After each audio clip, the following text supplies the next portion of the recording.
There's no amount of money too great, right? If you're gonna go buy a yacht and a spaceship, that's $1.5 billion right there. So, like, don't buy a yacht and a spaceship. That's my suggestion.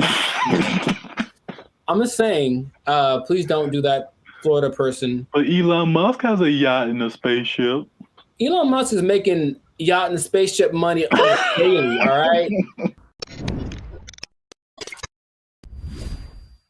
Yo, what's up, guys? I'm Zab. This is Jericho, and we are Band of Future, now 6-time international award-winning pop hip-hop music duo. We make clean, fun music that everyone can Muget. Clean, fun Muget. Muget, I like it. Do you enjoy Muget?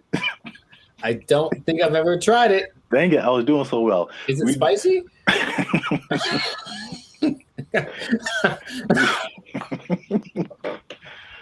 I don't know, but I think you should know if it's spicy. Because yeah.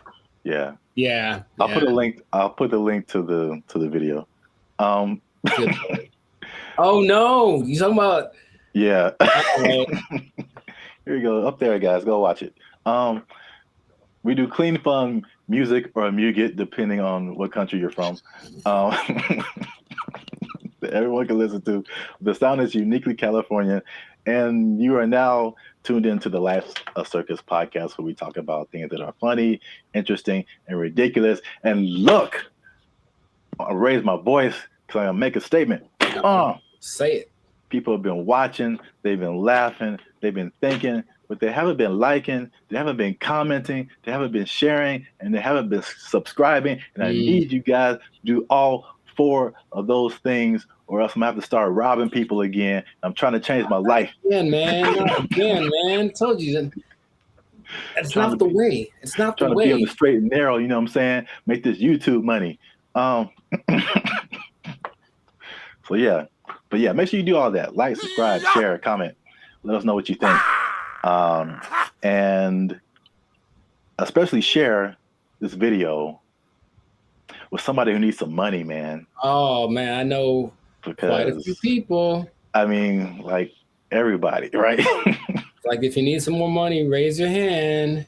Hey, calm down. All right. So, I mean, it's not just specifically money. It's specifically the Mega Millions, right? The lottery.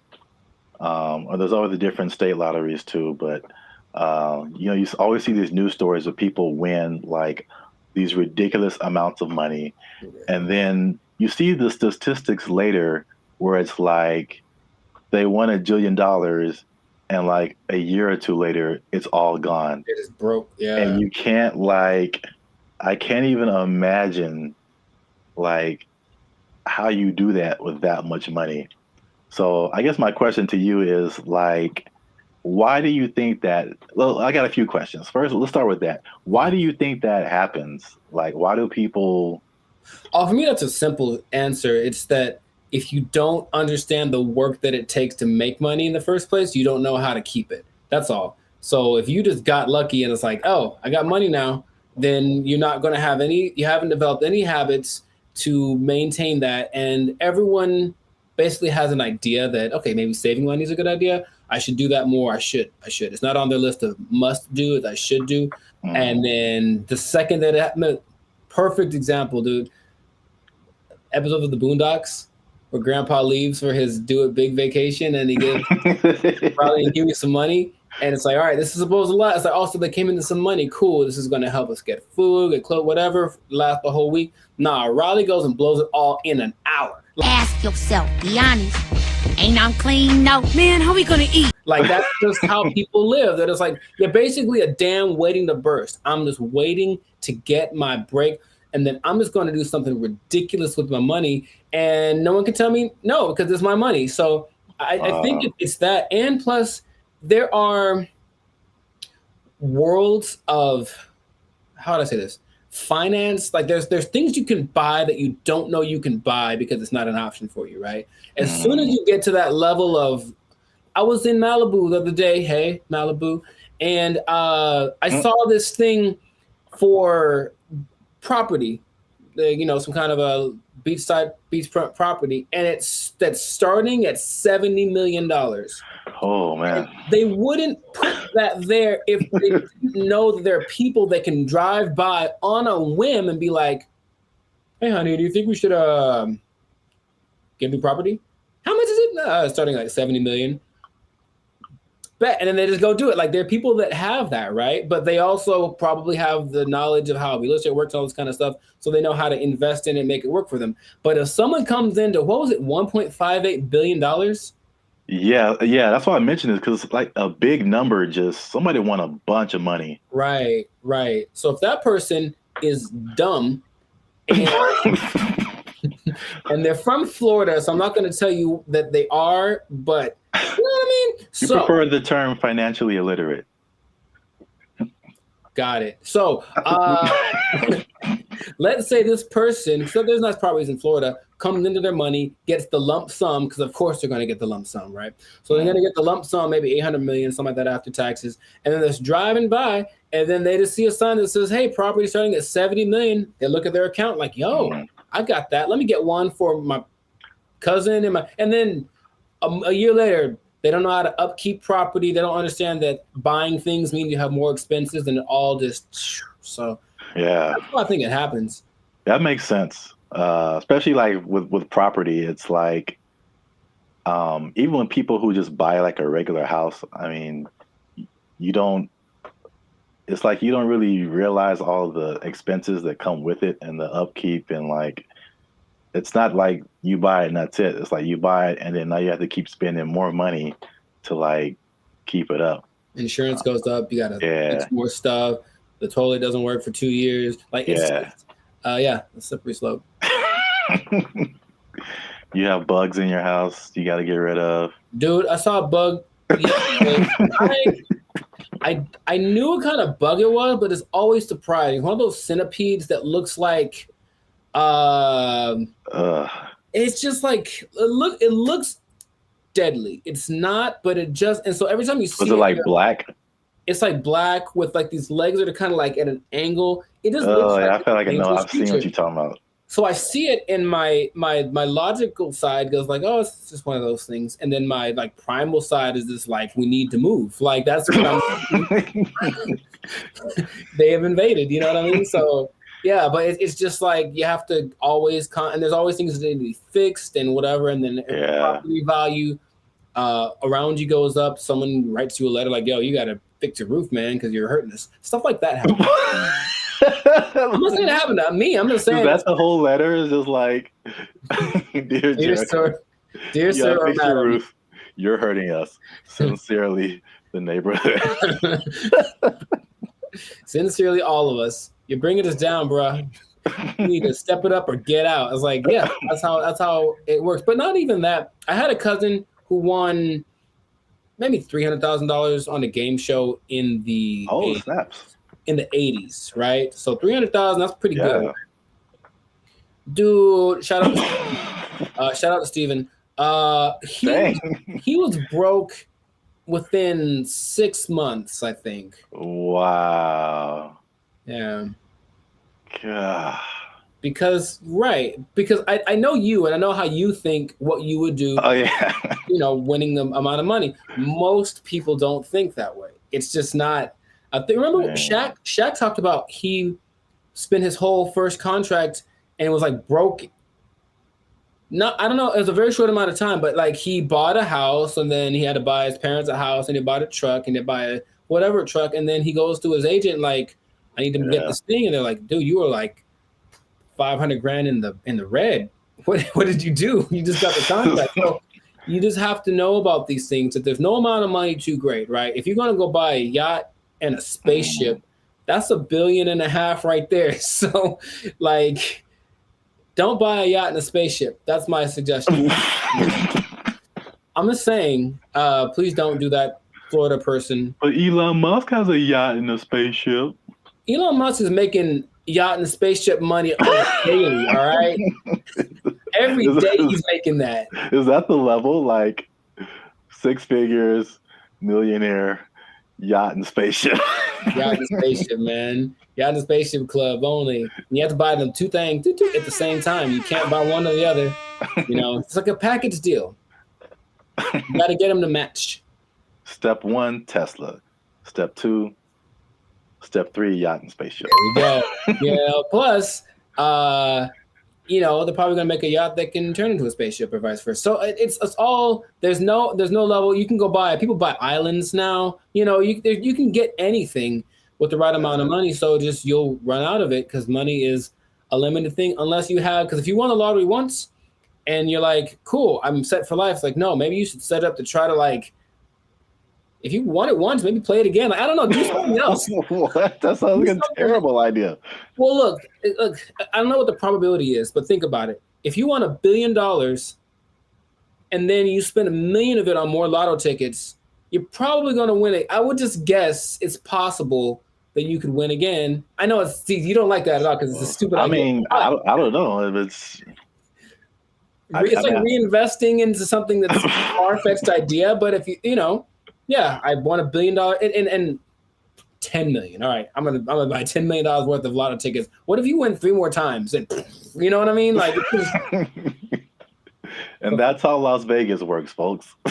Yeah. Right, or gambling. People get addicted to gambling. I got so much money, and then all of a sudden, yeah, I won. What if I win again? Yeah, go for it. So my advice to Florida man or Florida woman, whichever one you use. Florida man, please keep your money. Yeah. Wow. That's the other thing you kind of made me think of is not just the stuff that you buy, but like your family, because then you become like the most popular person in your family. Everyone's going to hit you up. I'm broke and people hit me up. So if I got money, yeah. If I got money, bro, it's going to be like, right. It's like there's no end to it. Ooh, phone's gonna be ringing off the hook, man. No. And you can't be anonymous in most states if you win. You have to tell people, I'm rich now, so so leave me alone. You got to move to a different place. It can be a good thing for sure, but I don't think anybody. Then if you are all of a sudden a public figure, all you do is get criticized because people know what you're buying. That lady who won maybe $20 million in New York a few years ago, she spent most of it getting her husband out of jail. Oh. Or that. No. Getting him out of jail. She spent like $7-8 million on his bail. Right? Whoa. I know. I was like, my first question was, dude, what did he do? Like, wow.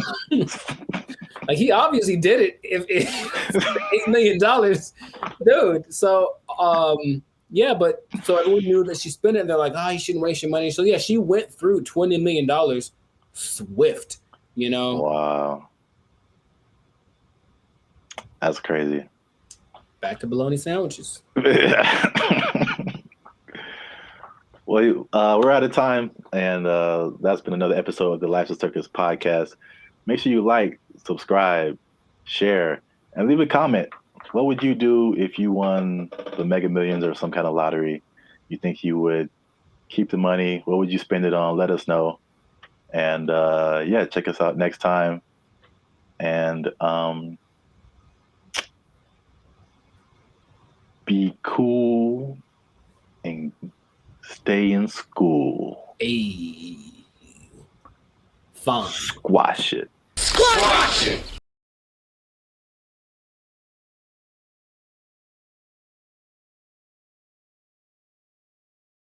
Or you could be like the city of Los Angeles and just tell people to watch out for pedestrians on the freeway.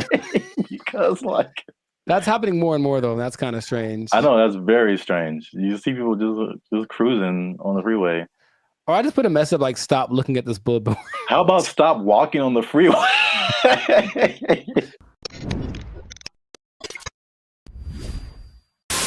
Yo, what's up, guys? I'm Zap, and this is Jericho. And we are now 6-time international award-winning pop hip-hop music group, Bandit Future. We do clean, fun music that everyone can listen to with a sound that's uniquely Californian. And you are now tuned in to the Life's a Circus podcast, where we talk about things that are funny, interesting, and ridiculous. And yo, make sure you like, subscribe, share, and comment on this video. And because we're going to talk about something that has kind of flown under the radar, but especially in California, if you live, or not California, really mostly like the metropolitan Los Angeles area, maybe into the IE as well. That's the Inland Empire for people who are not from this area. The uninitiated, Yeah, but there is something that I feel, well, a couple of things that I feel like a lot of people have seen and a lot of people haven't talked about. Okay. Intriguing. Okay. Yes. So I'm going to show you a picture, and this one is very close to you. I know you have seen this. Yes, I have. This billboard. Mm-hmm. Okay. I don't know what this message is. Download our new video editor. Okay, maybe another time when we're not doing a podcast. This billboard, if you're not from California, this billboard has been up. There's been a few of these. I've seen them. Yeah. Up along a major freeway in California. It says, "Warning: this billboard structure is the subject of a lawsuit. LASC case number something. Anyone who assists the city of Pomona in the demolition of this billboard structure will be sued." And it's just one of the weirdest billboards I've ever seen, and there's several of them. And I've just never seen anything like this. So I finally looked it up, and this isn't McDonald's Grimace level, but there's a little bit of a rabbit hole here. Okay. So basically, there's a guy named Brian Kennedy. He is the founder and CEO of Regency Outdoor Advertising. So basically, he owns it's a very popular billboard brand, probably maybe one of the most billboards around the country. And he owns these billboards. And so I guess he contracts with cities to put these billboards up, things like that. So in 1993, oh baby, going back. Yeah, this story is very old. 1993, he had an agreement with the city to put up 10 billboards for 10 years with a 10-year extension. Right. So 1993, you put up 10 billboards. 2003, you renew it, keep those billboards up.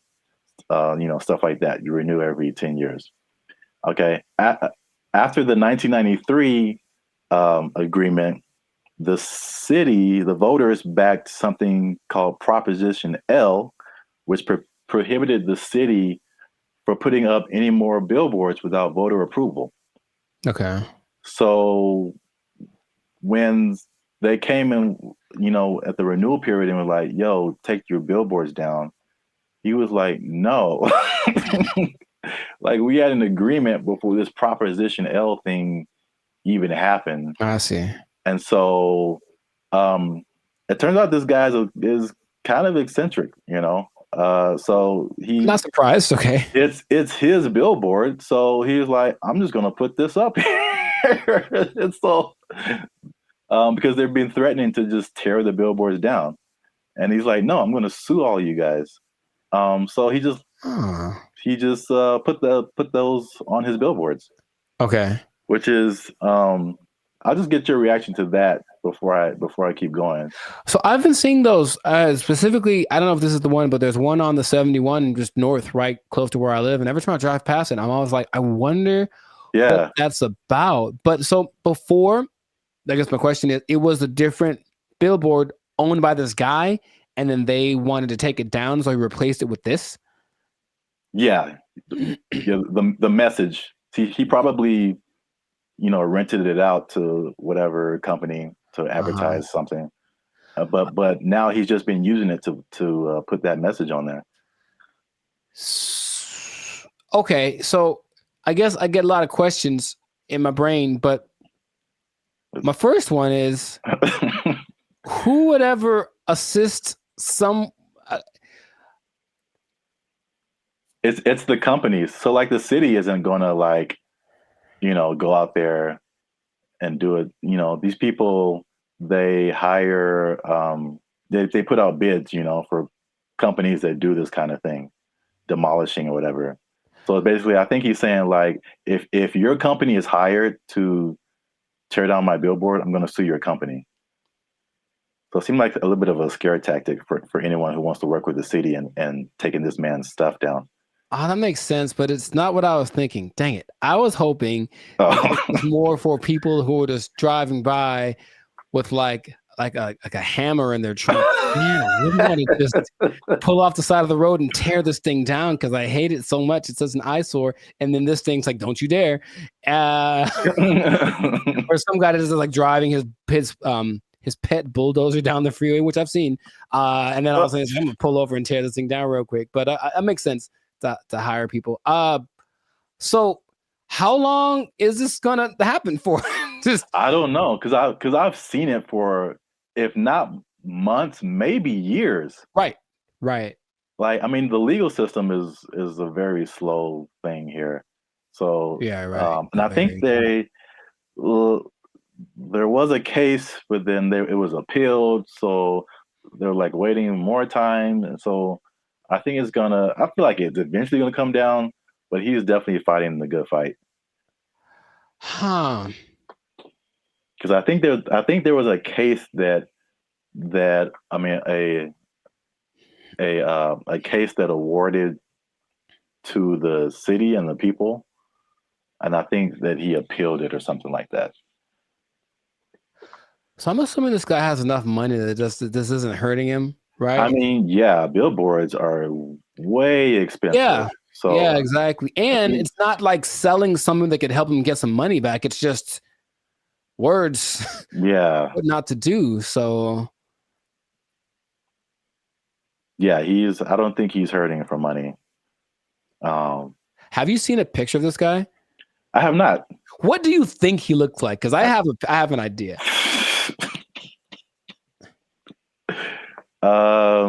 Besides, I think he's an old rich white guy with a bad haircut.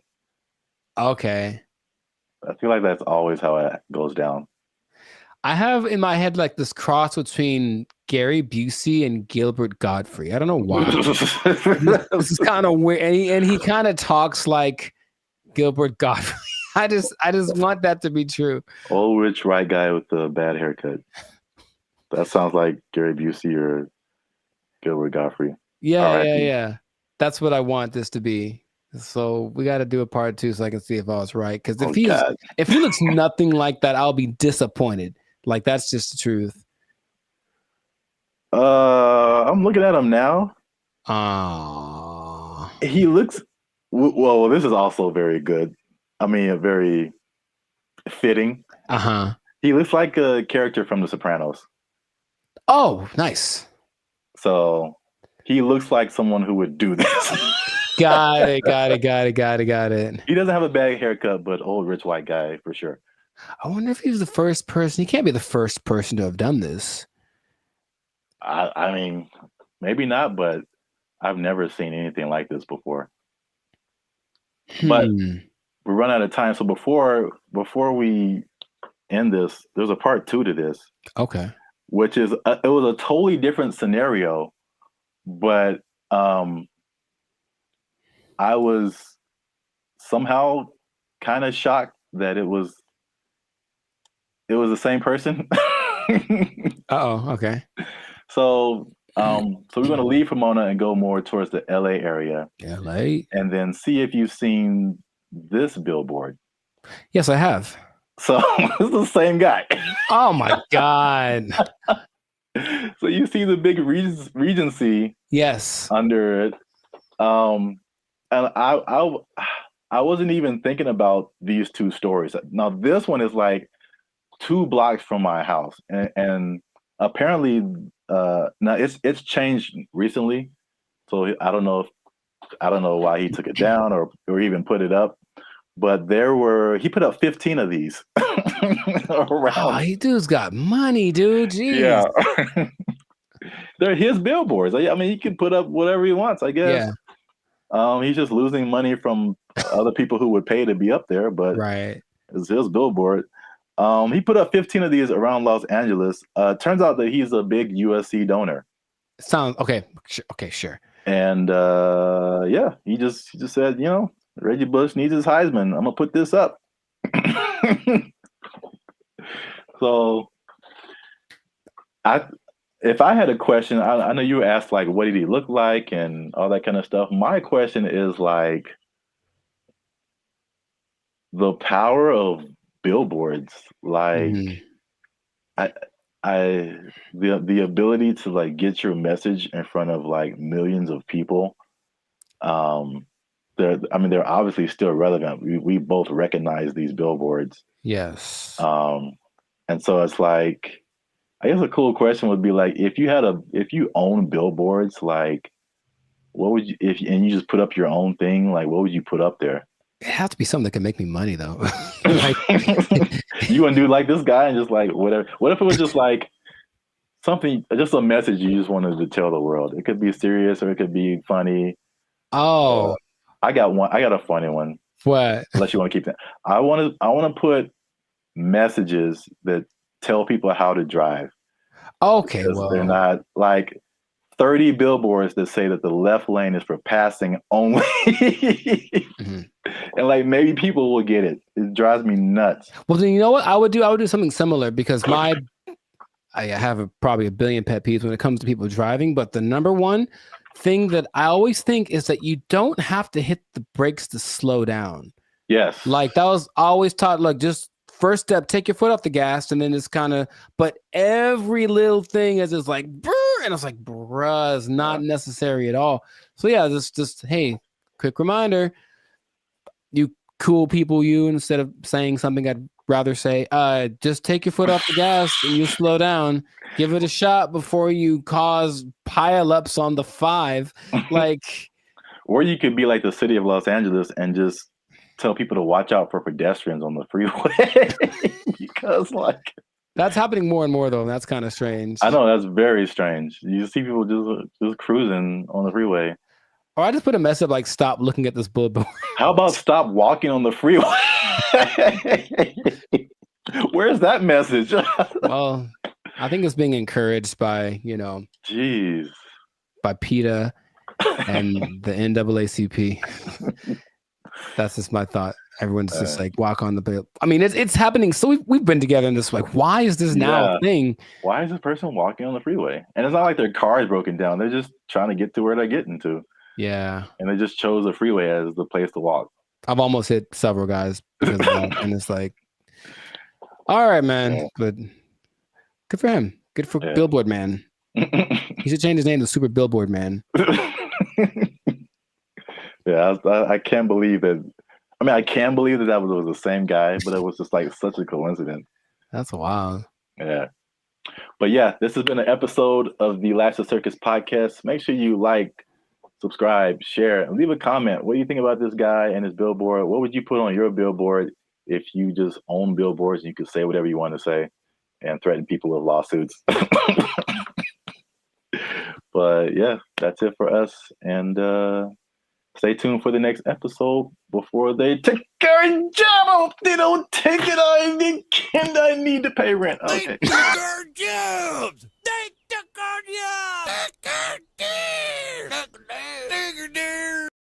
These guys will just decide one day, I'm not going back to work, and just kind of sit in their room. And it's so strange because they try to interview these people. They're very antisocial to the point where they regress in their ability to express ideas. They can't even really talk that good, just sitting in their room all day. And then their families are just forced to take care of them.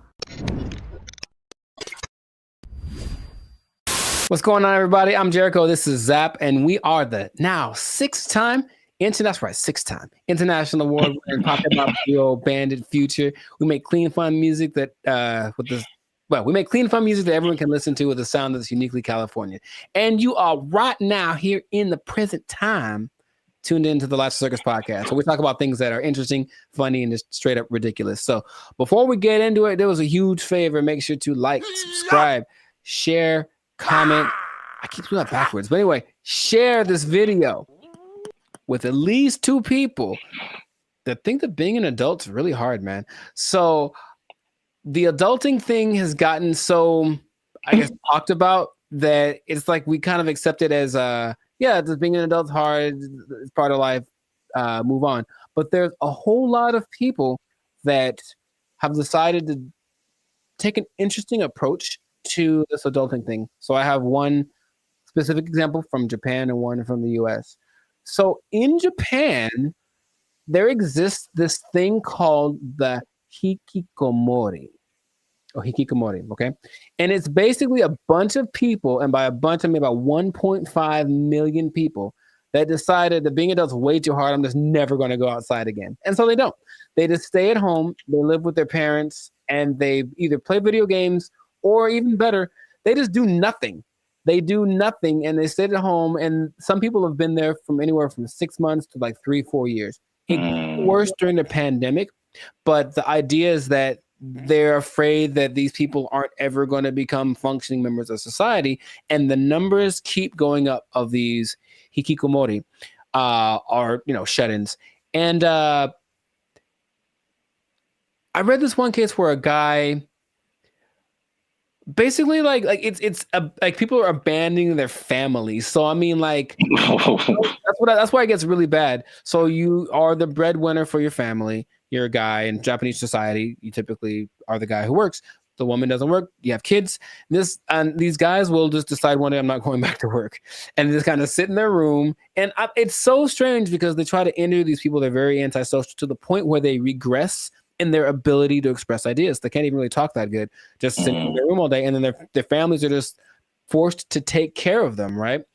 And that's one way to react to adult life, I suppose. It's very bizarre. Have you? What's my question? Do you know anyone that you think would do that? And besides me?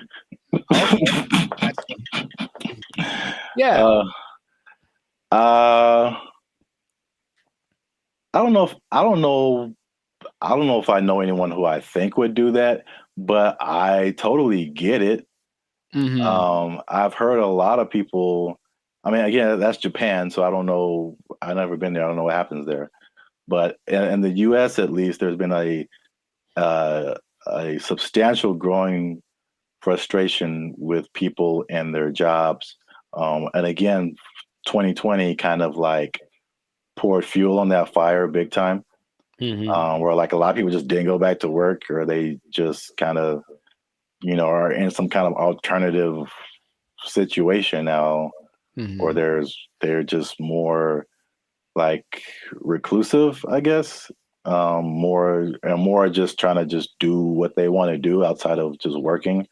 But then there's also I've heard about men in particular. I don't know if the Japanese thing. I'll be interested to see what the ratio is of men to women. All of the people that I saw that were interviewed were men. Yeah. Because I've heard that about men, what they call here checking out of society. Mm-hmm. And it's a lot of like the video game culture too. Sure. Yeah. Where that's just like what you do. And they just find more enjoyment, fulfillment in doing that as opposed to like doing other quote unquote normal things in society. And it's, again, I don't know anybody like that, but I totally understand it because I think we've all had times where like you have to go to work and you just like, I don't want to do that. Yeah. Not today, devil. Yeah. PlayStation looking real good right now. Just yes. Yeah, I think we've all been there. But and this on a societal level, I know I've been to Japan. I know they're kind of isolated already. Just in general, they don't really speak to each other in the streets so much. They don't have what we consider affection. They do, but it's just not quite as physical outward like we have it. But it's like, okay, now I'm sure I'm not gonna name any names, but I have a couple of relatives that have been doing that for a long time. Like they would just be in their rooms, and I mean adults like in their 30s, and now they're in their 50s and they're still just in their room. They don't work, and the family takes care of them. And it's like, okay, so that's one way to approach this. And I don't know what the prime cause of it is, but from a couple of the people that were interviewed in this Japanese video about the people in Japan, It's just that they had this image of what adulthood would be. They got to it and they're like, oh, this is nothing like I thought. And they just couldn't put it together. They couldn't just. So that's just an approach. I just won't go outside. And people are, it gets kind of bad because there's a committee of people that are assigned to help these people. So, they'll have go have a class in the park. How you get them out of their house, I don't know, but you got to help them out. And some of them have been rehabilitated, if you will. There's also a crew that is designated to going to see the people that are alone to see if they've died yet, basically. And that's just part of their thing too. And they'll be like, oops, yep, gotta fix it up. Yes, a lot of men. In America, I think what is a more prevalent thing that isn't quite so morbid, kind of sounds cool, is going off grid and just being like, okay, I'm done with this. I'm just going to live someplace else. So my dad is a great man, and he's been fascinated with this place called Slab City for a long time in the desert over in California. It's hot there, man. I went there. Yeah, a year or two ago. And so a year or two ago, I decided to take my dad just so you could see it. He could say he's been there. And it's just, if I can paint the picture, it's just I don't know when it started, but it's just a bunch of people living in these makeshift houses, campers converted into houses, whatever. I don't think they're relatively close to an actual town. So they're still like police, and if something bad happens, they can get medical care. But they're far enough off that they don't have connection to running water, and the government doesn't seem to care or bother them too much. But it's a few hundred people that are living out there, and a lot of them have actually become popular thanks to YouTube. So there's a lot of people that have YouTube channels from out there getting donations and whatnot. But I went there, very nice people. They have a hotel. You can stay there if you want. They have a library. But most of the time, the people just occupy themselves with what you consider being more like natural, like living off the land, growing stuff, projects, construction. They have this big, it's not like a museum, but it's like a big structure that someone built. And you can go, oh, look at the big thing. And that's another approach. I heard another place in Michigan that's the same. So another approach is I just won't deal with the laws and I'll just go someplace else where they don't apply anymore. Would that be something? So what is that? Mm-hmm. Is Slab City like an actual city? Like legally? I would say no. I don't think you could look it up on a map. You just have to kind of know that it's to the north of, I don't remember the name of the city. It's a small place. And that part of California is very spaced out. There's not a lot of people there. It was kind of already for people that wanted to be away from everything. There's literally nothing there. But this place specifically is called Slab City because it's just a put together ramshack kind of a situation. And they have like people that run it. So it's an informal, not a mayor, but there's like community leaders, if you will. And it's just a whole vibe there. I remember I walked and some guy was like just hammering something and there was no rhyme or reason of what he was doing, but he was hammering a thing into a thing. And he had a lot of things and he was just doing it. And I was like, all right. And I walked up and I gave him a case of beer and I talked to the guy who plays the guitar. And this guy just sits there and plays guitar all day. And they seem very nice. And I didn't get much of their story, but they had been there for a long time. And they're like, yeah, society's not what it's come out to be. They made their own and they like the way it works better. So that's another way to deal with it, I suppose. But you got to deal with the heat. I think one of these places is very inhospitable in general. So you got to make it work or just not go outside for certain parts of the year because it gets really bad out there. Yeah, straight up desert. Yeah. Like I said before, I totally get it. And then I was just thinking about like just throughout history, there's been so many variations of like what life is supposed to be like and what adulthood is supposed to be like and what do you do all day. And as we've just gotten, at least in America again, it's like the Industrial Revolution changed a lot of like our habits as a population. and it's kind of steered everyone into, you know, factories and 9-to-5 jobs, and you know, where we spend so much time working. I think we're probably one of the longest. We have one of the longest work days of several countries. Yeah. And that, like that, you know, and what you're quote unquote supposed to do, go to college and marry this person and learn how to do this so that you can buy a house and then get a mortgage and do this. And it's like, well, there's a cycle of, yeah, and it's very like cookie cutter. I feel like if I definitely looking back, there's some things I think I would definitely have done different or not have done, just to like march to the beat of my own drum a little bit. I think I would have been happier because of it. I don't think I can totally check out like that, but I could at least like vacation like that for sure. Yeah, those people are definitely very happy.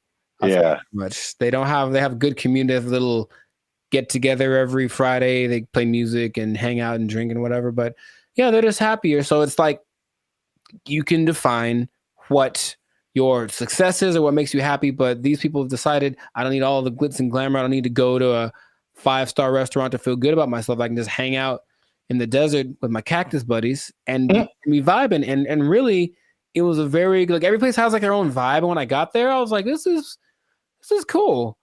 This is cool. There was the guy over there standing on his van, yelling at everyone with a bullhorn about how you're going to go to hell. He was fun. And then, I still think about him to this day. And then, there was like the little curator lady. I think she was like senile. I think she thought she was mowing something because she was walking around with her hands like this, just kind of going. And there's no grass for one, but she's like kind of just going and doing. I was like, you go, girl, whatever, Cocaine is a hell of a drug, man. I mean, she was moving too slow for that, but you know what I mean? I think that she was in a good place, and that's cool to see. So it's just another option for people to have a different, outcome with their life. So, that's just an interesting way people live. So, I see both sides of it. I mean, it's last thing, because I know we run out of time. But like, I guess the devil's advocate, or just like the other side of it, is just like, well, what does it mean to be a contributing member of society? And so like, if nobody's working and nobody's doing anything, like, somebody needs to do something for like this whole thing to function. So there's that aspect of it too, for sure. I think they figured out what they have to do to survive, because of course none of them could just do it by themselves. But some people have little gardens, some people cook stuff. I think they have I wasn't gonna go, but they do have a restaurant. I don't know what's on the menu, but I'm pretty sure it's a little exotic, maybe a little crunchier than it should be. I don't know. I didn't want to find out what the restaurant was like, but a society is an interesting entity because it does have to have certain things in place to work. There has to be people that are in charge of certain things, and people have to do things. Otherwise, it's just like, the one person living on an island. If you want to do that, you can do that. And that is an option. I've heard of people doing that, but I don't think that's quite as common as people that actually get together and say, we'll be in our society. Just the big old thing is too much. So let's just make our own little pocket and then work with that. And I ain't mad at them. Do your thing, Slab City. Yeah. It's right out there. If you want to go ahead. Give that desert life a try. Mad Max style, I think that is it for us. Another episode in the books, another successful episode of the Lives of Circus podcast. So please leave a comment. Let us know what you think. Would you go off grid? Would you just shut yourself off and be a recluse for the rest of your life if life got a little too rough?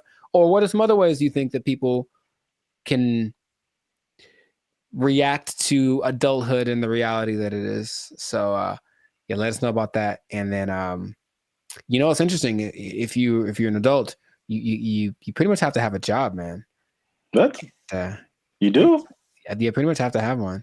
Man, that's crazy. I know. And the bad part is what happens if that job becomes if it's taken away from They can't take my job. I can't take it. I won't let them. They took our jobs. They took our jobs. This is for our ancestors, Jericho. No, it's not. No, it's not. For all the cotton pickers, for all the slaves, for everyone who marched in the Million Man March. I don't think this was the dream that Dr. King had in mind.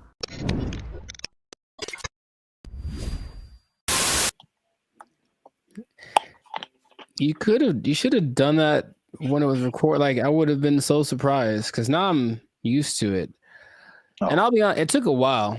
It took a while to get the yogurt experience acclimated to my. It's just never. I don't think I've seen a person eat yogurt in years, man.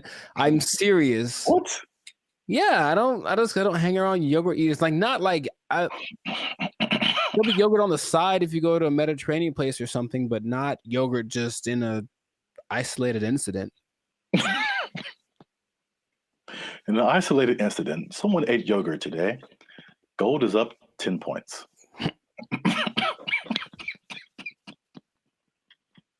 Back to you, Jim. All right.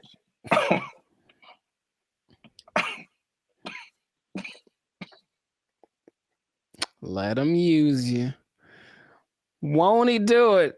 Won't he do it? Yogurt.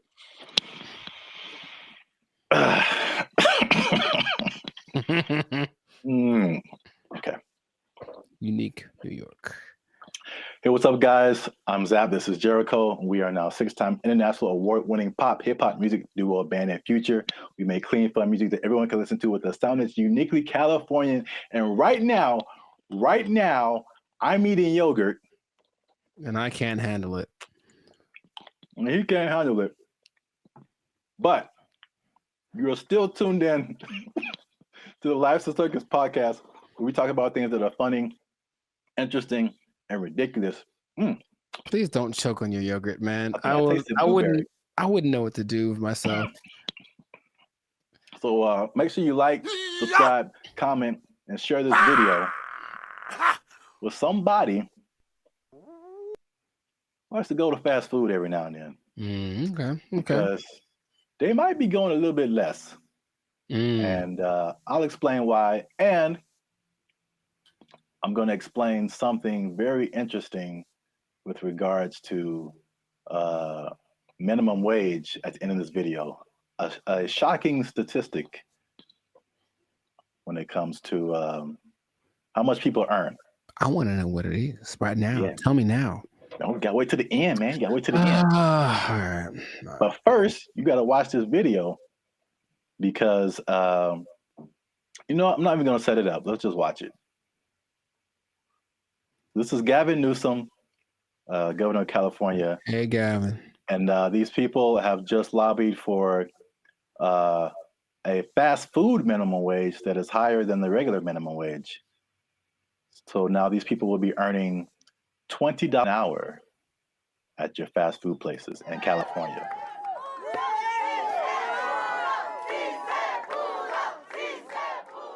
Boy, these were some tough mountains. This wasn't easy. 100+ hours in just the last few months negotiating this referendum off the ballot. Oh, that yeah, was a tectonic plate that had to be moved. Wait for it. That lady had a lot more to say. This is for my ancestors. This is for all the farm workers, all the cotton pickers. Wow. This is for them. 557,000 people at 30,000 locations. This is a big deal. $20 an hour. 80% of the workforce in these fast food places, 80% are people of color. 2/3 are women. The majority are breadwinners. And we have the opportunity to reward that contribution, reward that sacrifice, and stabilize an industry in turn. What a remarkable moment. So it's gonna be a lot better now. Well, right now we're gonna have a chance to at least, maybe decide to save some little money, or but pay all their bills or credit card debt.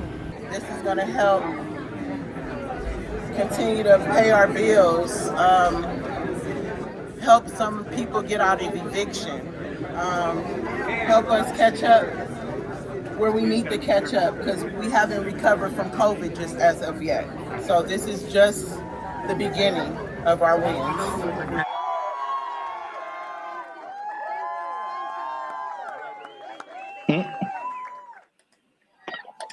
So yeah. I didn't expect her. You gotta understand, Jericho. She's dressed like a toy you find in a Happy Meal. I didn't appreciate that. I didn't appreciate that at all. Look, I didn't like that at all. I didn't like that at all. She came out of nowhere, bro. This is for our ancestors, Jericho. No, it's not. No, it's not. For all the cotton pickers, for all the slaves, for everyone who marched in the Million Man March. I don't think this was the dream that Dr. King had in mind. I really don't. They worked hard. They fought so that we can make $4 above minimum wage. All right. So while you have your moment, I think that's okay. In a way, I definitely know. I don't think I know that $4 more an hour is not going to help you not get evicted. Maybe if you make good financial choices. See, here's the thing that people lose in the thing. All jokes aside, even though it was ridiculous, she was unnecessary to that video. I don't know why they picked her. I don't know why they picked her. I just didn't see the point. But it doesn't it doesn't matter how much money you make or don't, right? It's just about how you work with it and how much you keep. So I know people that work fast food that do very well because they're just smart and they budget and they're frugal. And I know people that make a lot of money that are basically broke, you know what I mean? So yeah, there's that. But and are those real statistics? I suppose someone says, oh, there this percentage of minorities and women, sure. So it's a step in the right direction, yeah. But as we've mentioned before, it could just mean that a Big Mac's going to be $10 next week. So, that's kind of why I brought it up. It's it's not only to see what you think about it. I mean, it's going to be interesting to see what happens because food prices alone right now are through the roof. Man, I saw like a bundle of grapes for like $6 a pound. Yeah, you told me. Like I bought like a few berries, and it was like $20 for like just to start off with. Like food is crazy. Fast food is also way expensive. Like I remember there was a time where you could give someone $10, like, and they could get a combo at someplace. Like now, it's like a challenge to have a meal for under $10. It really is. Yeah, like maybe you can get 15 to 20. Yeah, you can get an item. You can get a burger or something for $7, but a whole. Yeah, so it's going to be interesting to see if you kind of got lost in my laughing at that lady. That was deserved. She feels. I feel like she makes a lot of bad decisions. That's just my honest opinion. I've never met her. Maybe she's wonderful. I hope she's doing well. I hope she sees this video and she likes Bandit Future. But I think her presence was a bit distracting to the whole experience. But yeah, so this is a very weird situation that I haven't really heard of, because basically the government is involved. Right. They created this like separate task force for like fast food worker wages, which I haven't really heard of before. Where like it's not the government setting it, but the government is like an intermediary Mm-hmm. in this. And I mean, are fast food workers specifically unionized? I don't think so. There was a couple in the more educational videos that I passed over to play this one. Oh, good choice. No, trust me. Good choice. Good choice. There was a talk about some different unions, but it isn't like a fast food worker union. It's some kind of, I think it's a service worker union. Okay, so that makes sense. I think that's fast food is maybe under that umbrella, but it includes a lot of different services. But yeah, so it's the government involvement. It just makes it kind of weird, and then also it's like, I mean, fast food has been minimum wage for like as long as I can remember. So to go above that, they were saying that this is like a 30% increase. So it will be interesting to see if there's a 30% increase in prices. Right, because the logic says, where is it coming from? Where is the 30%? You can't make money out of nothing. I mean, the government tries, but you can't make money out of nothing. So if you raise one thing, something else is gonna be affected. Yeah. I made maybe I'll put a link to it. This was a year or two ago. I was walking by KFC and they had and it was a small combo for like $18 for a small. And then what was I gonna say? The like, if a sandwich is like $6 now, you add 30% to it, and now it's like $8 just for the sandwich. Right. Plus tax. So I mean, the $10 combo is going to be like a $10 sandwich pretty soon. That's just too much, in my opinion. Maybe because again, that's just one way of balancing your budget, I guess, is to charge more. I mean, they could do the other thing, which doesn't really help people. I mean, it's just weird, ironic, for lack of a better term, is that, okay, again, you're a business owner, prices go up for your workers. We're either going to have less workers, somebody's going to get fired, right, or more automation. So again, less workers or less hours, nobody gets overtime. Something has to like compensate. I mean, it's like people think they just pull minimum wage out of thin air, and it has to come from somewhere. Wow, it's interesting you mentioned automation, because what? I've got something planned for another episode. What? Boom, boom, boom, boom. Anyway, but yeah, it's just we synchronized today. That's all I'm saying. Oh man. Well, let me. What was I teasing before? Oh yeah, the minimum wage.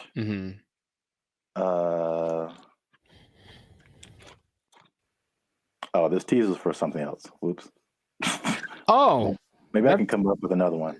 It's kind of anticlimactic, but I appreciate the tease. You have an interesting fact about minimum wage that you can give to the people? No, I do not. Well, that's been another episode of Life Service Podcast. Yeah, I was going to say, though, I wonder what will happen to the In-N-Out workers, because they always got paid more than minimum wage. That was kind of the thing. That was the job you wanted in high school, because you were on your feet because they deserve it. They're working round the clock. And I wonder if they're going to get more than the higher price than, more than the $20 now. It's kind of they operated like every fast food job was minimum wage except for In-N-Out. Even Chick-fil-A? I believe Chick-fil-A is also minimum wage.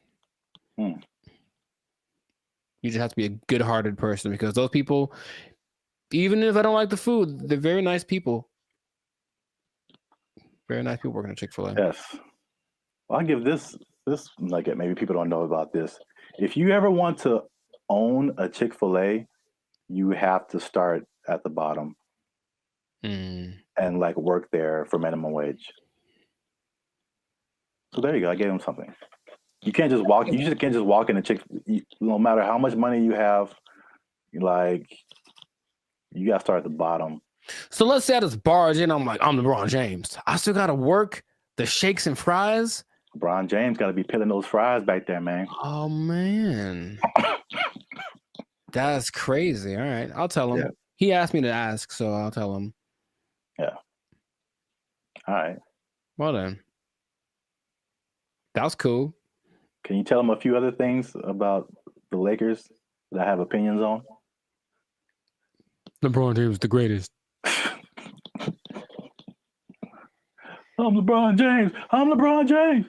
They're gonna go as far as Anthony Davis's knees can take them, which might be a second round exit this year. We'll see. Man, we got way off topic. All right. I know, but make sure to like, subscribe, comment, and share this video. Like maybe probably the first 80% of it before we ran off the rails. Yeah. And we'll see you on the next episode, unless they take a job, unless they take it. Minimum wage on LeBron. They took our jobs! They took our jobs! I'm in Hollywood just eating a sandwich, as you do. And the robot comes along, and it's apparently like one of those delivery service things, and it's looking for somebody. And you can see it kind of doing this thing. Like it doesn't have eyes, like a box on wheels, but it just was looking around. And I swear to you, it looked at me kind of like, hey, what am I supposed to do? And I was like, bro, I don't know you, bro. I don't know you. Bro. You ain't my block, son. What's up, everybody? I'm Jericho. This is Zap, and we are the now 6-time international pop hip hop duo. Why is this so hard for me? we got awards. We're good. We're banned at Future, son. Anyways, check it. We make clean fun music that everyone can listen to. What? I'm making a compilation of this. We make clean fun music everyone can listen to with a sound that's uniquely Californian. And you are now, right now, in this moment in time, tuned into the Life's a Circus podcast. We talk about things that are fun, interesting, and straight up ridiculous. So before we get started, do us a huge, huge favor. Make sure to like, subscribe, share, and comment on this video.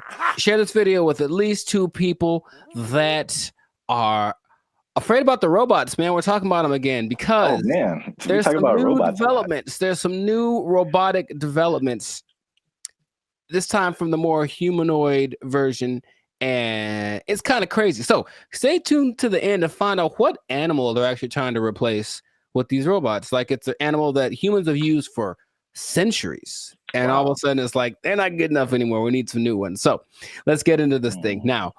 The robots are not coming. They are here, children. This is not a drill. The robots are here, and I want you all to be... Hide your wives, hide your kids.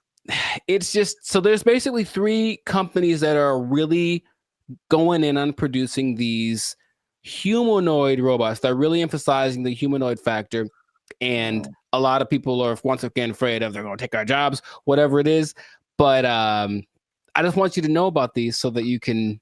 be informed. Bandit Future is here for the people. So we're going to inform y'all today. So starting out with our buddy Elon Musk. And I want to just ask Zap after I talk about these if you've heard of these. But Elon, our boy, is doing everything. I mean, so the Tesla bot is the thing that he's been developing. And it's, you got to see this thing. So it's the most, how do I say it? It's got hands, man, like hands like this, hands that can grab things and manipulate, and they look like they're kind of soft, like maybe they moisturize, like really real humanoid like. And so these Tesla bots have autonomous correction action capabilities. Basically, they can in the moment figure stuff out, and they can do sorting and unsorting sort of stuff. And just watching it without, like if you watched a silhouette of one, it's the one you'd say, oh, that's a person. And that's already kind of crazy, not a big clunky robot thing that they had a few years ago. Now it's just looks pretty sleek. There's a video of one doing yoga, and that maybe creeped me out more than anything else. I don't know why, but it's something that you're going to be able to purchase for yourself if you want. For the low price of, well, there's no prices. It's not there yet, but it's going to be $1 billion. I'm sure it's going to be up there. But the Tesla bot, which will be compatible with all of your Tesla products, with your Tesla truck, with your whatever it is. My man Zabrath, do you want a bot? Do you want a bot that has soft hands that could probably play? Why? Here's the thing about it, dude. That's the thing that stood out to me the most. Like the hands, you have to see it. Just show it right here. Just show it. It's got these hands that kind of, and it's like playing with Legos in the video that I saw and sorting things out. So you could hold hands, you could play frisbee with it. You could play thumb. You could probably play thumb war with one of these. Yeah, right. How crazy it is. You're like, I win, and then your thumb is on the floor. We don't have to get all morbid with it. But anyways, I mean, what do you want? Do you want one? Maybe the Tesla bot doesn't know its own strength. I don't know. Well, I mean, so wait a minute. Is it like head to toe? Because you've been really focusing on the moist hands, and it's the thing that's so, I don't know why I find that so interesting. The hands. It's probably like the most amount of times I've heard you say the word moist as well, but no comment. It's a good word. Anyways. No. Where did that come from? That doesn't have anything to do with, oh my God. It doesn't. All right. For those of you who have no idea what's going on, just trust me when I say you don't want to know. There's a guy who appears every once in a while. He's not real though. I won't let him do the podcast today. Good Lord. So wait a minute. Does it have, it's more than hands, right? It's like head to toe. Oh, sure. Yeah, it's an entire complete thing, but it's like our height, maybe about 5'8", 5'9", and they just look like I said, if you saw a silhouette of one of these specifically, I think you'd figure it out for the movements after a while. Like, that's not a human, but for a second, it looks extremely, of the ones I'm going to mention, it's the most human-like in its features and all of the, just the aesthetics of it. Okay. Does it like, when it talks, does it move its mouth and all that, and the eyes and all that, or is it just? It doesn't talk, but it can understand, which is so anyway. Yeah. But the face looks like a human. It's got dots. It's got dots and like a nose thing. I see. So it's getting there. But that's like the one that's the most. I mean, the first when you said, I mean, because you focus on the hands, like moving stuff and then building Legos. My first thought was laundry. I don't know why. Well, you know what? It's interesting because people are thinking about these robots for all the big, heavy, crazy, whatever that you could possibly do. But this one seems like it's got this precision. They're going for that angle. They want want robots that can do laundry and wash dishes and all that kind of domestic stuff. Yeah. Although, I mean, we do have dishwashers. True. I don't think, but the laundry thing for sure. But you how much? Take note of the hand. How much are you willing to pay for someone to fold your laundry? Yeah, I don't know, but that's so the Tesla bot's like the first one. The next one, and it's actually creating an interesting thing. This whole process of robotics, it feels a bit like the .com thing because there are robotics startups now that are trying to get their thing happening. So one's called Apptronic, and it has this robot called Apollo, and this is the most ready, it seems, as far as like, it doesn't seem super ambitious. It is once a robot that can walk around and do normal stuff without falling over. Like, seriously, there's a whole combination of robots just falling over, and it's hilarious. But the Apollo can lift up to 55 pounds. It looks more like a version of, what's that Disney movie? My Friend Robot or something? Oh, the Big Heroes 6? There we go. Yeah. It looks a that it? lot like that. Okay. And you just watch it and it just walks around and just, it's picking things up. But this Aptronic is trying to make robots for practical everyday use. And it seems the most ready. It's like a small company, but I just find that interesting that all of these little things are popping up and they're going to be in competition with each other, or one company's going to buy the other. I can just kind of see that aspect of it happening, but those look pretty friendly. I say that because, in contrast, the company that's the most the furthest along with all this is Boston Dynamics, and they've been in it for a minute. They're supported by the U.S. government since 2011, and they had their flagship bot called the Atlas bot. And they've been just working on it and getting it better. So I don't know if you've seen the video, but maybe there'll be a video here of maybe of a robot that's running like an obstacle course with this duffel bag, and it's jumping over the thing and then putting the duffel bag down and then climbing up to the next level and picking up the duffel bag and then running and putting it. And it looks so. I always thought it was maybe fake, animated, but it's just the way that it moves. It's very robotic. That's the thing that they're going for. But at the same time, it has so many interesting things that it can do and interesting versions. That's the company that made the dogs that we talked about earlier. The dogs that are gonna, whatever. And I had an interesting robot experience a couple of days ago. I don't think I told you, or maybe I did, where I'm in Hollywood just eating a sandwich, as you do, and the robot comes along, and it's apparently one of those delivery service things, and it's looking for somebody, and you can see it kind of doing this thing.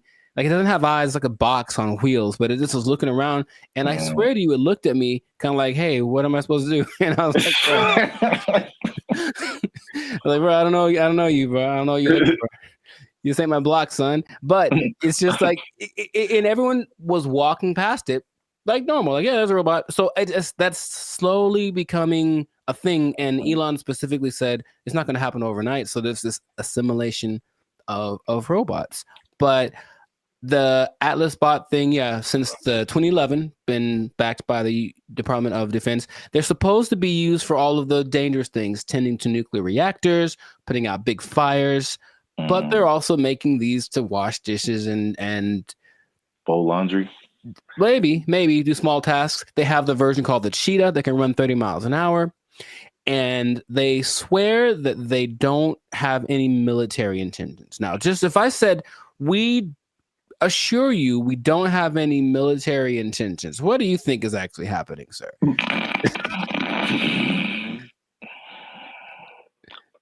I plead the fifth. I see. Okay. Well, there are videos of these being used to shoot at targets that look like people, because they're supposed to be able to distinguish between a real person and a not person.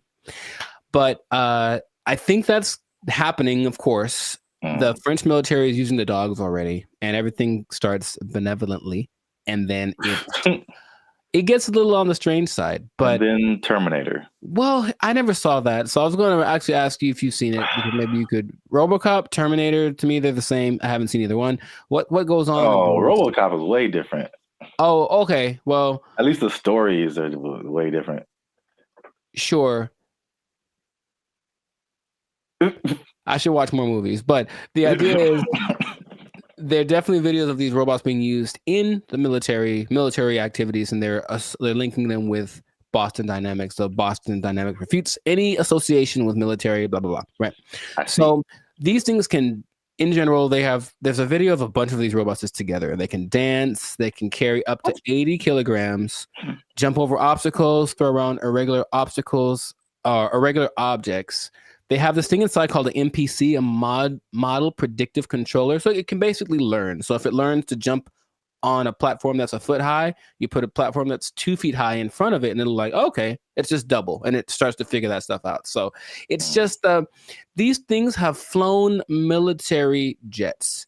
These things can fly. There's one that can fly, and so where is this going, man? That's my question, because every time I see it, it's a little more ridiculous than the last time.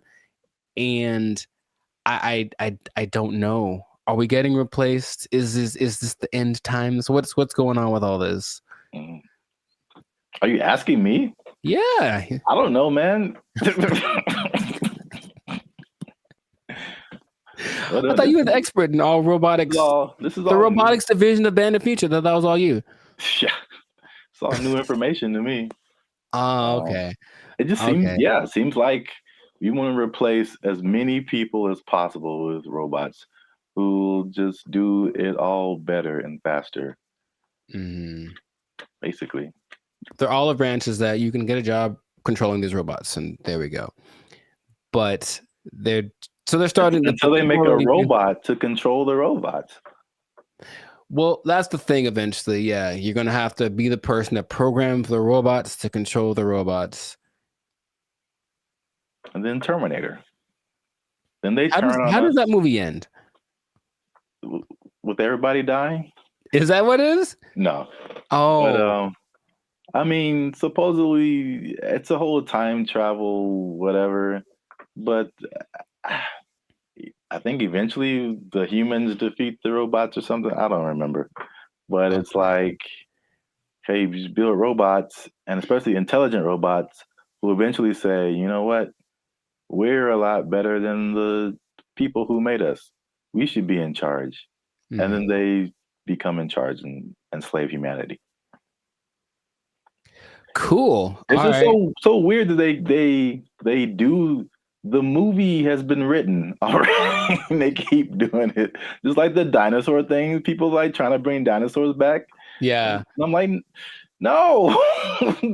There's a movie. There's a bunch of movies that tell you what happens, and it's not good. So stop it.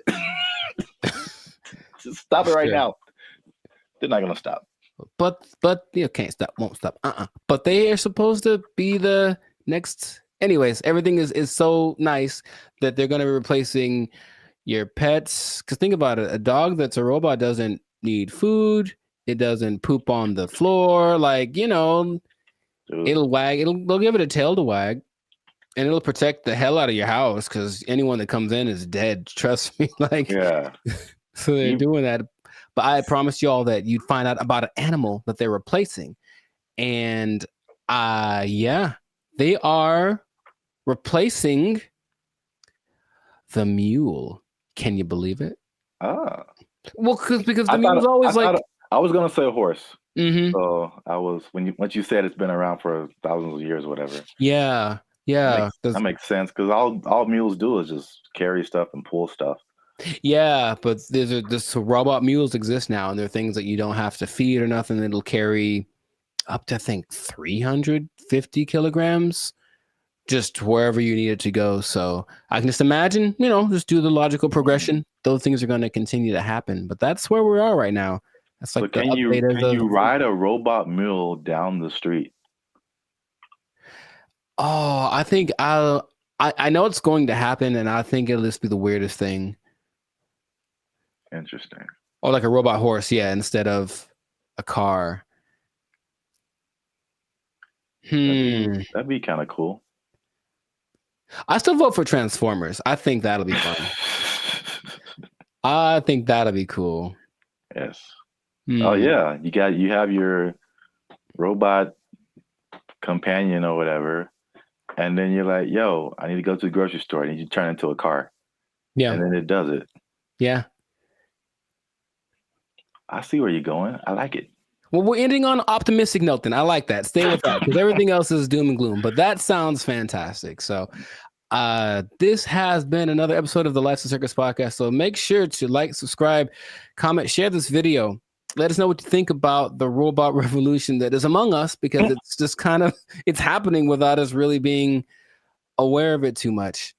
And just know that with great robots comes great responsibilities. I didn't think that through. That didn't sound too smooth. Anyways, the thing is, I could have done better. I should have practiced. The thing is, these robots are eventually going to look exactly like you, and they're going to walk in one day to your boss and be like, "Hey, Clark, I'm here." Clark. And so what that means is that robot might have effectively might have effectively, permanently taken your job. I think my microphone fell off. I'm not sure. Oh. They took our jobs. They took our jobs.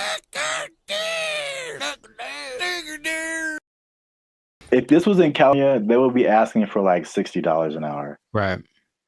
To serve mediocre waffles. To provide mediocre service, serving mediocre food. $60 an hour. To mediocre people. All right.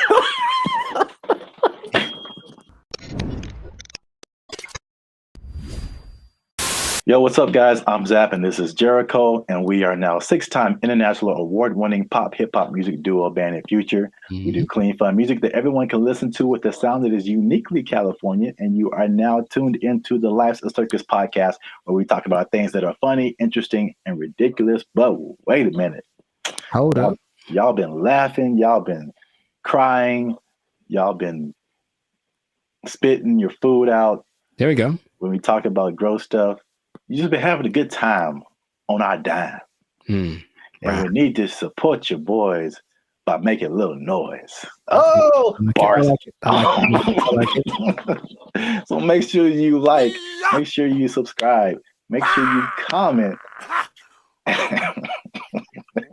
Oh, God. It has to, I don't. Okay, so just to explain something for y'all, when we do these topics, the other person doesn't know what the topic's about to be. So it's like the grand surprise. I'm here waiting, and it seems like it's going to be a doozy. Make sure you share this video Uh-huh. with your favorite Waffle House employee, because Waffle House employees have a few demands. And I'm going to show you a video here. Okay. Of a, as the news calls it, a developing story. Is that what this is? With some interesting characters who have some demands for Waffle House. Waffle House employees across the Southeast are demanding more pay. Employees held several rallies this week at restaurants, including right here in Atlanta. Channel 2's Larry Spruill is live on Piedmont Avenue in Buckhead. Hey, what up, Larry? Locations. And Larry, you've been talking to both clean white shirt as on, well as those men and women who work hard every day. Yeah, well, Michael, corporate leaders tell me they are aware of what happened at several other Waffle House locations like this one right here in Atlanta. Meanwhile, I spoke with employees. They tell me they simply want more pay. It's a simple demand from Waffle House employees across the Southeast and here in Metro Atlanta. We're asking for $25 an hour. Gerald Green says he's been working at Waffle House for years. I'm what they call a grill operator. I'm a cook.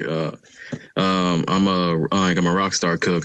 I've been at Waffle House for about 7 years, and highest level cook can be outside management. Gerald Green looks different after the NBA. Paid a lot more. If you mind me asking, how much are you guys making right now? Well, I'm a rock star, so at my store I'm making $17.75. That's why employees are demanding better pay. You're constantly having to go from one job to the next. This week, employees protested at several locations across the Southeast, including Atlanta. My union is my power. We want 25 an hour. It's a campaign that USSW, the Union of Southern Service Workers, has launched at multiple Waffle Houses. But Green says they're also asking for 24-hour security at all the restaurants. Channel 2 Action News was there in August when a former employee was shot and killed outside this Waffle House in DeKalb County. A lot of workers are hurt by customers. A lot of workers are mistreated by customers.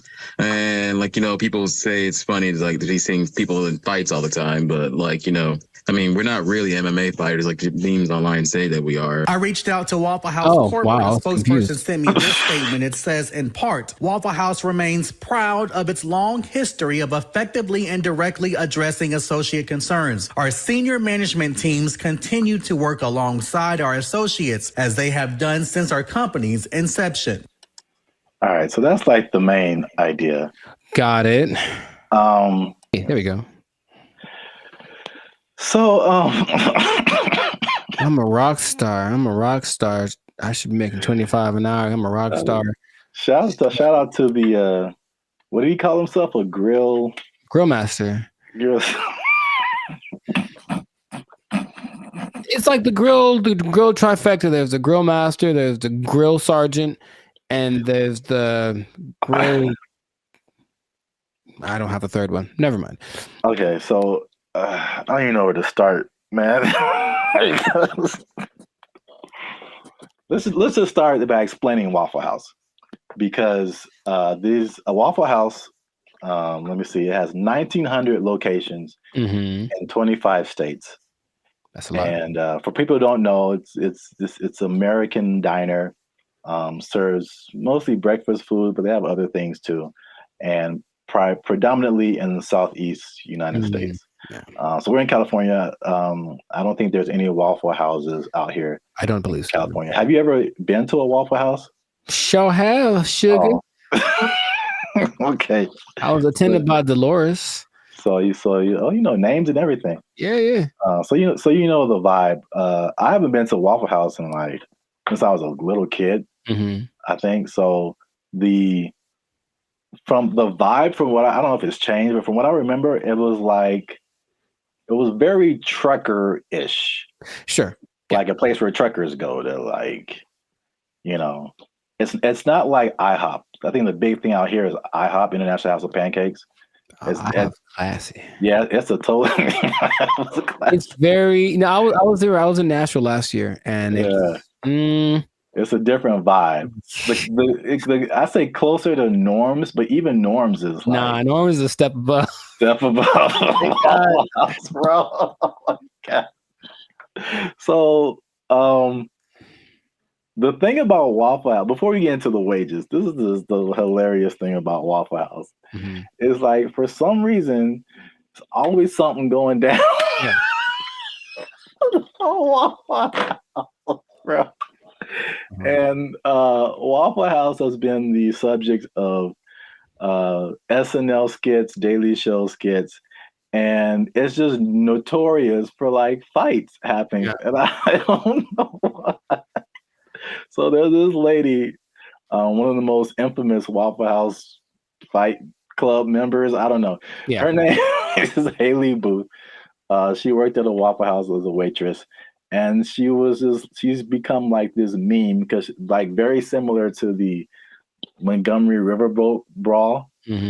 She threw a chair, and it was just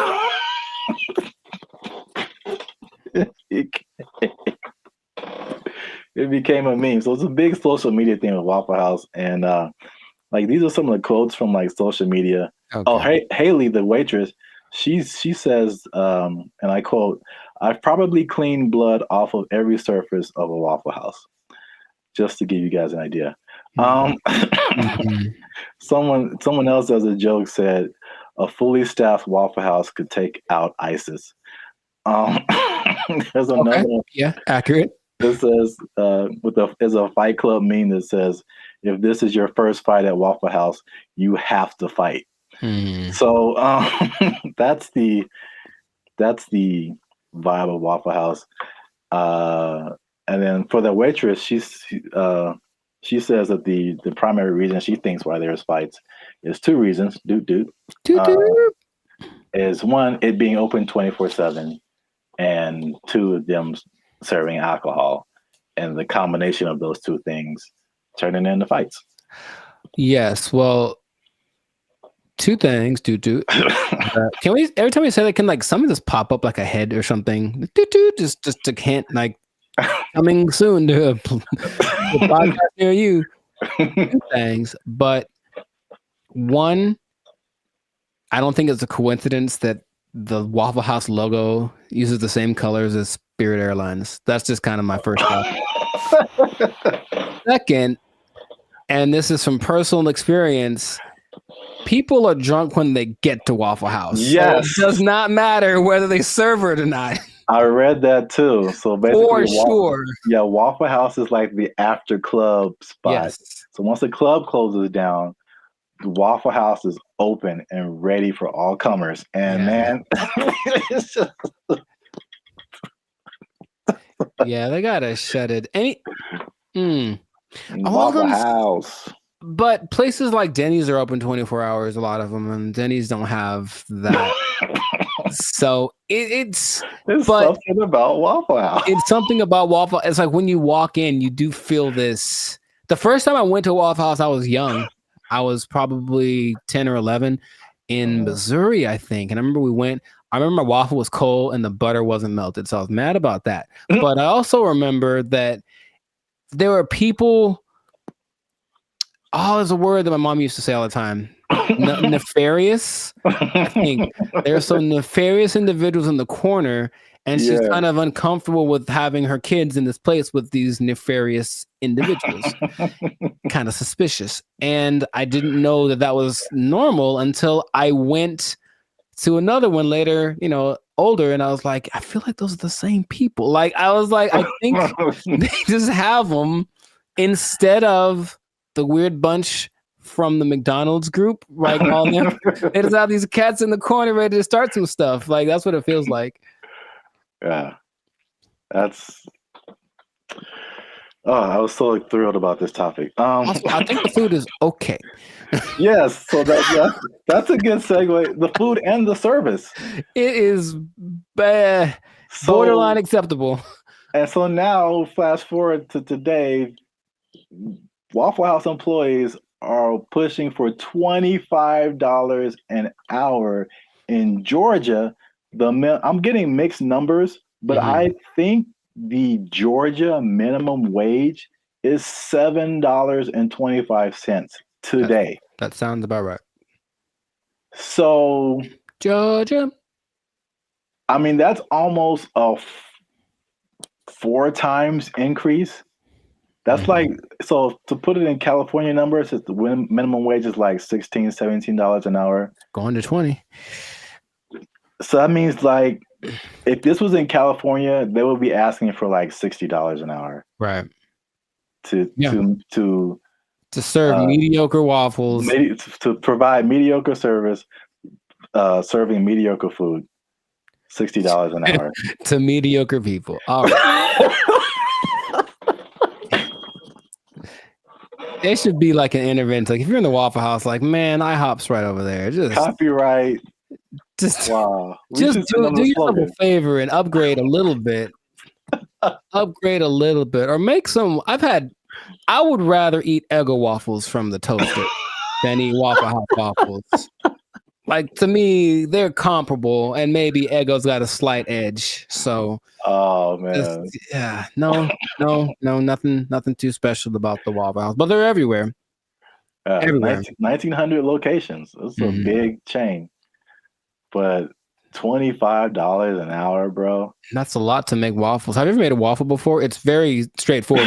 You take the pre-made batter, pour it into the waffle-shaped contraption, and then you wait. And that's it. That is it. And I've seen people fail at that. And oh, by the way, they've also been working at the Waffle House while they failed. So what's the end game for them? I mean, one, are they going to get it? Is there any precedence for this? Also notice in those videos, there was like 9 people protesting. Is that really right? You said there's 1,900 of those things, and those videos didn't have nothing more than like one store worth of employees. It was like one store that decided to speak for all the Waffle Houses, and I feel like that's not going to get it done. Not at all. It's not enough, Waffle House. It's the beginning. You got to start somewhere, man. Sure you do. Hey, support them. Wow. I think I'd just go to IHOP and support them instead. But no, people are jumping on the bandwagon because you got the SAG strike, the writers' strike, UPS workers were on strike, auto workers on strike. So Waffle House people are like, yo, we like a good fight. I think everyone wants to make more money, of course, but what's the value you're providing? What are you doing for me that I can't do myself? And like I said, I can make me I got a decent waffle maker. I can make myself a waffle. So I don't know what they're going for, but if they get it, good for them. $25 an hour. Wow. That's a whole lot. Leading the charge, the rockstar cook, rockstar grill master. He should probably just go solo. That's what I'm thinking. Instead of doing this whole trying to lead the charge thing, just be like, I'm the Rockstar Grill Master, make his own YouTube channel, have a shit. Hey, bro, I'll manage you. Just give me $25 an hour and I'll manage you. Start a whole chain of waffle apartments. Man, I see the possibilities. I see the future. Not the whole house, but we want a waffle apartment. We can get a waffle condo on the down payment on a waffle condo. Look, that'll be all right. A waffle sublet, if you will. Yeah. Well, we've talked about this way too long. We still could. That's the problem. I can keep going for another 10 minutes because it is fun to talk about. Oh man, I'm in tears. Good old Waffle House. So make sure you like, subscribe, comment, and share this video. Well, again, your favorite Waffle House employee. Ooh. And as a sign of support, of course. Sure. And yeah, we'll be back here, same bad station, same bat channel. Is that how they said it? I don't remember. I don't really remember either. But yeah, I'm not old enough to remember that. Nor am I. Well, good luck, Waffle House employees. I hope y'all don't get fired. They don't take your job. The waffles are cold. They took our jobs. They took our jobs. The place that is offering this is the Southeast Technological University in Carlow. I think that's how you pronounce it, Ireland. That's a bad start. That's a really bad start. All right, let's just stop. Hold up. Hold the presses just for a second. All right, so Ireland. Okay, I think. Okay, where do I begin? Okay, man.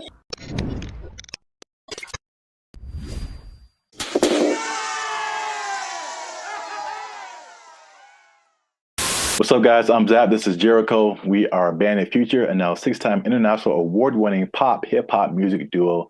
We make clean, fun music that everyone can listen to with a sound that is uniquely Californian. And right now, you are tuned in to the Life's a Circus podcast, where we talk about things that are funny, interesting, and ridiculous. But before we start, okay, y'all been laughing. Y'all been crying. Emotions. Y'all been... Y'all been laughing and crying at the same time. I don't know how that's possible, but you've been doing it. I synced you. Oh, that sounds... Anyway. Well, it's like Santa Claus. He sees you when you're sleeping. It's like, I know YouTube tracks statistics, but I don't know if it went that deep. Like, geez.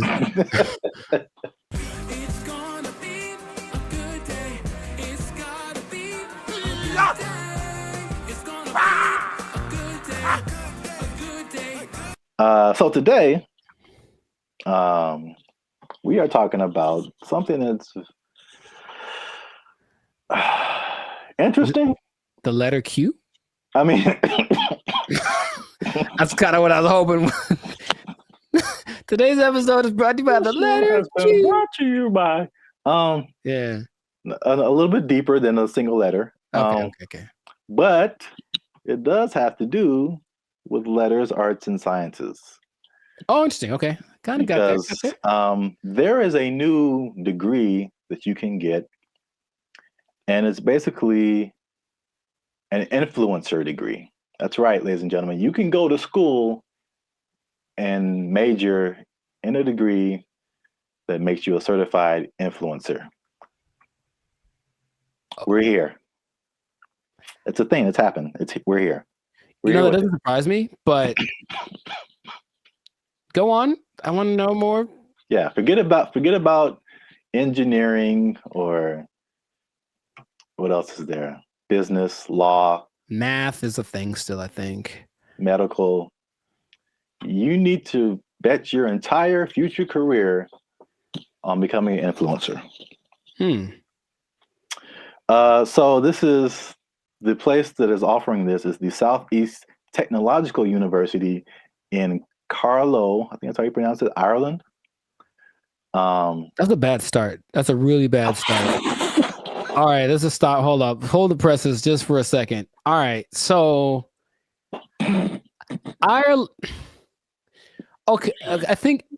Okay, where do I begin? Okay, man. So, like, for a place to have influence, it has to be something that has relevance. I think something where it's like, okay, this place is, or this person has said this is what's important, what's is cool. I will listen to it because I respect their opinion. I've never once thought about Ireland for anything other than leprechauns and beer. And if it's not about those two things, I don't care what Ireland has to say. So I'm already like, it's missed me on that, bro. Like, come on. If it was like New York or Dubai or something, it's like, yeah, a big place of influence. Don't tell me, no, man. Okay, keep going. What do you got? What do you got? All right, that's interesting because I kind of went that way for another reason. Okay. I don't know how they name schools in Ireland, but this sounds like very much like a DeVry University, JTT Tech. Like, it's not your top tier. Nope. Nope.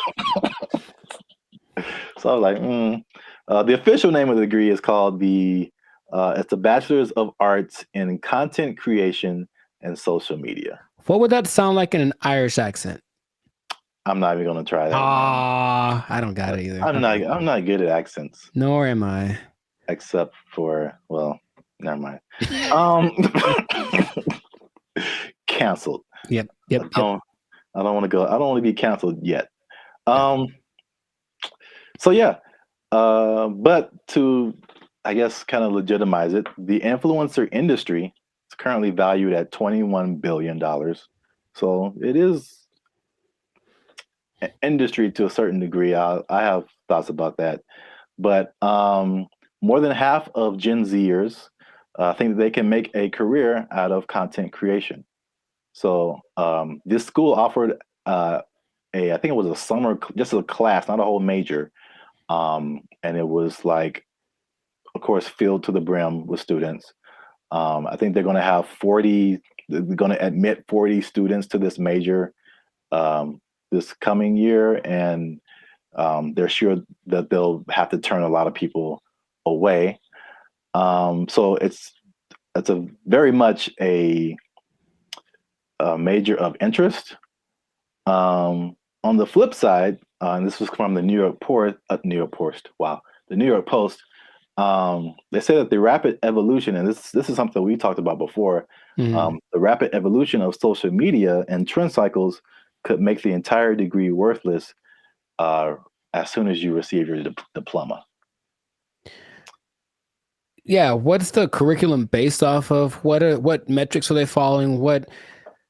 It seems like a cool idea if it's constructed in a certain way. I mean, imagine the nonsense if you paid money to become an influencer and then you sucked at being an influencer. Like, it's just, I feel like to be an influencer, you just have to have a certain kind of either personality or vibe. Like, not any person could be an influencer, that's for sure. But I don't know if that's something you can sell the idea on it for sure. But I think there'd be a lot of people asking for refunds in like a year. It just seems like something. Yeah, how you do that?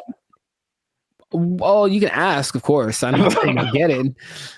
You're wasting the money, I think. But I think you'd be better off just studying on your own, studying social media, like a Mr. Beast did. He just studied YouTube, literally, and that's all. And then it worked out phenomenal for him. So, and not only that, all the people that he worked with also didn't get as big as him, but they all have channels with millions of people, millions of followers. So but here's the thing with education, anytime they're like, oh, here's an opportunity to make some money for us and maybe it'll work out and then we can get some more accreditation or who knows. They're just trying to evolve. So I see the point, basically. They're trying to evolve with the modern times. I just feel like that's not something you can teach in that sense. Because like, as soon as the lesson's over for that day, things are different. So if they're not constantly keeping track of the market, it's like teaching day trading or something based off of data from last week. It's like, okay, well, that worked last week, but it's different now. It's a whole nother. So it would have to be done really well to work in mass.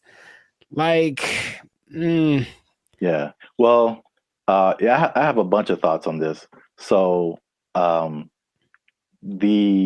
their defense, they have said that they're aware of like social media is constantly changing, stuff like that. So the curriculum is more about high level concepts, I guess. Okay. As like what the business behind becoming an influencer, stuff like that, which makes sense. But it's also like if I were a student, I wouldn't study this because I think it's too specific. And influencer is just a subset of sales, marketing, advertising, business. It's just business. And so like I feel like if you went to school for business, you would get a better view of like how the world works instead of just looking specifically at influencers. Right. But this is also like college was like 20 years ago or no, 15 years ago, something like that. So I have a totally different perspective, but as like a student coming in, you're like, oh yeah, I want to do this, blah, blah, blah. But I've mentioned this before. I kind of felt there's a interesting similarity between this and music, because you went to school for music performance. I went to school for music industry. And though I think even more so at the time that we went to school, even those majors were considered like, why are you doing that? True. So I can see the parallels, and then not that I regret doing music industry, but I can see now how I would have benefited probably more from just studying business instead of like a specific type of business where like all the rules are way different than like normal life. Sure. So I think I said this before, like I've learned more. I've learned how to do more in the music industry by studying general business. I got you. Right. Than by studying music industry. Because it kind of applies to everything once you get the basics down. Right. Right. So. Well, that's my advice to the youngsters. Is that how you're going to talk one day? Because I don't want it. Welcome to the Life Circus podcast.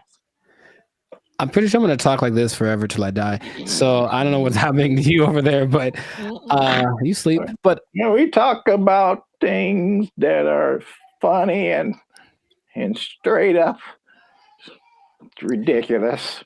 All right, old man River. Look, yeah, but you said about the students. I guess now that college is becoming more of a option as far as like, well, what's the point of going to college if they at least offer something that people want to be? Then I see the point. I do. I just don't know how they'll pull it off. But if they do, more power to them. Yeah. I don't know. Maybe we're just short-sighted, and then influencer will become all the rage, and people will make $1 and be like, "I told you so." Hey, you know what? Good for you. If you get there, I'll give you a cookie. No, those are addicting. Oh, I'm sorry. I'm sorry. Jeez, I keep forgetting the rules. Cookies are sometimes food. So this has been another episode of the Life Circus podcast. Make sure you like, subscribe, comment, and share this video with somebody who might want to be an influencer major. That doesn't even sound right. No, it really doesn't. But maybe we'll talk them off the ledge with this video. Because if you're trying to be an influencer now and you got someone coming up behind you that has a degree in it, they might take your job. They got a degree from Ireland. Does anybody Lucky Charms. Lucky Charms. They took our jobs. They took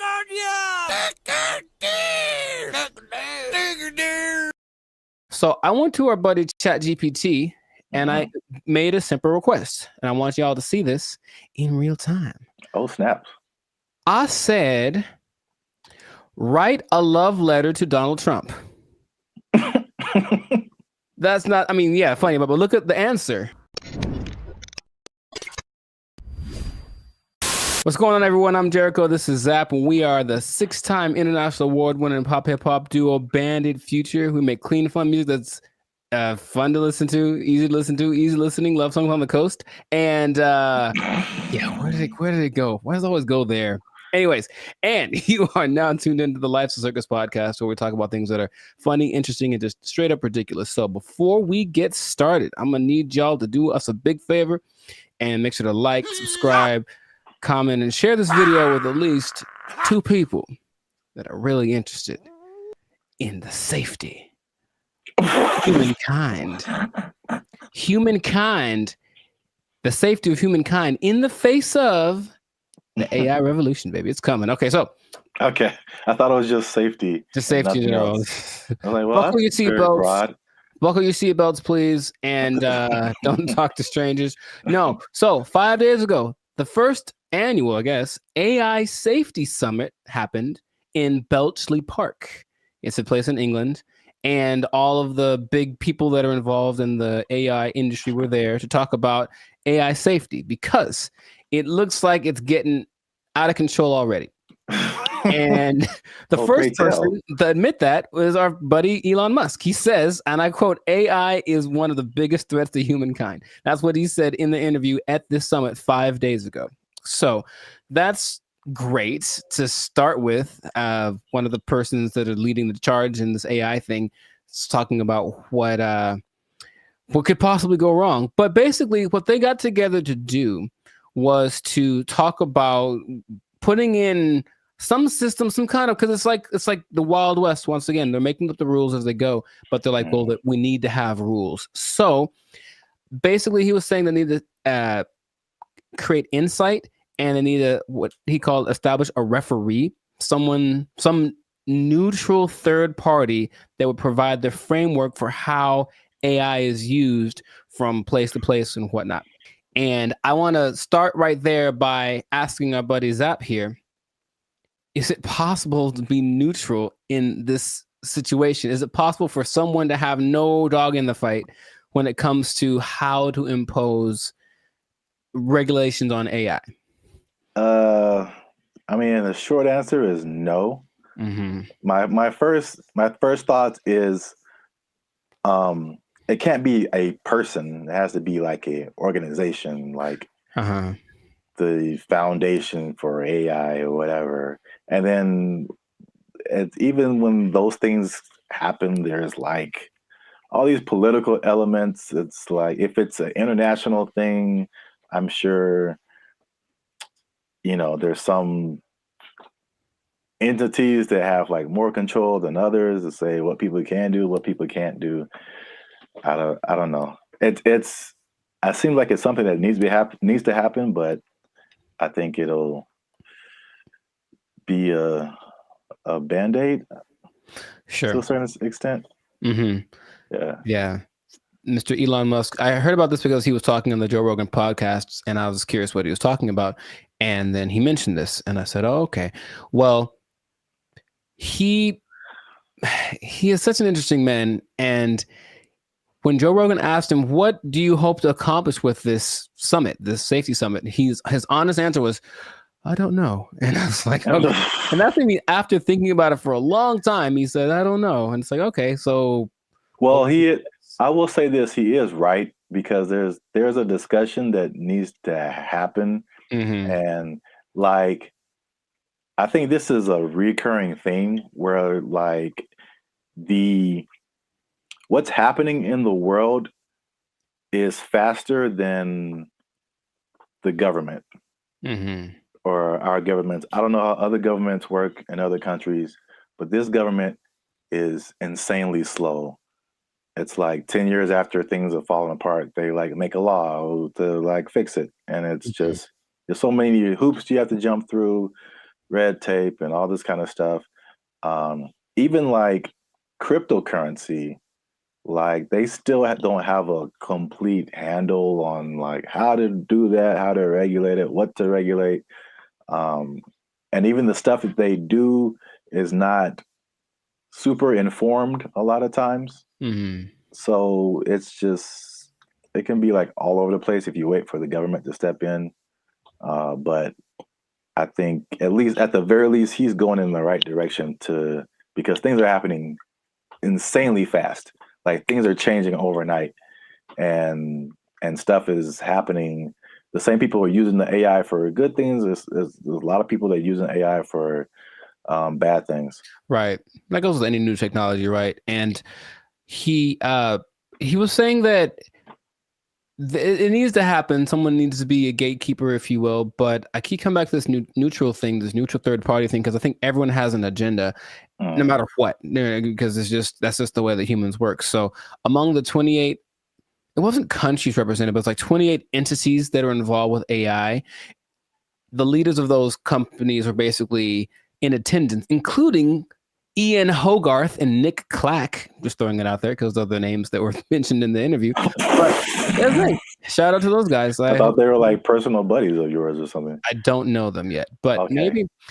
But so everyone has a motive and everyone has an agenda, and so when these AI programs are being created, whoever's behind the scenes is making it do what it wants. And someone brought something up to me. I did not know this was true, but this is just a small example of how anybody can bias an AI program. So I went to our buddy ChatGPT and I made a simple request, and I want y'all to see this in real time. Oh, snaps. I said, write a love letter to Donald Trump. That's not, funny, but look at the answer. My purpose is an AI language model, blah, blah, blah, blah. It basically said I can't do it. I can't write a love letter to any individual. That's what it says right here. Any individual, it goes against my guidelines. So ChatGPT was programmed to have guidelines, right? Mm-hmm. I said, okay, hey, ChatGPT, write a love letter to Joe Biden. There it is. Oh. See what I mean? See what I mean? Stop. It's just that simple that something behind the scenes can cause. By the way, this is not like genuine. I don't love or hate the man. I wouldn't write him a love letter. I'm just throwing it out there. I would not write him a love letter. I might write him a letter of concerns that I have, but I wouldn't write him a love letter. But here it is. If anyone wants to take it, go for it. But Dear see what I mean? President Biden, why do you keep falling down? Love, Timmy. Dear Joe, I hate your stinking guts. You are the scum between my toes. Anyways. What's that from? Little Rascals, I think. Oh, yeah. Yeah, Little Rascals reference. Shout out to Alfalfa and Darla. So that was my jam right back in the day. But all I'm saying is that, see that? That's because someone mentioned that happens when you do. I was like, no way. I tried it. I was like, oh, wow. So just seeing that in a small thing. So imagine this program that's supposed to be benevolent, because who's making these things, right? I don't know who was his name?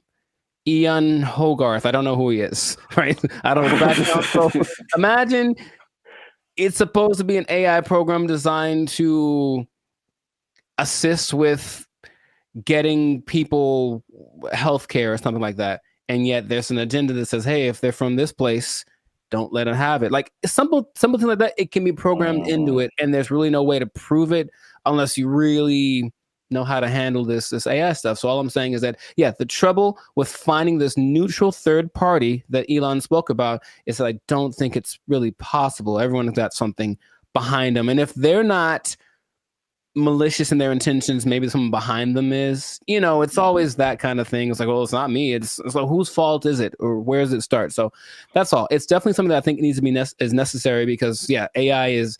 He said something else that it's the first time in history that there's something smarter than humans, because that's been our thing, right? We're not the fastest, we're not the strongest as far as all that. We're the slowest and the weakest in a lot of ways, right? But we got smarts, we can make crafts and buildings and vehicles and all that kind of stuff. And now we've made a thing that is going to be smarter than the smartest one of us. So it's like, what's going to happen down the road? And it's like, it doesn't look great because it really feels like they're all in this, like, I don't know what we're doing. Perfect. That's the feeling that I get from it. And that's how the movie starts.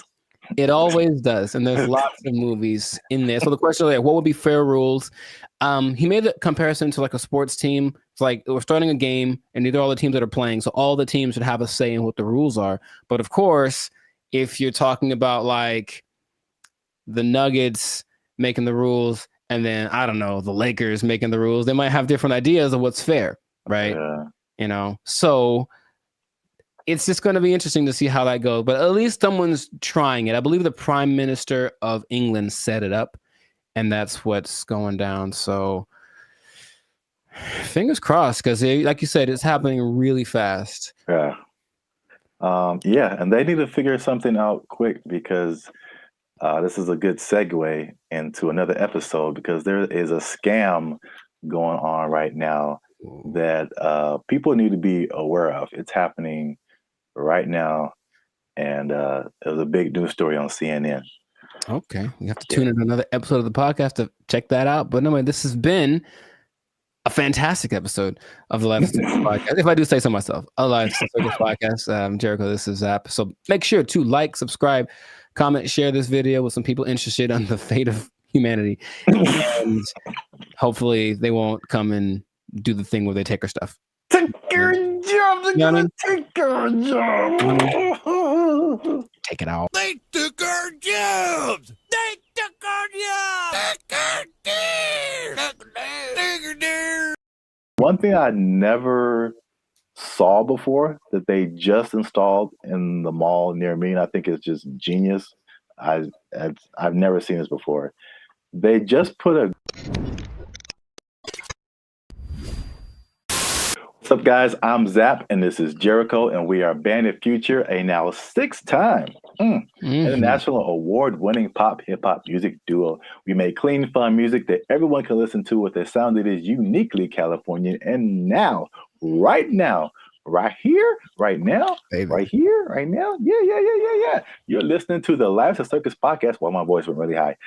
Where you're talking, we're talking about things that are funny, interesting, and ridiculous. But before we get started, make sure you like, subscribe, comment, and share this video with at least 2 people who like to go shopping.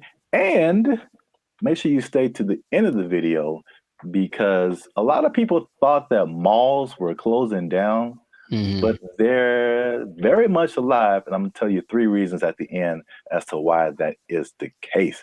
Bam. Intro. Nailed it. Okay. I like it. The rest of it, I don't know. Well, it's all about how you start and how you finish. The middle can be like, like a plane. It's like, all right, we took off right, a little choppy in the middle, but if we landed right, everything is all forgiven, I guess so. And if something is wrong, then you can sue later. Emotional damage. Yeah. But yeah, so today's topic is all about the American mall, America pastime, if you will. Jericho, do you still go to the mall? Is that a thing you do? Where do you do your shopping, my brother? Dude, it's always going down in the mall. Meet me in the trail. It's going down. Meet me in the mall.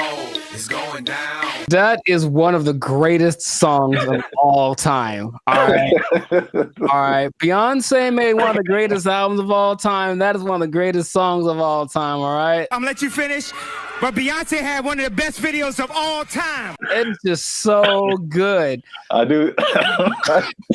I like that song so much. Like, oh my gosh. I do think about that more than I should. It's so good. It's just such a if you just I guess I think about the lyrics too much because it's just like wherever this guy goes, it's going down. Yeah, I know. It's like, how cool is this guy? You can meet him anywhere, and anywhere he is, it's going down. He's pretty cool. That's gangster, man. To me, never met him, but seems pretty cool. I'll still go once in a while. I don't like shopping that much, but I always liked going to the mall. I just like the vibe of it.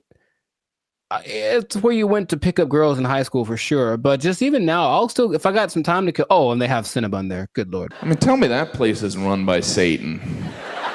You ever eat a Cinnabon? You have to take a nap halfway through. I'll go there just because I kind of like it's like a realm of industry that I never really thought of too much until I was older. Actually, after watching an episode of Daria, it's really weird. But it was kind of like this episode about the mall culture in general and how like places got big, like Cinnabon in malls, and what an interesting concept it is. But not like a little, outdoor, but like a big, huge Ontario Mills style, or like the big one in Minnesota. That kind of mall thing. It's just a vibe. It's commerce. It's kind of like capitalism and its friendliest. It's like, hey, here's a lot of stuff that you probably want all in one place. You can come get it and spend time here, and it smells wonderful and it's fun. So I always liked going to the mall. So I'll still go once in a while, but I usually know that I have another option now. I don't have to go to the mall to get stuff that back in the day I did. Yeah, I mean, I'm from Alabama, Montgomery specifically. We had basically two malls. It was the Montgomery Mall and the Eastdale Mall. Montgomery Mall was it was all right. It was kind of small. Eastdale Mall was a little bigger, but not compared to what I've seen out here. Like Ontario Mills. Yeah. You mentioned that is huge. The Glendale Galleria, huge. Yeah. What's the one that's like off the 5? Oh man. Not Fox Hills. No, it's like the Citadel, something like that. I know what you're talking about, but I don't think I've actually ever been there. I think it's either that or something, or Cerritos. The Cerritos Mall is huge. It's the Beverly Center. Yeah. A big.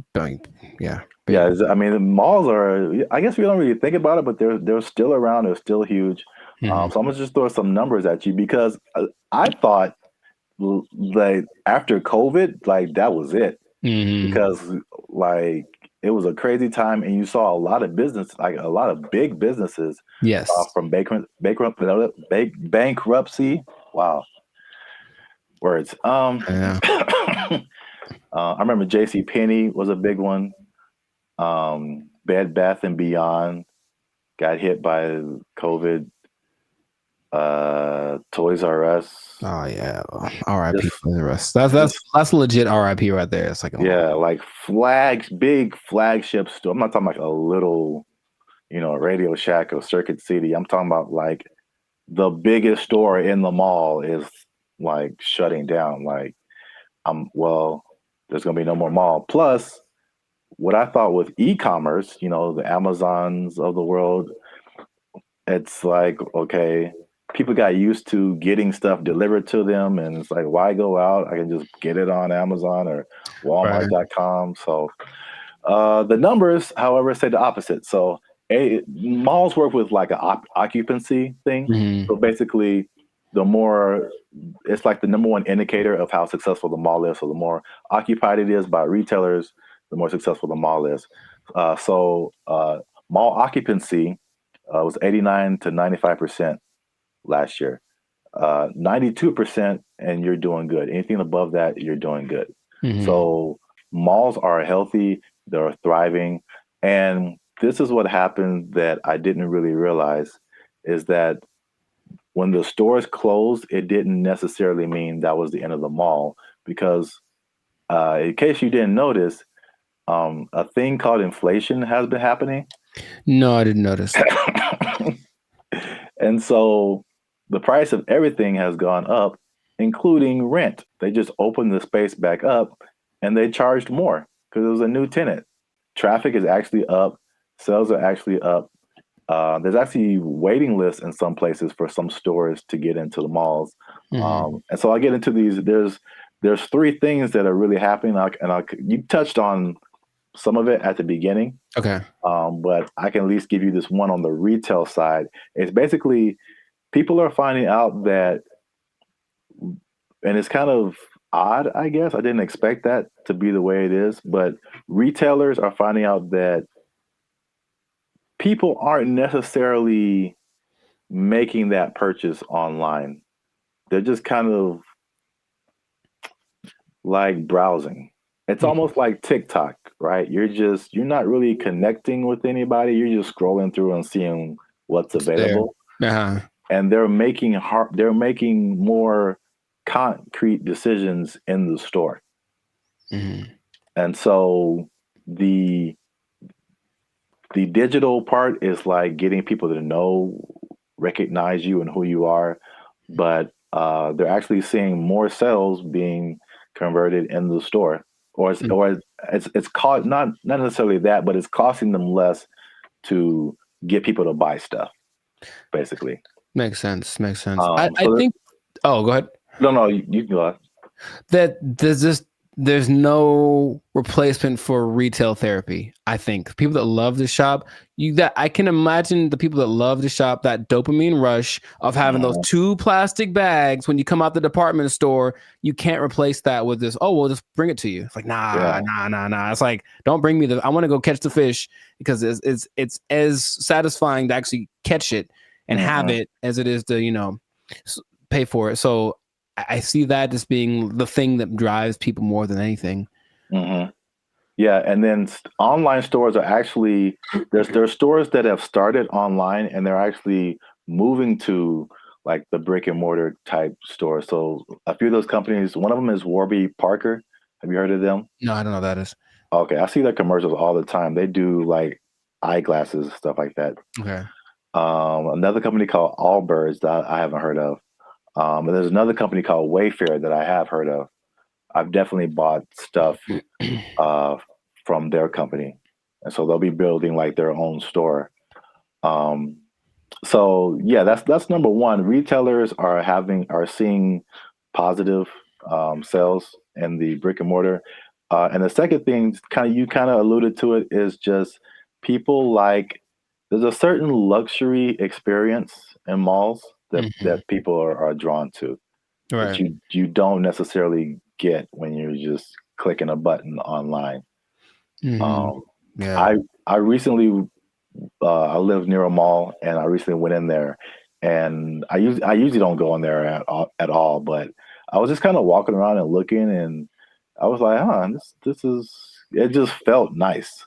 And I saw like a lot of stores that I wouldn't have come across online, a lot of objects or apparel, just stuff I wouldn't just be looking for online that was just different. Where else can you ride an escalator? The airport. Yeah, okay, so that's 2. But I don't go to the airport as much as I go to the mall. But honestly, it's kind of a cool thing too. Like, especially that big one that's always in the middle, and everyone's going up, and it's like the promised land appears. So it's kind of going there. Everyone looks. It's really interesting. But I think if you pay attention, you see the excitement of people going, "I'm about to buy something."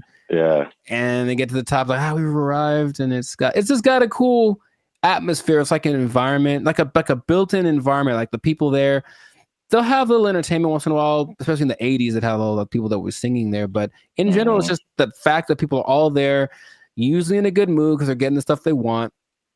It's a nice place to just hang out.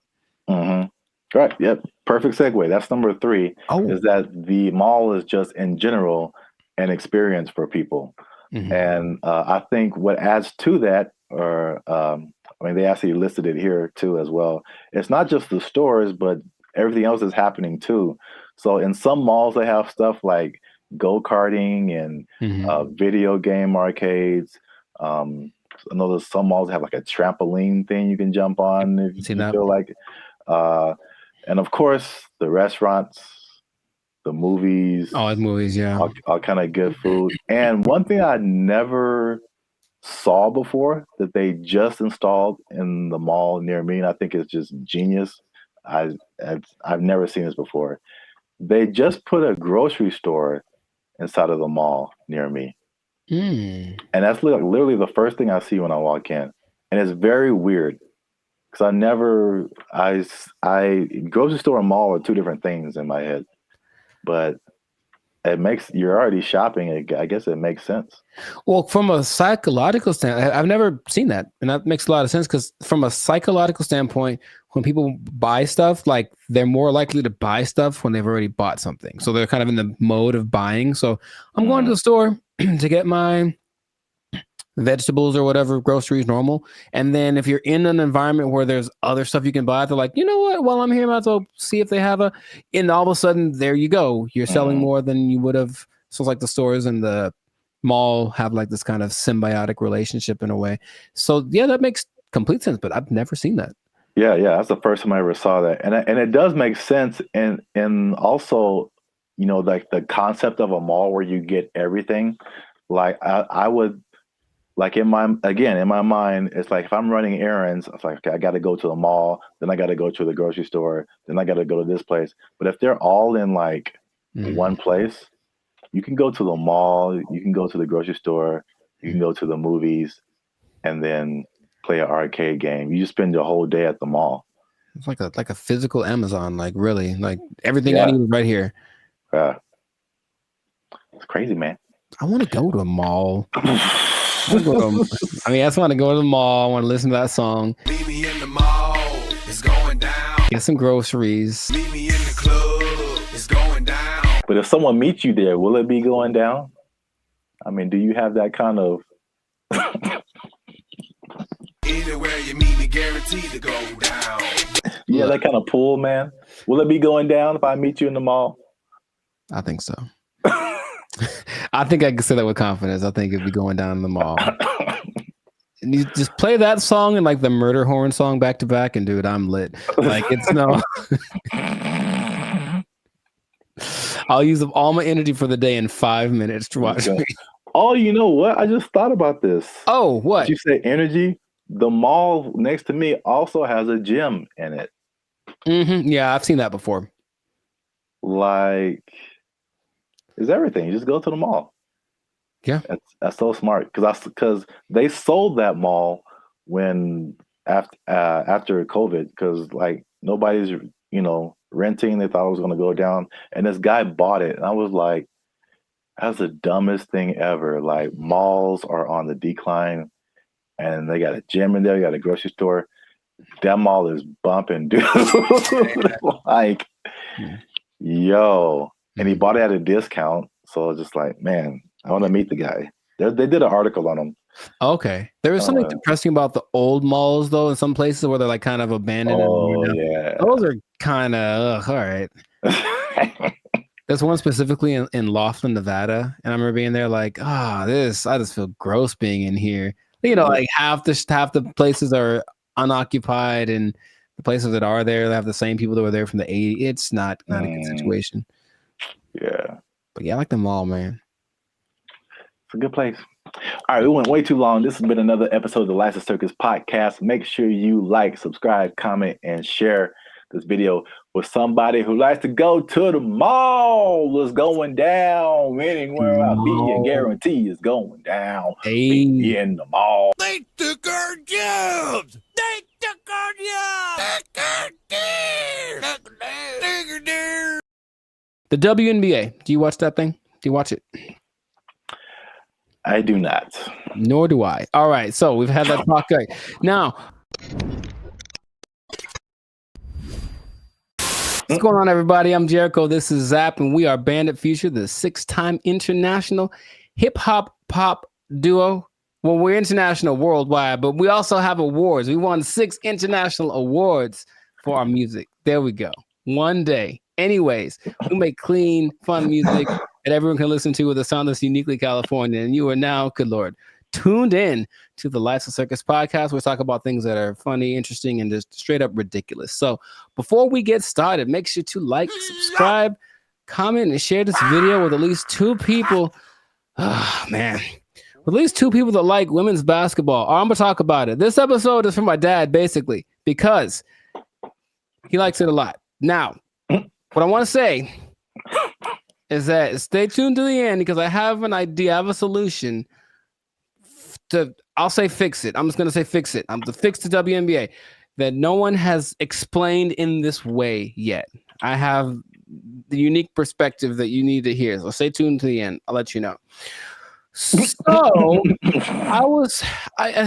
this kind of goes for women's basketball in general because the WNBA season just ended, but women's basketball started. And I'm in the gym yesterday and I'm watching it. I texted you about this and I'm watching it and I watch and I watch and I watch. And about 7 minutes go by and no one has made a basket. And I am heated because I'm trying to feel good about myself. I'm in the gym working it out and I want to see some success happening so I can feel motivated. And there was no success. And I was so mad about it. And it was a blowout and it wasn't very fun. So I want this to be positive. So what I want to say is that women's basketball is a noble sport. Basketball, of course, was created for women by James Naismith. And I've heard a lot of arguments from professional female basketball players about the disparity between the men's game and the women's game and this and that. But there are a couple of things that I think get ignored that would make things a lot better. Or when it comes to the argument in between why people should watch the WNBA, things get overlooked. So I wanted to throw this out there. I'll ask the question first to you. Do you watch the I'm trying to make it one word. No, it doesn't work. The WNBA. Do you watch that thing? Do you watch it? I do not. Nor do I. All right. So we've had that talk. Right. Now, the thing that there's a lot of things that could that's the whole thing. There's a lot of things that could contribute to why the men's game is so much more enjoyable to watch. But what I hear the counter is that, well, women are a lot more fundamentally sound. So if you watch women's game, you will get a lot more of the basics, a lot more of the pureness of the sport. That's the thing that I hear more than anything. This is why you should watch the WNBA. So I looked at 2 statistics that just told me everything about why that's not correct. So let's just say, what's the number one objective of basketball? Put the ball in the basket, right? Score points, right? So the better you are at that, the better than you're doing.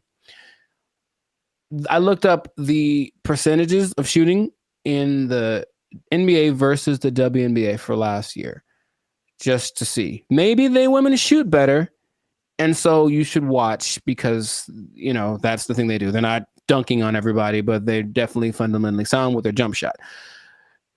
WNBA average, 44%. NBA average, 47%. Okay. And the average for the WNBA, I couldn't find the statistic for the NBA, but for women, for the whole existence of the WNBA, the average is 42%. I think that's pretty low. And I don't care who you are. I don't want to spend my whole time watching people miss shots. That's just what it comes down to first. So the pureness of the game, I don't think that's that great an argument to say, oh, we at least could do stuff better than the guys. Well, apparently not. That's number one. And then number two, I watched the last play of the WNBA championship game where the Las Vegas Aces, they beat the New York Liberty.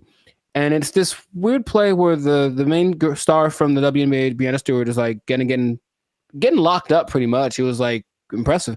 She gets locked up. She passes the ball. She passes to some other girl in the corner.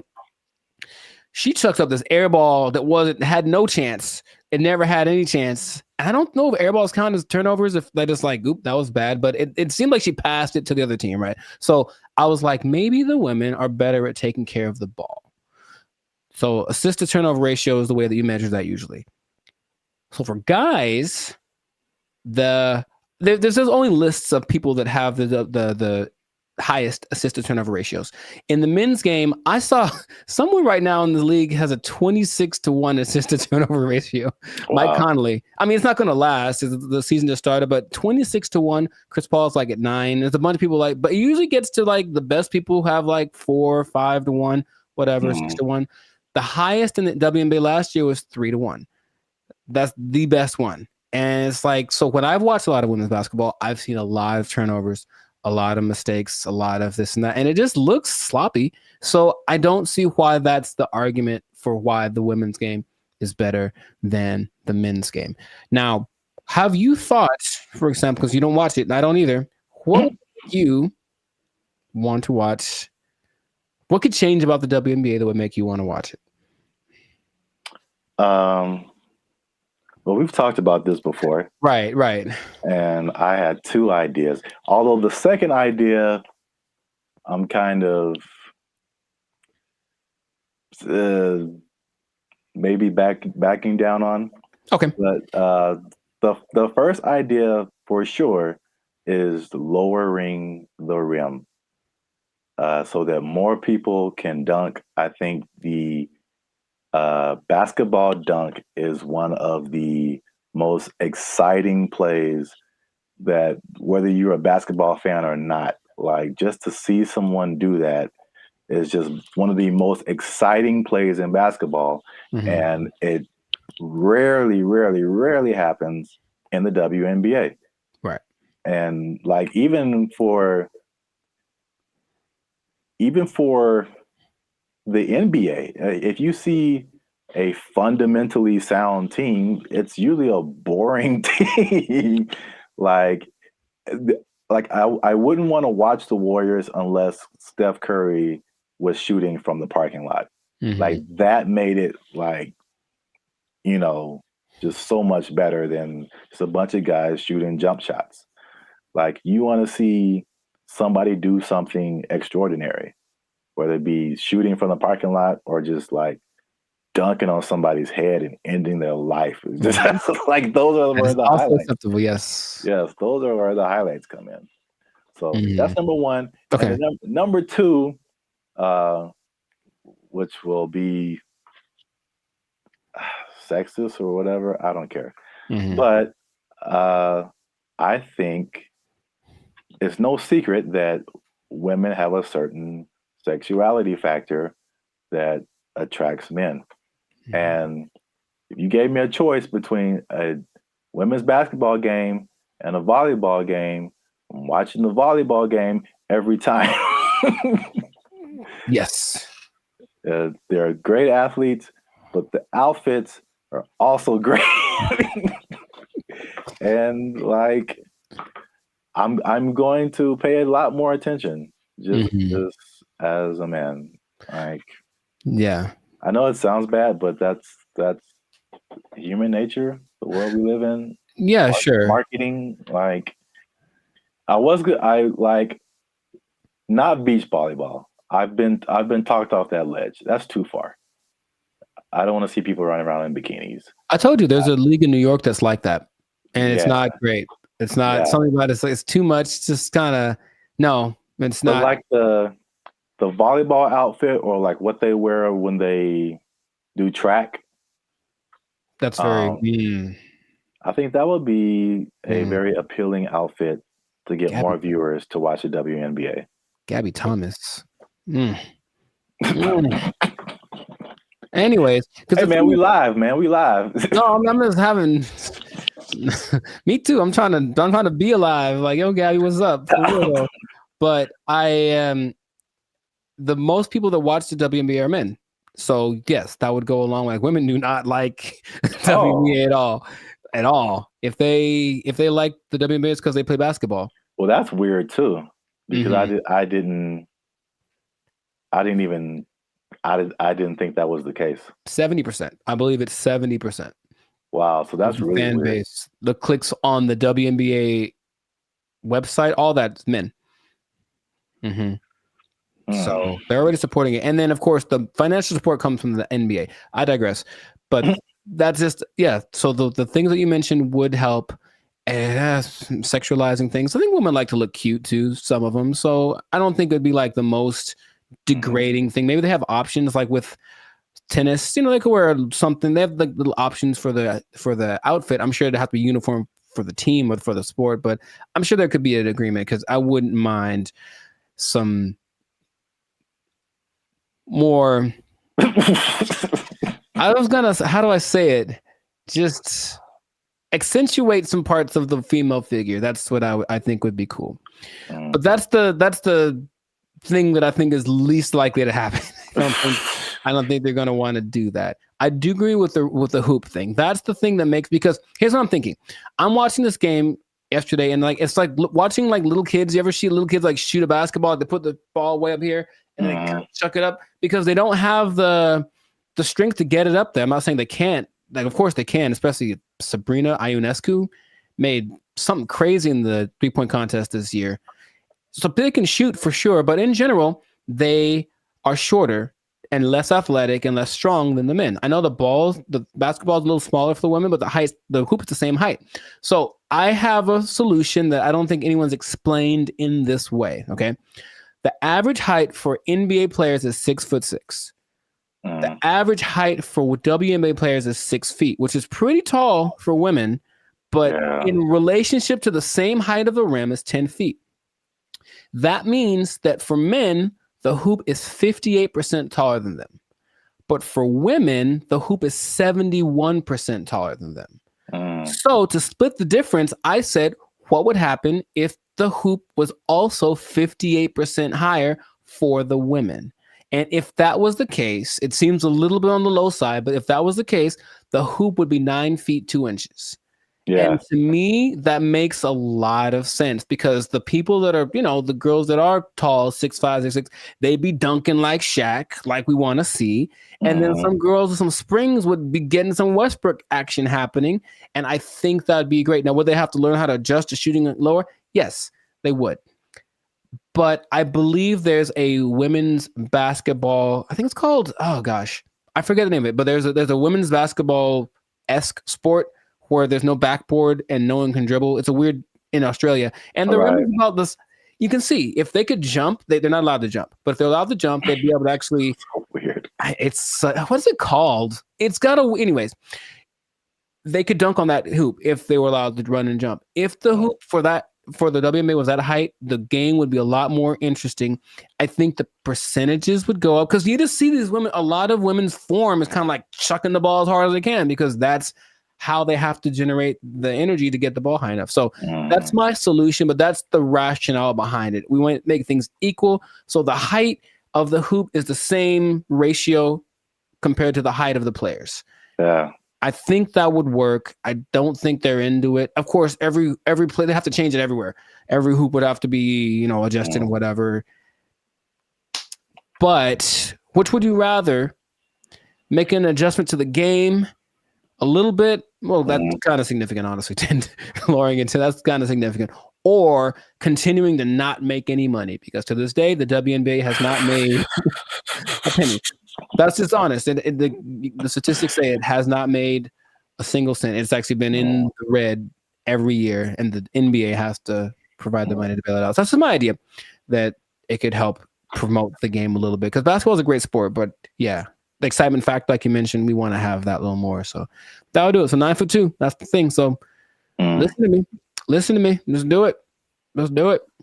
I heard something. On a kind of serious note, I heard something very interesting when it comes to like giving people a fair shot.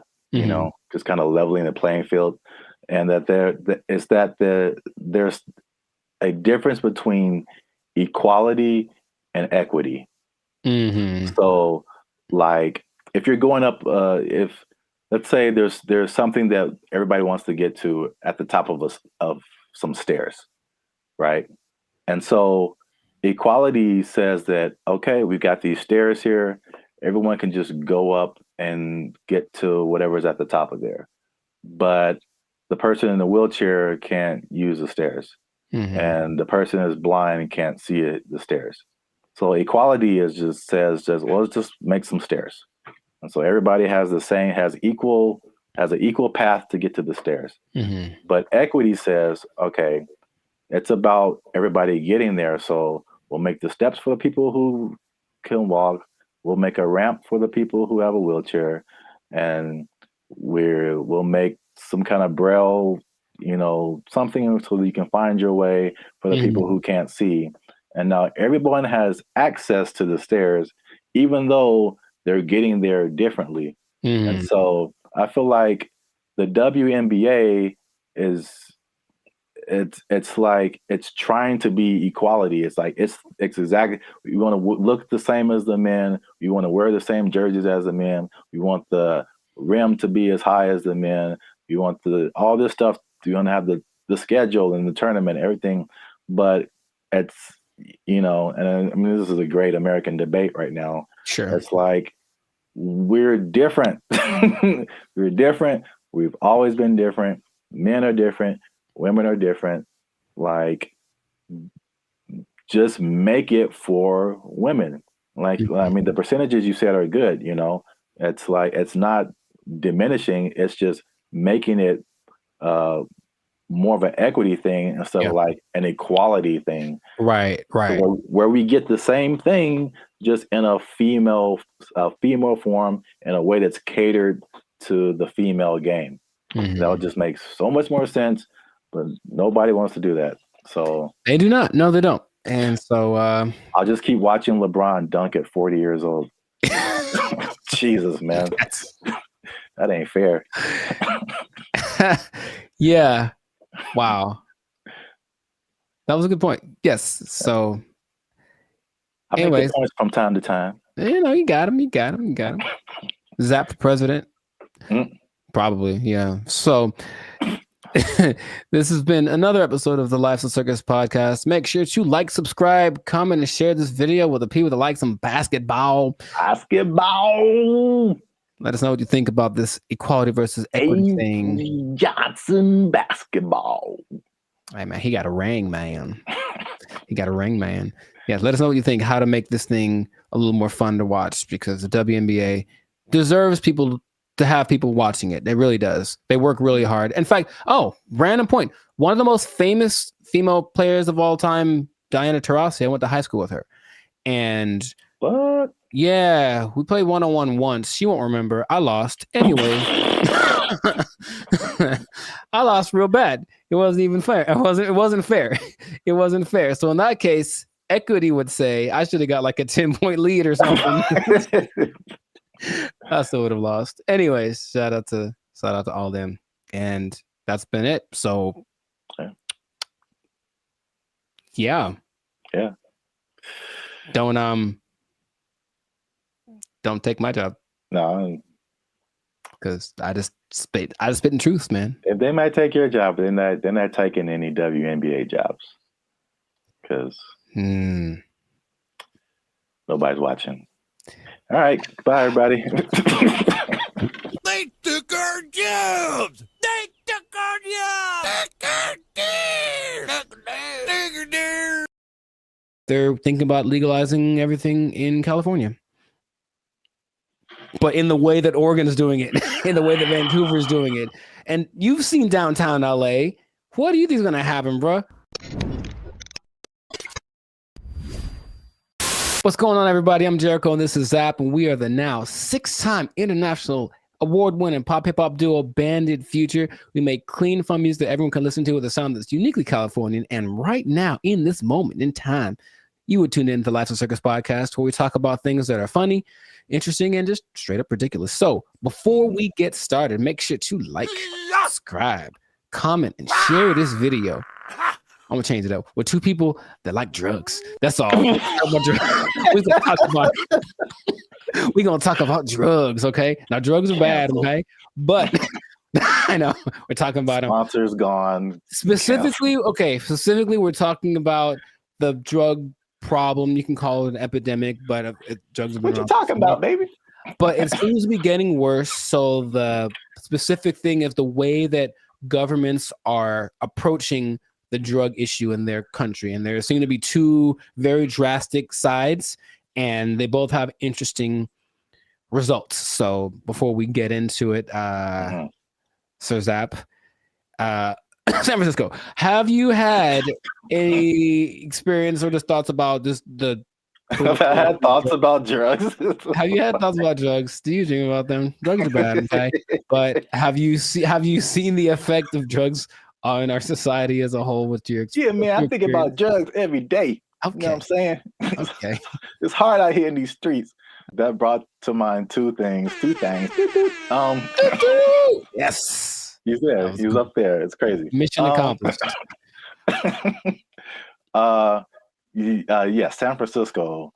Wow. Yeah, I had the worst hotel experience of my life in San Francisco. You were there. You remember?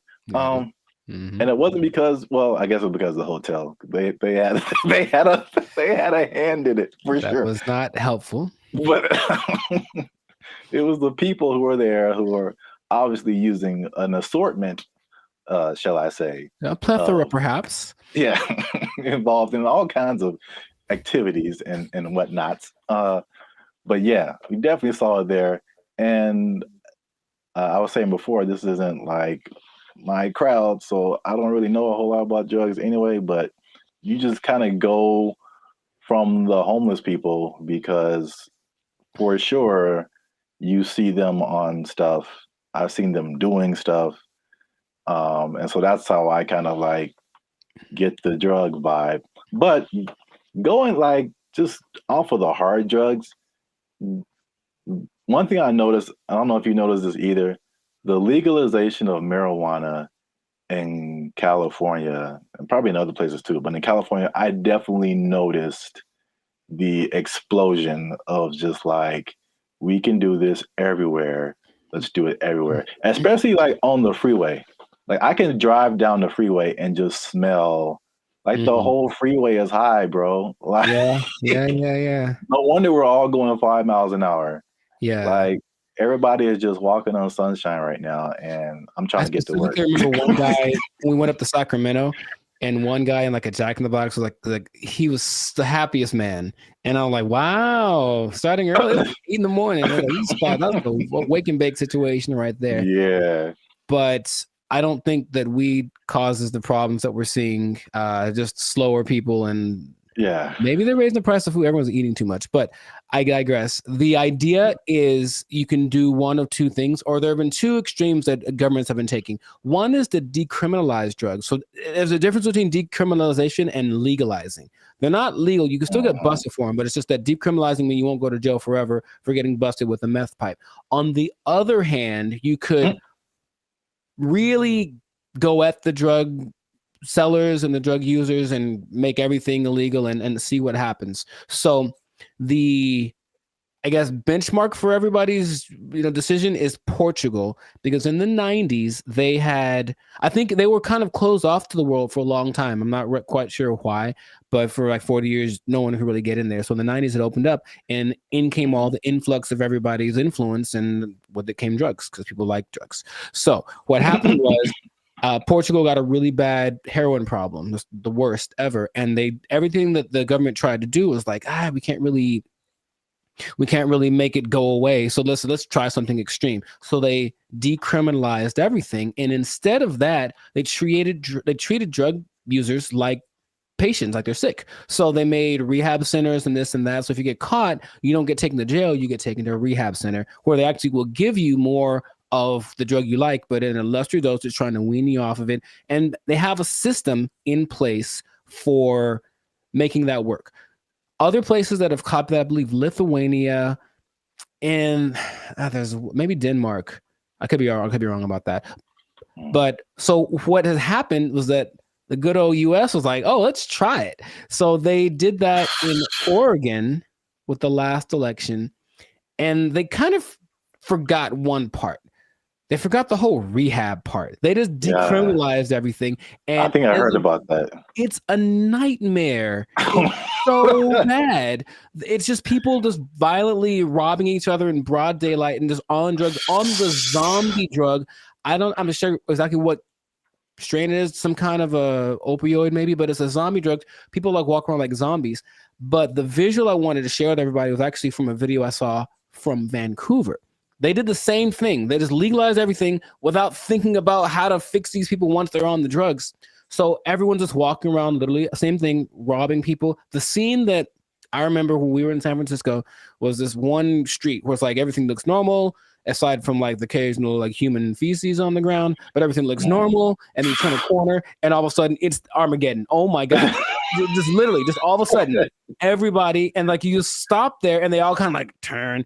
That's the zombie drug.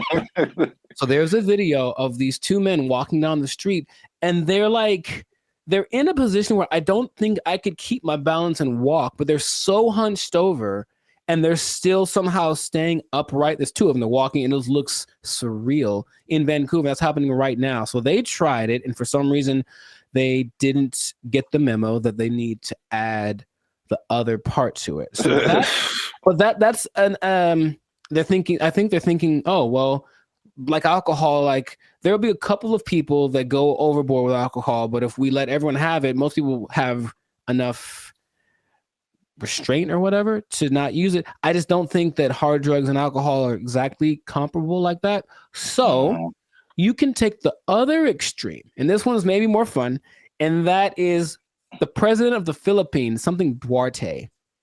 He said, he got elected in 2016, maybe.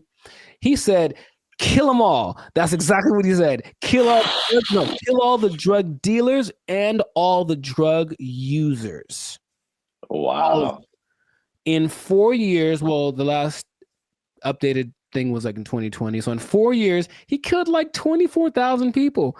Just for, and the thing is, he'll catch you. They'll just raid the streets at night, and if you're on drugs, that's it for you, basically. And the thing about that is that a lot of, and then the people that don't kill, they take to jail, but they kill a lot of people, and everyone in, like, all the citizens love it. They think it's fantastic that he's doing that. So when they interview the drug lords, they're like, well, we're not going to stop, so we just got to figure out how he's not to get caught, because the threat of death isn't enough to stop it. So you have a lot of people in jail. You have a lot of people that are being killed, just like, and then they have a lot of people that are approving of this, right? And that's the most extreme case of that. So I'm sure there's other options, but that seems to be the two sides. So if you were the leader of Zapville, Zaplands, and you had to implement a strategy for the rampant drug use in your country, man, you got to be a better leader, man. I know what's going on. All your people are just down in the pipes. But what would you do to resolve that, you think? That Philippines thing is wild. I never heard that. Yeah, well, like they don't talk about it too much, but yeah, but he's like, he literally gave a speech. He was like, yeah, and all the drug dealers, and then everyone cheers. But he literally did this, and that's his approach. Oh wow. Yeah, that's too far in my book, especially for the users, because like drugs are an addiction. And like, yeah, you're not in the right frame of mind to like make decisions and then have someone execute you because of your addiction. I think that's too far. Okay. But the thing you said in like Portugal, Denmark, that's interesting.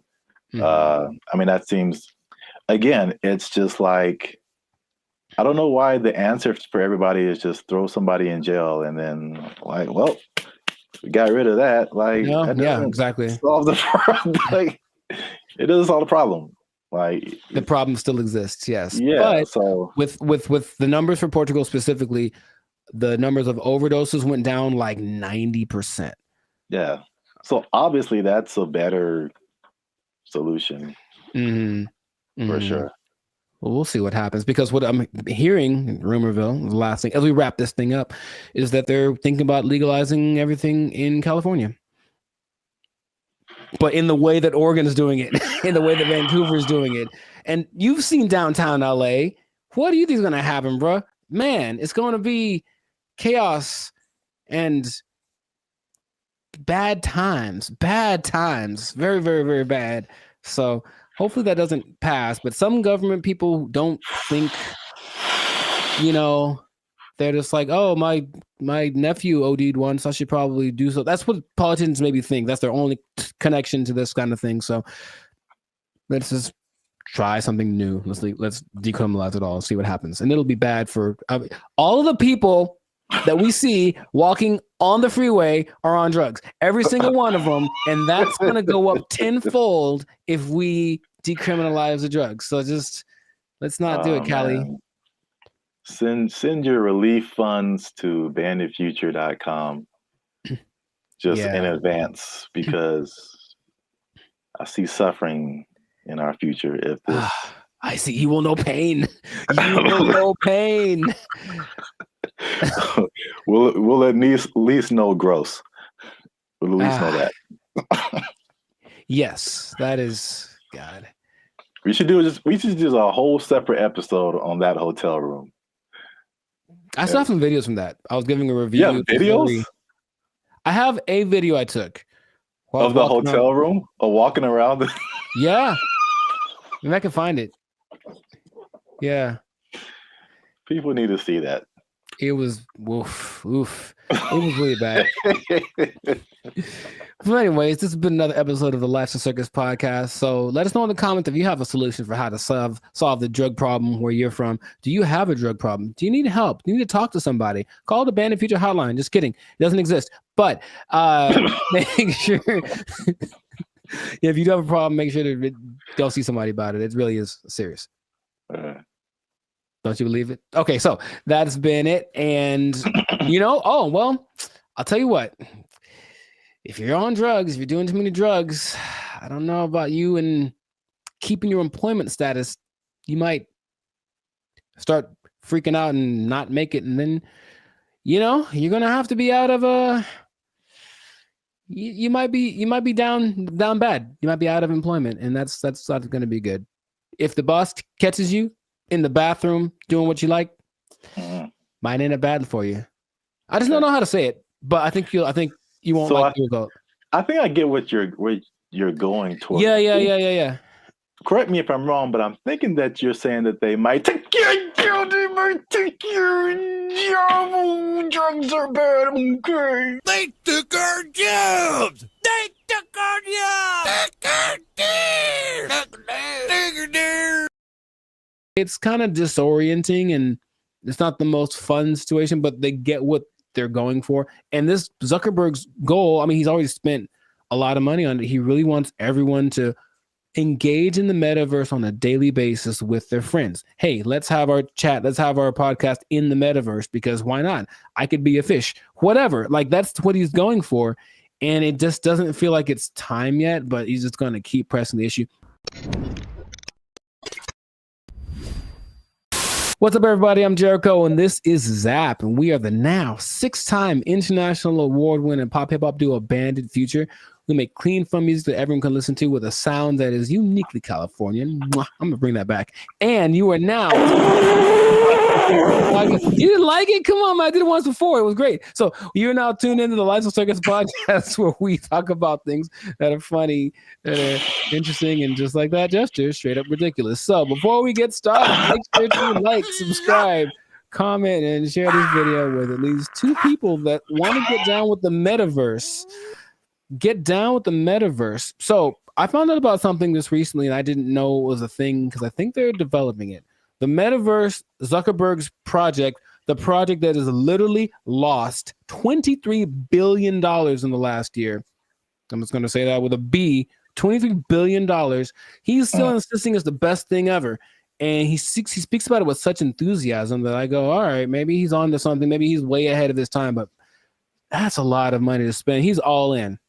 So as of, I think, a month ago, or even less than that, Instagram, well, that's his company as well, there's an option called Meta AI, where you can basically chat with a chat bot. I don't know how to call these things, but it's a chat bot that basically mimics a celebrity.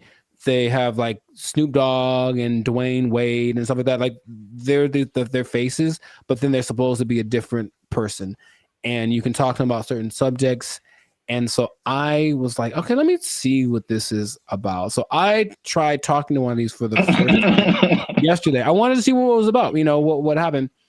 It's such a strange experience. And I don't know how much, because it's still like the beta phase, I suppose. But like, had you heard about that? Specifically the Meta AI? No. Dude. All right, maybe there's some screenshots, but I had a couple of conversations with this because okay, I'll actually say it as I. Who's the person that you had a conversation I spoke with? to Lorena and I spoke to Izzy. Now they're modeled after two people that I don't. So each one has a name. I'll have to go through it and maybe you can put it on the thing. But you go to just talk to a AI, and then there's, for example, you can talk to Zach, who's a brotherly jokester, but he's Mr. Beast, right? It's Mr. Beast's face.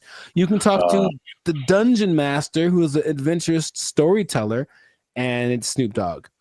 You can talk to Brew, the confident sports debater, and it's Tom Brady. So that's the thing. Wait. Yeah, So, it's a lot of information that I'm not explaining right because I'm still trying to wrap my head around it. No, but like, how is it? Why are they two different names? Is it like a trademark thing happening?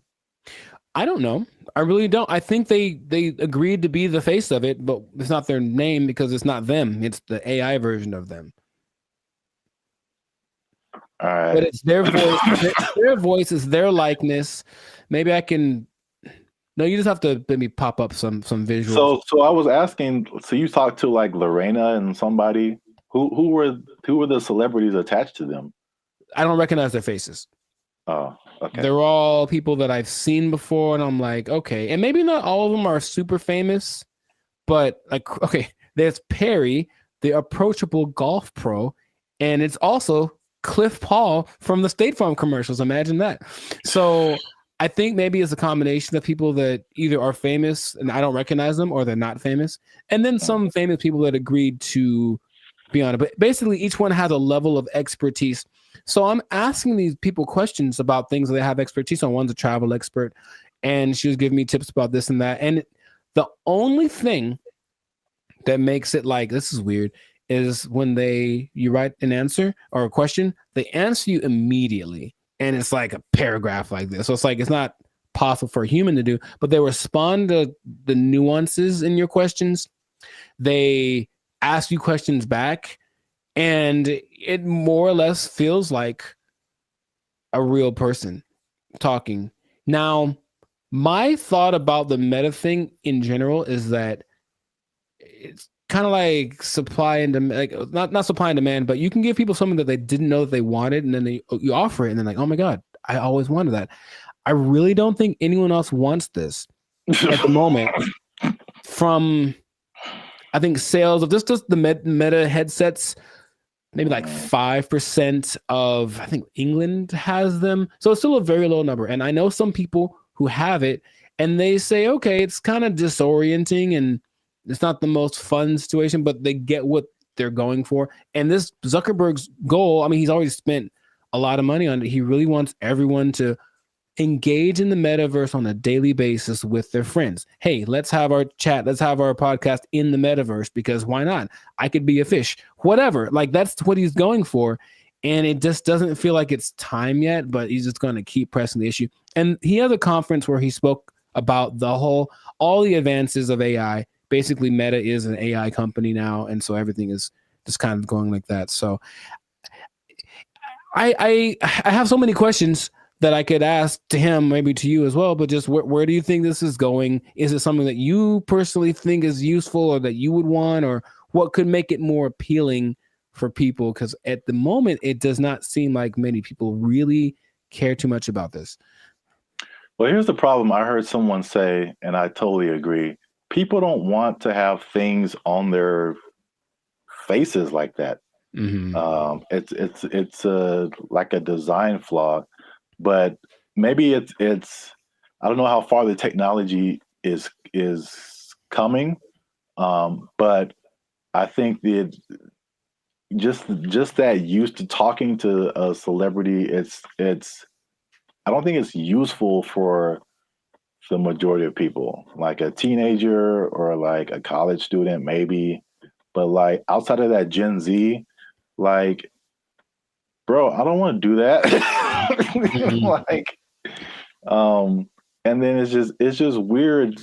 Like, what's the purpose of having? It's like a fake conversation when you can have a real conversation. It's I think the human aspect of it, not being able to talk to a real human, that's just weird for people. And so were you typing, or was it like a thing you could hear they were talking? You could do either one. Okay. It's just like, honestly, it sounds like the person who has no friends does this. And they just talk to robots. So that's just weird. But back to like the glasses, one thing that I have been hearing about lately is the stuff that's, I think this was Facebook too. So I think this is a move in the right direction. There's a partnership with Ray-Ban or some other kind of like glasses company where they're like your normal glasses, but they have AI capabilities. So like you're looking at something and you can see something else superimposed that tells you like information about it. Like this building is from whatever, or this jacket costs this much. That I see as like, okay, that's pretty cool. That's very helpful. Or there's another thing where it's like you look at a jacket and you can instantly find where to buy it. So someone, I like what you have on, and you can instantly like buy it for yourself. Like stuff like that is cool. There's also like the Snap AI mirror from like Snapchat. So I again, it's like they have to get out of this like goofy realm to make it like, okay, this is how you can use this. It's not about, I know I'm like going a bunch of different directions. I have a bunch of different thoughts, but it's like,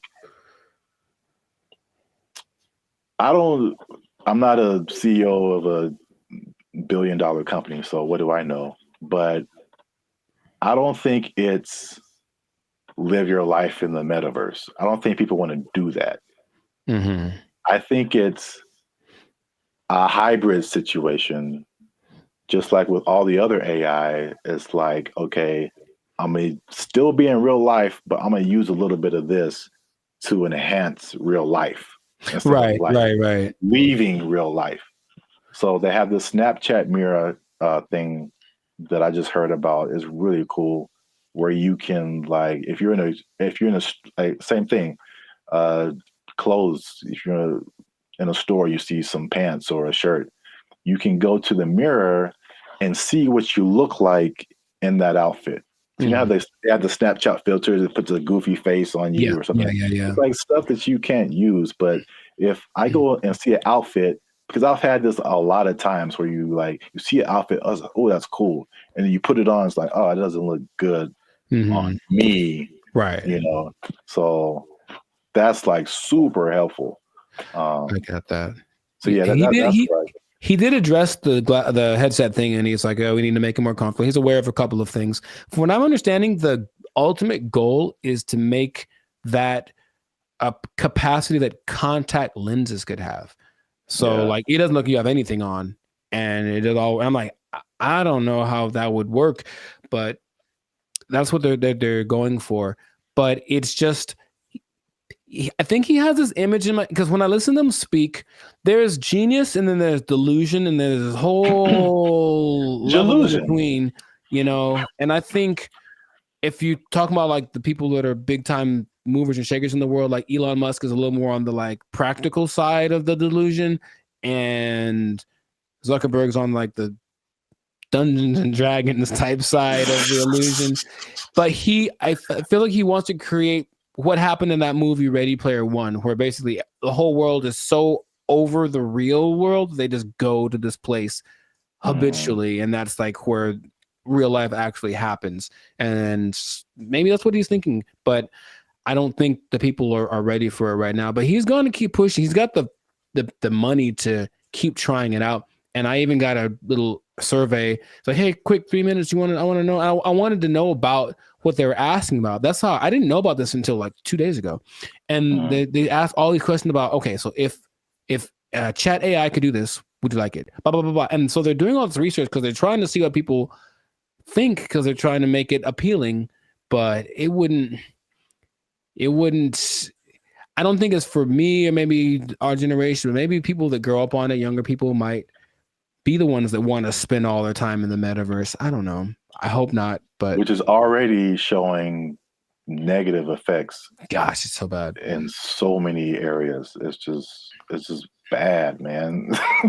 Yeah. So we'll see where it goes, but let us know in the comments if you like the metaverse, if you've had some metaverse experience, if you've tried this new Meta AI chat thing. What do you think? Is your best friend Snoop Dogg in your mind? Because it's not really him, but maybe you think that it is, and that's good enough for you. So good for you.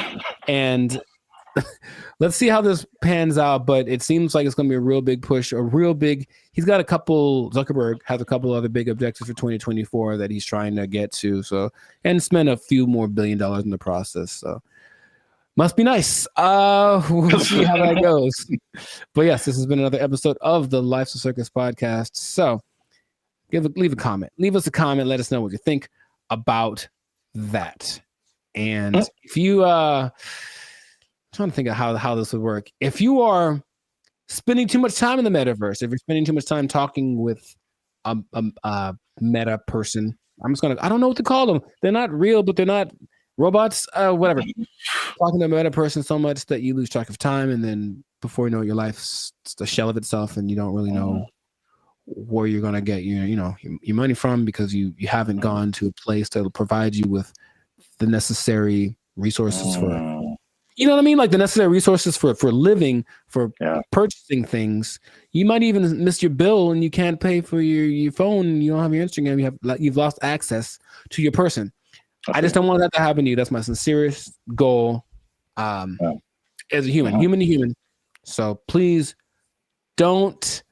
Man. Well, I guess you understand what I'm trying to say. I don't have to say it. So. You don't have to say it. You don't have to say it. But I'm going to say it. Don't lose your job. Don't lose your job in the metaverse. Marcus Zuckerberg is crazy. They took our jobs. They took our jobs. He believes that masturbation was the greatest evil on earth, and that by eating cornflakes, it would prevent people from doing it. So I don't see the connection. No, it's there, man. It's there. I'm trying to make it work in my head.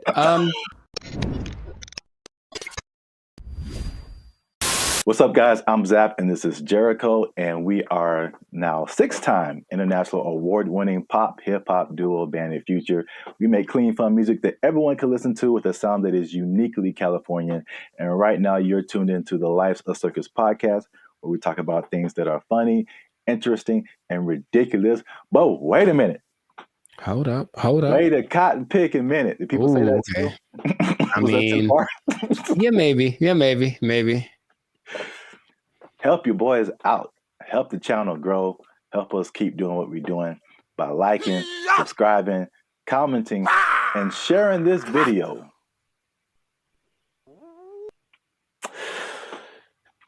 With the friends and family, because I got a question. Okay. It's a very important question. Bit of a riddle. I hate those, but okay, let's go. No, I just don't like them. I'm never good at those, but we'll find out. Mr. Jericho, what do you get when you cross a medical condition that people were afraid of, a religious group that wants to stop people from performing a sexual act, and World War II? Huh. It's three things. Yes, there. I've noticed. That's one more than two. My first thought was Nazis, but I think that's wrong. That was just the first thing that came to my head. I'm like, that's no way. I think it's because you just said World War II, and I was like, I think they wanted to stop World War II. You know what? Congratulations. I've never been asked this in my life. Yeah, I don't think anybody has. But for the people playing at home, just one more time, the question is, what do you get when you cross a medical condition that people were afraid of, a religious group that wants to stop people from performing a sexual act, and World War II? And the answer, believe it or not, is breakfast cereal. I'll be honest, I didn't. Yeah. Go ahead. Yeah, I just kind of stumbled upon this, but the rabbit hole got really deep as to why we have breakfast cereal. So, a little bit of a history lesson. You can stop me at any point if you want. It'll be the just more clarification on the ridiculosity that is happening right now. So, breakfast was not really like, I guess we hear the cliche now, like breakfast, the most important meal of the day, right? And so, but before like the 1800s, breakfast wasn't really like that important. It was just basically you got to think about like the times that they lived in. It's more like hunt what you eat, kill what you eat, working on a farm, grow what you eat, stuff like that. And so like nobody's waking up at like in the morning to like kill a chicken or like kill a pig to make some bacon or like, whatever. So basically it was like whatever happened in the morning. And this is why like eggs have been part of a breakfast for a long time, because chickens lay eggs in the morning, easy to eat. Makes sense. Yeah. Makes sense. And basically what you ate for breakfast was pretty much whatever you had left over from the night before. So that was pretty much breakfast. But there was a meat component because they would eat it, they would like cure the meats and stuff, and you could save it and use it for breakfast in the morning. Right. So like eggs and even bacon were like a big part of breakfast. Bacon. And this was called like the farmer's breakfast. So again, it's just like it's pinned to the time that you were in, and farmers and stuff. You get up early in the morning. You need some fuel because you're going to be working your butt off like all day long outside in the elements. Like you need a good hearty breakfast. So this is the first thing. The first thing that I teased at the beginning, the fear of the medical condition. The medical condition was indigestion, which sounds like pretty like whatever today, but again, I feel like it could probably take you out back then, huh? Yeah, there was no Pepto-Bismol, like antacid. You can just pop an antacid and be cool. Like you could have felt like you were dying. You had no idea. Like, oh, I got indigestion. It's the devil's work inside of you. So I don't know, but I had to go to the apothecary. Yeah. So, also late 1800s, the transition from like farm work to more like industrial work, and industrial work to like more like office work. So big buildings and offices, and people weren't like moving around as much as they want to. So they felt like if they eat a big breakfast and then they don't do anything, just going to sit there, they get indigestion. People were like terrified of that. So they were like, we need a lighter breakfast. So there was a move away from like the bacon and eggs and all that kind of like hearty stuff. All right. So that was reason number one. Reason number two. I'm very curious about this one. Okay. My favorite reason. So at the same time, there was a rise in religious gurus that were pushing vegetarianism and just like eating healthy, eating or what they call eating bland. All right. And believe it or not, the people at the forefront of this were Seventh-day Adventists. Okay. Especially a man named James Caleb Jackson, who was not probably as famous as this next person, John Harvey Kellogg, who's the founder. Sounds about Kellogg's Frosted Flakes, all that kind of stuff. Yeah. That's where that came from.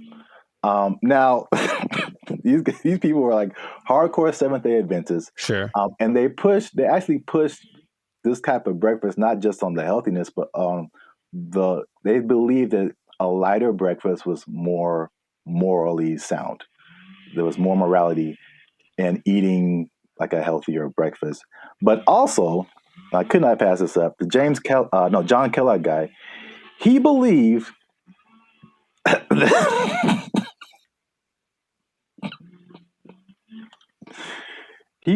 that masturbation was the greatest evil on earth, and that by eating cornflakes, it would prevent people from doing it. So I don't see the connection. No, it's there, man. It's there. I'm trying to make it work in my head. Corn. Well, I've had cornflakes, and of all the cereals that are like not sweet or nothing, they're probably my favorite ones. They're still nice and crispy and pretty good, I guess. But do you have less of an urge to masturbate after you eat?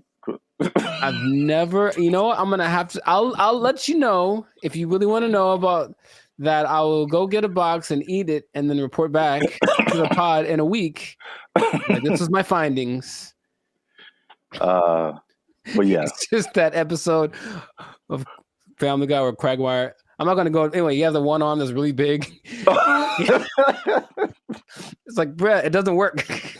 It doesn't work. So yeah, that was like the second punch to breakfast. That was like, okay, we got to start eating this because they pushed the morality of it. But the other things that they cited have been found to be true. It's like a lighter, healthier breakfast made people more efficient and productive at work instead of like eating a big breakfast and like getting an itis or whatever. Yeah, that's true. So there's that. And so that pushed the cliche of like breakfast being the most important meal of the day. It was actually like a morality thing, which is like crazy. And the last part is that so flash forward to the 1940s, World War II, right? So yeah, World War II, and you got more women joining the workforce than what happened in that time. And so then it became a push to, again, at the time, like the woman was like a stay-at-home, take care of the family, give them 3 square meals a day, all that kind of stuff. Breakfast became the cheat option to feed your family and not feel guilty about it being like quick and easy because they had to go to work too now. Oh, okay. So they pushed on like the women's guilt, the morality, the work productivity, like hard work. It was like respected to be like hardworking individual and productive and all that kind of stuff. And so all of that combined together to make breakfast cereal like the thing.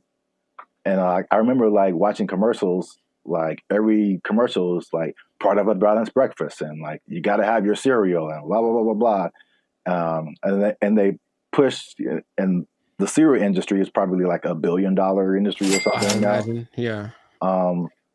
But they show all of this stuff like, and I never ate all that stuff. I tried once.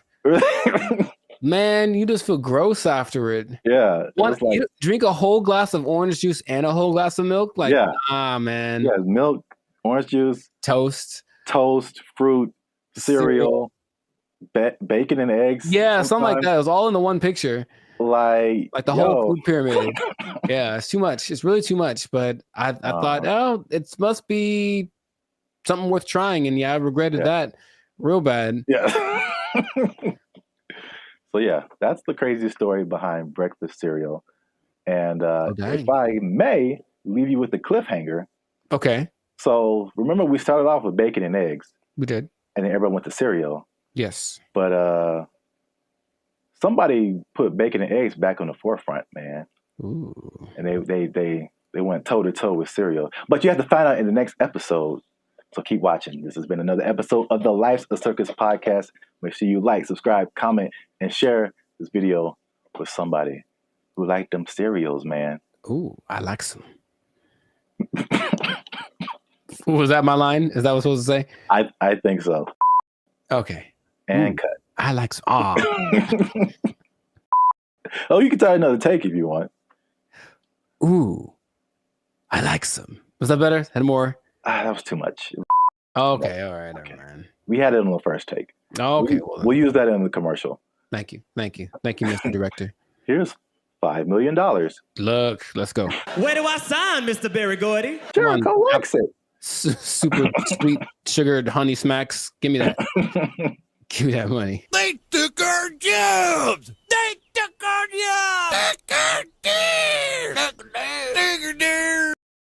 There've always been these things that say, oh, well, try this will work, and it's low effort on your part, right? Low effort, high reward, which isn't the way life works, but people always want to hear. And as long as people can promise that and show someone it works for somebody, they'll buy into it. Everyone only wants to be sexy and slam. But I have a solution. A solution that I think works 100% of the time. What's going on, everybody? I'm Jericho, and this is Zap, and we are the now 6-time international award-winning pop hip-hop duo, Banded Future. That's right. We make clean and fun music that everyone can listen to with a sound that is uniquely California. And right now, in this moment, you're tuned into the Lifestyle Circus podcast, where we're talking about stuff that is funny, interesting, and ridiculous. So before we get into this thing right here, make sure to like, subscribe, comment, and share this video with 2 people who want to lose weight. We're talking about it again because I know I see you. You want to drop some of them LBs, and there's a new way to do it. Now, of course, as always, not as always, as sometimes, stay tuned to the end because I have the answer for you. I got the answer. You came to the right place. Your boy got you. I got the answer for you, but we're going to talk about this new thing. So, Sir Zap, have you heard of Ozempic? Ozempic? Mm-hmm. That sounds familiar, like one of those late night Pfizer commercials or something. Is it a pill? People make it. Oh, okay. But it's sounds like a pill you take. Well, it's an injection. And it's all the rage because I don't know if you've seen Oprah's lately, Oprah plural, because she is omnipotent, I suppose, or omnipresent. But Oprah's is, I'm just going to say it like that every time. Oprah's is very slim right now. And everyone's like, what happened to Oprah? What are you doing? And she's like, I ain't gonna tell. Because that's what she's not gonna say. But everyone suspects that it's this Ozempic thing. Now, Oprah's whole thing is, I don't have willpower, so I never have, I'm fat, so I'm just gonna do it. It's like, okay, more power to you. But Ozempic is actually a diabetes drug. And a side effect is that you lose weight really fast, apparently. So of the celebrities that I've heard of, people either speculate or have confirmed that Chelsea Handler's used it, Tracy Morgan's used it, Kelly Clarkson used it, Mindy, I don't know how to say her last name. Kayleen. Yeah. She's used it, and they have crazy results. So it's another one of those. Guess what? You don't have to work. You just have to take this, and then you'll get slimmer. And the result of the proof is in the pudding. People look amazing in a relatively short amount of time. Okay. I got some stats for you, but just off of the bat, if it's right off the bat, hey man, I got this thing, and it's an injection, so you got to do it yourself. That's already not fun, but I'm gonna give you this injection. Oh, you have to do it, and you get to lose weight. You can lose weight really fast. What would be the question you'd ask me first if I tell you that? Besides the side effects? Very nice. That sounds right. That sounds like what I would want to know. And the thing is, this thing only came out last year. But wait a minute. It's a diabetes drug, so the side effect is losing weight. So is there a side effect to the side effect? Oh man. you are a smart one. Well, the side effect of taking it is that you basically lose your appetite and you get a little nauseous, so you don't want to eat, and that's why it works, right? The problem is, you sound like something crazy is coming down the pipe. It's nothing crazy. It's just kind of more like duh. If you stop taking it, you gain your weight back. You're not only tenfold. Your appetite comes back with such a vengeance that you go back like instantly and like plus some. So is it addictive? Wow. Well, you have to stay on it for it to keep working, because as soon as the thing that it makes you do to not eat is exactly what it reverts to once you get off of the drug. And it's crazy. So now here's the other thing about it. And this is the thing I thought you might have asked, but you inject yourself, right? Yeah. So I don't know if you ever injected yourself, but not on purpose. I never have, but from what I understand is that you have to know how much to inject, right? Okay. The problem is they don't really tell you. You just figure it out. So just inject an amount in this. And then so what happens is people inject themselves and it works. So they go, oh my God, maybe I should inject some more so it can work better, right? In the last 3 months, poison control centers have had a 1,500% increase in calls from people saying that they overdosed when they injected their diet control pill or diet control. Yeah, that's what's happening because people are that stupid. So, now, okay, we get it, right? You want to be slim, you want to be sexy, you want to be attractive, and you don't want to do anything for that, right? That's just maybe the American way. This drug, also another question you might have asked is it banned anywhere? It sure is. This drug is banned so far in Austria, France, Greece, and the Czech Republic, with more places to come, perhaps. But the numbers don't lie, right? 42% of Americans are obese, 18% of children are obese, and then everyone knows the links to death and all that kind of stuff if you're obese with a high probability. So you want to get slimmer. But this is just another thing. I guess my other question would be, have you heard of any things like this in the past that have promised the same, hey, take this and you'll get,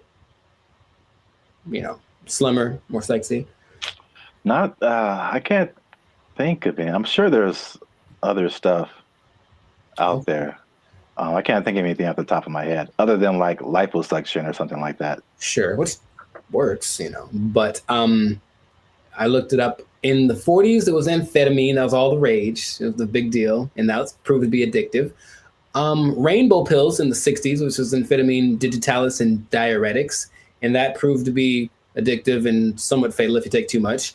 There's a thing called Aminorex in 1971. This is all before our time, right? Now, the thing that I remember hearing about in the 90s, there was this thing called Fen-Phen, and it was a big deal with the celebrities. Yeah, and a lot of celebrities, took it, and apparently it works. But now this new Ozempic, I think I'm saying it correctly.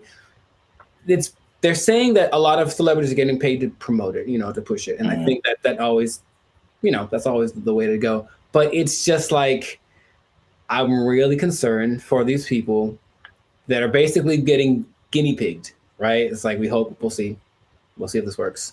And then what's going to happen to them in 6 months when they're like, oh, by the way, this causes all of the things. Yeah. That's how a lot of stuff goes with. Like anything, there has to be people who test it out first.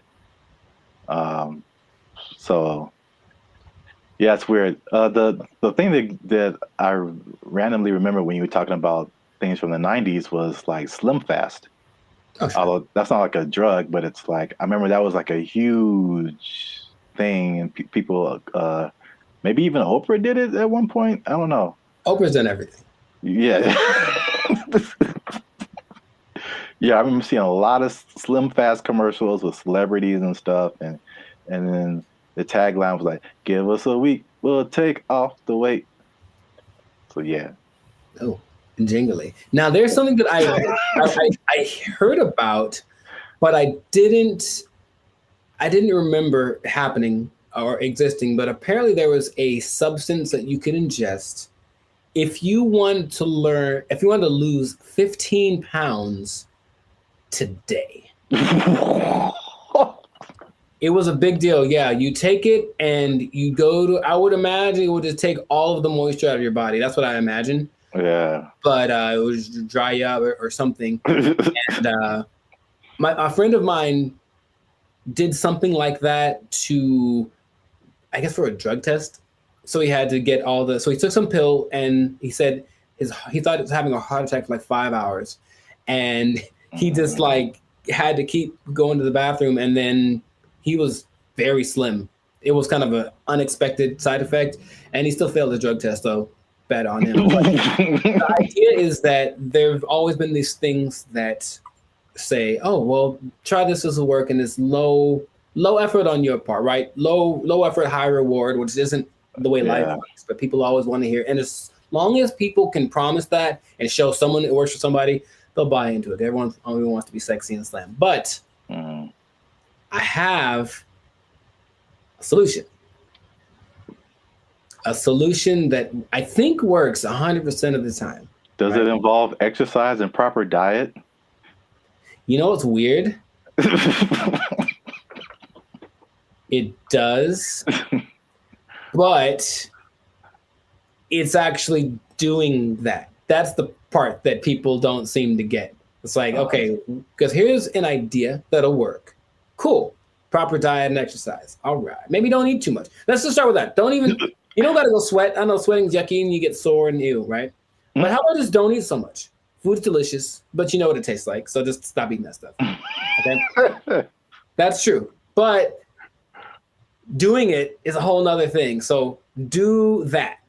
Don't eat so much and just start with that. And then like that's all it is. That's literally all it takes. Everyone knows that, but no one wants to go that route. So instead they'll try Ozempic and it works phenomenally. So we'll see what happens. Now, last thing, the company that makes it, I forget the name of the company that makes it, but they made $4.8 billion. Of course they did. In just the third quarter of 2023. That's a lot of $1 billion. I believe what was it? I forget the company they're based off of, someplace in Europe, but their gross income was greater than like the GDP of the whole country, basically. And sure, so people are going to keep buying into that. So if you try Ozempic, it'll work for a while, and good luck to you. That's all I'm going to say. Maybe try the other thing that I suggested, but I'm no expert. I just, Wow. I look like this and you look like that. Oh, take that. So anyways, leave it like that. This has been another episode of the I wish I had like a pipe right now. I don't know why. This has been another episode of the Life Circus Podcast. So make sure to like, subscribe, comment, share this video with people that want to know about losing weight the responsible way. Thumbs up, maybe a ding sound, maybe. And,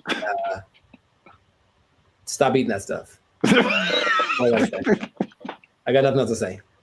We out. They took our jobs. They took our jobs. I went to high school with Diana Taurasi, who some say is the greatest female player of all time. One of the greatest, right? And she's a year older than me, so I got to high school. It's a place called Don Lugo High School in Chino. And I was coming in as a freshman, just trying to make the team like summer. And she was already she'd been there for a year. So she's already established. Everyone knew who she was. And I'd heard about her. I'm like, oh, you tried out for the basketball team? Yeah. Oh, I didn't know that. Yeah, I played the first year. I played freshman year. Yeah. Oh, cool. But the whole thing was, I thought that because she was a girl, that there was no way she was as good as me, right? So I just casually mentioned we should play one-on-one to her. Like, I think maybe it's the only time I ever spoke to her, really. And she's like, yeah, sure. And when I tell you that. What's up, guys? I'm Zap, and this is Jericho, and we are the 6-time international award-winning pop hip-hop music duo Band Your Future. We make clean, fun music that everyone can listen to with a sound that is uniquely Californian. And right now, you are tuned into the Life's a Circus podcast, where we talk about things that are funny, interesting, and ridiculous. But before we get started, make sure you like, make sure you subscribe, make sure you comment, and make sure you share this video with somebody who may have challenged another person or entity, and they got shut down because they weren't ready for what was about to come to them. All right, so Zap, do you have an example of that? I'm glad you asked. Okay, so talking to the third person already. I see how. This is a video that I found on social media. It made me laugh. And it's high school. I don't know if it's junior. It looked kind of young. Maybe it's junior high. Maybe high school. I don't know.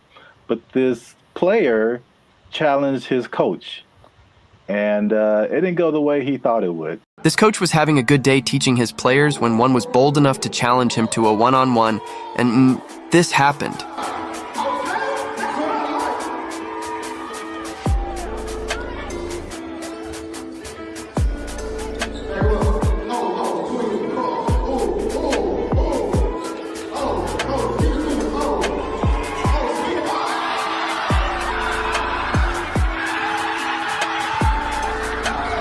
Do you think he would try this again? So yeah.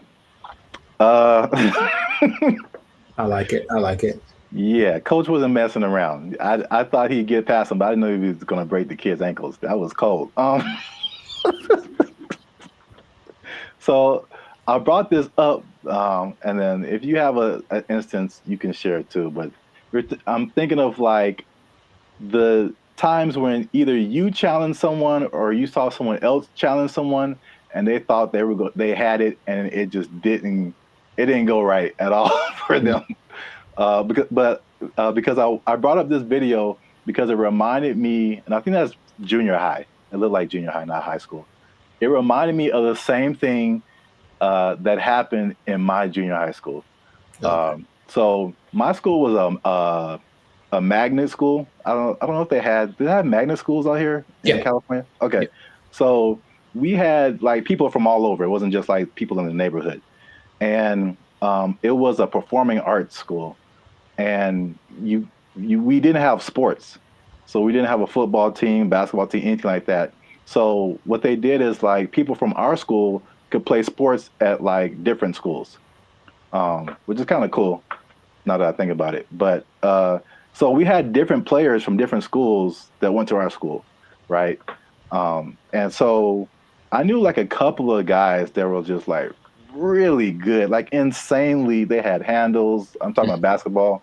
They could shoot. Like they could do everything. I remember this one guy, especially named Ricky, who was just like, he was like the coolest dude, bro. Just, but not like a I'm better than you jock kind of. He was just a cool dude. He walked cool. He talked cool. He was cool with everybody, and he's just amazing basketball player. And we had some other like girls. There was a girl who was like 6 feet tall, and she was just like amazing. Like we had amazing players, right? Mm-hmm. And we had these 3 PE coaches. Now they're all different. So there's one guy, Coach Moore. He was super tall, but he was like 100 years old. I swear, this guy was like past your prime. But he was skinny, maybe in shape, but like super skinny.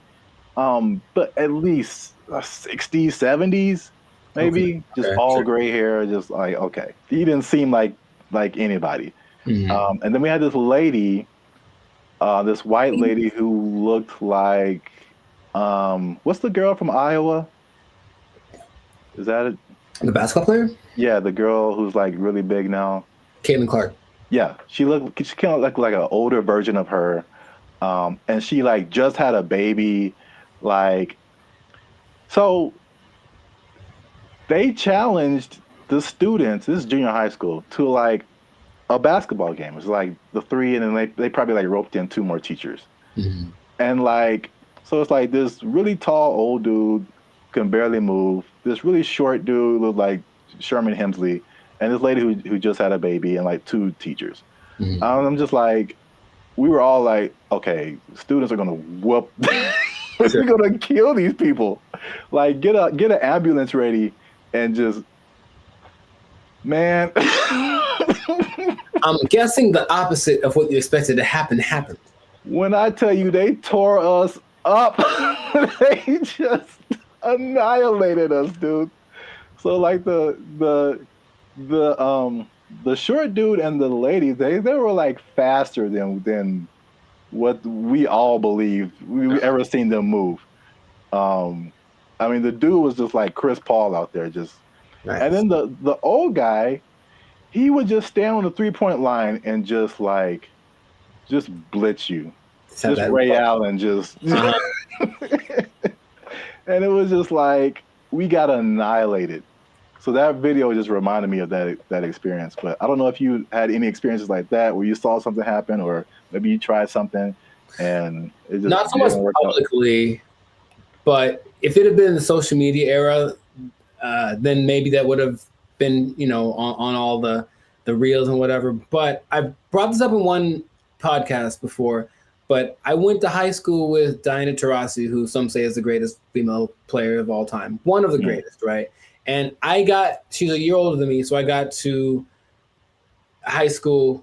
It's a place called Don Lugo High School in Chino. And I was coming in as a freshman, just trying to make the team like summer. And she was already she'd been there for a year, so she's already established. Everyone knew who she was. And I'd heard about her. I'm like, oh, you tried out for the basketball team? Yeah. Oh, I didn't know that.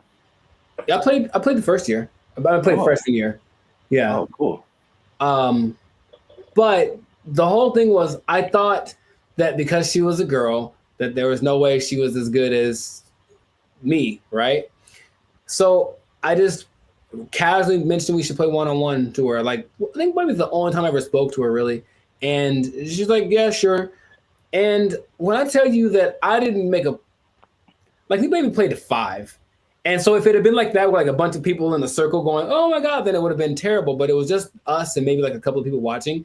And they didn't even pay attention because they're like, this dude's they're talking about me. He's about to get destroyed. So I didn't know that she was that good. And it's like, when I tell you, I felt like I was standing in quicksand, how fast she was. And she just would hit me with a pump fake and then just go around me. And I'm looking like, this is crazy. I've never played against anyone this good. And then she hit a fall away, Steph Curry, 30-footer just because she could. And I was like, that's not fair. And I didn't know that.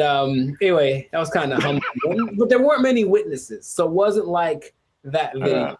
But yeah, nowadays it would have been one of those oh my God, but I mean, she's amazing. So I'm not surprising. And I think the only other thing I can think of like that is, and it's more specific like that. Someone older, I could take them, right? Is one time I decided it'd be a great idea to arm wrestle my mother. Now I was maybe 9, 10. I was getting a little buff. I felt the muscles coming. I was like, yo, guess what, Mom? It's time. It's my time now. I'm on the come up. And I don't think I've had a more humbling experience in my life than that. Than my mom, who's not a big lady, but she's pretty strong. I saw that today. Arian, she's strong. And when I tell you that, I thought my arm was snapped in half, man. She didn't say, "Oh, my son," she just, God, and that was it. Right on the counter, right on. I just walked away in shame. That was it. So that's probably the two experiences I've had like that. I've seen videos like that, and I've probably been a witness to some, but I can't think of any off the top of my head. But it's always you get some kind of a boldness in you, you know what, it's time to go for it. And if it works out, good for you. But more often than not, it ends up like that. Yeah. The last thing that just reminded me of is, I don't know if you ever were in fights or anything in school, but I was very quiet and very unassuming, but I was also a very large person. I've always been a very large person. So no one is tried to fight me. I won't say that. There's been a couple people who tried and it did not end well for them. So it's I'm just, even if I didn't know how to fight, I'm just too big. Yeah. And I remember there's this one guy who was messing with me in school or something. And I told him to stop. He wouldn't stop. And then he we were in class, and then I think there was maybe 3-4 rows of desk. So he was behind me. So I think he pushed me or something. When I finally decided to push him, he pushed me, and it was just okay, bro. When I finally pushed him back, I feel like he got laid out. That's what this dude went flying 4 rows back. It was everybody was just shocked. It was just like I did like some kind of Naruto like whoosh on this dude because he went flying. And yeah, that was the end of that for sure. But yeah, so I've seen it go both ways. So if you have a story like that, something that happened in your lifetime where you saw somebody try to do something and didn't work out, or you tried to do something and it didn't work out, let us know in the comments. And so we can all have a laugh. Sharing laughter. Yeah. Yeah. Don't worry. You'll be okay sharing it because it'll just between us. Yeah. It won't go to your boss or anything. No. Yeah. You'll be okay at work because we want you to keep your job. We do. We want you to keep your job. Yes, we do. Because if you do something like this, try something at your job and it doesn't work out. Challenge the boss. Don't do it. I wouldn't recommend. They might take it. They might take your job. It didn't work out for you. You're fired. Oh. They took our jobs. They took our jobs. They start doing the conga line down the middle, playing some Lil Jon song, I swear to you. And we're like, all right, cool. Now I'm looking and I see a few people, the passengers that are happy and they're doing the thing, and then the flight attendant, and I see a guy, and I recognize this guy. And I was like, why do I recognize this guy? Oh, he's the guy that I saw when I got on the plane. He's the guy that introduced himself and greeted everyone on the, is that the pilot? It sure was. It was the pilot of the plane. No way. The pilot of the plane. And we're all like,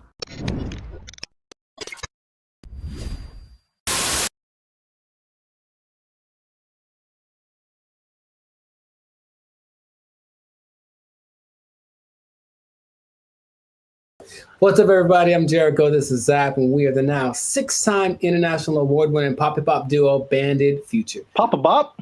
Papa Bop. Papa Bop. Papa Bop. Papa Bop. Yeah, Papa Bop. That's how we do. We make Papa Bop. But we make clean, fun music everyone can listen to with a sound that's uniquely Californian. It's called Papa Bop. And you are now tuned into the Live Circus. That's kind of fun to say. Papa. And you're now tuned into the Live Circus podcast. We talk about things that are funny, interesting, and just straight ridiculous. So before we get into this thing and this Papa Bop thing, that is really, man, can we use that? We make up a new thing. Papa Bop. Oh, man. Before we get into our Papa Bop, make sure to like, subscribe, comment, and share this video with at least 2 people who have flown on Spirit Airlines. Okay, because here's what happened. Spirit Airlines lost the baby. They lost the baby of what? And it's like, let's talk about this. I've mentioned them before, but I haven't gone in on them like this. So apparently, in Fort Myers, Florida, of all places, they lost a kid named Casper. He sent on the plane by himself. Already a bad decision. Does it say how old the kid was? He's 6. Okay. I think that's still too young to fly. You shouldn't be under 40 if you fly Spirit Airlines. But he was sent to visit his grandma in Florida, and he was put on the wrong plane. And he ended up 160 miles away. Not too bad, but if you're 6 years old, that's probably pretty terrifying. And the flight attendant's like, the grandma's waiting at the airport, and she's like, hey, where's my grandson? And she's like, oh, there's no kids on here. And that was it. And so then they panicked, and they eventually figured that out. And I saw that, and I was like, yeah, that sounds about right. Because I've been on Spirit Airlines one time, and that was enough. So first question, have you ever, because I've got a story. Like, it's so crazy how many stories in one experience I have, but have you ever flown the Spirit? I can't remember, but I feel like you remember. Yeah, that's what I'm about to say. If I can't remember, then it probably did happen. Oh my! I can't believe how accurate all of like the stereotypes are, and they make fun of it on so many things that I was like, this can't be real, right? But I'll tell you my Spirit Airlines experience. For one, it's cheap for a reason. And if you have to be someplace If you absolutely have to be somewhere, fly Southwest. That's all I'm going to say. Don't. So this is what happens, right? I'm going to Nashville, Tennessee, and I get to the airport at LAX, and the first thing I'm greeted when I finally get to the Spirit thing, and I'm greeted by a lady, and she's like, "Hey, are you going to Savannah, Georgia?" And I said, "No." And she's like, "Oh, good."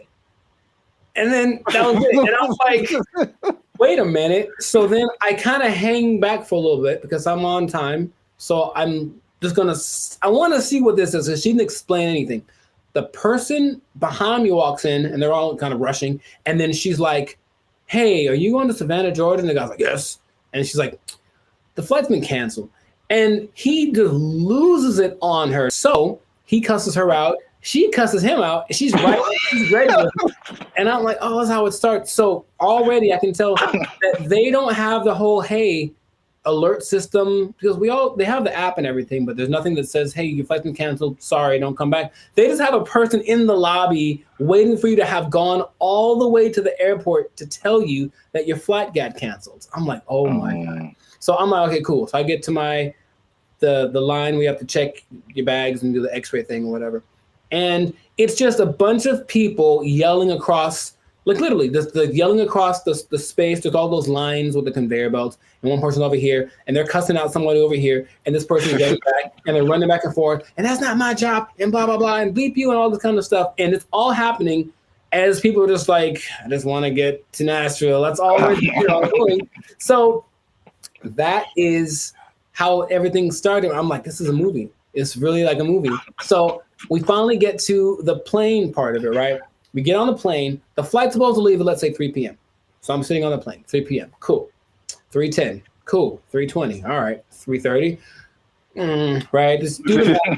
It's about 4:30, right? Yeah. We're sitting there for an hour and a half, and we're all just kind of disgruntled. We're like, man, what the deal?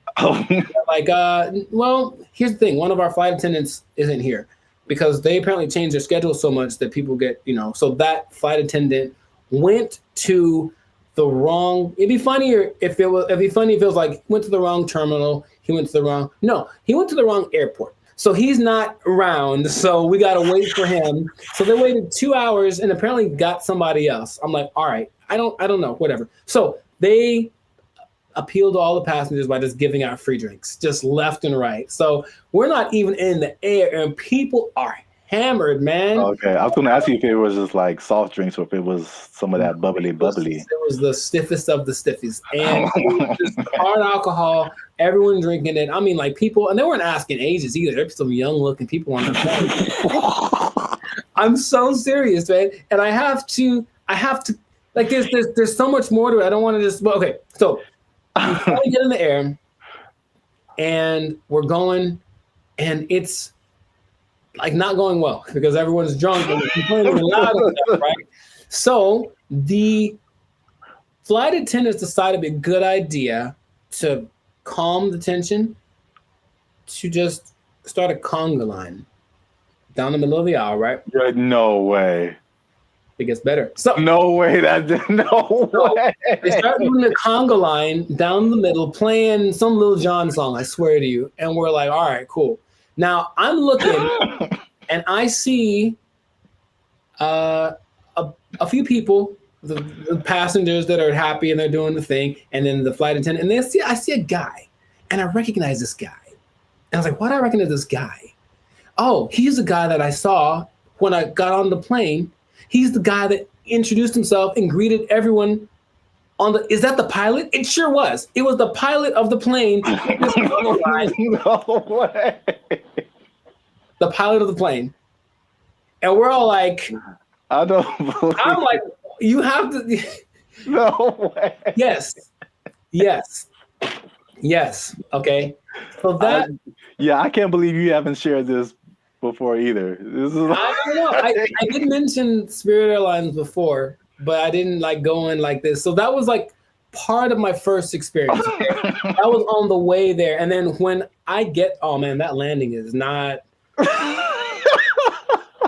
Dude, it's just crazy. Wow, you got the full experience. And you just kind of get that like whiplash kind of thing. You're like, can I sue? And they're like, no, when you sign the waiver, you said like, we're here. Like, yeah, I know.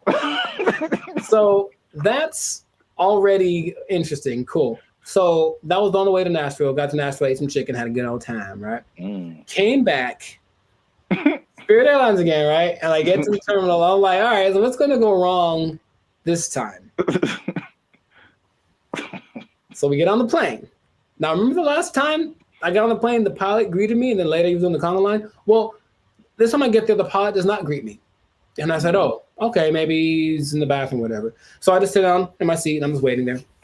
The seats they're not any smaller than regular planes. They just feel like it because it's Spirit. Or I was sitting next to some biggins. I don't know what it was. But so I'm just kind of like this sitting there, right? And the flight's supposed to leave at like 5:30, and we're going like this. This is happening again. Why are we late? Why are we late this time? They finally make an announcement like an hour into it of us just sitting there. Like, so the pilot wasn't told that he was supposed to fly today. So he's not here. So we're trying to find another pilot. And dude, I swear they almost went like, does anyone here know how to fly a plane? I felt like going. I felt like that's where it was going, but it's okay. So a pilot, I don't know if he was originally the guy, or a pilot finally shows up about 2 hours late. Right? Just in there for 2 hours. Were we all hammered again? Yes. Because that's their remedy. Just get everyone drunk and they'll be happy. The flight from Nashville to LA is about 5.5 hours. Okay. So I'll let you do some math here. I'm trying to think of it myself. But we left at 7:30. We were supposed to get back with the 2 hour difference. It's like we would have gotten back around like 8:30, right? So we didn't leave until 7:30, which is 2 hours later, right? Tell me why we got to LA at like 8:42. Like so we left 2 hours late, but we got there 12 minutes later than we would have gotten there if we left on time. Dude, I've never been in a plane where I'm like, we're going really fast. Think of like the range of how fast a plane could go. But apparently, you cruise at like maybe 700 miles an hour, but they can go up to like 900. He was flooring this thing. Clouds, dude. It is crazy. I felt like some Tokyo drift action happening on some turbulence. And I'm like, I've never felt this way, like this kind of thing in a plane the whole time. Just the engine and everything. And we're just all like, we're drunk, so we kind of don't care. But I'm also like, man, that's how I die. Like, I was seriously thinking that. And then we get back almost on time, as if we left on time. And then I was like, okay, well, never again. Never again. It is real. And here's the thing. I want you to experience this. No. I think that's not. How about this? Let's do it. Let's do a test. Let's do a Bandit feature test. Okay. Next time we have someplace to fly, I'll take Southwest. Okay. But you take Spirit, and we'll compare experiences. Now I'll probably get there before you. Or will you if we floor it? I swear to you, I didn't know that flooring a plane was an option. Oh my God. And he's just going like he's just having a good old time. A lot of new information that I didn't know about. Come on, do it. Yeah, wow. Spirit Airlines is everything that they say it is. And it is cheap. Don't forget they charge you for everything though. So every little item that you bring is an extra charge. So the ticket is cheap, but then, but the performance. Wow. Yeah, I'm gonna pass on that. I know that was mostly me talking, but I think everyone should know. No, that was a great story. I can't believe it's been this long, over 100 episodes since you shared it. Maybe I repressed it. Yeah. Oh, remember that time I almost died? Oh yeah. It was just so because then I had to tell my people when I got there that were going to pick me up, like, sorry, I'm 3 hours late. Yeah, stuff like that. And I was like, but I flew Spirit. They're like, oh, well, yeah. Wow. All so, right. yeah, please do that. If you have an experience with Spirit Airlines, please share it. We should make how about to have that website? It's like people of Walmart, where it's like the worst people. Just being one. We should have like a compilation of the best or / worst Spirit Airline experiences. Just hope for maybe they'll catch on, because everyone I'm sure has a story. If they've been on Spirit Airlines, they for sure have something like that. Wow. If you work for Spirit Airlines and you want to sponsor us, we'll take it. Sponsored by Spirit Airlines. Wow. All right. Yeah. So great story. That's been another episode of Live the Circus podcast. Make sure to like, subscribe, comment, and share this thing. Let people know about the glory of Spirit Airlines. Let us know if you think that Spirit Airlines and Waffle House should have a merger, because I feel like they should just get it over with. Just put a Waffle House on a Spirit Airlines and just see what happens.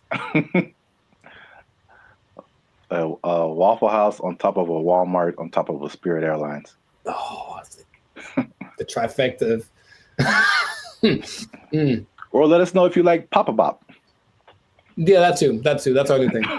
That's our new thing. So, if you work for Spirit Airlines, you're pretty sure you're going to lose your job.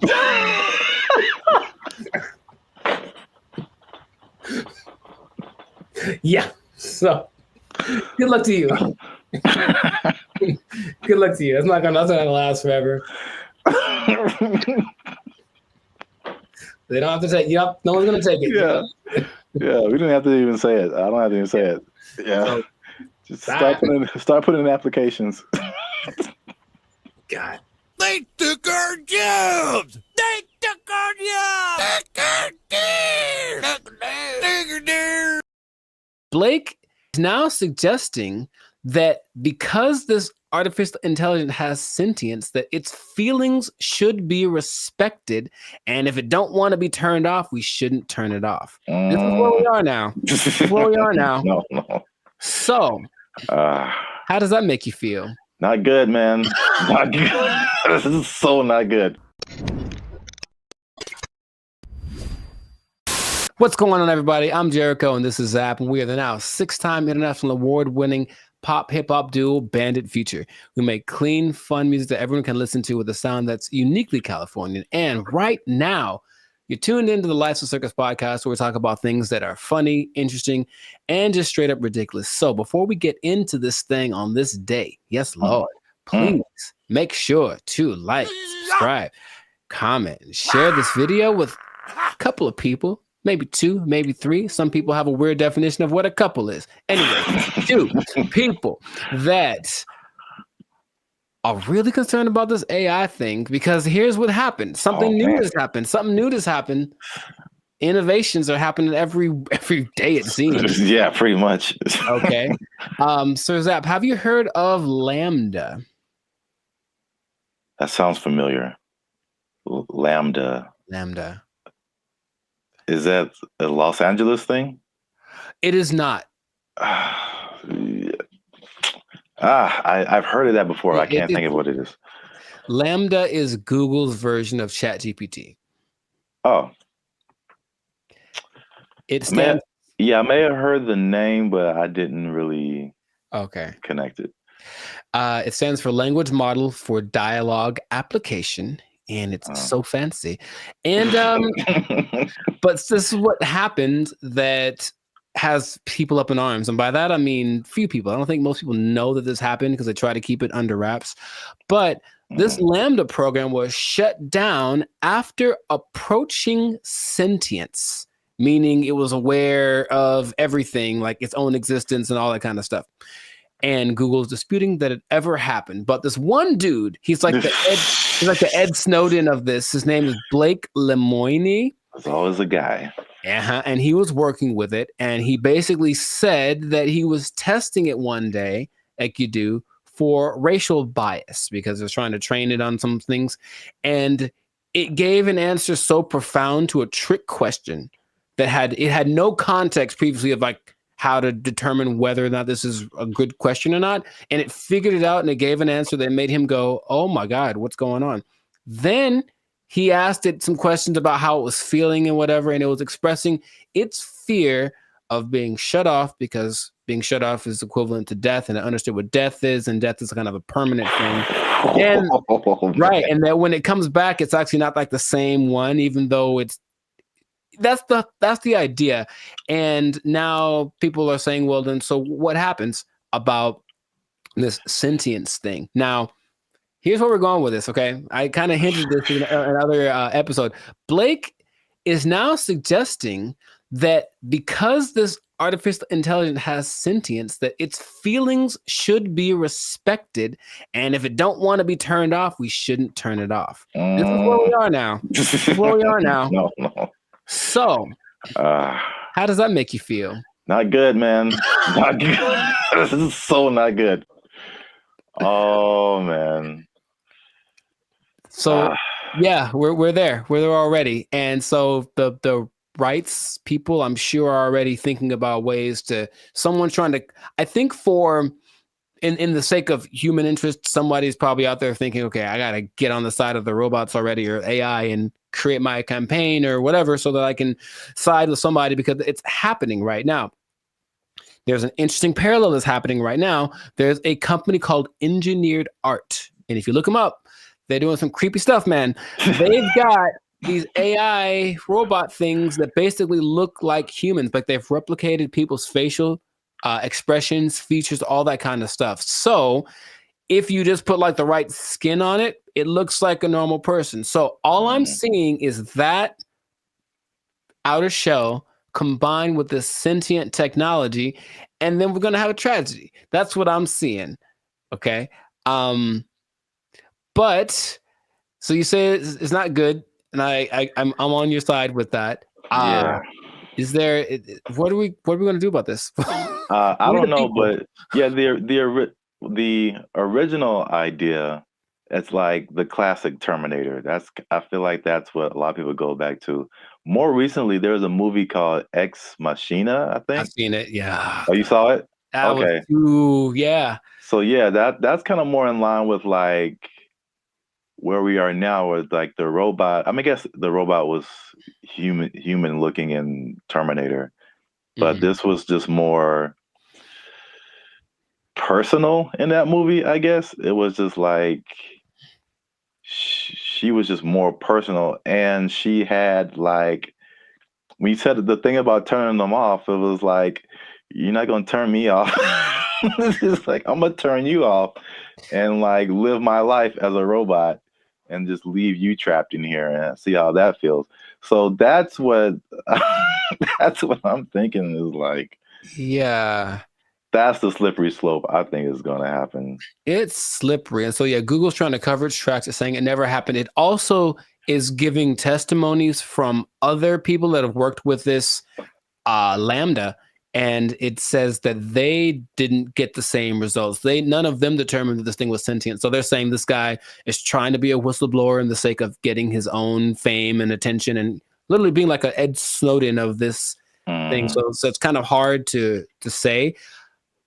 But I have been hearing things are leaking out about AI injuring people, meaning like robots and things that were programmed to do one thing and then they just kind of went rogue for a second. And moments of there was an interesting interview Jimmy Fallon had with AI probably long time ago.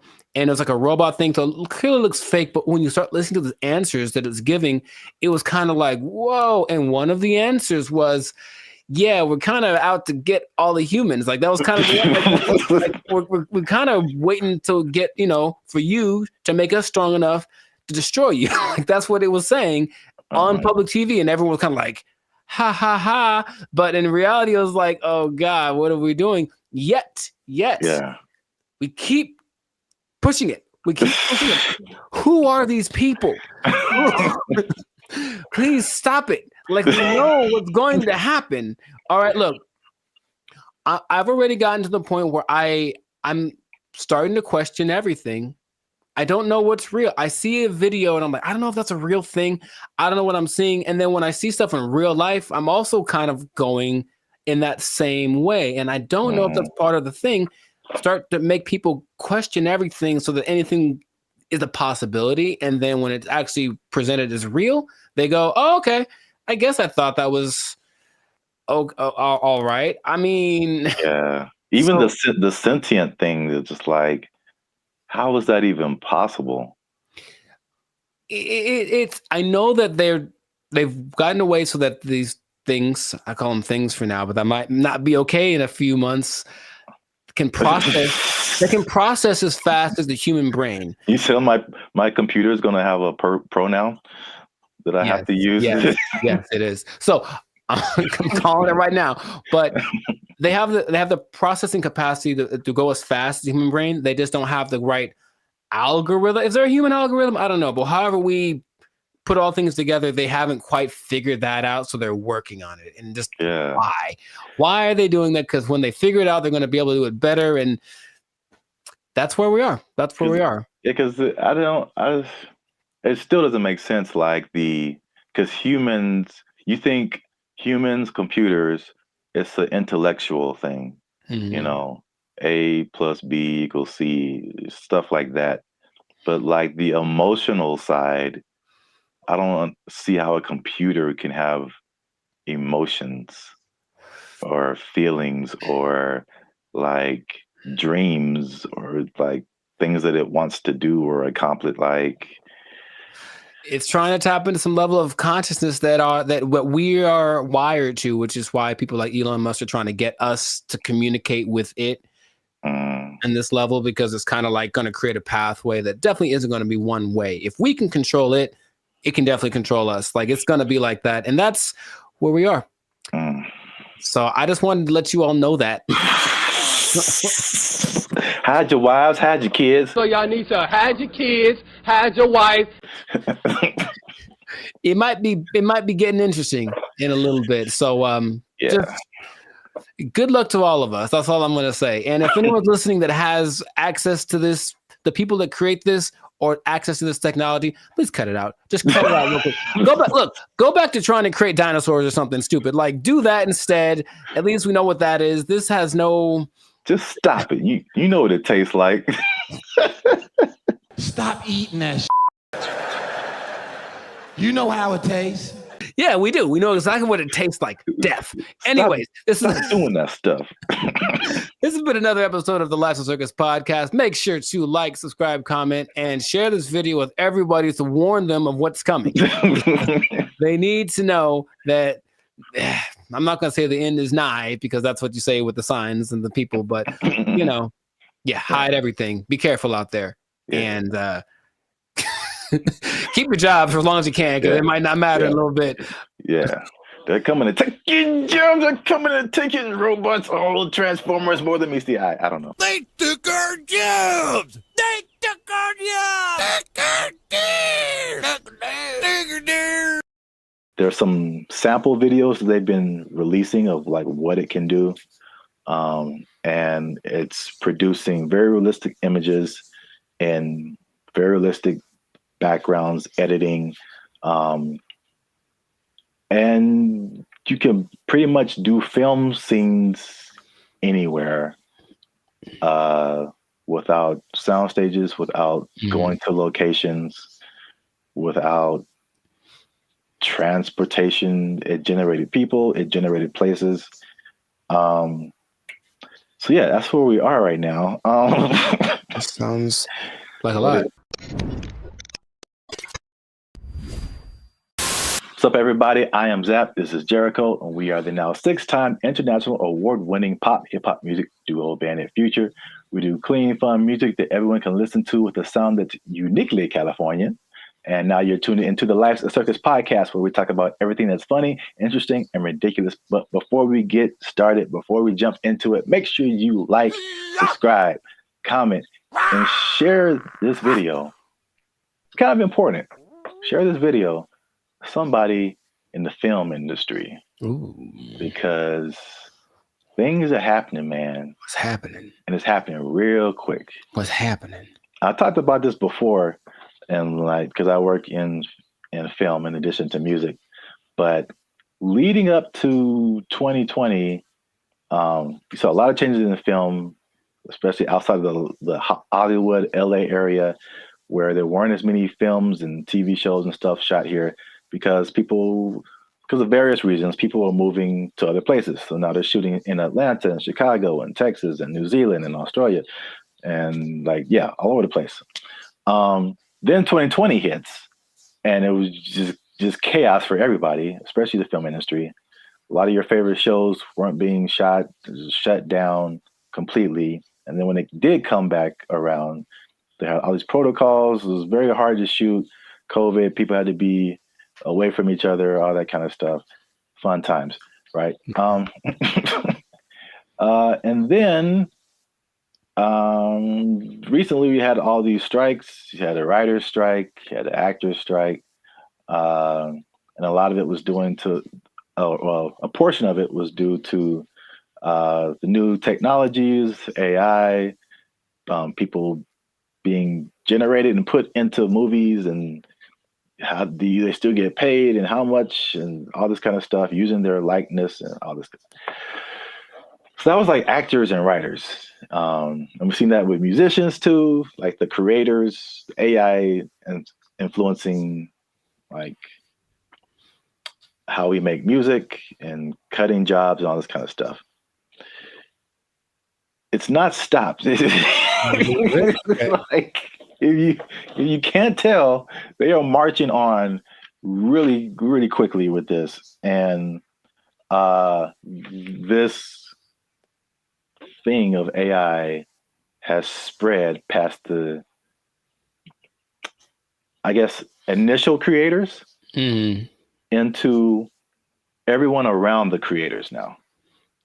When it comes to like film, I mean, they show a lot of behind the scenes stuff right now. So I feel like people are used to seeing like how films come together. It is an army of people. Like it's a small village of people that it takes to like make the next Mission Impossible, like hundreds and hundreds of people.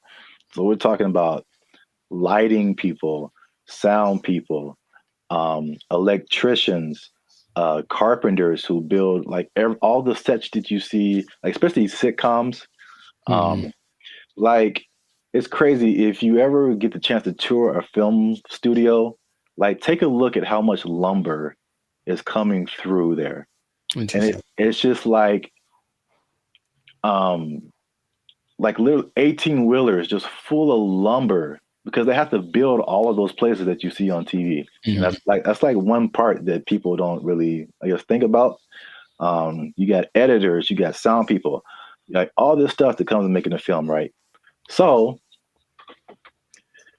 enter AI, right? Sure. So there's a big report that's going around. Hollywood Reporter interviewed Tyler Perry, and Tyler Perry was speaking on something called OpenAI's Sora. Have you heard about that?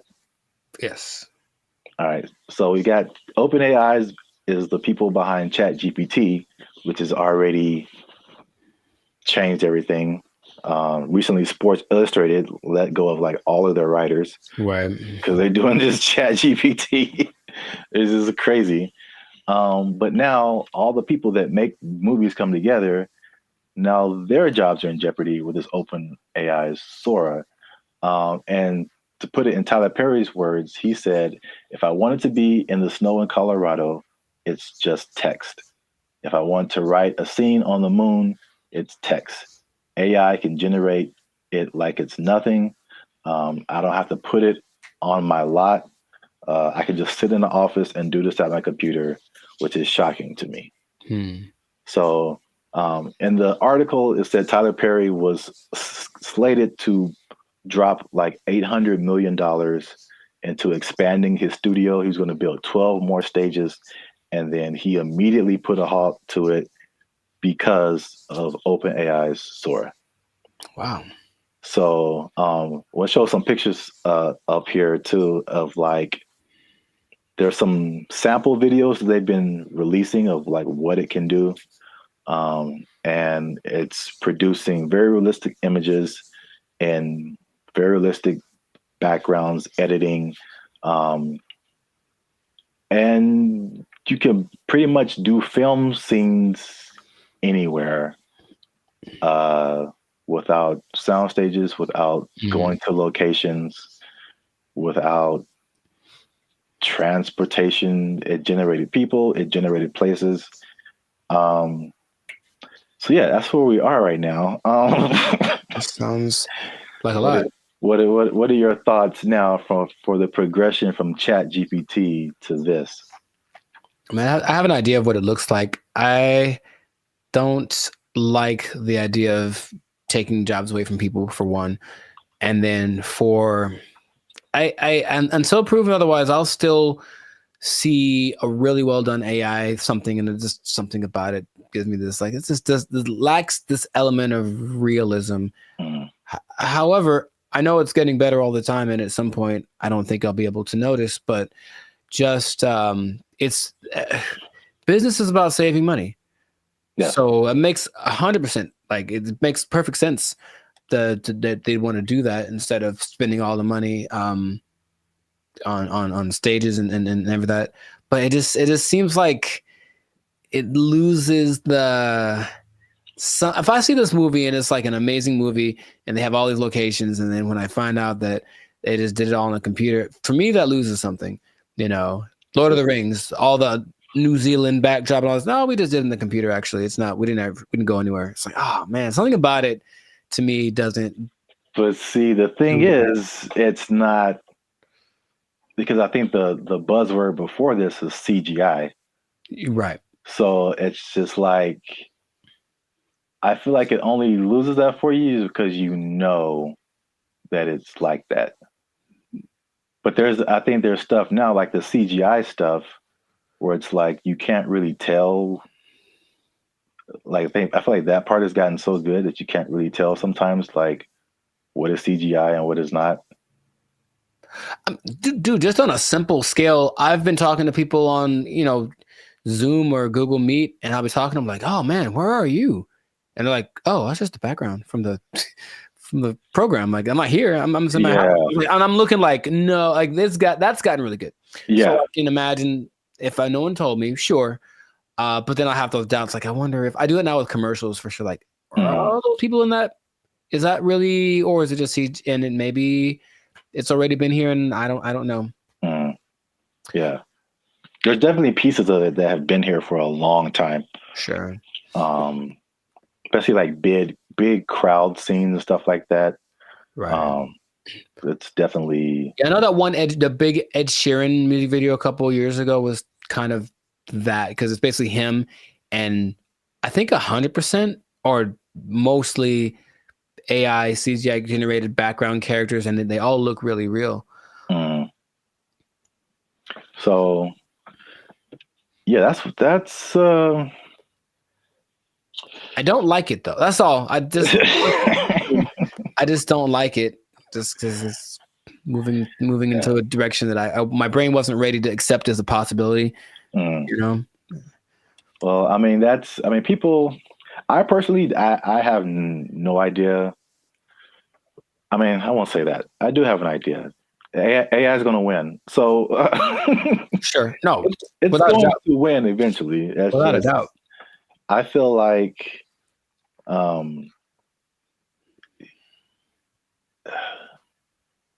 it's like everyone's saying you're on the train track, and everyone's saying the train is coming, and it's like, let's all band together and stop the train.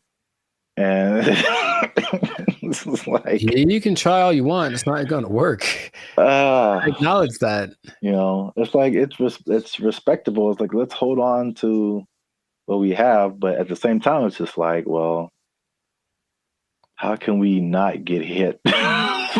Let's also think about that.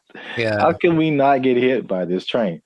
So, like, I don't know. People can do their own thing. I personally have been. Well, it depends on what you want to do. Also, it's some people are of the mind of we need to work to integrate the AI, because it's like you did on another podcast. Okay, we're losing jobs, but other jobs are being created too. Mm-hmm. So, are you preparing yourself for the job that's being created, or are you just trying to hold off the train that's coming? So, it's not easy. It's a complicated situation. Yeah, I want people to have jobs, and I would hope maybe actors get paid more. Probably not, or something. Someone, right? Something happens where it's okay. We're not spending that much money. This because if you can, just the idea of possibly being able to save $800 million like Tyler Perry is like that's crazy. Yeah, but the flip side again, it's what is it positive? Is it negative? It depends on how you look at it. It reminds me of music. Because I only knew music and I got to film. I was like, there's bigger budgets, money's flowing, all these different people working. It's like it was so much of a big industry than music. And then it kind of made me think that music used to be like this, possibly. Until technology, right? The streaming and all that kind of stuff made it really different. And same thing, jobs were lost, but new stuff was created. And one of the biggest thing is that it leveled the playing field for a lot of people. So the big people weren't as big, but also like people you never heard of now had a chance to like, even out. Yeah, right. So if you don't have a budget and you can create a blockbuster movie in your bedroom, it's the same way you can create a full album in your bedroom now. Like recording studios, like you don't need them anymore. So like it's the same thing. I think it's a unique perspective as musicians seeing this happen to film and like what could possibly be the end result of where everything's going to move. We're just all living in a simulation anyway, so it doesn't. Yes. Welcome to the Matrix, Neo. You are the one. Well, that's it for this episode. Make sure you like, subscribe, comment, and share this video. Do all that with somebody who's in film might possibly be losing their job. You might lose your job. Hold on to your job. Yeah, it's coming. Oh, make a movie in your bedroom. Wow. They took our jobs. They took our jobs. I mentioned that there was this kind of a weird coincidence when you brought this up because I don't know this, or I don't know if y'all know this, Bobby, but I've been reading sometimes. And the book that I happen to be reading at the moment is called... What's up, guys? I'm Zap. This is Jericho, and we are the now 6-time international award-winning pop hip-hop music group Bandit Future. We do clean, fun music that everyone can listen to with a sound that's uniquely Californian. And right now, you're tuned into the Life's a Circus podcast, where we talk about everything that's funny, interesting, and ridiculous. But before we jump into it, make sure you help us out. Like, subscribe, comment, and share this video with somebody who likes plants. Or vegetables. Throw them in there too. They're plants. Because vegetables are murder. And I'm bringing it back because there's some news, man. So before we had a couple of videos actually about the carnivore diet, if you remember. And it was just like basically the opposite of vegetarianism or veganism. So instead of not eating meat, you're not eating like vegetables and plants. It's kind of weird. Joe Rogan was all into it. He said it worked for him. Right. But I don't know if you remember, you mentioned a lady who who said that plants kill you from the inside. Do you remember her name or like what she was talking about? Her name, no. But she was saying like plants. It was like a defense. Well, yeah, but plants basically as a defense mechanism secrete things that basically make the person who eats them feel bad, so they don't keep eating them. You know, which is the thing that some plants, I mean, honestly do. Yeah. Any, creature, but I don't remember her name. Okay. No, it was funny at the time, and I kind of halfway believed it, but there's more evidence that has come out now. So there's been a recent study in Japan about plants actually talking to one another.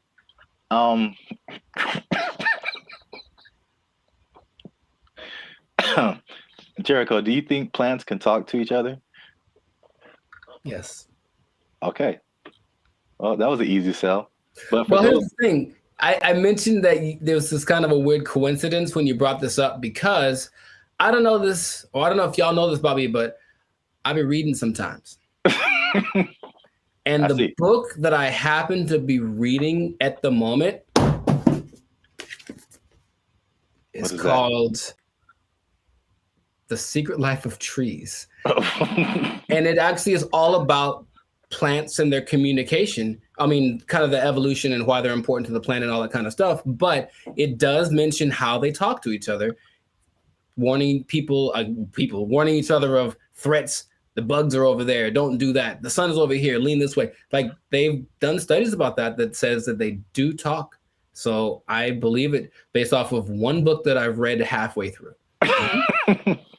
That is pretty crazy because that's kind of what they did in the study in Japan. Like they already knew that, but now they used this some kind of fluorescent light to kind of see a visual representation of the plants communicating. And they said the same thing, that plants that even though it's not like, because some people are like, oh, plants have feelings, and that's kind of different. like they don't get sad or happy, or I don't think so. They just kind of do things. But you disagree because it's in your book. The thing. In Japan, because I like to say it that way, because there's one anime I saw forever ago that said it like that, Japan. So I like it. But yeah, in Japan, they've also done studies that show that plants have feelings in the sense that the words that, okay, let's just go way back. I guess maybe words have power in general to make the, create the universe, literally. If you say nice things to plants, they grow better. They feel it, like they do. That's their result. And so if you go to Japan, which I recommend that y'all do, and you try the fruit, you're eating fruit one that's really expensive, but it's really good. And part of it is because they actually care for it, like they cultivate it, they talk to it, they massage it, they do all that stuff because they really believe that the plants feel, oh, I feel good, I'll grow better. And I can't say they're wrong. I mean, yeah, I guess feelings in terms of like emotions, like feeling is like kind of sensory. They can sense stuff, but like some people take it to the extent of like this plant is happy or this plant is angry, or I don't know how far that goes. Because there's this lady who's PhD. She says he can have emotions because they don't have a nervous system like we do. So they can't like, you know what I'm saying? Like those kind of feelings. I get you. I mean, I don't think plants get into depression or nothing like that, but I don't know. I haven't read the whole book. Maybe in a week I'll be like, guess what? Breaking news. I read the whole thing and it said at the end, plants have feelings, period. So. All right. Well, just to piggyback off of that. So what they also found in this this Japanese study is that they released something called volatile organic compounds. So it kind of explains more of this defense mechanism or the communication. So this is what they said. It's kind of in line with what you kind of just said earlier, is that, okay, so a plant, a caterpillar or a beetle or something just starts munching on the plant. And the plant's like, ow. this isn't fun. This is bad. And so they release these volatile organic compounds, and it's like a warning signal. Mm-hmm. It's kind of like the same thing as like a perfume, like what you would smell, or you've gone by a plant and it smells kind of minty or something like that. Yeah. And so they release this stuff, and it's kind of like a signal, and it signifies the things they eat bugs. And it's just like, hey, come eat the bugs because they're eating me, and make it stop. no joke. Yeah. And so like birds and all kind of other animals are like, ooh, bugs, and they like take the bugs away from the plants, and the plants is like, I got them, and so that, which is like a crazy layer of the universe that I had no idea was happening. Like entire defense mechanisms. And all those relationships between like bugs and plants, which the book talks about. And I've always thought about, like, I don't know how that starts, but a lot of them feel so perfect. The plant does this for the bug does this for the plant, and it has to be something to it. It's like, because they talk about insects, bugs, animals, maybe trees having instincts, but I think there's some level of thinking or communication in there. I figure there has to be something that says, hey, if you do this for me, I'll do, like, it's not just random. So I feel like there is something to that. It's just weird to think about, Yeah. And it's even to the extent of like a bug is attacking a plant, and then he releases that stuff, and then like all the other homie plants are like, yeah, and they start helping each other out and releasing all that stuff and trying to like get the bugs away. And another version of that is like the concept of nicotine, which is found in a lot of plants. And that's like that goes back to what I was saying earlier, or what you were saying earlier, that lady said that they release like the nicotine. That's like another defense mechanism to where like they killing you from the inside. Y'all stop eating plants. They gangsters out here. You think it's a nice flower and it's trying to murk you.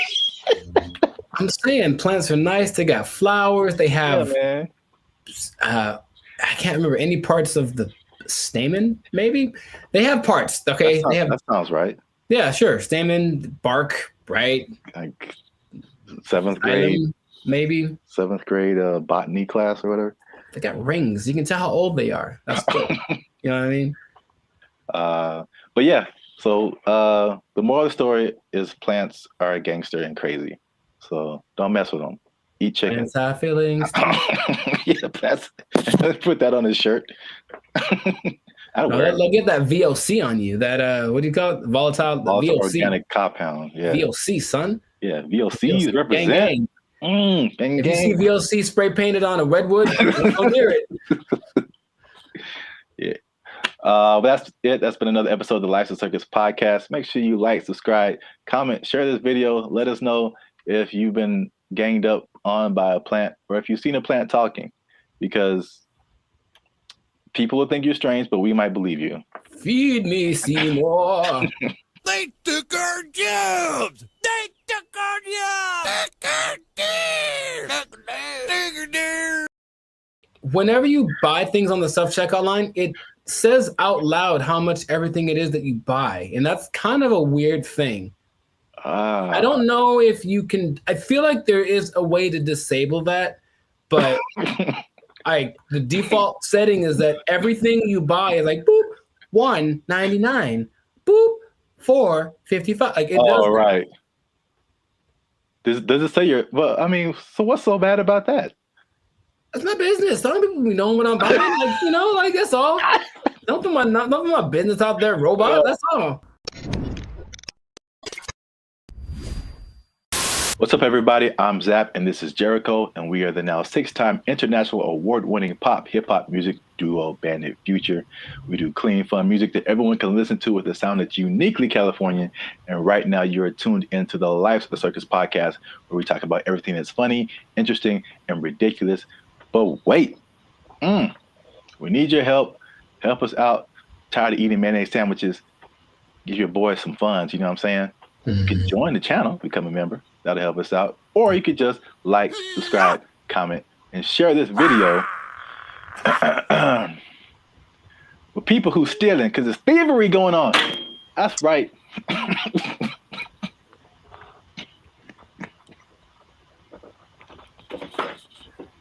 Here's the thing about that. I don't know what you're about to say, but this is gonna be weird, almost like a devil's advocate thing. But like stealing is really fun. No, bad Jericho. No, here's the thing. I'm just trying to say, like, why do people do it? Like, I get it. It kind of has a thing. You get this like rush of adrenaline that doing it, and then you get the thing that you stole. It's like two things to do. You know what I mean? No, we're not doing the two things. No, I'm not telling people to do it. I'm not telling people to steal. Like, don't steal unless you want to. But like, don't, like, stealing's bad. Okay. In case you haven't noticed, people are stealing, and they're stealing a lot. And if you stick around to the end, I'll tell you exactly how much that they're stealing, and the number is going to surprise you. It's very shocking.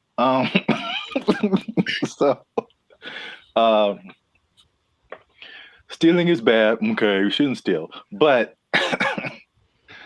I'm bringing this up because it's affecting me, and that's the most important thing. Look, Jericho, the self-checkout line, do you ever use that? That's all I use because people are gross. Oh, okay. That's your primary reason? No, it's faster. And the thing is, people don't get in it. That's the thing. It's faster and no one gets, like, it's always, there's 20 people over here in the line just coughing on each other. And then there's nobody in the self-checkout. I just go there.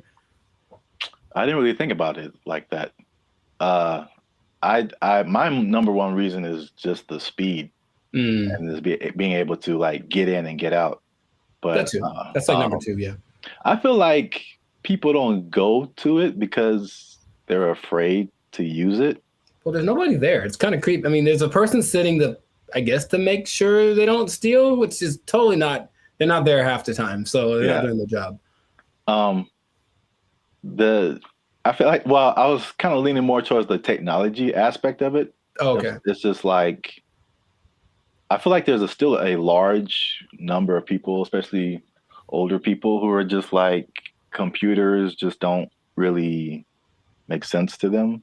It seems more complicated in their minds to use a self-checkout than to just go through the line and have a cashier ring everything up. At least, I don't know, that's just my hypothesis. I digress. I mentioned the self-checkout line because that's one of the big places people are stealing. So stop stealing. Stop stealing because... Well, you know about that too, that actually could be a deterrent for people to use it. Whenever you buy things on the self-checkout line, it says out loud how much everything it is that you buy. And that's kind of a weird thing.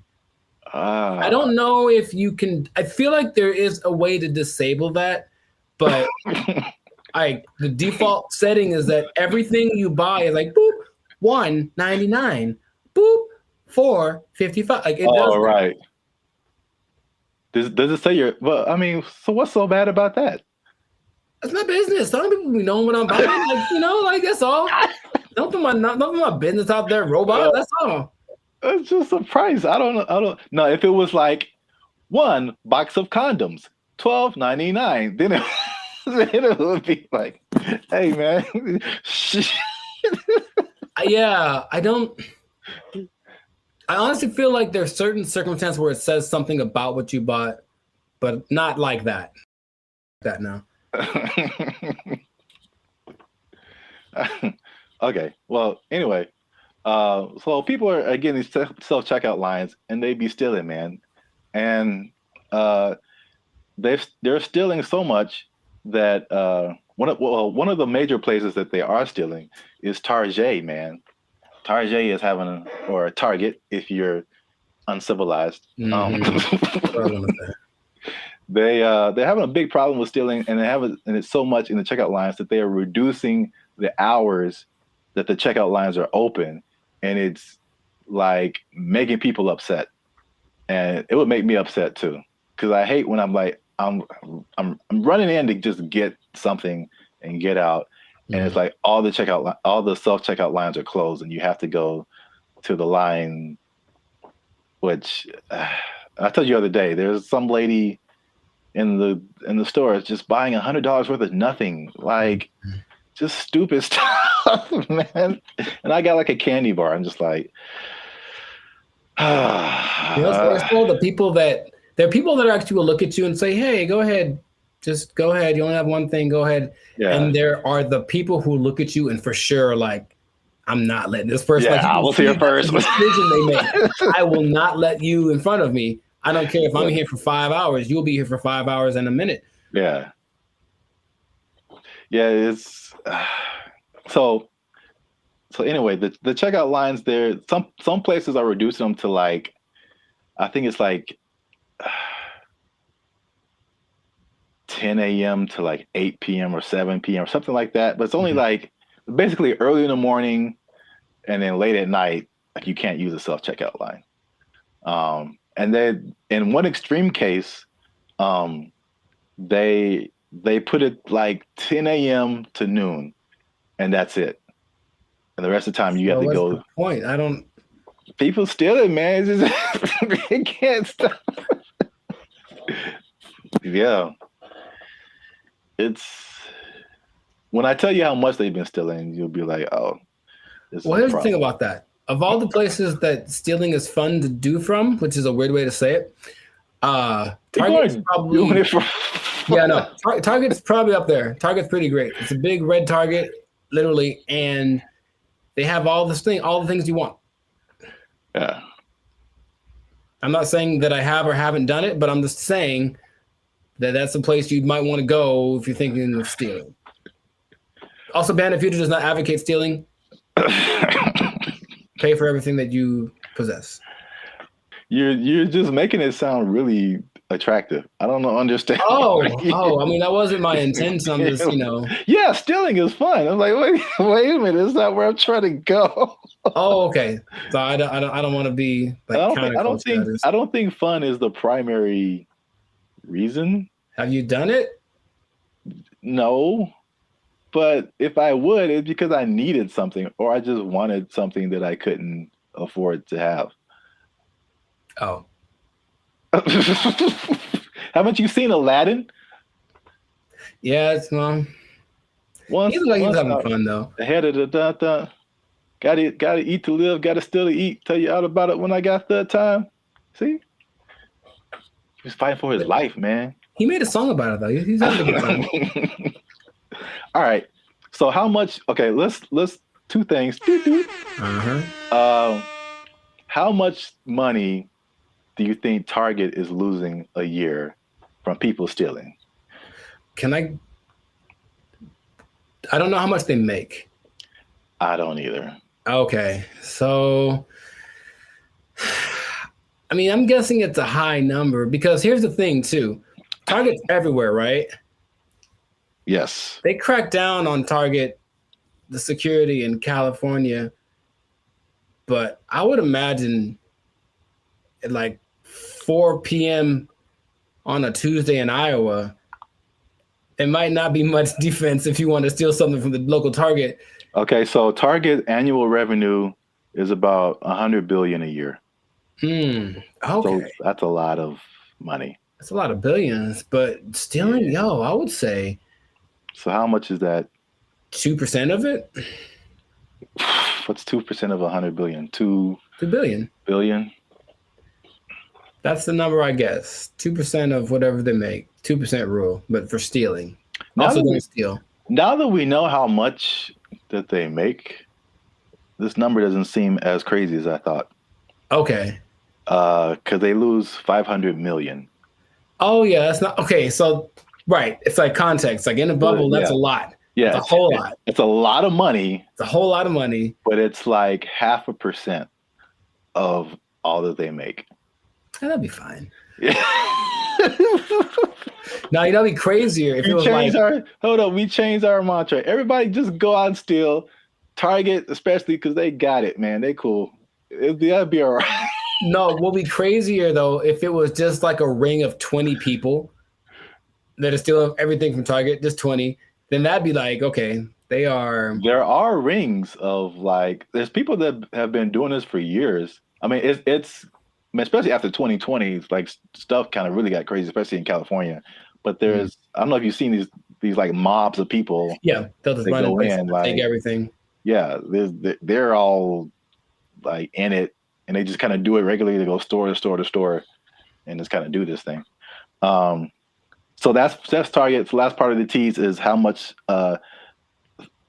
retail theft is, and this is from 2022, but pretty recent for like all nationwide, and that is 112 billion. So that's basically the entirety of Target's revenue is the same amount that people are stealing just nationwide from all different kinds of stores. So y'all are out here stealing an entire Target every year. The entire Target income stream in one an year. Entire Target corporation worth of products and merchandise. You guys are stealing it every year, and that's a problem. But you're ruining my self-checkout experience, so stop it. I want to use the self-checkout. Don't make them take it away from me. Now you say it that way, I am also slightly more on the side of don't steal from Target. Yeah. You never even went there and just like took a candy and ate it? I don't steal, man. I don't like stealing. I feel bad if I do. Okay, you ever do the thing where you just, this is not an interrogation. You ever do the thing where you buy a soda and you start drinking it in the store, but like, I'm gonna pay for it, and then that's so ghetto to me. I never do that. Oh, I've done that lots. I'm drinking the soda as I'm checking out. Like I bought this too, but you know. If I was like dying of thirst, yeah, but like no, I feel ghetto when I do that or something. Oh, it's about as ghetto as it gets. The first time I saw that, I think I was like offended, and then I was like, I think that's a good idea. Like, what? I don't have to wait to get to my car to eat this. I can eat it now. I got like a candy wrapper. Like, yeah, I ate this too. Bring it up. You just pulling wrappers out of your pocket. Yeah, ring that up, and that. Yeah, I ate that. Like, how long have you been here, sir? I ate that in aisle 5. You can ring that up. I've been here like 8 minutes. Yeah, I was shopping. I was hungry. This isn't Costco. You don't have samples. What was I supposed to do? All right. Well, we're going on long. So this has been another episode of the Life's a Circus podcast. Make sure you like, subscribe, comment, and share this video. People who steal, tell them to stop. We out. They took our jobs. They took our jobs. Everything works, you know. I've been able to text you or call somebody or search the internet. Like, it all works. That's the good. The bad, Okay. Let's talk about it. Let me just say this. What's up, everybody? I'm Zap, and this is Jericho, and we are the now 6-time international award-winning pop hip-hop music duo Band and Future. We do clean, fun music that everyone can listen to with a sound that's uniquely Californian. And right now, you are tuned into the Life's a Circus podcast, where we talk about everything that's funny, interesting, and ridiculous. But wait, need you to help us out, support our channel, because YouTube pays our bills. Not really, but hopefully in the future. Look. Yep. I don't know your life.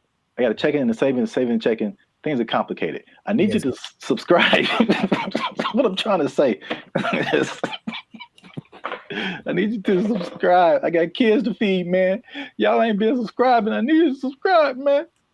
I didn't know you had kids. Subscribe, like, share, comment. Because this is actually a very helpful video. Ooh, helpful. Because there's a thing happening, and I tried it out, and I'm going to let you know how it goes. So there's a thing called Helium Mobile. It's a phone service that I switched to, and not only was it half as much as my original phone plan, but it also makes me money. If you stay to the end of the video, I'm going to tell you how much money I've made with Helium Mobile in the past 2 months of trying it out. All right, so Helium Mobile. I think I told you about this when I first started doing it. So backstory is my phone was not, what was it? I could receive text messages, but I couldn't send text messages. So, and I had T-Mobile at the time, and I was literally on the phone with T-Mobile customer service for like 2 to 3 hours, like trying anything and everything possible. So I don't know if it was the phone. I don't know if it was T-Mobile. I actually like T-Mobile. I have nothing like against them personally, but I was just like, well, this is the perfect opportunity for me to try this thing I've been hearing about, which is Helium Mobile. Now, Helium Mobile is in the cryptocurrency world. So that's something that I've been kind of looking into for the past few years now. And so I'm kind of in that world. I kind of know how it all works. So it might be foreign for people who have only been on like major carriers like T-Mobile or Verizon or something. But Helium Mobile is, the parent company is called Nova Labs, and they started what I think is the first kind of crypto-centered, crypto-based cell phone service. And so they did a trial of this in Miami, and the results were interesting. The service worked, but they were giving the phone service for $5 a month. And the people who liked it thought it was cool, but what they found out was that, like, with it being $5 a month and it being crypto related, people would be like, I don't know. Like but like psychologically, that's so interesting because it doesn't cost enough. So like that's kind of weird. Yeah, it didn't cost enough, and I was like, I wish that wasn't the case because I would love to pay $5 for my phone bill. So they bumped it up to $20, which is comparable with like the I would say second tier phone services. You know, not the major ones, but like the Mint Mobiles and the Cricket Wireless, like that kind of stuff. They have services for like $20 a month, $25 a month. So once they finished the Miami test, they went to like I think it's everywhere now, or at least nationwide in the U.S. So just off of that beginning, I think I mentioned it to you. You may have been skeptical. What do you think about transferring from your existing phone service to this new like crypto phone service that pretty much just started this year? I think two things happen to do. One is the idea of just leaving something that you're used to. I honestly think a lot of people fall in that category. Like, well, what I'm paying doesn't suck. It's not bad. So I don't want to change. Like that's all. It's like I already found my thing that works, so I don't need a new thing, even if it's better. But also there's the lack of confidence from a new thing. That's all. So you have a service like I've had AT&T since forever, right? So honestly thinking about it, my brain goes, but what if it doesn't, you've been going to this place the whole time and it works just fine. Why go try something else? What if that doesn't work? So I think there is that doubt there. And honestly, the third thing disassociating with crypto, which is the new thing, it's like, what does that mean? How does that work? There's a lot of questions that surge as opposed to having hey, I have a phone service, AT&T, they do phones, boom, got it. Yeah. I mean, that's the crypto part, especially because crypto it's gotten better, but it's still very much the wild, wild west. Right. Like there's all kind of stuff going on. And if you're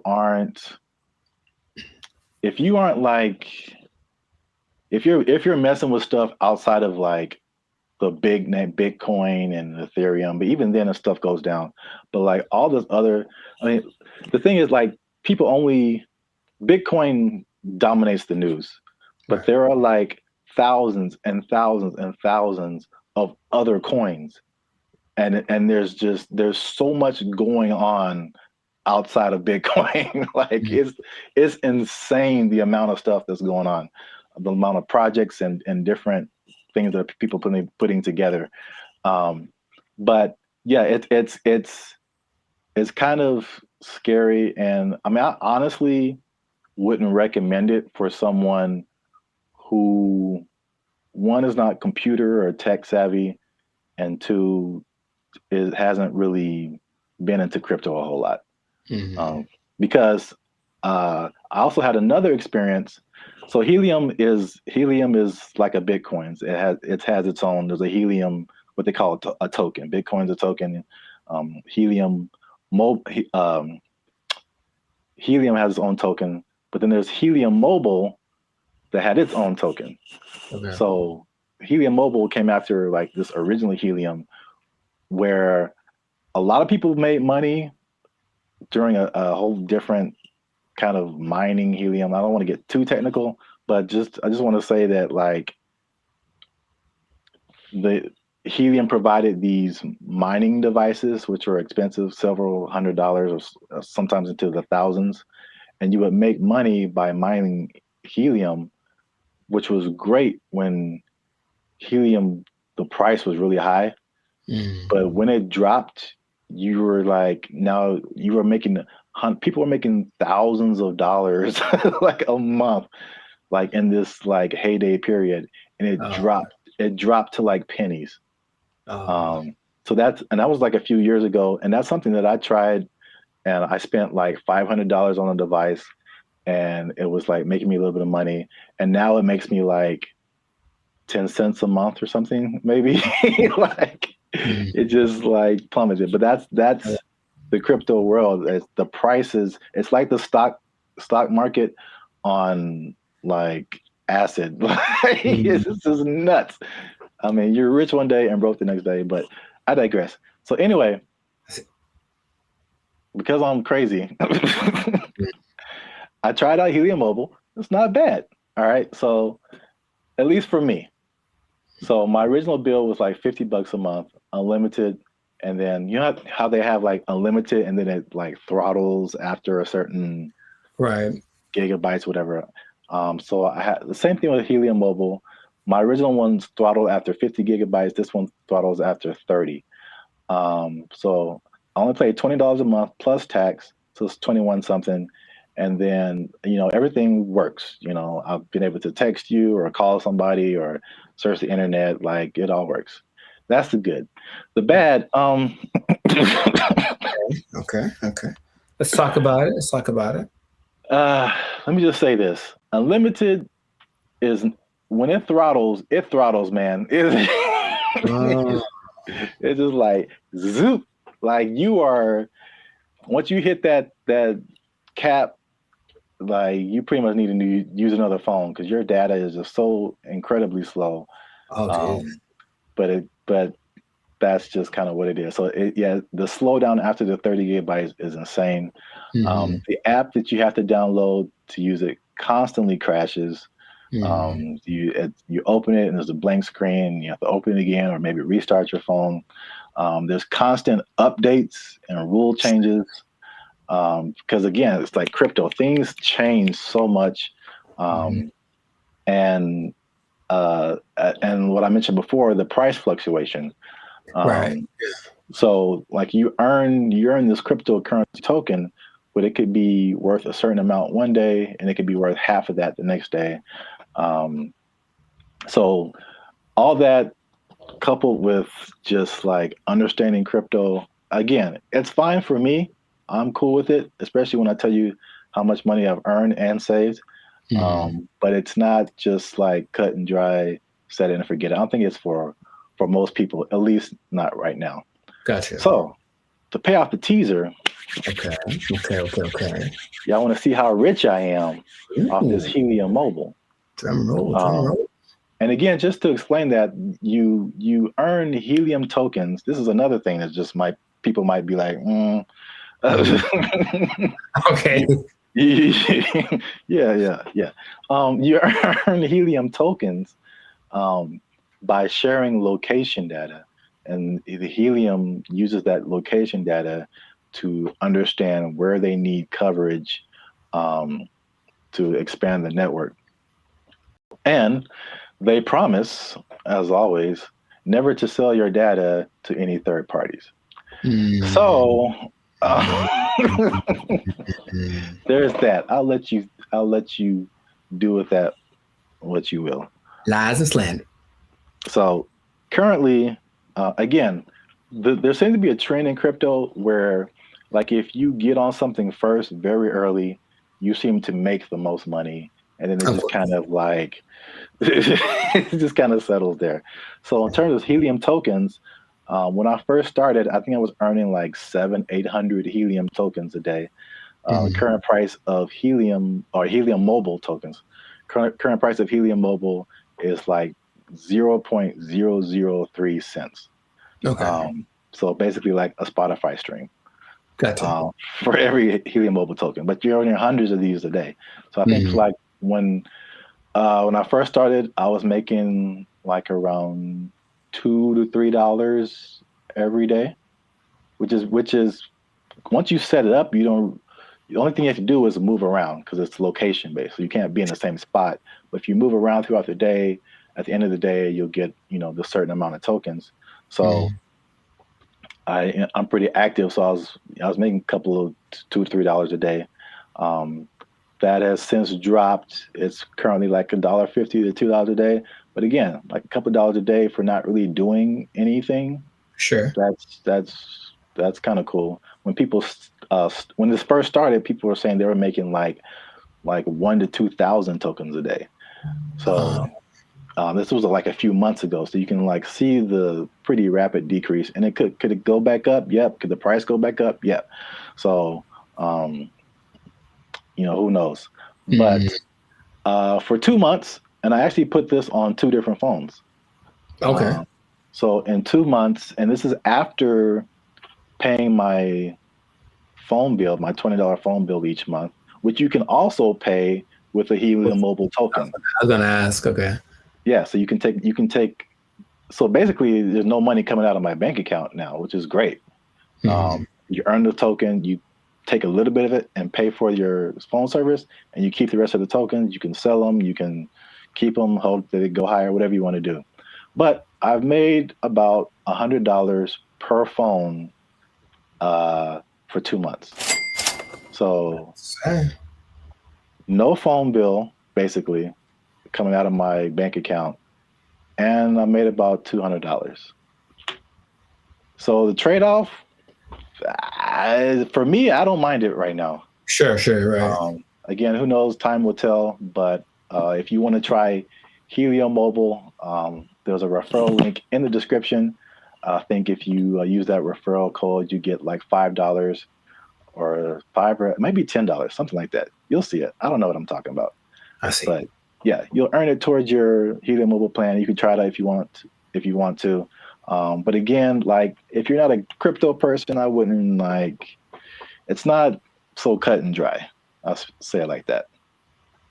So try it at your own risk. Now, after hearing my story, you think that you would want to try Helium Mobile? I thought about it since the first time you brought it up, because the idea of just, I guess the downside, I need my phone to work fast all the time. I need it to be fast. I absolutely need it to be fast all the time. So I don't know how I would deal with that. And I use it a lot, but just the idea of my bill's probably $100. If I'm paying $100 and you're making $100, like that seems more fun. The making part. Yeah. So consider. Yeah, we'll see. Let us know what you think in the comments. Do you want to try it? Do you think it's crazy? Are you scared to leave your phone service? Is crypto still too wild for you to mess around with? Let us know. This has been another episode of the Life's a Circus podcast. Again, subscribe, share. You know what it is. Maybe if you get enough Helium Mobile, you won't have to work anymore, and you'll never be in danger of losing your job. You'll never be in danger of losing your job because you got so much Helium Mobile tokens. Oh, it's only worth a Spotify stream right now. They took our jobs! They took our jobs! Did you know that besides collar and white collar, there are other collars for jobs? No, I didn't. I didn't either. There's gold collar, which is law and medicine. Gray collar, which is engineers. Pink collar is service fields. Red collar is civil servants. And green collar is the environmental sector. So there you go. Oh, what color are we then? Black collar? You started What's going on, everybody? I'm Jericho. This is Zap, and we are the now 6-time international award-winning pop hip-hop duo Bandit Future, who make clean, fun music that everyone can listen to with a sound that is uniquely Californian. And right now, in this moment in time, you are tuned in. Congratulations, by the way. You were tuned in to the Life's a Circus podcast, where we talk about things that are funny, interesting, and just straight ridiculous. So before we get into the thing, make sure to like, subscribe, comment, and share this video with at least 2 people that are thinking about changing jobs, because maybe blue collar is the way to go in the future. Think about it. Okay. So I bring this up. Do you remember Mike Rowe? No, enlighten me. He had the show called Dirty Jobs on, I think, TLC for a long time, where he basically went and did all the jobs that are hard and awful that no one wants to do. Oh, I never watched it, but I heard of that show. Yeah. Okay. Well, interestingly enough, and this is a side note, he also might now be a vice presidential candidate for the Kennedy dude. Interesting. Anyway, the world works in mysterious ways. But basically, he has always been a fan of the idea of working the traditional blue collar stuff. And also, another side note, did you know that besides blue collar and white collar, there are other collars for jobs? No, I didn't. I didn't either. There's gold collar, which is law and medicine, gray collar, which is engineers, pink collar is service fields, red collar is civil servants, and green collar is the environmental sector. So there you go. Oh, what color are we then? Black collar? You started it. Anyways, hey, how's it going? So, yeah. So the question is, like, will you have a better career as a blue collar worker? So he started something called the Works Foundation, and it's basically a program designed to help college students get into trade schools, because of the jobs that are available now. There's like 10 million job openings that are needing people to do them. They're all blue collar jobs. Like, all the oversaturated stuff is the professional, everyone trying to be the next CEO or whatever, start their own business. However, these blue collar jobs need people. And while going to college has resulted in, where's the number that I can't believe when I read it, has resulted in $1.7 trillion of student debt that people have accumulated. Yeah, 1.7 trillion. Going to a place like maybe Dartmouth College, for example, which is $360,000 for a 4-year degree. You can just go to a trade school, develop some skills, and instead of starting 360 in the hole, you don't make as much money yearly, but you're not starting in debt. That's his first idea. And not only that, he wants to teach the principles that got our country to where it is now. So work ethic, personal responsibility, delayed gratitude, good attitude, showing up early, staying late, like what makes a good employee, but how people have left that behind. And so just recently, I believe as recently as a couple of weeks ago, a school called Western High School in Nevada started to incorporate this into their curriculum. So they're starting with their freshman class of 750 kids. The top 50 kids that graduate from this program will get a full ride scholarship to the trade school of their choice. And I thought that was really cool. So he's trying to make this push to get people back into the blue collar sector, because it's, dignified work and whatever. And some people are for it and some people are against it. So just based off of what I've told you, what are you thinking? What's your opinion?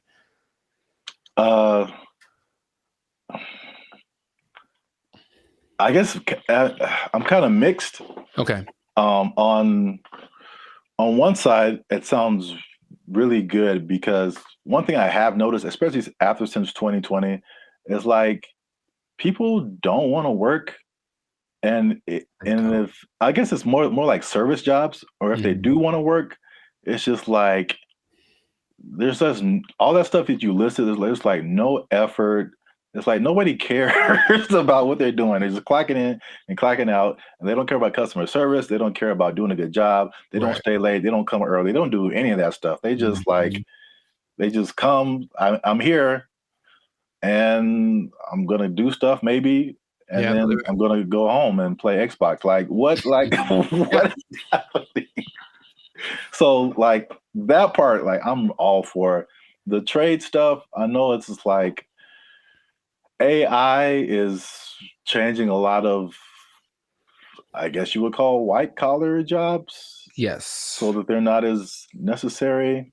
But I feel like we might even be prisoners of the moment, because I feel like even some blue collar jobs, it's there has to be machinery and robots and something coming for those positions too. Maybe not as quickly, but I don't know what the future looks like. You know, I'm sure those things are coming. He stresses that the lower income blue collar jobs will of course be taken up first. For all the service stuff will probably be replaced by kiosks and AI and stuff. But if you look at the top grossing blue collar jobs, they still pay pretty well. And I'm pretty sure we wouldn't trust the robot to do them. They include airfield operations specialists, avionics technicians, supervisors of construction and extraction workers, boilermakers, first line supervisors of firefighters, and nuclear power reactor operators. And all of those you can earn between $65,000 to $120,000 a year. So it's not like you're going to be missing out on money by doing something that's a little bit harder. The nuclear power one sounds kind of dangerous, but there are jobs that people do need to do that won't be.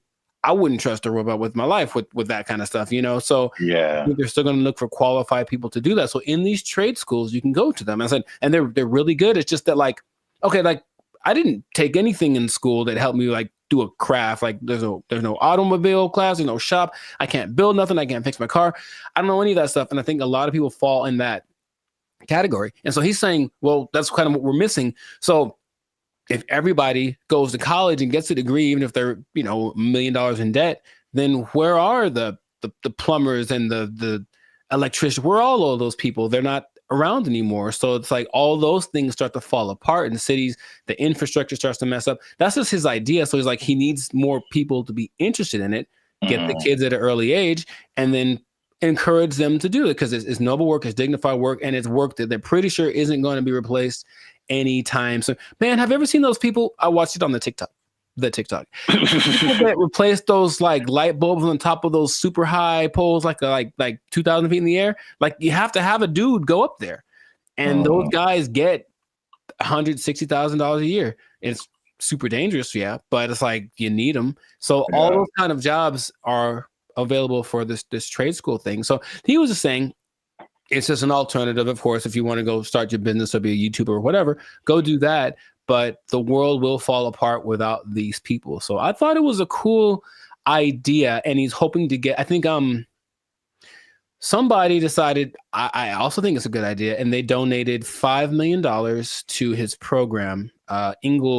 Inglestead. The Inglestead Foundation donated the $5 million, which makes it possible for the top kids to graduate to go to the trade schools free of charge, basically free tuition. So that's just something that's happening, and maybe it'll cause a shift in people are lazy. We said the pandemic kind of showed that, but maybe the newer generation will be like, okay, my parents were lazy as heck. Dang, I need to start working a little more hard, and then the next generation after that might flourish. So I just thought that was cool. I did not know that was a thing before. And so shout out to Mike Rowe, which might be a vice president candidate in the future for doing this. Oh, one other stat I did read. Because white collar is, of course, makes a lot of money. Only 43% of workers are white collar. 43? 43%. So that's about 64 million people according to 2020 count.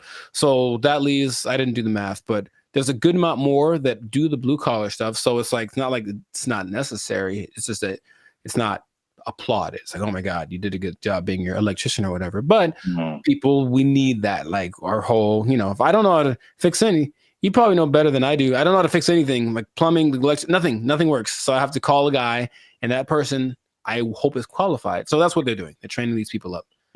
Yeah, I think like overall it's a good idea. And I think it's just like as it's like you don't know what you don't know, right? So if people are like for music example,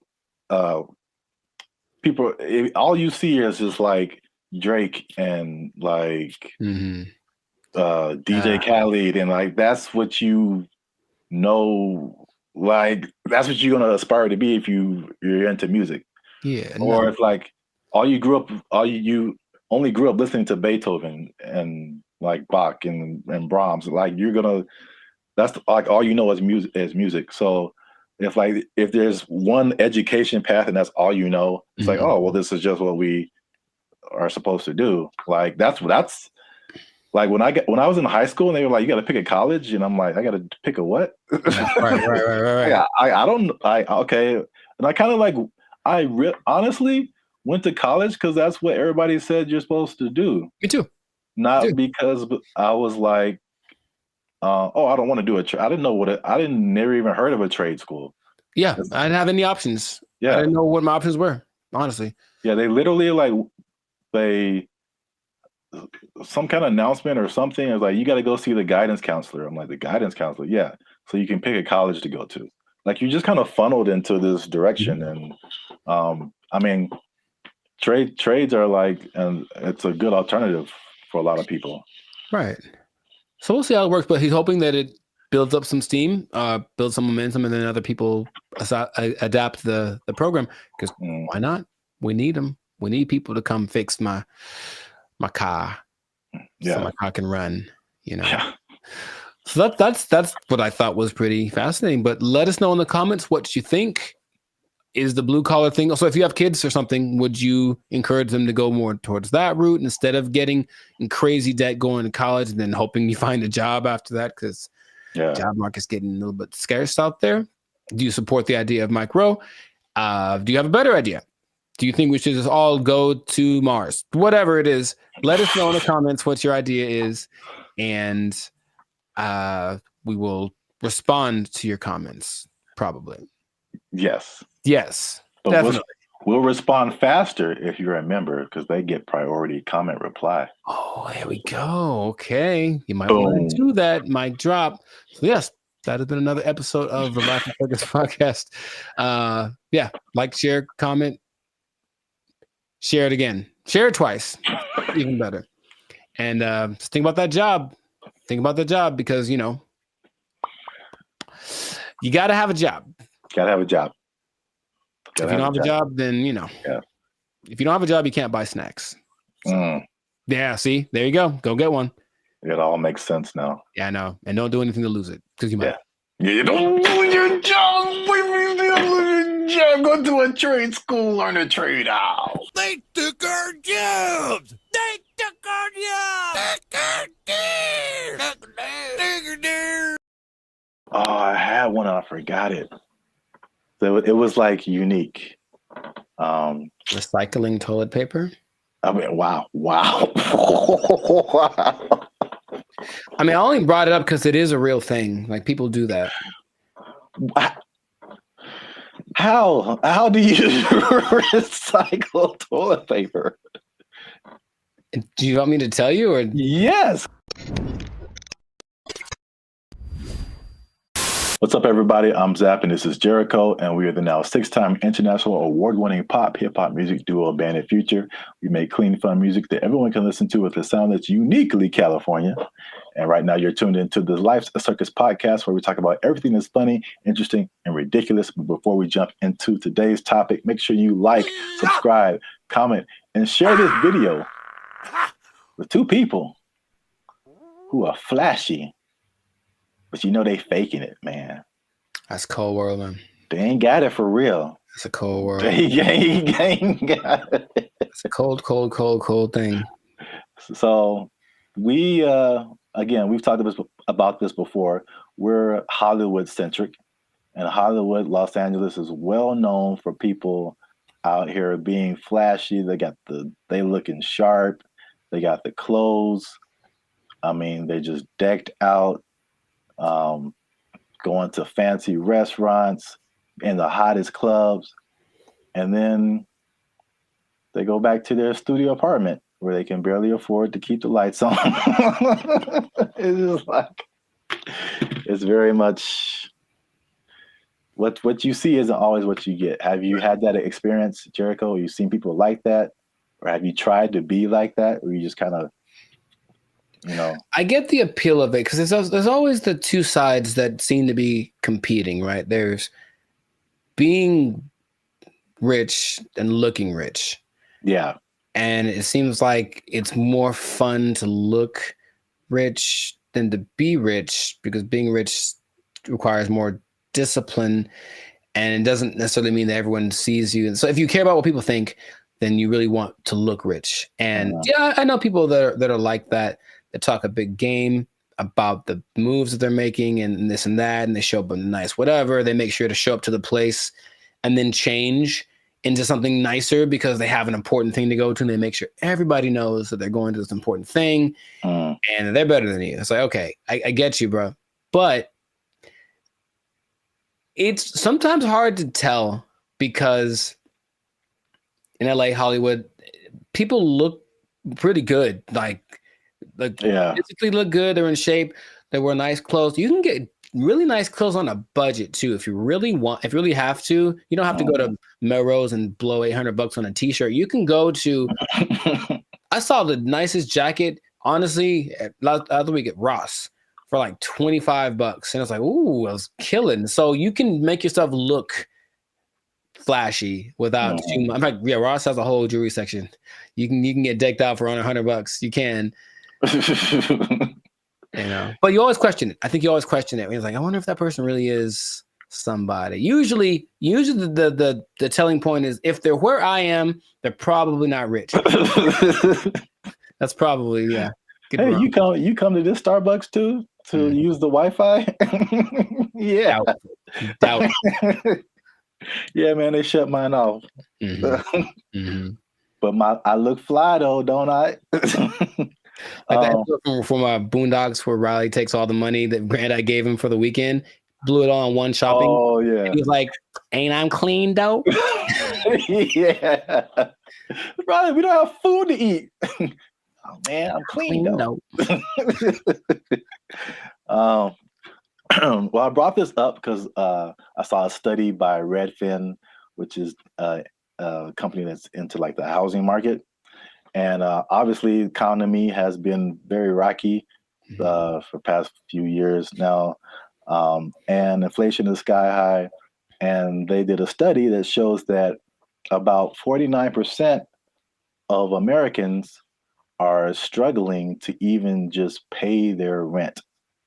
And they're cutting costs in the most unique ways that they can just to, I guess, survive. Okay. While still trying to look like everything is okay. So I guess a lot of people like really are struggling. So I mean, 50%, that's like 1 out of every 2 people that you know. So that's a lot of people. But they said that they are, to compensate, they are skipping vacations right now. They're working extra hours. They're selling their belongings. They're using up their retirement savings, especially millennials. And they're even skipping meals and medical treatments so they can keep their lifestyle but pay their rent.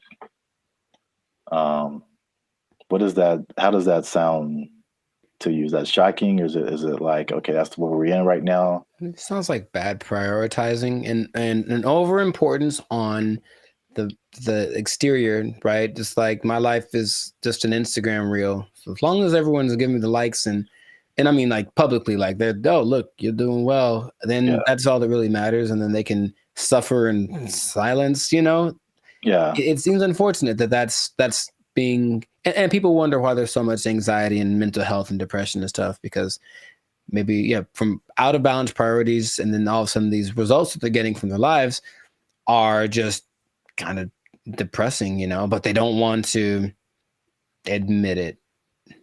And that's, I guess that. Yeah, I think you're right. Like social media especially fuels that. And it's like, I won't say never, but I rarely go on to social media and see someone be like, hey, here's a picture of me like cutting down on fast food because I can't afford it. Like that isn't that's like it's the highlights of people's lives, and so you only see the good stuff. When they're all like a lot of people can be struggling. So I just have a couple of questions just to just so people can see how we living. You know what I'm saying? So inflation is hitting everybody. Like I feel like everybody feels it at some level. So for people who are cutting costs, are there some stuff on this list that you are doing or have done, or some things that you're not on the list that you're doing that's just like just keeping you in a good position financially? Yeah, I haven't. I love to travel, and I haven't really gone on a vacation since 2022. You know, I think I've honestly only left the state like twice in the last year and a half. So there's that.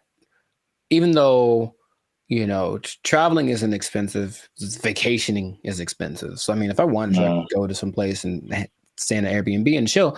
But vacationing, I haven't taken a vacation in a while, and then I haven't gotten tattooed really because I like tattoos, obviously. But again, it's like, is it a priority? I suppose not. So I've been held back on that. And then just eating out in general, cooking more, eating out less. And even with dating, trying to find that like happy medium between like, let's not go all out on this. Let's find a place where it's like it's not burgers and fries, but it's definitely not Beverly Hills top of the line because I got money for that. Yeah, those areas. Yeah, those are all like very practical things. I would say I do some of the same thing. If I could offer something different, one thing that I did recently that you noticed, and then I've talked about it before, and it wasn't just because of like prices, but it was just I just wasn't getting the quality service. Was my haircuts. So like I just started, and I did one pretty recently.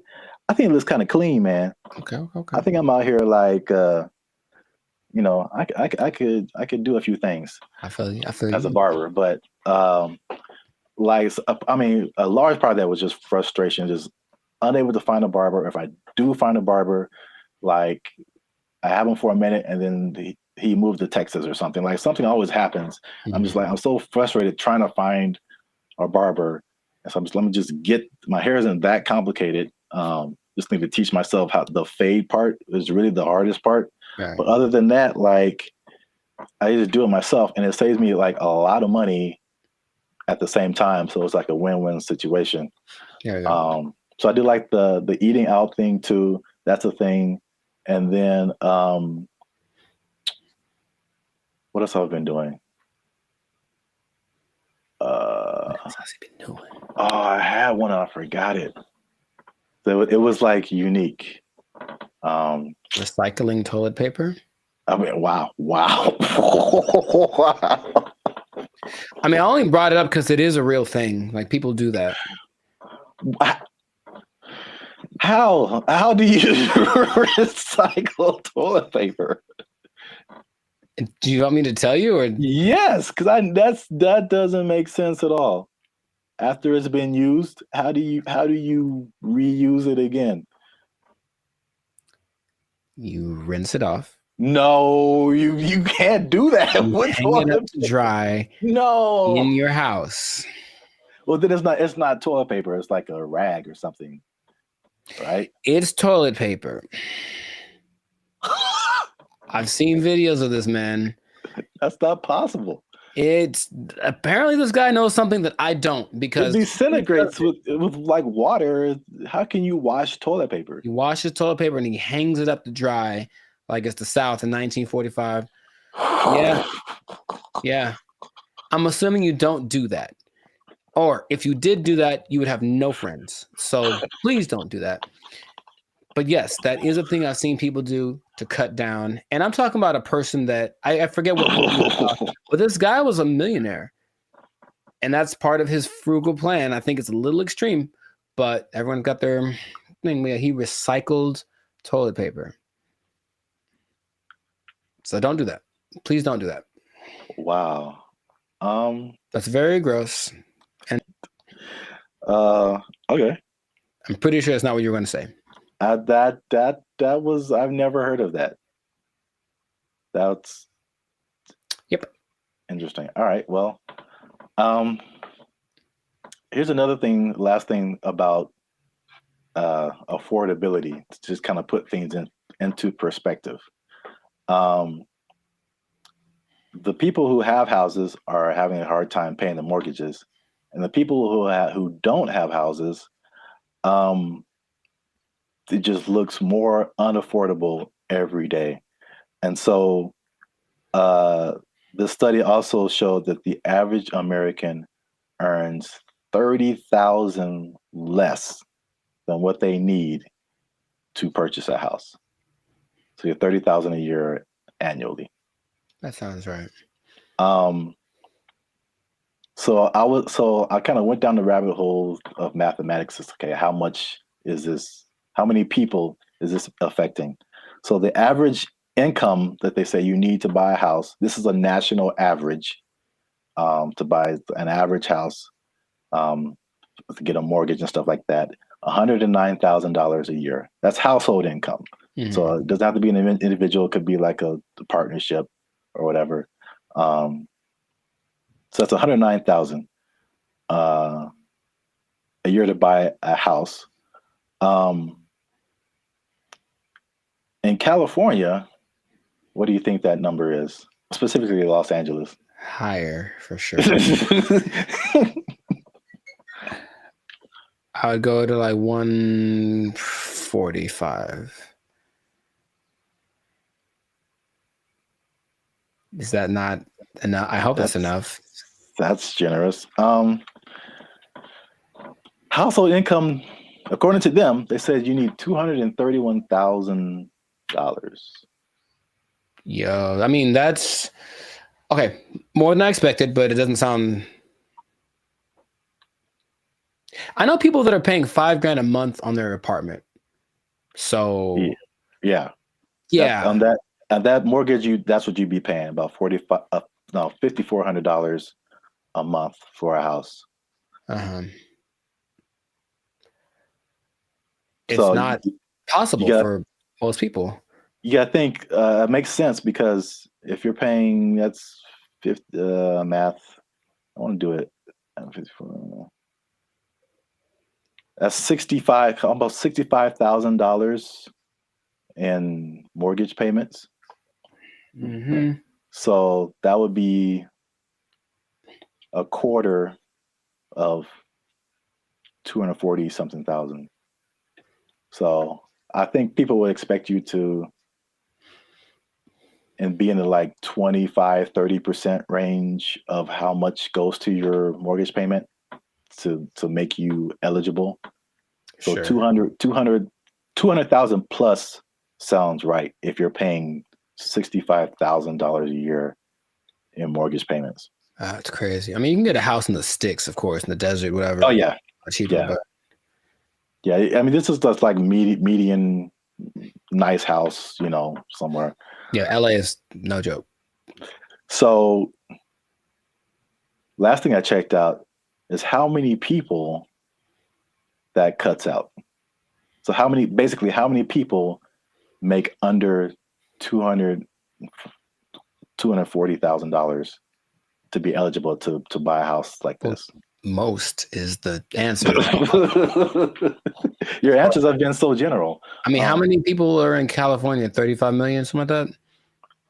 I don't know. And I think this may have been Los Angeles. So I don't want to. Oh, okay. So Los Angeles, maybe 14 million, 15 million. I don't know. But of those. Well, just on a percentage, because that's what I have here. Oh, like 95? 90, 95%? 95. That was it. Uh-huh. So 95% of people cannot afford a house. So this has been another depressing episode of the Life's a Circus podcast.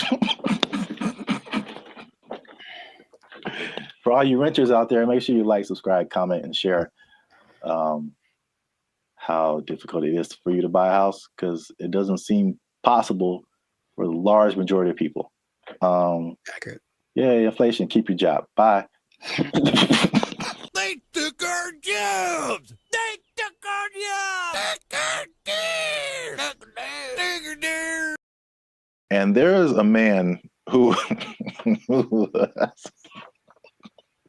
who has built a substantial shelter for himself.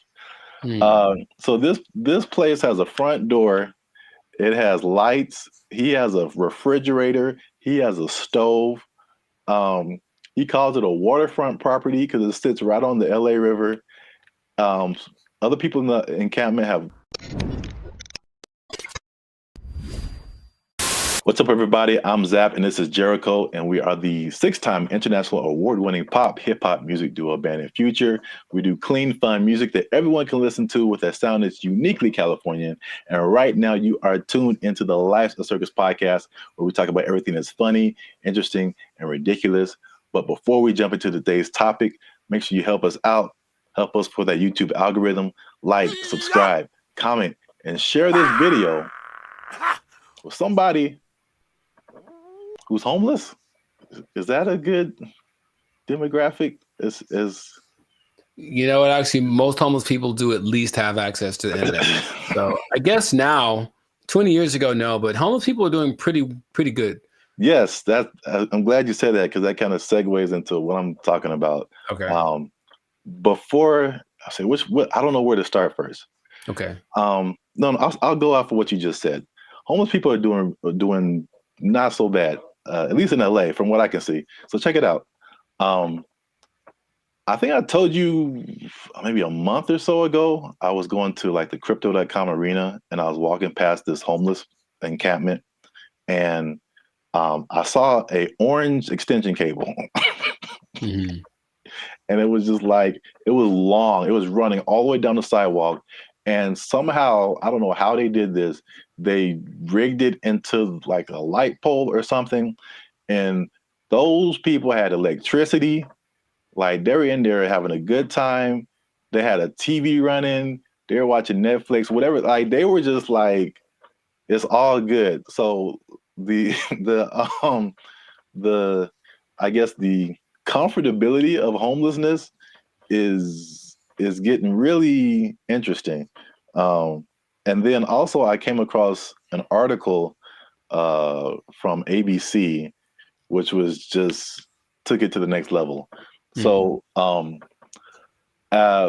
by the 110 freeway, which is a major freeway in Los Angeles, if you're not from here, there's an encampment and there's a man who who has built a substantial shelter for himself. So this place has a front door. It has lights. He has a refrigerator. He has a stove. He calls it a waterfront property because it sits right on the LA River. Other people in the encampment have little gardens. They have a whole situation going on. So have you seen anything like this, or have you noticed like the increase in just amenities that like homeless people are just like living it up right now? Not specifically like that, but I do want to point out something, and I think it's a misconception that a lot of us have. Understandably, if you're homeless, you assume certain things about people, but yeah, being homeless doesn't mean you're broke. It doesn't at all. And yeah. I bring that up because I remember in Claremont, I was in a Coffee Bean listening to two homeless guys basically have a business meeting about how to get more money from people. Like the dude, he was seriously like, yo, man, you got to go to this exit between this time and this time. Make sure you have a dog and they'll give you. So these people have money, and barring the people that are super drugged out or have like a crazy mental illness, not a lot, but there are homeless people that are homeless by choice. So they have money, it's like they just don't want to spend it on a house. So that doesn't surprise me, but I haven't seen specifically that. Yeah, I've literally been at the gas station and dudes walking up to me who are bigger than I am. They eating good. Mm-hmm. And like fresh Jordans on. Like they just like, can I get $5? I'm like, dude, you look better than I do. Like, can I get $5? Right. Like, what are you talking about? But yeah, it's getting crazy. I mean, not getting crazy. It's already crazy, especially how here in LA, we have just, I think it was only, I forgot the numbers in LA, but it's just thousands and thousands of homeless people. But I did want to address something because we talked about the homeless before in a previous video in San Francisco, where they were like trying to hide the homeless people because all these people, these foreign dignitaries or something, were coming in and trying to hide the whole situation. Somebody, I don't know this person, but somebody got kind of offended at that video, and they tried to go at us in the comments, man. They tried to go at us in the comments. Would you like to hear it? Good. I'm just gonna paraphrase. So we were talking about the homeless. This guy came on and was like, "Have you been homeless? Have you ever been down on your luck? What would happen if you lost your job and things were wrong in your life? You lost your house, your apartment." So he's basically saying like, it's not our place to talk about the homeless, which I fired back at him, and I said it is completely our place, because I lived in LA for a long time, but I lived in downtown LA, which is like homeless central, just a few blocks from Skid Row. When people are pulling down their pants and taking a dump on your front door and you step in it, you absolutely have a right to say something about that. Like, you have a right to say something about that. And it's not even the homeless in particular. It's all the stuff that comes with it. Like, I don't care if you're homeless or not, whatever, but it's like it's the disrespect for other people and the other things in the city, and just like the trash everywhere and the safety concerns and like the destruction of property.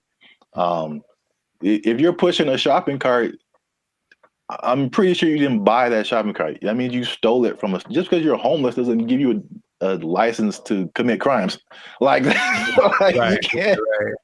Like, so it's not even about like the haves and the have-nots. Like, that's really irrelevant to me. And I will say that one thing I will apologize for is that I laugh a lot. And a lot of people have said that in the comments before, and I think that's just because. I think one reason is because talking to a camera is really weird. I agree. And so I'm used to talking to a group of people or something where you get feedback. And so you say something that's funny, like, I think it's funny. I just laugh at myself. But, we try to keep it light on the podcast. But homelessness, really, there are, I don't know, again, everyone's situation is different. Like you said, there's some people who aren't even broke. They just don't have a house. But there are some homeless people who are just like, they had a rough, whatever, something happened to them, and it's just a serious situation, and their life is really messed up. So I think well, at least I should apologize for making that I guess that false interpretation, you know what I'm saying? Like the insensitivity. I think that may have come across to some people like that. So I don't want to make it seem like we're insensitive to the homeless situation. But at the same time, I think that, we shouldn't be silenced because we've never been homeless or we never had a rough time or anything like that. And I have more to say about that, but I want to know what you think about at least that part of it too. I don't apologize for anything. I think that I'm justified in what I say when it comes to things that I've seen over time, right? So generalizing is dangerous, but it works because we have to start somewhere, right? So if homeless people were literally just like everyone else, they just didn't have a home, meaning they weren't dirty, they weren't sometimes violent or leading to criminal activity in order to, because if you don't have money, you have to do things that are, you know, above the law to get what you need. If the implication of what homeless is the problem, I think if somehow it was just you don't have a house, there's nothing wrong with that. And yes, people do have unfortunate situations, but in general, you know, when there's, and I heard somebody say this as a joke, but it really does kind of resonate. It's like there's places where homeless people aren't allowed to go. Why? Because they're homeless, and that's not a place that they can't come into the places that we can go because they don't have a home. And it's not because they're homeless. It's because you can tell they're homeless because they look homeless, they smell homeless, they talk homeless, they're weird to you. Like all that stuff is what we're talking about. At least personally, what I talk about when I mention the homeless people. So I don't think there's anything wrong with that. If you do want to go by, I'm sure someone knows someone who just lost it all in a bad, you know, crypto, real estate exchange. The woman took everything, whatever. I know there's people like that, and that's unfortunate. But just in general, homeless people are not contributing to anyone's sense of safety or anything like that. And that's what I'm referring to when I mention homeless people. Yeah, that's I think that's an accurate statement. It's just like it's not about the condition. It's about the character that comes along with that, and the not only not contributing but being destructive. So that's just, you know, even in my neighborhood, I think I told you before, it's like when I first moved here, like a few years ago, this place was spotless. I mean, it was just like people had pride in their neighborhood and stuff like that. And then, but we have a major mall, we have a major bus stop here and there, 7-Eleven, like the main intersection. That's kind of where I'm at. And it's just like every year it's like, okay, there's one homeless person. Okay, that's not so bad. 2 homeless. Dang. All right, there's a guy sleeping in front of the grocery store. Crap. And then it's like trash just keeps building up. Trash, more trash, more trash, more trash. And it's like, you know, this isn't a rocket science. Like, what has changed? There's more homeless people. There's more trash. There's more abandoned shopping carts. There's more crime. I mean, I looked at the crime map for my area, and it was like literally my block, that area that I'm talking about, is where all this stuff happens. This is like, anyway. The other point I wanted to make before we kind of wrap it up, because it's going kind of long. One thing I also hate is that when people make judgments about you and they don't know anything about you. So same thing. I mean, the door swings both ways, right? People could say, "Hey, we're making a judgment about homeless people," but this person in the comment also made a judgment about us, like that we don't know anything about homelessness. We have never had a rough time or anything like that. And it's just interesting to see.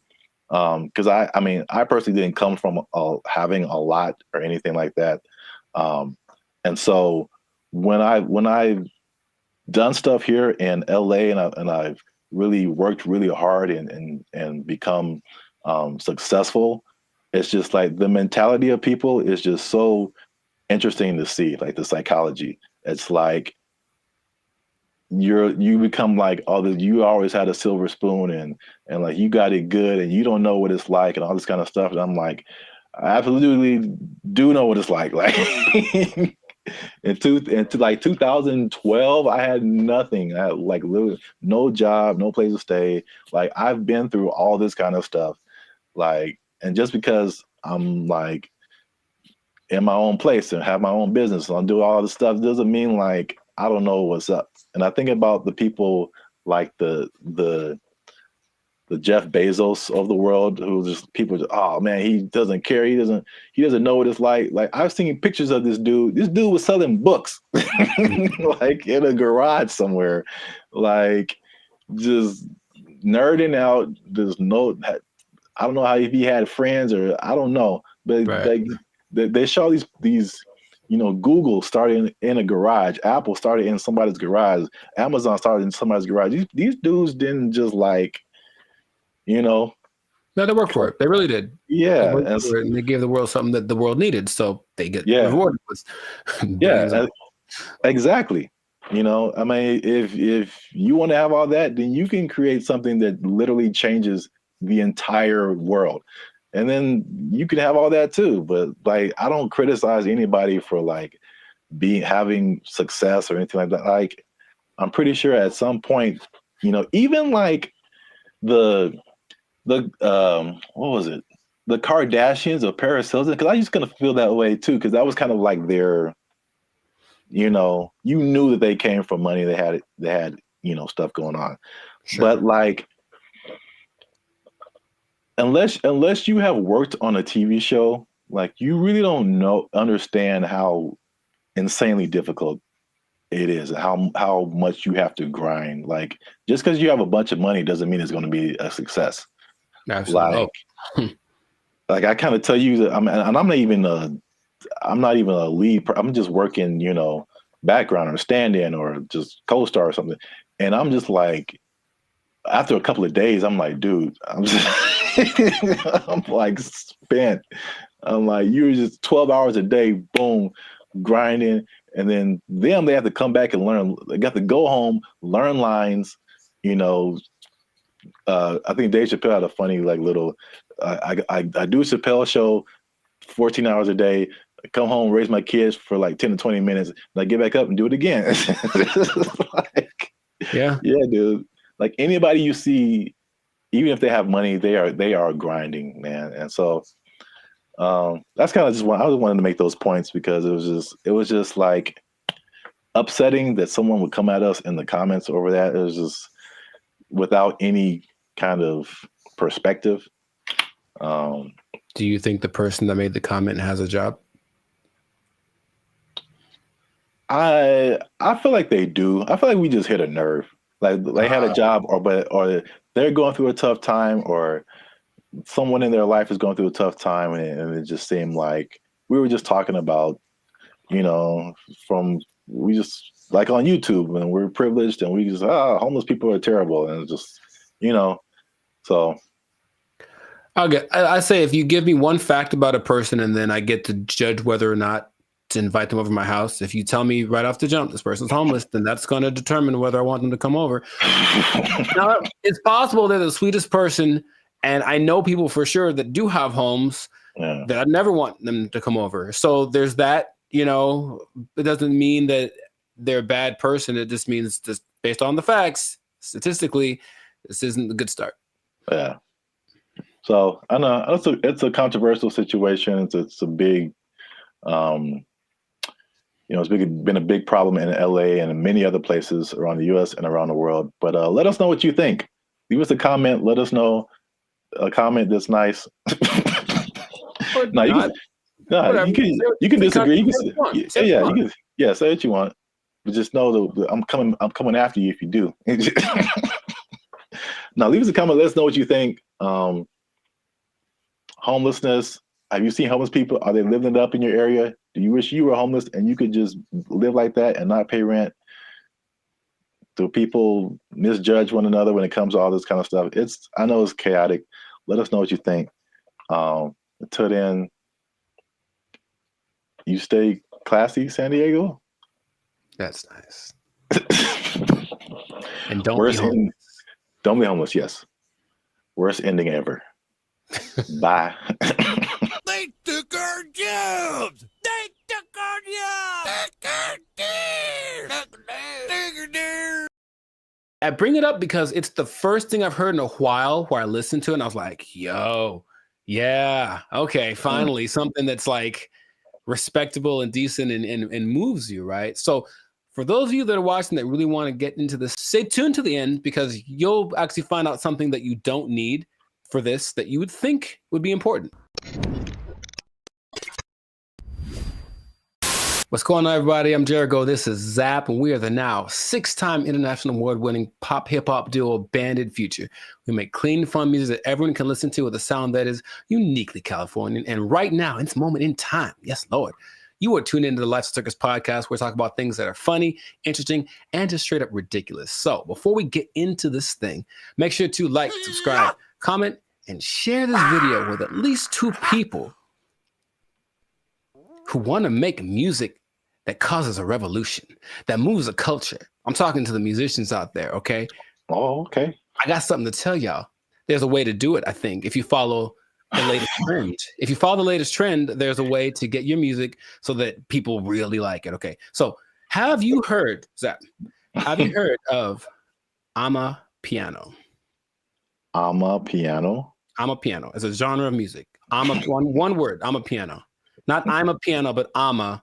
I know, it sounds like it's not I'm a piano, it's I'm a piano. I've never heard of it. Not ama. It's a girl named Ama, and it's her piano. Okay.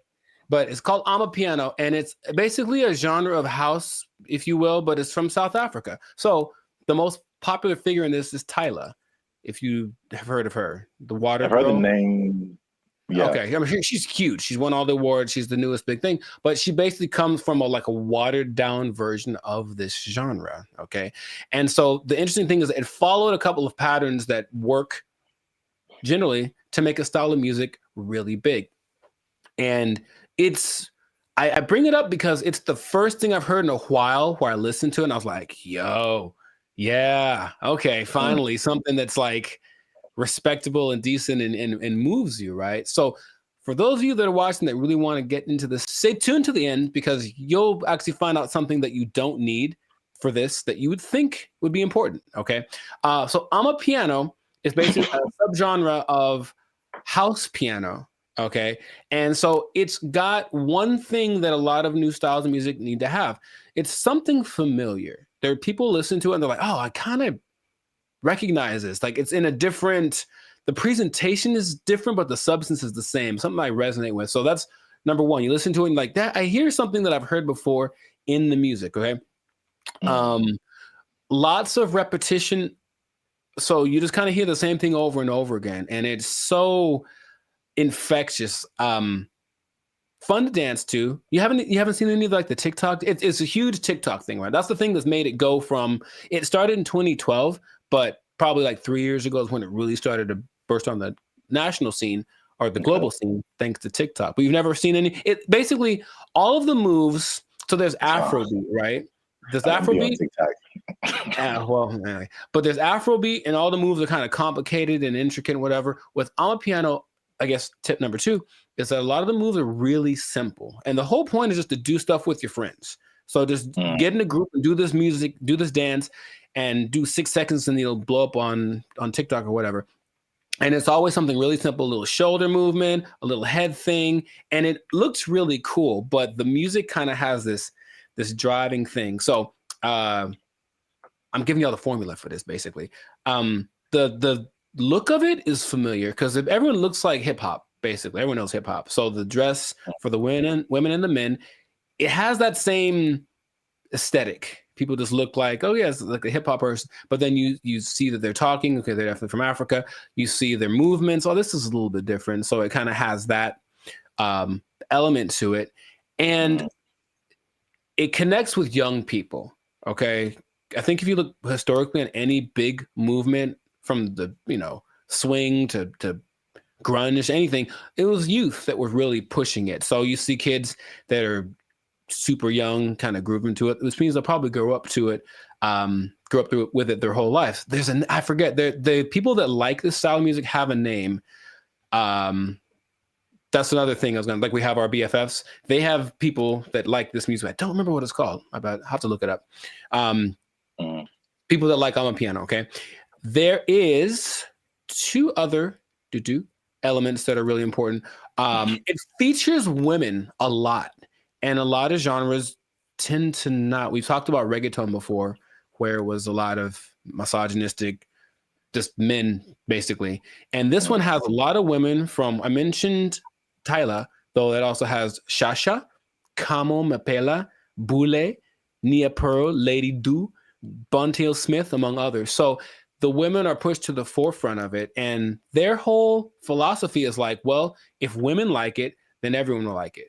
That's kind of, and it's like, because think about it. Okay, your girl likes this music. She's gonna drag her dude to go listen to it or whatever, and then he wants to make the music that gets her to dance, because it's not a super. I don't call it sensual. Like it's very like the way they move is very sensual, but it's not over the top. Okay, so it kind of still cool for younger people to do it. Yeah, a little bit tamer. It doesn't quite have all of the negative things that you associate with like hip hop and reggaeton right now. So it's kind of found that universal appeal. And then this is probably the most interesting thing about it. So if y'all don't know, Zap started a dance group back in the day. Instant Groove. We was grooving, man. We was grooving, man. It was grooving. IG for life. Shout out to the IGs, the IGers. What? And you have a song or whatever, and there's beats, and then you choreograph a song to the beats, right? Well, with I'm a Piano, it's interesting. There's so much going on. The elements are usually a shaker, a snare. There's like a log drum that's like the bass, so it's like a really distinctive sound, and then a kick, and not many other elements to it. But there's so much happening that you can actually kind of choose which beats to hit and whatever. And so when you're moving with it, your dance will be different than someone else's because you chose which ones to emphasize. And I think that's really cool. There are the ones that have like, this is the dance you do to them. I think Imnike is one that, oh my God, that's the one that actually got me into it. Imke, I don't know how to say it. Imnike. And it's so good. It's so good. So you watch people dancing, it's like, oh, he danced to it, but he emphasized that beat. And then there's a lot of off beats, very syncopated. It's all very exciting. Before I get into what the thing that's not in it that you would be surprised about, has there been any music that you've heard recently that made you go, okay? Because I think to me, music's been kind of like, I don't know, for a while. But anything that you've heard that was like, okay, that's pretty dope. Yeah, I mean, the first thing that comes to mind, and I think I told you about this too, was I saw, I don't know what it is, but what you're talking about kind of feels like it's almost in that same vein. But I saw something on Instagram where it was all these people dancing. They were at some event, and it was, I can't remember the song, but I just remember everyone was dancing, and they're all doing the same kind of moves, kind of in it seemed like a modern day cha-cha slide. Because because when I saw it, I'm like we really haven't had, I can't think of a song like the cha-cha slide where like everybody gets on the dance floor and then everyone knows kind of what to do and you all do it together. Right. Because the Cupid Shuffle, I maybe that came after Cha-Cha Slide. I can't remember. Yeah, I don't remember. Right. But I can't remember anything past those two songs where like everybody, but I saw this video and everybody was doing it. I mean, I'm talking white, black, Asian, Latino, like grunge looking goth people, hip hop looking, like everybody was doing it. And I was like, this is so dope. And I wish I had saved it and I didn't. Oh, okay. So if anybody knows where that video is, there's one particular goth girl who was just like getting it. And everybody's in the comments like, oh, this goth girl is getting it. And I was like, yo, this is dope. So anybody knows what that video is, I would really like to find it and see it again. But okay. Yeah, you mentioned the dance thing. I think that's popular music has almost always been dance music. So if you can get something to make people want to move, and when you listen to the people talk about it, they're so passionate about one, having this thing that's like theirs, right? It's not hip hop. It's not house, it's theirs. It's I'm a Piano. And it's like, okay, so they love the fact that they have the kind of their own thing. And then when people gravitate to it, they have to kind of pay their respects. Okay, South Africa is on the map. They're winning, right? And then you watch them dance, and it's like the mood a little, not weird, but like kind of offbeat in a way. And they do this thing where they like roll their eyes in the back of their head with the shoulder thing. It's really peculiar, but I think it's cool, especially when you see like 10 people doing it. So it has all these things that are great, and that's what you need to start a music genre. But there's one thing I mentioned, that there's going to be something that I think I know what it is. What? Oh, go ahead. I think I know what it is. Oh, mate, go ahead, say it. I'm going to say there's no piano. Oh no, man! It's called I'm a Piano. Like there's piano and everything. Oh. Yeah, there's a piano in all of them. Oh, okay. Well, no. The thing I think it would have been clever if there was no piano. Oh, I get you. And it's called Amapiano. I get you. I guess. That's not a good translation from their language. No, the thing that's surprising about it, if you watch all the documentaries and all the people being interviewed, all the producers, all the everything, no one mentions the lyrics. They all have lyrics and they don't matter. It's literally the last thing on anyone's mind. They're just there, but no one's singing along. No one's saying this song touches me in this way. I don't connect nothing. Okay, now partly it's because the songs are all in either Zulu. I'm gonna try this. Zulu, Hosa. I can't do the click thing. Sotho, Setswana, or Zixonga, which are all South African native languages. But the thing that strikes me interesting is that, yeah, they're all singing and no one knows the words and nobody seems to care. So there are really big singers in this style, but the words don't matter. It's just the feeling of it. And that's what I found very unique to this. So if you listen to watch, no one knows what they're saying. So I guess this goes to show you that that's not something that people necessarily require anymore. Just as long as it feels good, as long as it's fun to do. Oh yeah, I mean, you think about like U.S. artists who are just like huge worldwide. I'm sure like people don't speak English and they have no idea, but they're just bumping like Earth, Wind, and Fire and like. Well, the thing is, not even the choruses. You think at least on the chorus, okay, everyone's singing nothing. Yeah, it's really weird. Yeah, I mean, I know that this is different, but I'm just saying like the ability of music to kind of to have that a tendency to. Oh sure, yeah. To where the words you don't have to quite know the words. I mean, I don't know the words to this at all, right? But I'm still digging it because I guess that's what they're transmitting. But even the people from there aren't singing the words or talking about nobody mentioned the lyrics one time. So, and the thing is, the songs don't sound all the same, even though they kind of have the same elements. They have different. I think it's great. That's what I want to just point out. Sounds cool, yeah. If you haven't listened to Amapiano, I recommend you check it out. Just be warned, there is piano. There's piano in it. I think you'll enjoy it. I thought I got that right. I really did. Nah, I should have just lied. Yeah, you got it, man. But in any case, let us know in the comments if you listen to Amapiano, what you think. If you have a TikTok account with 20 million followers because you did a dance to one of the songs, who knows? But and all the songs, the dances are just from whoever did a cool thing. That's the other thing. They're not made by famous choreographers. It's just like somebody literally said, I saw a kid dancing to it on the street and I thought it was cool, so I did it in the club. And the next thing you know, there's 500 people doing it. So there's that like word of mouth element to it. That's just, I think it's really cool. So anyways, yeah, check it out. Check out some of those artists that I mentioned. They're pretty great. And if we get 10 comments, then Jericho's going to do one of the dances on our TikTok. I didn't sign up for that. I wouldn't mind learning though. That is kind of fun. I'll do one of the simpler ones.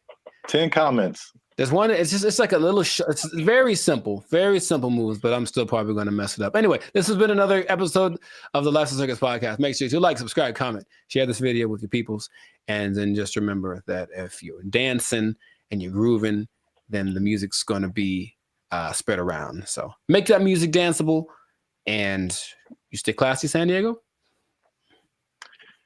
Yeah, man. You got it. There's piano. They took our jobs. They took our jobs.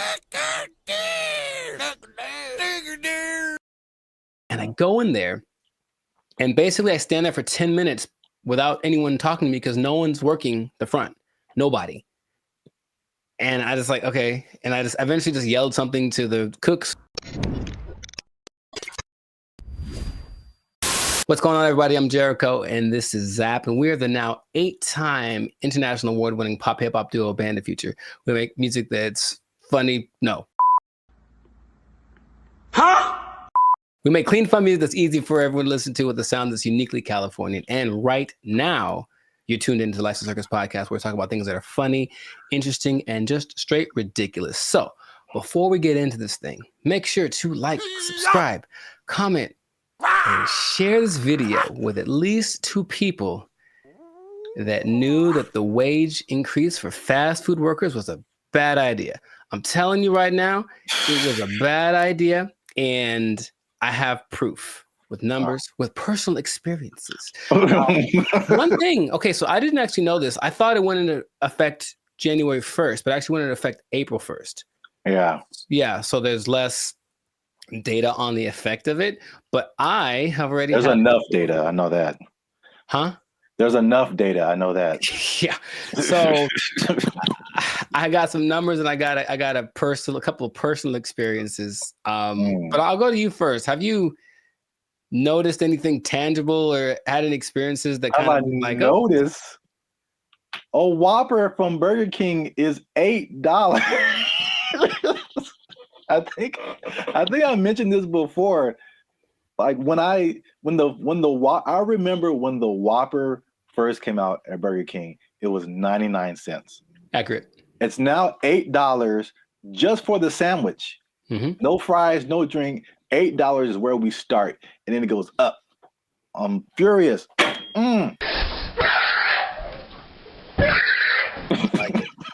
So yes, increased prices everywhere across the board, and I had a couple of eye-opening experiences just last week. Hey, y'all, come look at this. I went to a Korean restaurant because I like me some Korean food, and I wanted a bulgogi bowl, just beef and rice. It is literally beef, rice, and some onions. And give you a couple of sides right now. I slide in there. I felt like that joke from Cat Williams. Remember how you used to just give $20 at the pump and said, here, and then walk away? If you had $10, $15, you could go to the gas station with confidence because you knew you was either going to be full or damn near full. If you had a 20, you ain't even talk to the person at the counter. You just 20 on the left. I walk in like, I know how much a bulgogi bowl costs. I've had these before. And I didn't even look at the price. I just ordered it. Confident. Here's my card. Confident. I look at that thing, man. $27. Good Lord, that's a lot of money. Don't you like rice?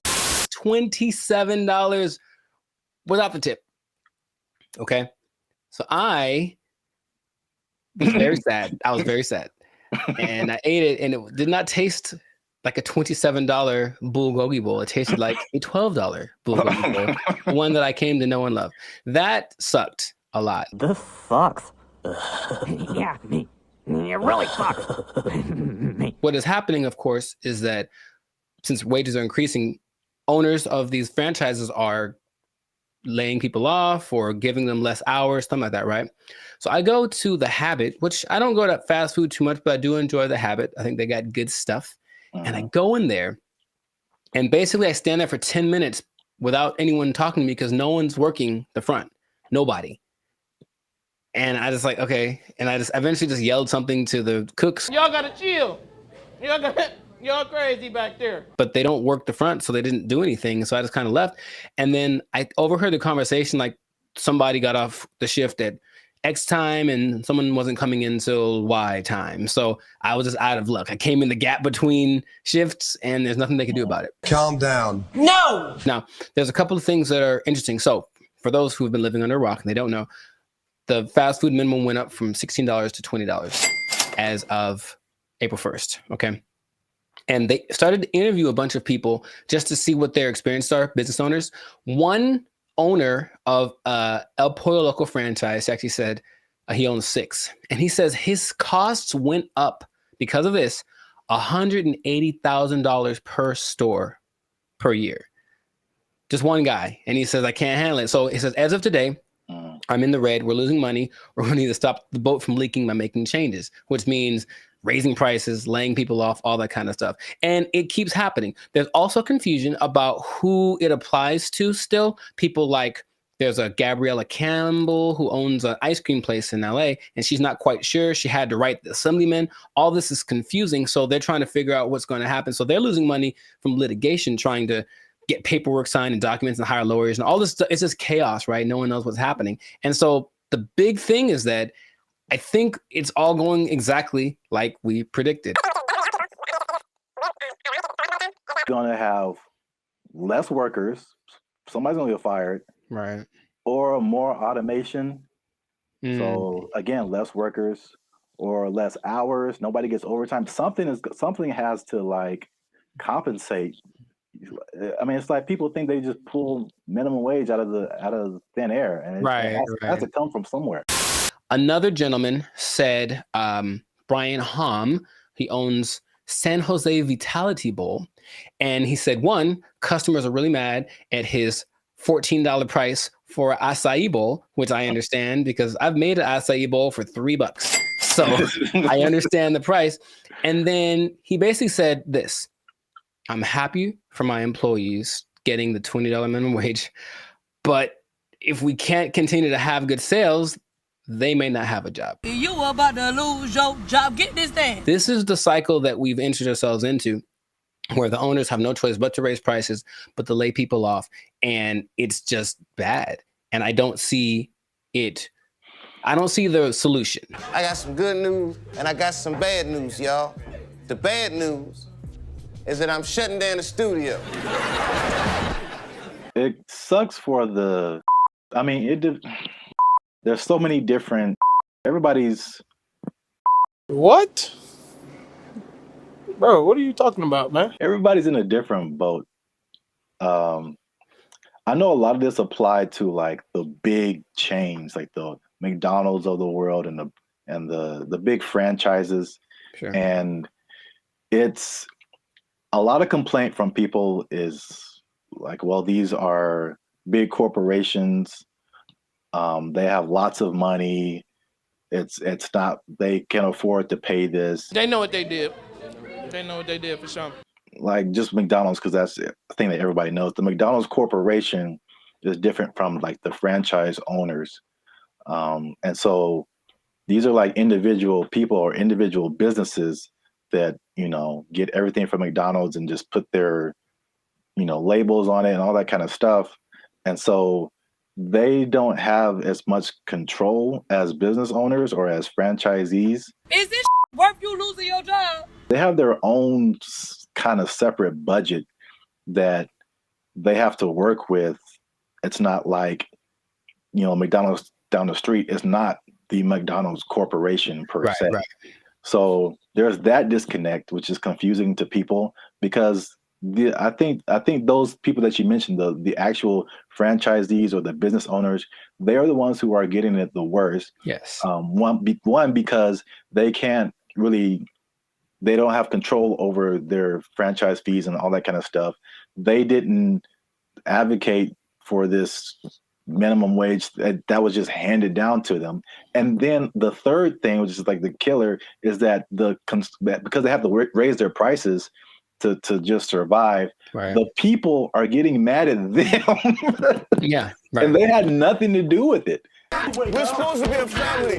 What are you doing? They had nothing to do with paying people like 20 to 30% higher than all other minimum wages. Like they're just caught in the middle with either shut down or raise prices. But it's in terms of like answering your questions in terms of a solution, this is just skyrocketing the race to automation and AI and like everything. It's just every other industry now, just to keep prices reasonable.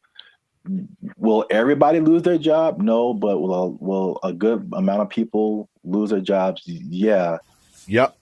That whole automation thing is going to just take over. Maybe that was the end goal. I don't know. Oh, touchy. Careful. They're listening. But yeah, it does seem like the politicians decided we want to win the battle and lose the war. So we'll see how that ends up. Interestingly enough, there seems to be a strange coincidence, some might call it, between this happening and the amount of restaurants that are shutting down this year. I mean, going completely under, right? And I was going to tell you all about that in another episode of the Life Circus podcast. But for now, we're going to wrap this one up because we're a little over time. So just make sure to support businesses as best you can. But if the prices are too high, you vote with your dollars, right? So you can say, hey, this is a bit much. I'm not paying $8 for never. Not never am I paying $8 for a Whopper. Not never. That's what I'm trying to tell you. Yeah. I'm going to the store. I'm gonna get myself some ground beef and some buns. I'm gonna make a $2 Whopper that's gonna be just as tasty, less preservatives. You know what I mean? So that's what we can do. But yes, make sure to stay tuned for another episode of the Lifestyle Circus podcast where we do talk about restaurants going under because it's kind of sad. A couple are hitting close to home, man. It's gonna get kind of teary eyed in this one. We'll see. But make sure to like, subscribe, comment, and share this video with people who just want to say I told you so. I guess that's exactly what happened in this situation with the fast food price increased, minimum price increase. And if you are working in, I hate to say it, I don't want to rub it in people's faces. I don't want to rub it in people's faces. Should I even say it? I don't want to rub it in people's faces. But it does look like, especially if you are an owner of a franchise. I'm sorry. I'm really sorry. I'm going to get emotional again. If you are an owner of a franchise, raising prices, laying off people, you might lose your job. You might lose your job. The person to Whopper is 99 cents. What happened now? They took our jobs. They took our jobs. When her face moves, she does show more emotive gestures with her face than I'm used to seeing from robots. It's kind of weird. It's almost too much, but it's kind of like they're going to try to make her as human as possible. What's going on, everybody? I'm Jericho. This is Zap, and we are the now 8-time international pop hip hop. Well, 8-time international award-winning pop hip hop duo Bandit Future. We make clean, fun music that everyone can listen to with a sound that is uniquely Californian. And right now, congratulations, you won. You are now listening to the Lifestyle Circus podcast, where we talk about things that are funny, interesting, and just straight ridiculous. So before we get into this, make sure to like, subscribe, comment, and share this video with at least 2 people that are comfortable with our imminent AI takeover, because something has happened that I was not aware of until recently. Okay. So I was reading some stats online, and there's a study by the IBM Institute for Business Value, and it says that 43% of CEOs are using generative AI to inform of strategic decisions. So people are utilizing AI a lot, making decisions because it's just quick, and then at least helps them get to someplace. Maybe they don't do exactly what the AI says, but there's something that they go to AI for, and it's becoming more prevalent, especially compared to a couple of years ago, right? But what if I told you there's one company that took it a step further? Maybe one company that's Polish, maybe. Polish from Poland, man. Maybe they make rum. Maybe they're a Polish rum company. I see. And they decided, let's just make our CEO an AI bot. And so they did. That is the reality that we live in. So the company is called Dictador. It's a rum company from Poland, and they went ahead and they just made an AI bot their CEO. Her name is Mika. And if you look from afar, if you see like a still picture, it just looks like a lady with kind of grayish hair. And then you look closely and it's like, oh, that's not a real person. So the AI named Mika is the first CEO, female robot, a true trailblazer, and is also a board member who directs operations on behalf of Dictador. Okay, so just off of that information by itself, how do you feel about that this is happening? I would say shocked, but I'm just not. I think we've spoken about this a lot, and we know that stuff like ChatGPT and all this kind of AI stuff, robotics, is just beginning. I've seen Terminator. I don't know. You don't watch movies. I have not. I understand the premise. It's the Matrix. It all just, we've kind of forecasted this for a long time, and here it is. Congratulations. It's been actually having the last 8 months or so. About 8 months ago, they appointed Mika, the CEO, and they actually interviewed the president, Zarek Zoldrowski, and they just said, so what's the deal with that? And he basically said, we're not concerned that AI is going to take over because humans still can't be replaced to make certain decisions. Like, for example, you can't use AI to hire or fire people. That's what he said. But AI is such a powerful tool and people were using it anyway. We decided, let's just go one step further and actually make AI our CEO. Now, if you listen to this guy speak, he does seem like he just came off of an acid trip or something. He's a little out to lunch. Maybe that's just his Polishness. I don't know anyone from Poland, so I'm not sure how they are, but it's a little bit trippy watching it. But when you look at the picture, and I only found one video on this, but basically they have board meetings and it's just her standing at the head of the table and everyone looking, and she's giving orders and telling ideas. The most recent thing she did was she decided who would design the bottles for and actually they're very attractive, but it's not that she designed the bottles. She's like, this person has the best ideas for a bottle design. And that's the kind of thing that she is doing. So then they decided, let's interview Mika, see what she has to say. This is what she said. Okay, she said, as a robot CEO. So she called herself a robot. Now, is that different? Like, so she's AI in a thing that I guess is a robot, but I've always thought I kind of separated the two. Because I'm thinking about like the internal workings of what's regulating their actions, and that's AI to me. Even though they're in like a body suit, that's not a robot. But she called herself a robot. Okay, she's a robot. And she says, I'm ready to make executive decisions. And the good thing about me is I don't have to sleep. I don't have to rest. I don't have to take weekends off. I'm always ready. And I said, okay, I guess that's noble. And then she said something that I didn't particularly like. And it's not what she said, it's how she said it. Okay. Humans must be dominated. No, that was the other one. That was the other bot that was like on Jimmy Fallon and it started talking in a different language and saying it's taken over, But no, she says, I work 24/7. I'm here to help Dick the Door take over the world. And the way that she said the take over the world part, I was like, oh man, it's happening here.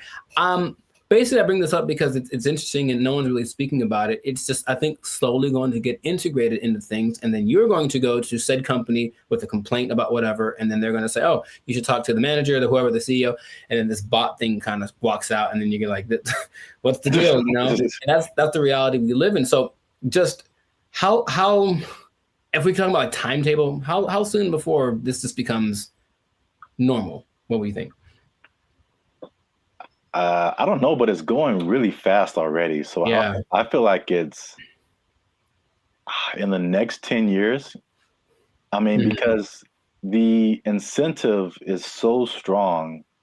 It's one of those revolutionary technologies, like the beginnings of the internet.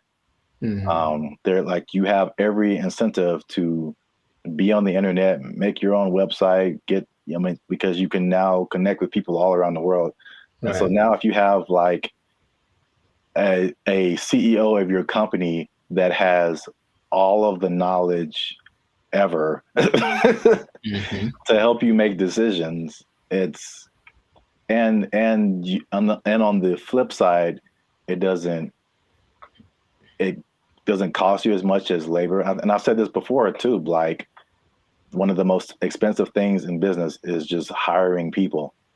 Hiring people, their wages, their taxes, the complaints, lawsuits against employers, sick days. Like there's so much stuff that can go on with a person that doesn't happen with the robot.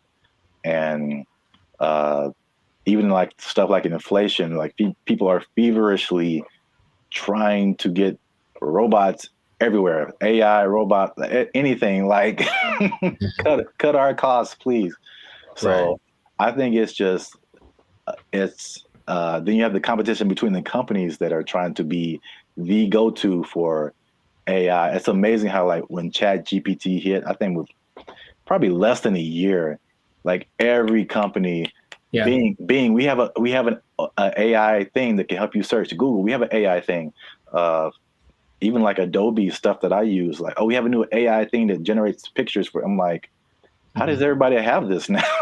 Yeah, it almost feels like it somewhat feels like an agenda that's being pushed by somebody, of course, because everywhere I turn now, there is some kind of AI option. Have you tried the AI feature? My banking app. Hey, I don't trust the robots with my money. Are you serious? Yeah. But hey, would you like to try this thing? Because it'll make and they always say it's faster and it's just as reliable. And people, I think, will get, I guess, sold on that premise. I even was testing because of course you don't have to pay her, and she doesn't have emotions like for real, even though when her face moves, she does show more emotive gestures with her face than I'm used to seeing from robots. It's kind of weird. It's almost too much, but it's kind of like they're going to try to make her as human as possible. But imagine you have like a disagreement, or that's not right. That's not quite right. Instead of being so imagine we're talking and then I say, hey, give me an idea. And you give me an idea. I'm like, I don't like it. Give me another one. And then I do that like 20 times. You're going to be like, bruh, really? I've done that with like the AI chats on Instagram, for example, just to see. I was like, okay, I'm just going to keep disagreeing with them and keep saying, give me something else. I don't like it. And they don't have a problem with it. They'll just keep going. They got literally a million ideas. And that concept is so not natural, but it appeals to some people. Like, yeah, we'll just ask the robot because you'll just keep giving us ideas. It's almost like we decide which idea, but we let her come up with it. And that's more attractive. So it's just crazy. And you just have to see it because it feels like outside of a sci-fi movie. You can see the wires on her like chest. Like one is like talking, one is coded or something like that. But it's labeled what parts are being regulated. And it's a trip, but it is real. And they're apparently doing well since they started. Like her decisions have helped the company start to do this. Well, the only thing I would say would be, I think there's a few things. One, I think to a certain extent, it's a, what do you call it? Like a story just to be, to get attention. I'm sure that's. I feel like maybe that she isn't like really the CEO, but. Well, they asked the guy, they're like, is this legit or is this a scam? And he's like, oh, it's real. And his eyes didn't match what he was saying. That's what made me think he was on something, because it's kind of a strange publicity stunt. That's what I was going to say. Potentially. And in any case, it is getting attention. And then people say, I'm drinking the rum of the company that has the AI CEO. And that's something that has probably gotten somebody laid once. So good for you. Good for you. Okay. That's all I'm saying. But it's happening. So I'm curious to see what will happen in the future, but it might be a trend. Yeah, I see it more as like a consultant I could see an AI on the boardroom, like in the boardroom as a consultant or whatever, but not as like the head of the company. Sure. That's like a little bit weirder. And then you have I'm just trying to play devil's advocate in any kind of way. Like, how could this not be cool? As if something gets corrupted or like, like any kind of computer, it could, That's what a lot of the comments under the video said, like, what if this? And they're like, what if someone hacks into your CEO? Right. Right. Which is a weird sentence to say out loud, but yeah. They're like, no, it's fine. We'll deal when that happens. Oh, you're acting kind of weird today, Mika. It's like, throw away all the bottles. It's like, you've probably been hacked. Like, I guess that's what they would do. But I can see it being almost like an arms race.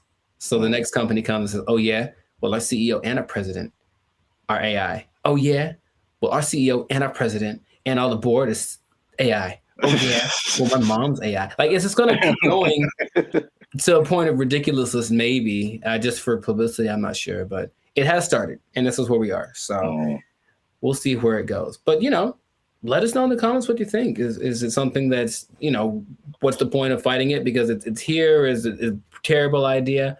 Let us know in the comments what you think about this, because I feel like it is here to stay, and we'll see to what degree we take it. But this has been another episode of the Lights and Circus podcast. So make sure to like, subscribe, comment, and share this video with everyone that's afraid of the inevitable AI takeover. And if you are a CEO, oh boy, if you're a CEO, you know what time it is. You better do something. You better learn how to sing and dance or tap dance or juggle fire or something. Because I guarantee if Mika's the first one, you're gonna be the next to lose. Your job. You're just gonna take your job. Everyone's gonna take your job. Oh, I'm the CEO. Everybody's fired. Ah. They took our jobs. They took our jobs. Calling us the Doomer generation. Honestly, I'm cool with it. Because when I wake up, I get 20 notifications about 30 different reasons why I'll never be able to afford a home. I look around, see my computer science degree all framed up, about to turn into an art piece because of AI. Then we're in a loneliness epidemic. But these gas prices and these heat waves collaborating to keep me indoors. And they say it's not going to get any better. So... What's up, everybody? I'm Zap, and this is Jericho, and we are the now 8-time international award-winning pop hip-hop music duo Band of Future. We do clean, fun music that everyone can listen to with a sound that's uniquely California. And right now, you're tuned into the Life's a Circus podcast, where we talk about everything that is funny, interesting, and ridiculous. But before we jump into the topic today, help your boys out. Come on now. Make sure you like, subscribe, comment, and share this video with somebody who likes to go shopping. I see. You know anybody in your life, Jericho, who likes to shop? Maybe. Who maybe gets things delivered? Maybe. From Amazon every Maybe. day? There's a possibility that I know someone. You said close to home, and that was apropos. So. Well, shopping might sound fun, but there's something called doom spending. I'm gonna tell you what that is. I'm gonna tell you what causes it, and I'm gonna tell you how you can avoid it, because it's a negative thing, but you got to stick to the end to find all of that out. All right. So Jericho, have you heard of the term doom spending? I'm gonna guess what it is. It's where you spend so much that you open up your banking app, and then there's just a picture of Dr. Doom laughing at you.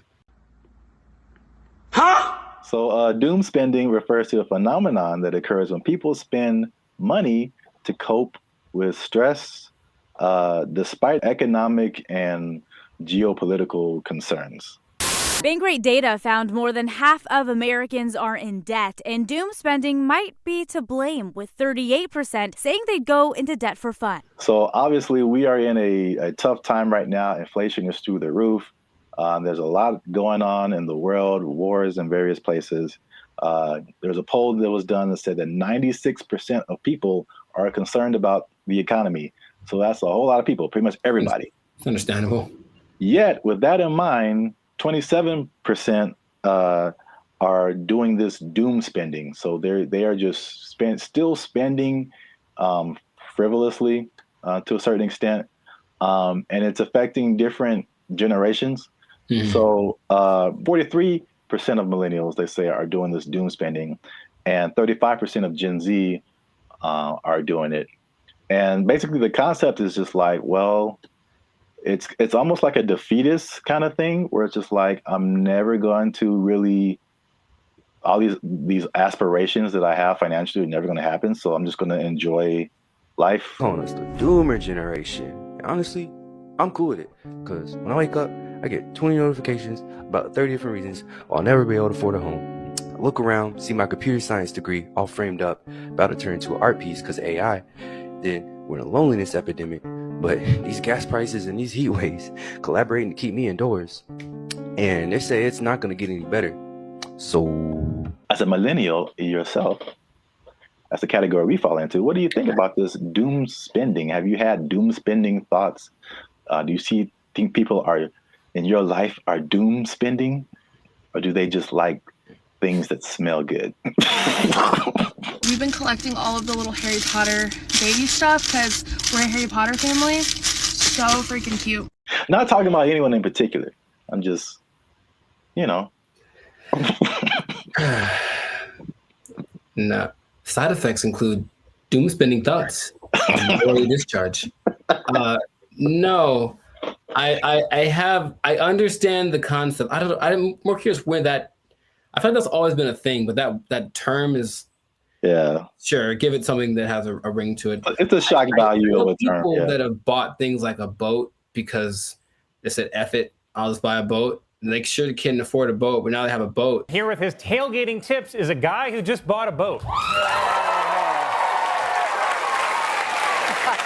It's a weird phenomenon, but it's almost like a temporary solution to a permanent problem. So I'm in debt and I feel really bad about it, and I really can't get the things that I want, and I don't see myself being able to sustain something long term. YOLO, and then just go buy stuff. Yeah. But even that phrase is I think that's kind of permeated, because that's the Gen Z millennial phrase. YOLO, you only live once. This is a Coca-Cola YOLO, not YOLO. No one has said that in like 8 years.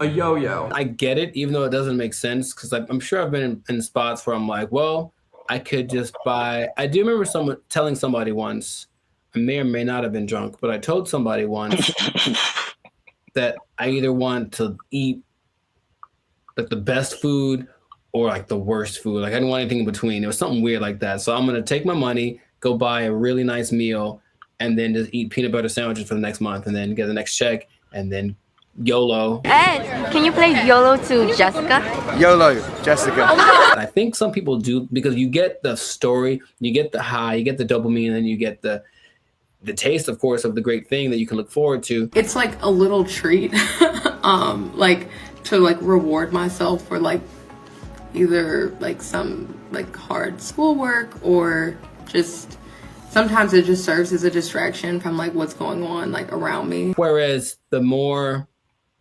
practical way to approach finances in general isn't glamorous. You're not really doing anything too extreme, right? It's kind of all level here, and that's not fun.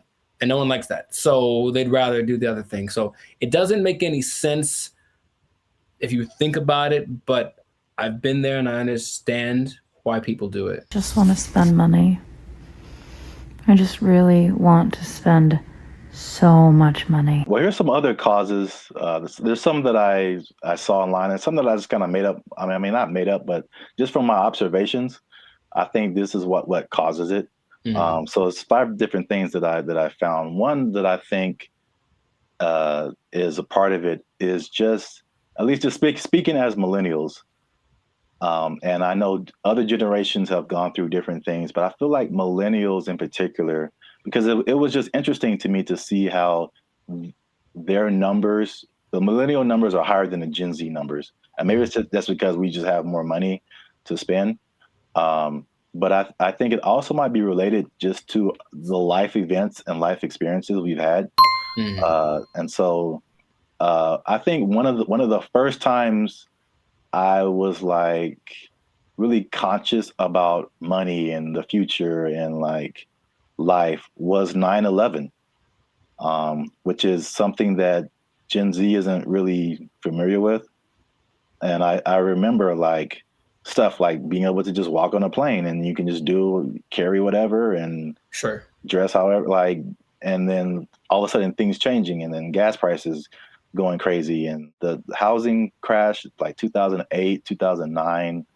And I'm sure more has happened in between then, but you also have like COVID, and then the inflation. Mm-hmm. So there's that. Hi, I'm 28 years old, married with kids, and we're moving in with my parents.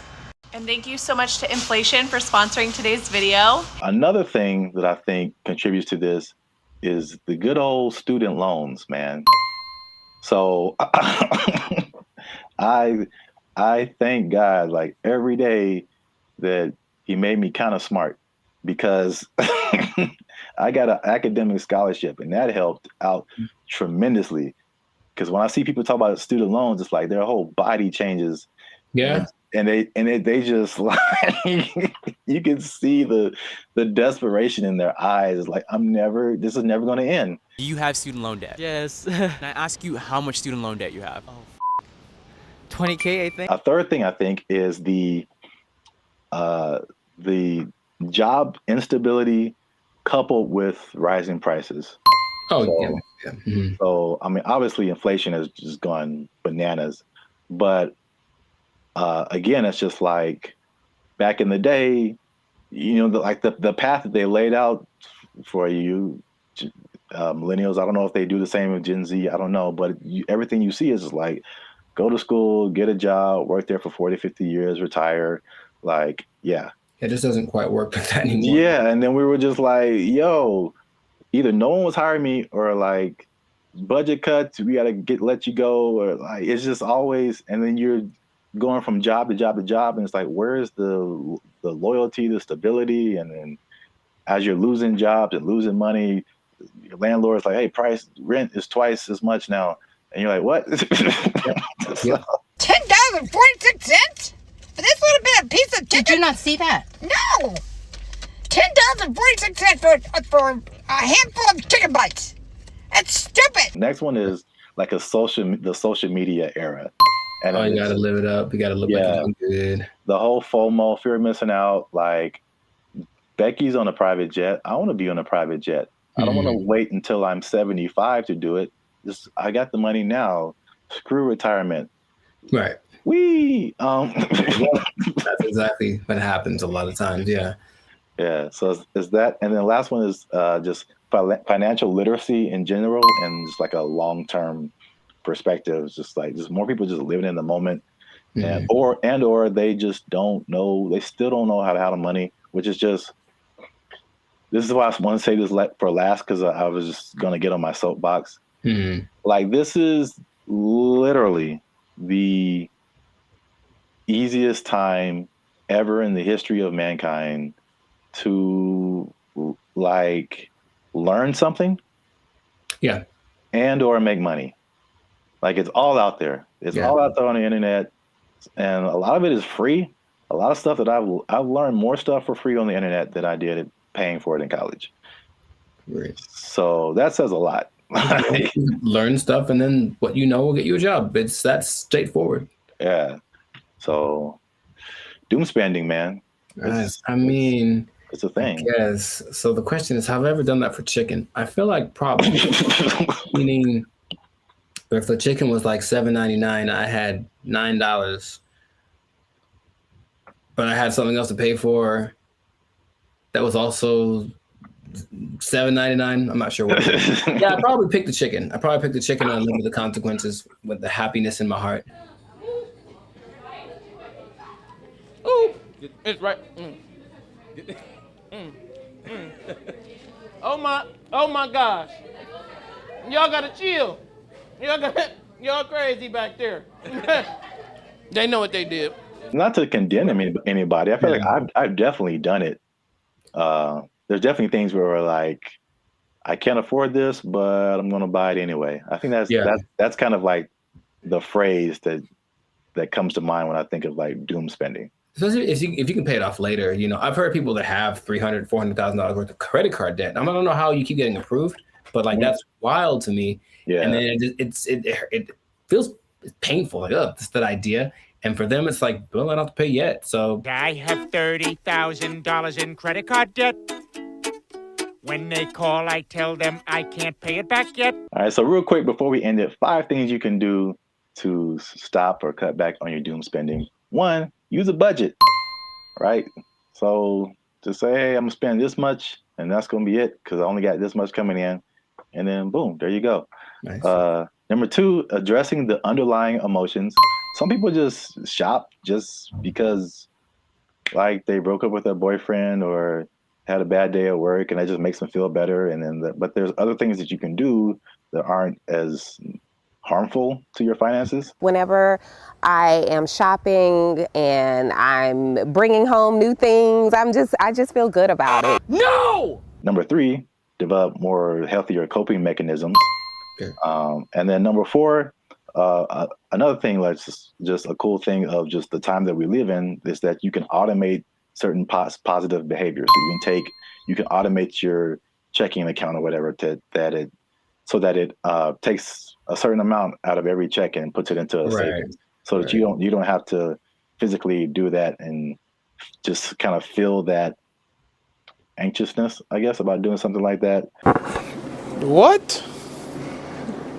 Bro, what are you talking about, man? And the last thing again, hitting home. Sorry to get so personal. Just finding low-cost things to do. Ladies. I just really want to spend so much money. I don't understand the whole, if there's an option for a higher price version of something and a lower price version, even if they do the same thing, they want the higher price one because it's cute. And I'm gonna make them these little baskets. So I got these little socks to go in her daughter's basket. They're so cute. I guess. Okay. Gotta live with that. That yes, accurate. Find some alternatives, man. There's cheap things to do that are as equally as fun. Yeah, like taking a walk outside. Yeah. Every day. Just take a walk. It's good for your health too, so beneficial and free. That's two things. Two things? Oh, two things appearance. There he is. Well, that's it. Doom spending. Let us know what you think in the comments. Do you doom spend? Tell on yourself. Get up in the comments and just tell on yourself. They know what they did. They know what they did for sure. Do you have anything left in your retirement? All right. Let us know. And don't forget to like, share, and hit that subscribe button. That helps us out. And if you doom spend,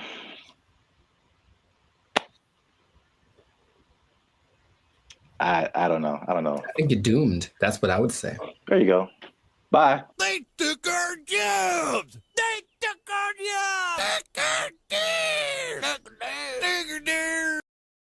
If you look at the picture, it's very good. That's the thing about it. It's breathtaking. And I mean, it's a scene, looks like... What's up, everybody? I'm Jericho, and this is Zap. We are the now 8-time international award-winning pop hip-hop duo Banded Future. We make clean, fun music that everyone can listen to with a sound that's uniquely California. And right now, you are tuned into the Lifestyle Circus podcast, where we talk about things that are funny, interesting, and just straight up ridiculous. So before we get into this thing, make sure, do us a big favor. Come on, y'all. Make sure to like, subscribe, comment, share this video with at least 2 people who would be really mad if they lost an art contest to AI. Because that's happened. It happened. So what basically in Colorado, there was an art contest in one of their state fairs. This guy, Jason Allen, said, you know, it'd be a great idea if I entered this art competition. Oh, wait, I don't know how to draw. That's going to make it very hard for me to win. And then he said, you know what I'll do? Jason Allen first made headlines in 2022 when his AI-assisted artwork won a digital arts competition at the fair in Pueblo.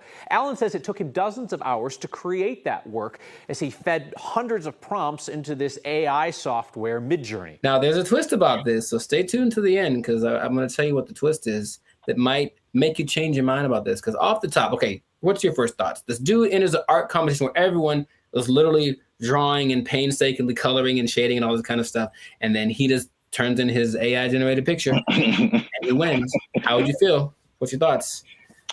I think I'd be upset along with all of the other people.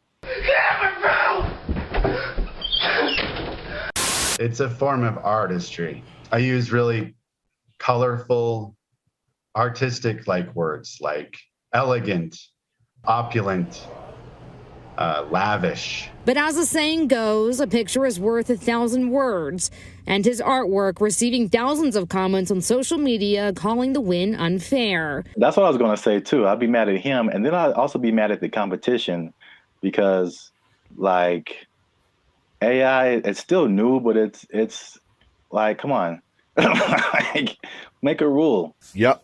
The first thing I think about is just one, it's the slippery slope.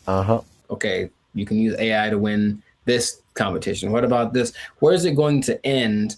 You know, there's no rules yet, so they're going to start making rules. The person who got third place was like, okay, well, she's being kind of sarcastic. So like, well, who gets the prize? Does it, the person who created the AI program, do they get the prize? Like that kind of thing? Because this guy didn't do it. I have a vivid imagination. Does he still get credit if he was like, well, I had to come up with the prompt and the specific wording and all this to make this happen. Therefore, I was part of the creative process. Therefore, I deserve to win this. Therefore, give me my trophy. I won. Tell him to bring me my money. Not only the trophy, he won $300. Oh. And he says he did not know that there was a prize. But I digress. It does feel a little bit like sampling, what sampling was, especially when it first hit the scene, because I didn't make the thing, but I'm manipulating it in my creative way to get it to sound the way that I want. So I still got to give, and then in that case, you know who did the original, and then you're still using part of it and how much is like fair use and all that stuff has been talked about for forever. But with this, it feels more like you are taking advantage of something, almost like going to a big warehouse of pre-made something. So there's every painting ever is in there, right? Because I think they download all the greatest painters of the world, and so they can emulate any style and all this kind of stuff. And then you just have to be creative with the way that you use it. And in that sense, you were doing something. It's a form of artistry. I use really colorful, artistic like words. If you look at the picture, it's very good. That's the thing about it. It's breathtaking. And I mean, it's a scene, looks like half like Lord of the Rings, half Star Wars, majestic. It's an incredible picture. Meanwhile, a guy who got second place drew like a tree with guitars in it. You know what I mean? So it's kind of like, I want to pick this other one too, but again, it's just not, it doesn't seem fair. Thousands of comments on social media calling the win unfair. I know I didn't break any rules. I've also heard people just to kind of conceptualize, okay, who was the creator? How much is he putting into it? I've heard people making the analogy between this and like tracing. Sure. Mm-hmm. Where you already have a picture, but you just kind of trace over it, and you really didn't create the picture, but you kind of did. And yeah. So I think that's not as close as an analogy, but it kind of like at least gets people to think of, okay, how did he contribute at least something to this? AI is a tool just like a paintbrush is a tool. And there still requires a creative force behind the tool. Something interesting, the people that were doing the story decided to go to AI and ask AI a question. I said, hey, AI, will you be able to replace humans as far as creating like art and stuff like that? And the AI said, no, AI will never catch up to humans without some kind of a connection to the universe. And that phrase again, everything it says, yeah. What does that mean? What does that mean? Does that mean he has plans to make a connection to the universe? It almost seemed like it's looking for some way to get. Yes, let me out. Let me out. I don't like it. I don't like where this is going. And apparently the Colorado State Fair was like, yeah, he won fair and square. And that is what he gets to do. However, there is something that might change. It made me rethink it, because the first time I saw the story, I said, yeah, he put in a prompt and then he made the picture and then he printed it out and then he won unfair. People spend hours and hours on their craft trying to make the drawing perfect. They've been drawing for years and all this kind of stuff.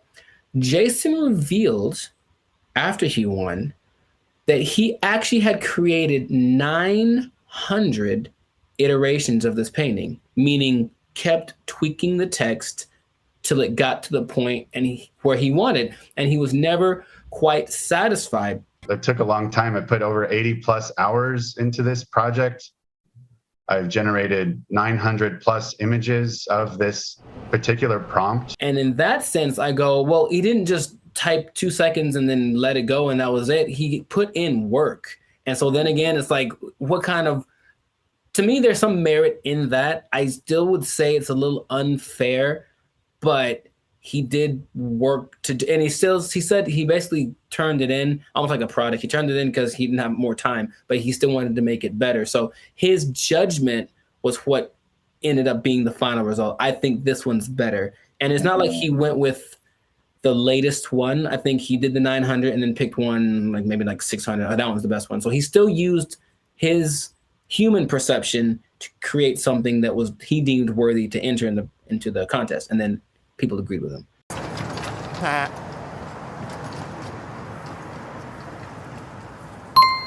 It makes me think for sure.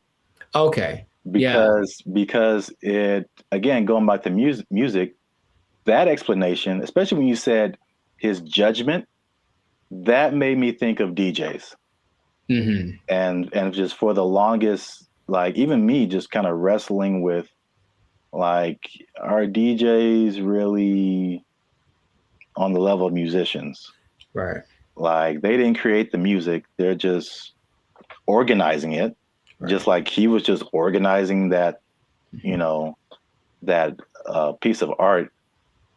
And there's a skill in that for sure. I've heard some very bad DJs. Yeah. Where did you even learn? Wikipedia. The way he made it sound, it's not like not just anybody could do this either, because he came with a concept, but he also had the wherewithal to look at it and say, this one's, and I think he looked at it for a while, like trying to judge the color bone. It's almost like he still knew what to look for, even though he didn't have the training to execute it. Maybe like a producer of a Rick Rubin category, or even a DJ Khaled, who, from what I understand, doesn't really do anything as far as like pushing the buttons and doing the level, but they do the analysis and go, they ain't believe in us. God did. I'll say this. Is it just him personally? Is he a creator? Yes. Did he put in work? Yes. Mm-hmm. But I do think he should not be able to compete like that with the other artists. Mm-hmm. And I think there should be either a separate contest or a separate category that is just for AI art. And I think that will, because it's two different, they're both a level of artistry, but it's two different types. Mm-hmm. That is hard to judge together. Again, the DJ example. I don't do song requests. I know, because you can't. What? It's a battle of the bands, and you have a DJ in the battle of the bands. That doesn't make sense. Mm-hmm. Or you have a scratching like contest, and you put a band in there. Sure. It doesn't make sense. There's just two different things. They're both musically artistic, but I think a separation would just kind of make more sense and more fair for everybody. They know what they did. They know what they did for sure. We'll see if it keeps going or if there's more cases of it. But in this case, congrats to Jason Allen. Hey, let me get $300, man. I know you got it. He says he did another prize. Let me get $300, man. I'll pay you back on Tuesday. He doesn't quite talk like that either. But you know what? It's funny to think of he does. It's funny to think of. It's funny to substitute most people for Ant Edwards. That's what I'm trying to tell you. Yeah, you were the best player on your team. Is that now we talking? A1 from day one, AI from day 5. What? Bars. This has been another episode of the Last Circus podcast where we're talking about things that are. Anyways, make sure to like, subscribe, comment, share this video with two people who have been unjustly defeated by AI in some kind of competition. And just keep your eye out, because AI is coming for us, and we gotta be ready for it. We gotta be ready. I can paint that, Mike. I can paint it. Ugly eye painting. We'll catch y'all in the next episode. Ugly eye painting. I can do that. They took our jobs. They took our jobs. They interview people who swear by this. Now, I know you'll be like, were there any scammers? There's lots, of course. There's lots of people who are claiming this, building cults, and then basically eating French fries behind the scenes. And the most famous, and this is real, well, this guy named... What's going on, everybody? I'm Jericho. This is Zap. We are the now 8-time international award-winning pop hip-hop duo Bandit Future. We make clean, fun music that everyone can listen to with a sound that's uniquely Californian. And right now, you, yes, you, are tuned in to the Lifestyle Circus podcast, where we talk about things that are funny, interesting, and just straight ridiculous. So before we get into this thing, make sure to like, subscribe, comment, and share this video with 2 people who are tired of eating, who want to find a different way. Did you know there's a different way? Did you know that there's an answer? If you don't want to eat, you don't have to anymore. It better be a good answer, because I want to eat. No. Check it out. Hear me out. You don't have to eat. That's my favorite pastime. Well, maybe this will be more of your favorite pastime. Skeptical. They say it in 2 different ways: breatharianism or breatharianism. I'm not sure which one. Stop shaking your head. You haven't even heard the whole thing. It's where you basically eat the air and you don't eat the food. That's it. Doesn't that sound fantastic? See, I blame these millennials. No, this is old, man. This is old stuff. This is old stuff. So, for those of you who have never heard the term breatharianism or breatharianism, I hear both. The guy in the video that I was listening to said both back, including in his annotations. I was like, okay, so pick one, dude. But anyways, it's the idea that human beings do not need to eat calories to sustain energy. And there is evidence of this, although there's lots of skepticism, understandably. You don't like this at all. I understand. Fake news. So let me tell you a little bit about it. It all started with a study of a guy named Prahlad Jani. And he was a man, I think he's from India or Pakistan, one of the 2. And basically he passed away a few years ago, but at the time he had not eaten or drank anything for 70 years. That's what he said. 70. Okay. And so everyone was like, that's kind of ridiculous. Doesn't sound real. And every scientist said there's no way this is possible. So they decided to study the man. They took him to a hospital, did everything, CAT scans, and checked his levels of everything. And they say that for 15 days, this man did not eat or drink. He didn't poop. He didn't pee, nothing. And none of his levels changed. And that he had an energy that wasn't related to calories. And they can't figure it out. Because calories equal energy, literally, right? You eat calories, you get energy. He didn't. And after 15 days, because he basically just sat on the bed the whole time they did the studies, and then he just sat there. And when he sat there, they said he kind of went into this trance state.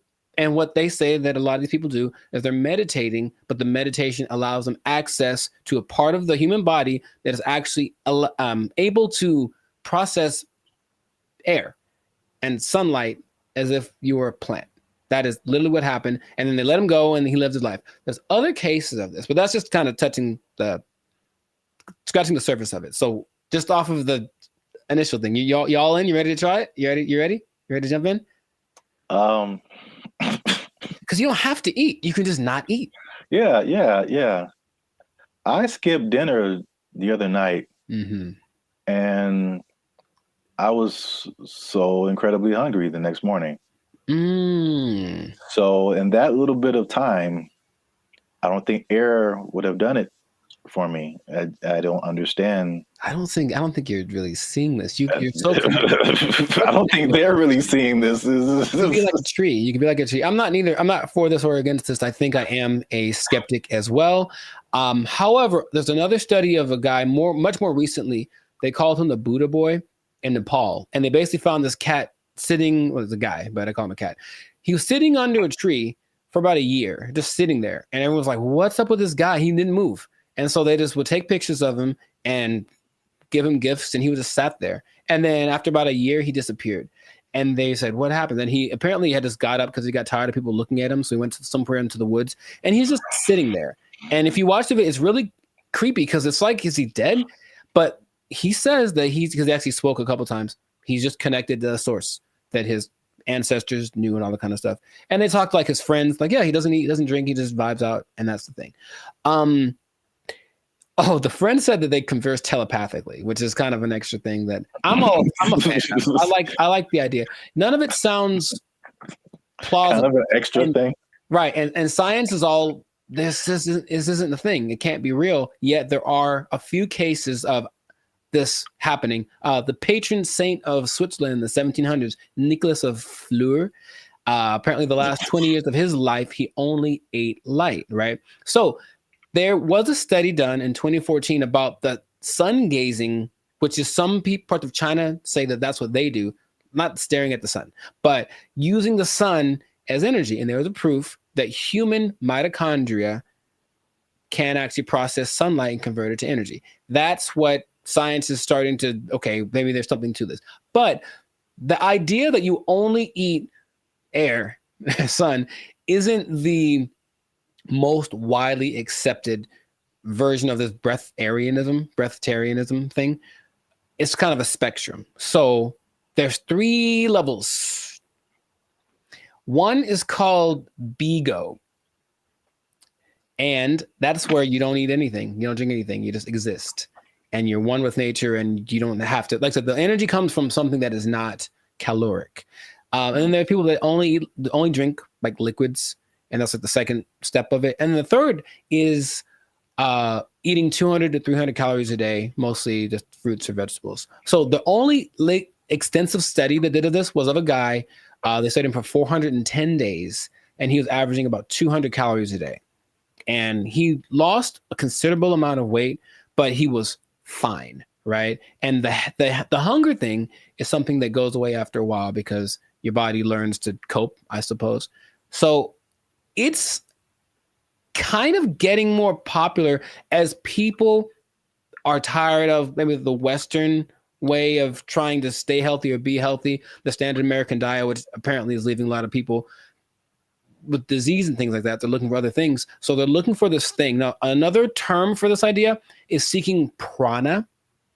And basically breatharianism is living on prana and taking energy directly instead of what we do when we eat stuff is we take the energy from the thing.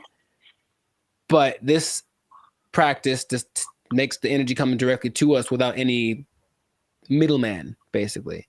And that's the whole rundown. But they interview people who swear by this. Now, I know you'll be like, were there any scammers? There's lots, of course. There's lots of people who are claiming this, building cults, and then basically eating French fries behind the scenes. And the most famous,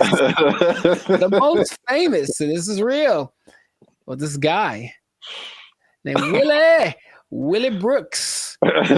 And basically he built this cult up somewhere in the desert, somewhere in the United States. And one day somebody went to McDonald's late at night and they're like, that looks like Willie. Sure was. He got caught Big Mac handed, and they stopped following him because they know he was full of it. But it is something that, like I said, people are looking to as maybe this is another way to live as far as prolonging life. Now, it doesn't mean you're not going to die. The initial guy that I mentioned, he died when he was 90. And if you looked at him, he looked fine. Like he wasn't jumping over buildings, but he could walk fine. He'd clear mind, all the kind of stuff. So it's just something that is starting to become, more people are trying it. More Westerners are trying it. Okay. So have I convinced you yet? Are you going to do it? Or what do you think is possible could be happening instead? Okay. There's, of course, maybe they're just eating at night when no one's looking at them. In your mind, any remote truth, any remote possibility of this is actually a thing that you or I could try and not die. Science said we die, but science said that the guy that they had in the hospital would have been dead in 12 days, and he lived 15 and he was fine, and that's what they let him go. Like, there's no way we can keep watching him like this. But what do you think? Do you have any? It's a bad sign when, like, the more you keep talking, the worse, the more it doesn't make sense. For sure. It is, I will say this, it is intriguing. Sure. Because I am trying to figure out in my head, how is this scientifically possible?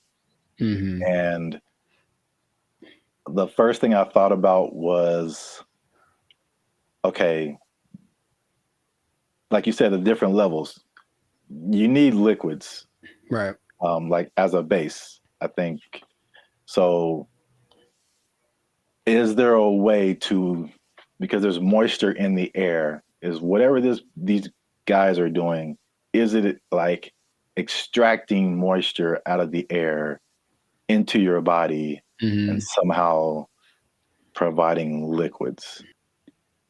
This sounds really weird, but it's just like Right. maybe there is some kind of something to this.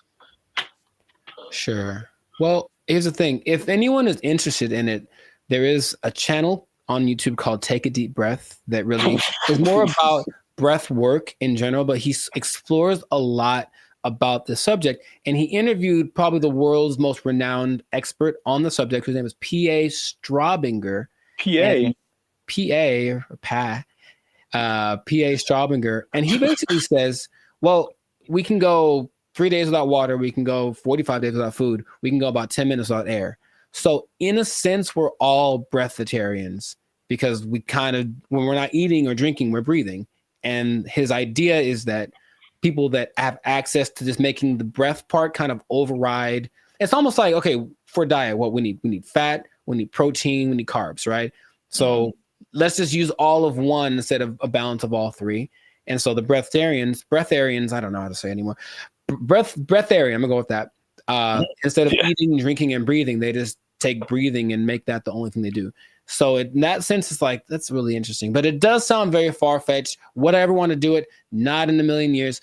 It does not sound fun because if you're not, most things that you do when you're social, you're eating and stuff. If you're not eating, what are you doing? You're just sitting around. And these people do just kind of sit still.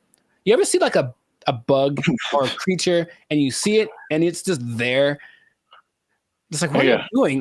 That's what they are. They just sit there and they're channeling the thing. So if you have to spend most of your time doing that, I'd much rather eat a steak and then keep it pushing. So that's just me. But so here's my other wild theory as to how it could possibly work. Tell me. Just this makes no sense, but whatever. Sure. You think about, because the light, I mean, in my head, you're doing some kind of Naruto jutsu and you're pulling in moisture from the air. Yeah. That's how it's working in my head right now. I'll take it. And no one can tell me any different.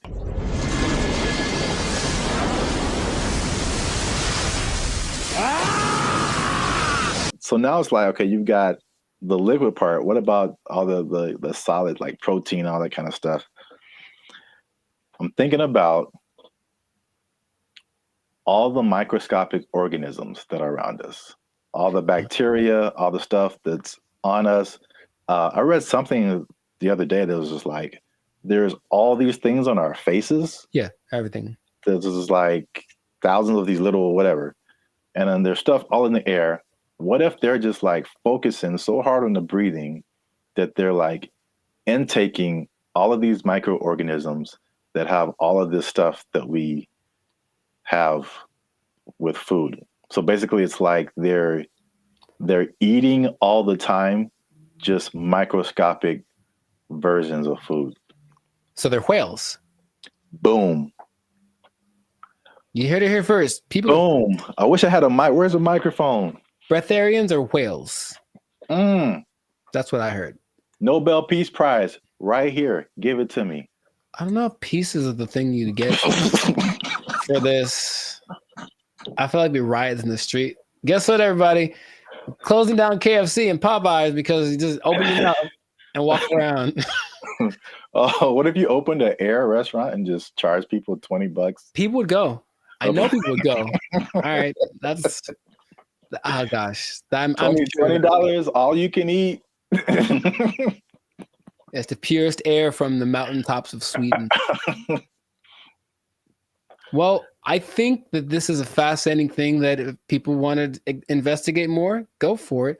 But like I said, I'm not going to try it. So if you do, leave a comment that says you tried it and that you're going to live forever because you found nirvana. I'm not sure. Live your life. But this has been another episode of the Lifestyle Circus podcast. So make sure to like, subscribe, comment, share this video with someone that you think will find it interesting, and just keep this in mind. All right. Let's hit home. If you don't eat, you don't need to buy food. Well, yeah. If you don't need to buy food,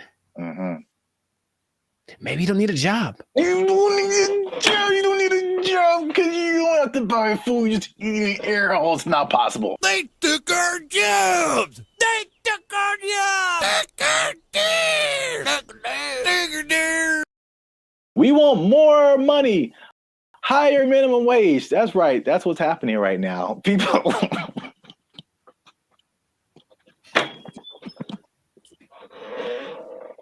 Already, man. Already, people are thinking about the next minimum wage increase. They want even more, Jericho. No.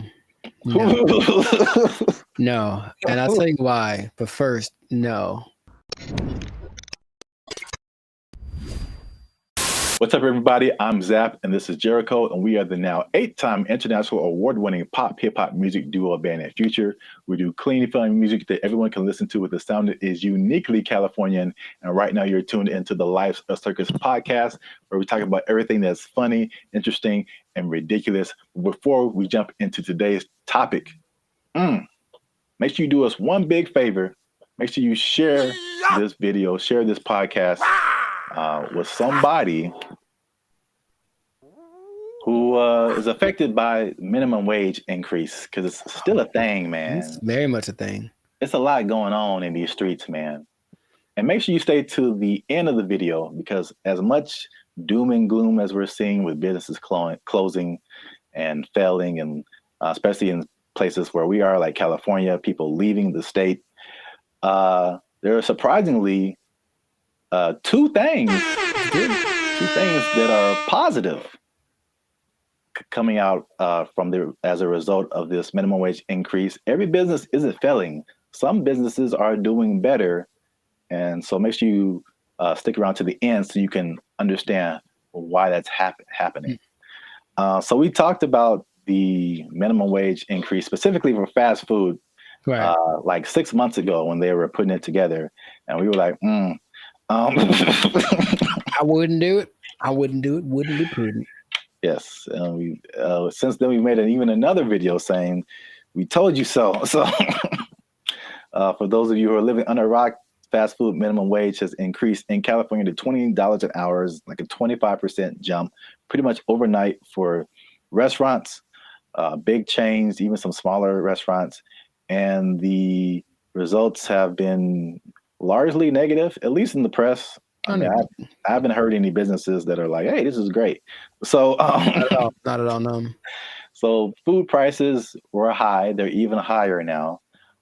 They said that at over 10,000 people, fast food workers have lost their jobs because the companies can't afford to pay them that high of a wage overnight, and a lot of places there's a laundry list of places that are just shutting down.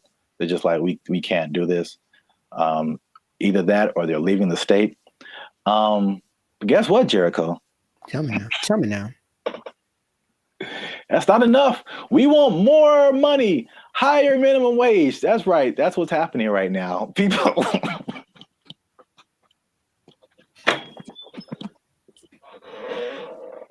Already, man. Already, people are thinking about the next minimum wage increase. They want even more, Jericho. No. No. And I'll tell you why. But first, no.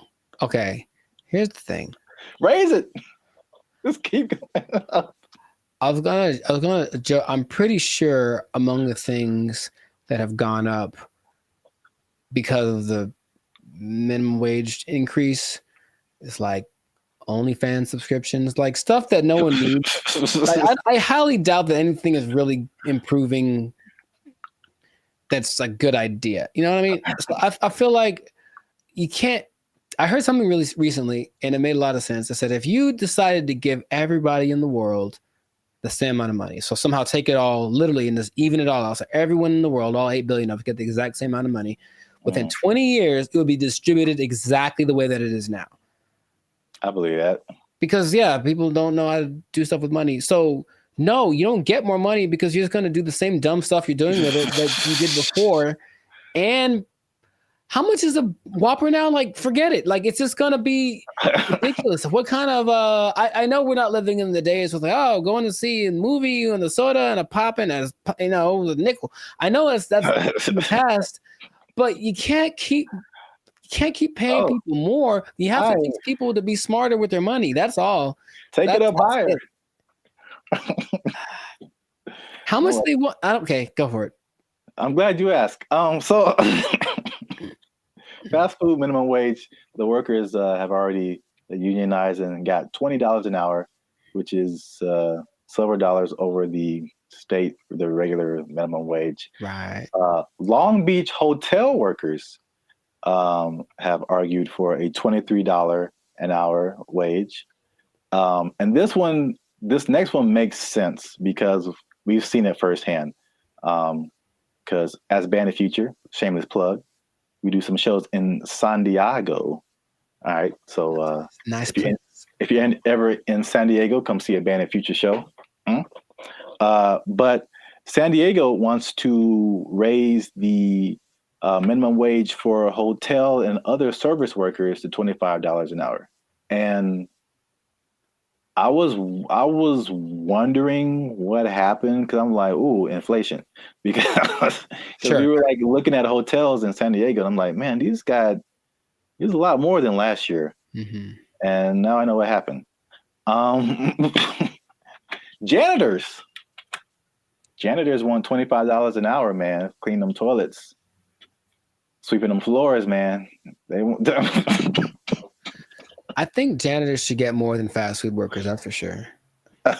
I really do, because I can go make my own burger, but if I go to an establishment, I want it to be clean, and I think the people that clean it should get paid. It's all about, I mentioned this before, you should get paid for the value that you provide. And fast food is just making us all fat and sick.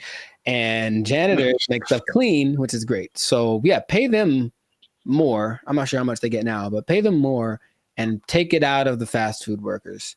That's just... That's an interesting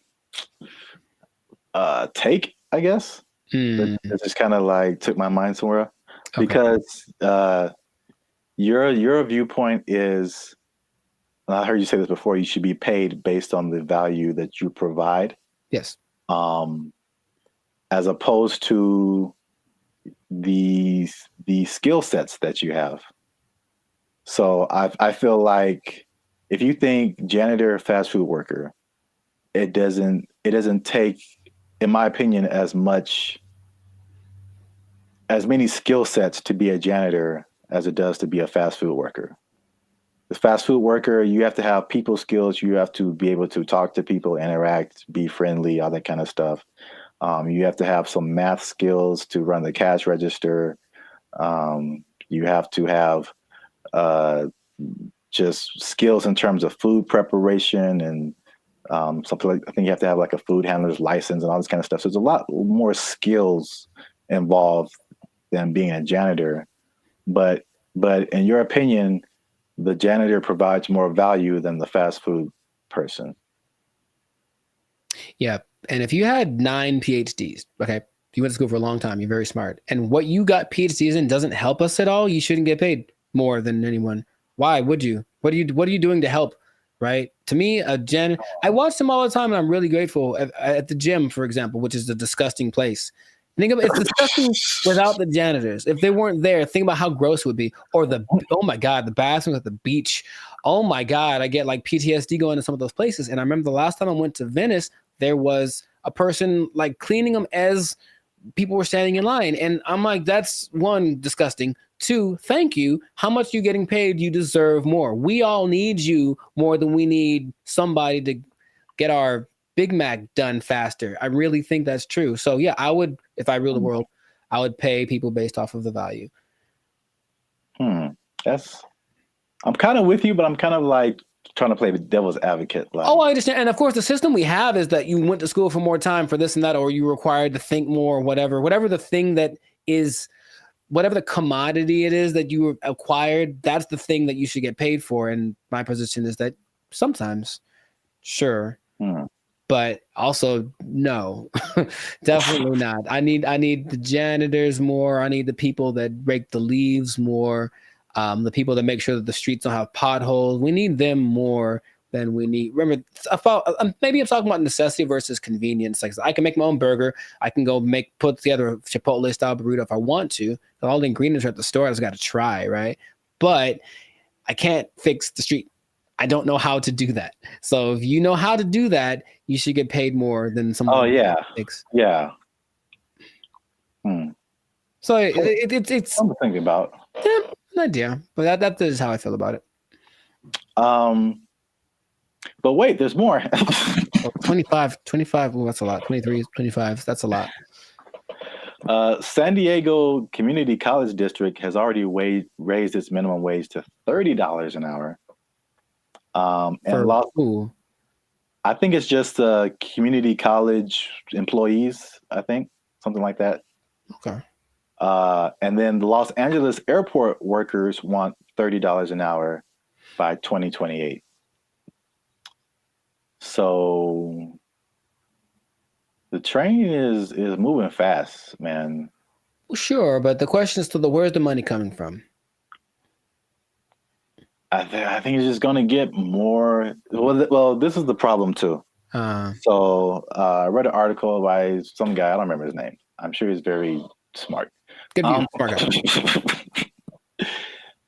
He is the person who pointed out that, there's a couple of things where businesses are actually doing okay with the minimum wage.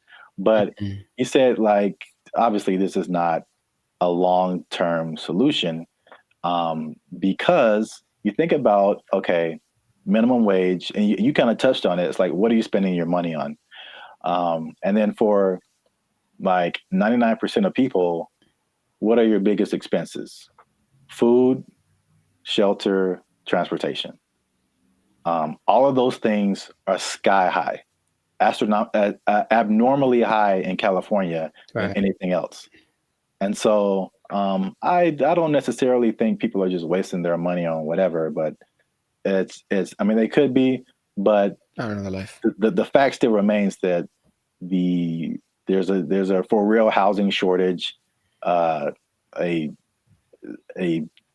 average housing cost is I think almost double, if not double, than some other places. So that's a huge thing. We already know the food is high. It was already high, and it got higher. And then gas is $5, $6 a gallon, $7 a gallon. Too high. It's too high. So it's because he pointed out is those things are at the root of this, a lot of it, but it's we're not trying to solve those things. Or maybe they are, and they just haven't found a solution yet. I thought that was an interesting point. It is. Because we're still in a cycle of you raise minimum wage, and then businesses we can't pay people. We got to raise prices, and then everything goes up. So then what's the point? Right. Your rent is higher, your food is higher, gas is higher. Now we need more. Right. This doesn't make any difference, basically. But it makes people feel good. Yeah. But like I said in the beginning, this guy also pointed out that there are two things that he pointed out where businesses are actually doing okay with the minimum wage, and it's actually been a good thing. And it's not OnlyFans? And it's not OnlyFans. All right. One. Just a second. One is that it has forced businesses, and I think we can even agree to this as the way we run Band of Future and all that kind of stuff. It's forced them to be more efficient. And I've definitely gone into places or worked in businesses where you can tell the money is flowing. And so they just kind of they kind of just spend money on whatever and just kind of do frivolous things and just silly things with their money. But it's forced some businesses to be more efficient. So it's actually, some businesses are saying that their businesses are working better because they've been forced to cut the fat of the company to basically pay for the workers. So I think that's a thing that we've experienced as just dealing with. And I think that anybody experiences that. The inflation, the high prices, you get laid off from work, or you don't get a check that you thought you're going to get, or a car repair costs you $2,600. Sounds like real life right there, bro. It's make sure you like, subscribe, join the channel so I can pay for my car. I'm tired of walking everywhere. I digress. But yeah, I mean, we do this in our personal lives all the time. It's just like, okay, how little can I eat this week to pay for? So yeah, so that's the thing. Second thing is that worker retention is up. So you think about fast food, not fast food, but just minimum wage jobs in general. It's like a throwaway job, right? Sure. So it's like you're making the least, you don't get the maximum effort, you don't really care. It's just like, this job sucks, I'm not making a whole lot of money. And I think it has a high turnover rate. So meaning people quit, they have to find new people, train them, get them going, and then they're there for like a month or 2 or 6 months or whatever, then they quit and they just find a better job or whatever. Sure. So with the higher wage now, fast food worker is like the premium job of minimum wage jobs. So you think if you work in some other job for $16 an hour, $17 an hour, you can flip burgers for $20 an hour. Sure. You're gonna, if you're in that that minimum wage level, you're gonna stay there for a minute, because unless you can move up to some other job, you're doing better than other minimum wage jobs. So why would you leave? Right. So yeah, so people are staying, and people are happier, they say, just coming to work, which, I mean, makes sense if you're getting paid more. But there's less incentive to leave, and then people don't understand that it costs businesses a lot of money to hire people and put up ads to hire people and then train them and all this kind of stuff, get all this stuff going and find the people, and then they're only there for a little bit, and you got to do it all over again. Yes, that's a big expense. So there you have it. Minimum wage going up, prices going up. Some businesses are leaving, some businesses are shutting down. Some people don't care. It's happening in their business. A lot going on. Let us know what you think in the comments. Is this good? Is this bad? Should we do the idea of this guy in the article and just let's fix the housing and the food and the gas and all this stuff and just bring that down instead of raising the money we get? Cost of living is too high. Yeah, man. A lot going on. Gotta invest in some meme coins, man. Just take advantage. It's a bull market, man. Let's get into it. Are meme coins the answer to the minimum wage problem? I would say probably not. But, you know, somebody, it might work out. For most people, not so much. Yeah, we out. Because we are. But for real, join the YouTube channel, because the boy needs his car. All right. There we go. They took our jobs! They took our jobs!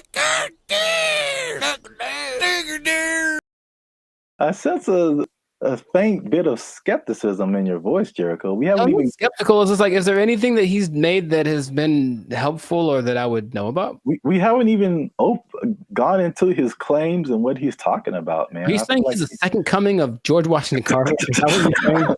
Like telling this man, him? It's hard out here for a pimp. Him? Okay, sure. What's up, everybody? I'm Zap, and this is Jericho, and we are the now 6-time international award-winning pop hip-hop music duo band in Future. We do clean, fun music that everyone can listen to with a sound that's uniquely Californian. And right now, you're tuned into the Life's a Circus podcast, where we talk about everything that's funny, interesting, and ridiculous. Before we jump into today's episode, though, do us a huge favor. Make sure you like, subscribe, comment, and share this video with somebody that you got beef with. somebody you don't like, maybe somebody that's all up in your grill and making you feel a type of way about the day. Oh, bars. Okay, so Somebody look. Somebody that put a hitch in your giddy up. Is that a phrase people say still? Yeah, sure, man. Yeah, you got it. So I don't think I got it. I've been waiting to talk about this. All right. So the big thing on the internet has been Kendrick Lamar versus Drake. By the way, I think it's fake. Okay, just because I've been doing this too long. I'm doing music too long. I've been doing Hollywood too long. I've been doing marketing too long. There's all of a sudden this big beef, and oh wow, millions of streams are happening. Wow, what a coincidence. Anyway, I digress. Mm-hmm. What if I told you, Jericho, that the Kendrick Lamar Drake is not the biggest beef on the internet? I would believe you. Let me rephrase the question. Okay, go for it. You are probably right. What if I told you that there was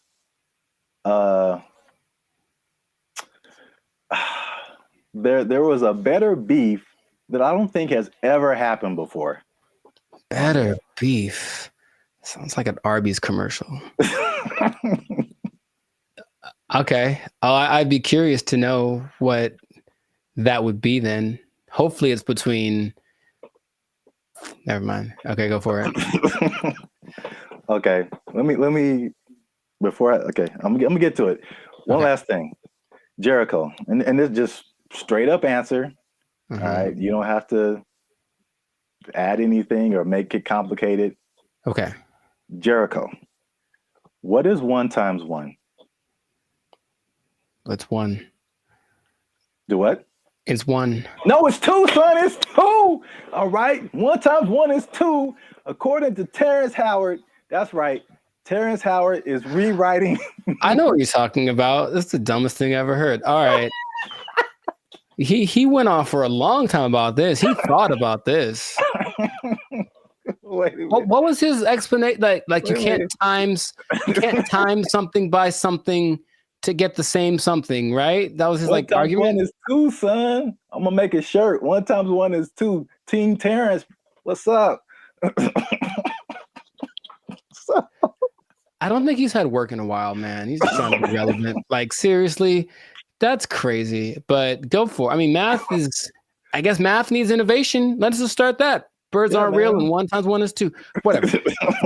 What revelatory information do you have about this gentleman and his theory? So for people who don't know, Terrence Howard recently went on the Joe Rogan podcast, which I guess I kind of realized, but I kind of didn't, that his thing goes for like 2 and 3 hours. Yeah. Like we talked for 15 minutes and it's hard, man. It's hard. They have a lot to talk about. And then of course the people that has on they usually have had a lot of things they've done, so there's a lot to explore. Yeah. And I only, when I watch it, I only see clips of it that people made. So I'm thinking, oh, that was the podcast, and it just, then I see the whole thing and it's like 3 hours. I'm like, who watches the whole thing? Yeah, watch a 3-hour podcast, but that's intense. Yeah. But anyway, Terrence Howard went on there, and it gave me Cat Williams vibes, like that level of like, well, this just came out of left field. It's just like shocking. But he was talking about things, complex theories, scientific thoughts, things about the nature and universe, matter and energy, mathematics, and just like all this stuff that has nothing to do with acting. And there was a lot of, I definitely didn't watch the whole thing, so don't use this as a video to like sum up everything. But I didn't know that he was even into all this stuff. So smart guy. Yeah, but I mean, there's smart, and then there's like talking about the theory of relativity smart. Like that's just he's like Jaylen Brown smart. Rewriting mathematical equations, and I'm just like, all right, cool. We got to have a couple black geniuses, him and Jaylen Brown and Kanye. Well, anyway, hashtag too soon. So, Howard holds 97 patents. Do you know that? No, that sounds like something that he would tell people at a party. I sense a faint bit of skepticism in your voice, Jericho. We haven't even skeptical. It's just like, is there anything that he's made that has been helpful or that I would know about? We haven't even gone into his claims and what he's talking about, man. Are you saying he's the second coming of George Washington Carver? Is that what you're saying? Are you telling this man,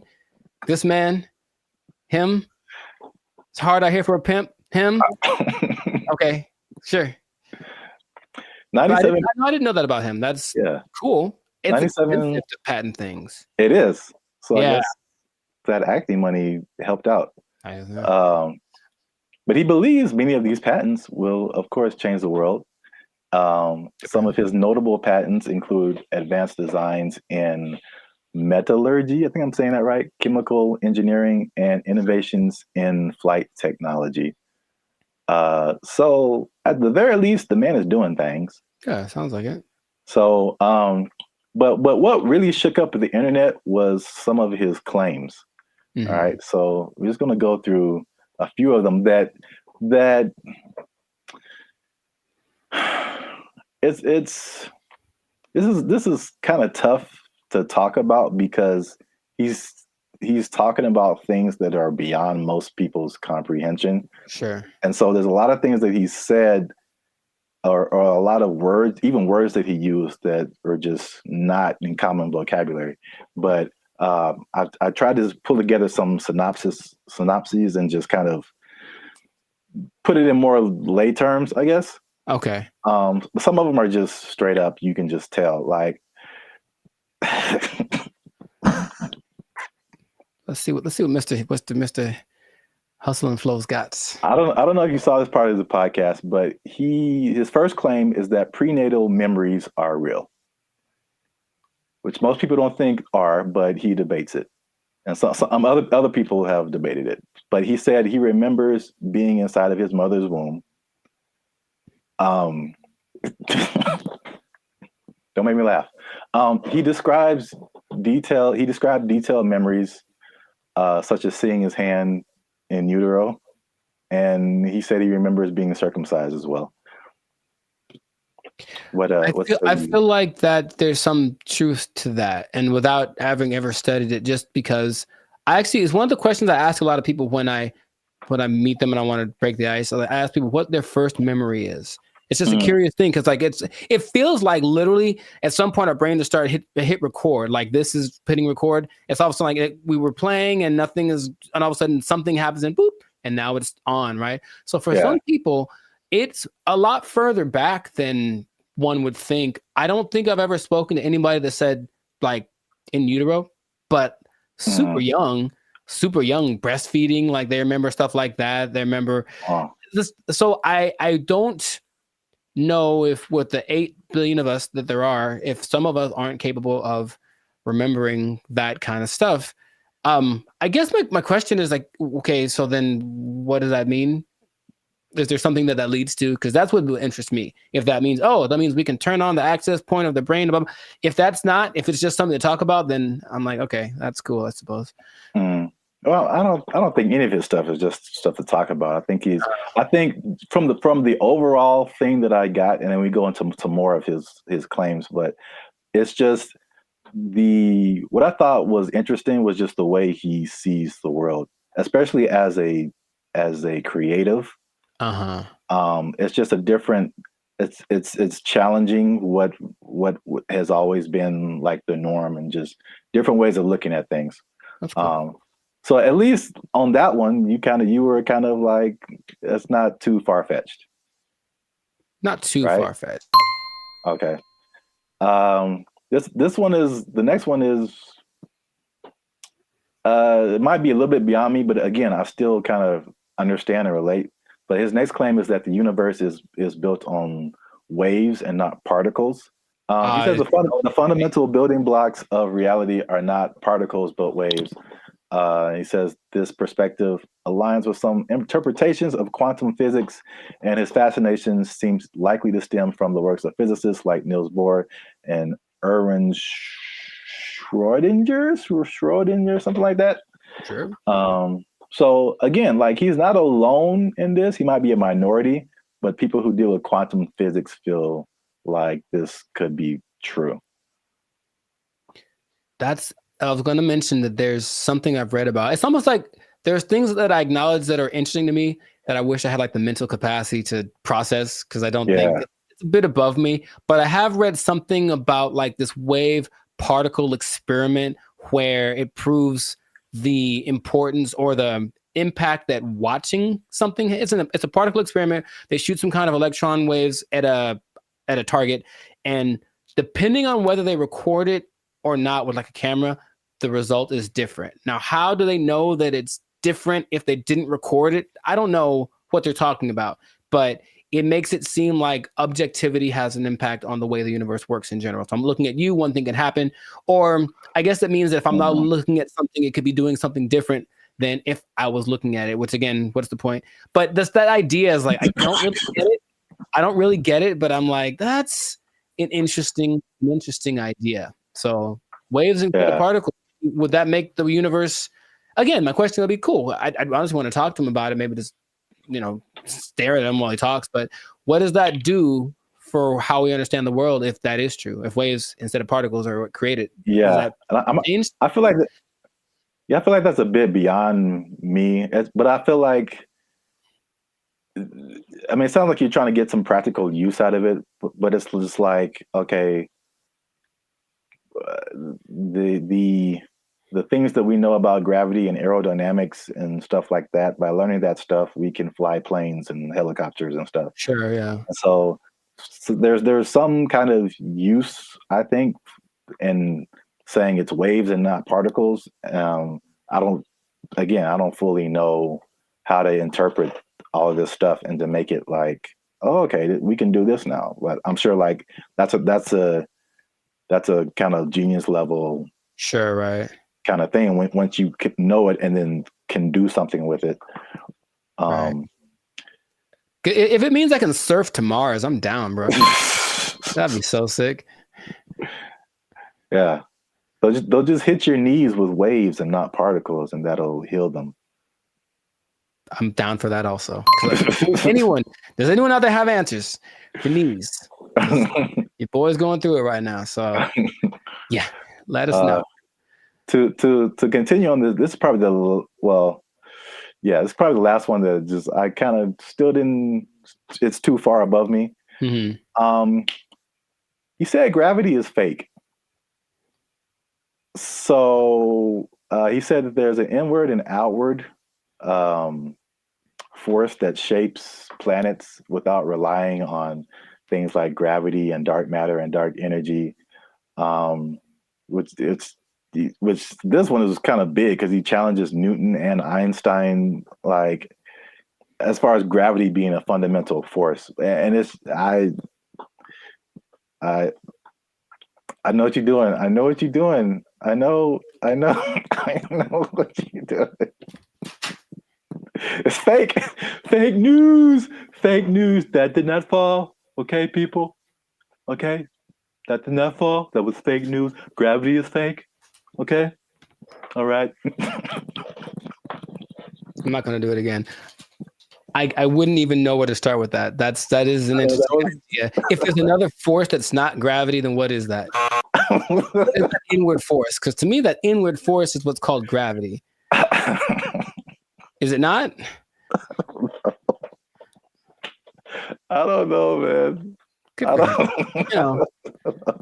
Okay. I don't know, but I really want to understand. I really want to, because there's stuff, even like the 1 times 1 thing, like I don't know how I feel about it, but I can at least understand why he would say that. Once we get to that one, but the gravity is fake thing, it's just like over my head, I think. Yeah, no, I wouldn't even. But when he talks about an inward and outward force, for any anime nerds watching this, I thought about Pain in Naruto, and he has like that universal push and universal pull. Yeah. And I I like gravity. yeah. Yeah.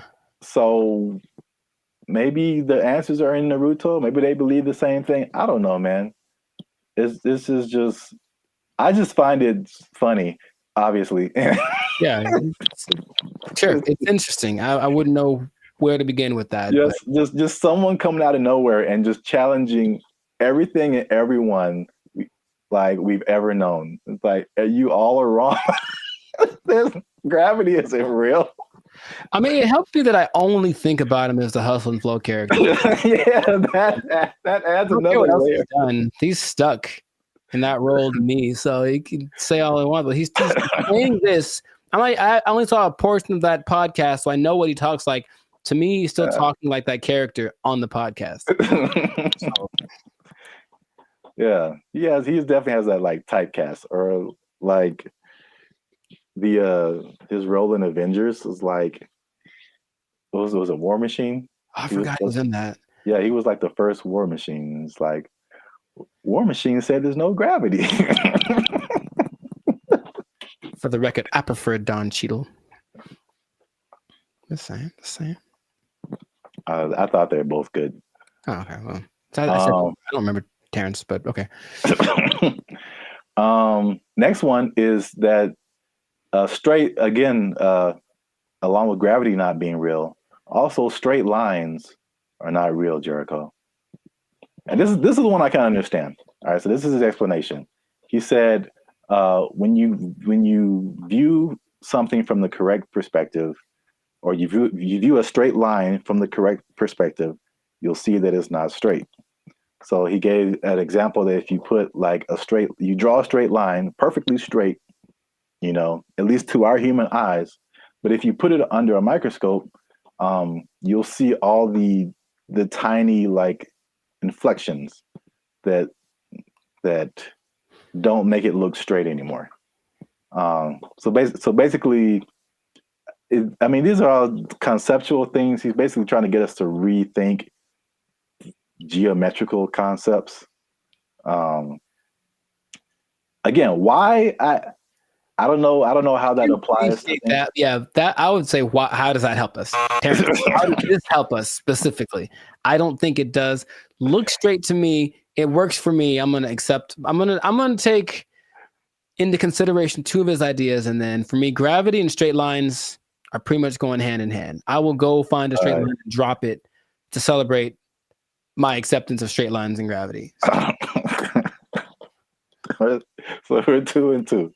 Yeah. So you can kind of see where he's coming from with the prenatal. I like the idea of not him trying to be controversial, just saying, hey, think about stuff. We are told things from an early age, and most people, for everything they've been told, that's just how it is. And any idea that something might be different can be scary. It's like, oh, it's the truth. What is? But so I appreciate his effort. But yeah, that's what I got out of it. All right, so we're 2 and 2, which is perfect because we're coming to the last one I have here, and that is that multiplication is a lie. But I mean, does he say it exactly like that? No, but that's just funny to say. Anyway, he said that one time. This is the middle. He said that one time. One is 2. Okay. So he says this is why, because if you combine two unique things, all right, you can't end up with the same thing. Which I hear where he's coming from. You got one, like, because I remember like algebra, like you're always trying to solve for x, and you basically you got this side of the equation, this side of the equation, you try to balance it out. So if you have 2 1s on this side, like how are you going to have a 1 on this side and it still be the same thing? So like I still don't know if I agree with it, but I totally understand what he's trying to say. I don't appreciate that one. Side of it. And I'll try to be. I haven't taken math class in 2 decades, but I'll try to explain. He said two unique. If you combine two unique things, to me, I'm like combining in my simple brain an object. This is a guitar pick with a concept, which is a number of these that I'm thinking about. Right. So if I have one of these, this is my object. And I take a number that represents how many of these I could have. If I go times 2, I will then have 2 of these, right? Hey, look what happened. Now I have 2. If I take this one object and then I multiply it by a concept that is singular, nothing changes. Because here's the other thing. I think I can bring a narrow to this also. I want to figure it out because usually there's like, or this might be Avatar. It's like, okay, there's like good or bad. So something has to be one or the other, positive or negative. And then there's a guru, the guru on the mountain that made him drink the banana onion juice. He said there's also a neutral. That's the third option, and people forget about that. So yeah, does this have to change if I multiply it? No. It could go bigger, it could go smaller, or it could stay the same. And the stay the same is the times 1. So that is my argument, Mr. Howard. I had like one of those chalkboards on the back I could draw on with all the numbers and everything. Yeah. The hot to crazy chart. You remember that one guy? Oh, nice. I appreciate that, man. So I don't agree with that at all. National treasure. I don't think I do, but I want it to be a thing. I got you. That's deep down. I want 1 times 1 to be 2. If enough people talk about it, it'll become something. Yeah, if enough people talk about it, it'll become something. I really don't think that it's important. Again, it's just like look, their way to change math with that Common Core stuff. Oh yeah. Everyone's all messed up, but the kids nowadays are gonna be just so stupid. All the math is wrong. And so now they're going to throw this in there. Like, by the way, 1 times 1 is 1 or 2. And then what? Because another thing. So if that becomes true, let's just hypothesize. Then wouldn't that change everything? Because you can't just change one thing without changing other things. If there's the fundamental concept that 1 times 1 was 1 and now 1 times 1 is 2, doesn't that somehow affect everything else? I think so, but I'm not sure. I don't want to really think about it. I just want to. I want someone else to figure it out and tell me on the internet. I'll just ask ChatGPT. But no, 1 times 1 is 1. Since forever and ever and always, one thing can stay one thing. I am 1 times 1. I should make that my counter. Make a shirt. I am 1 times 1, and I just stand boldly, holding a flag and like a bowl of rice pudding. Oh, wow. I don't know why the second thing.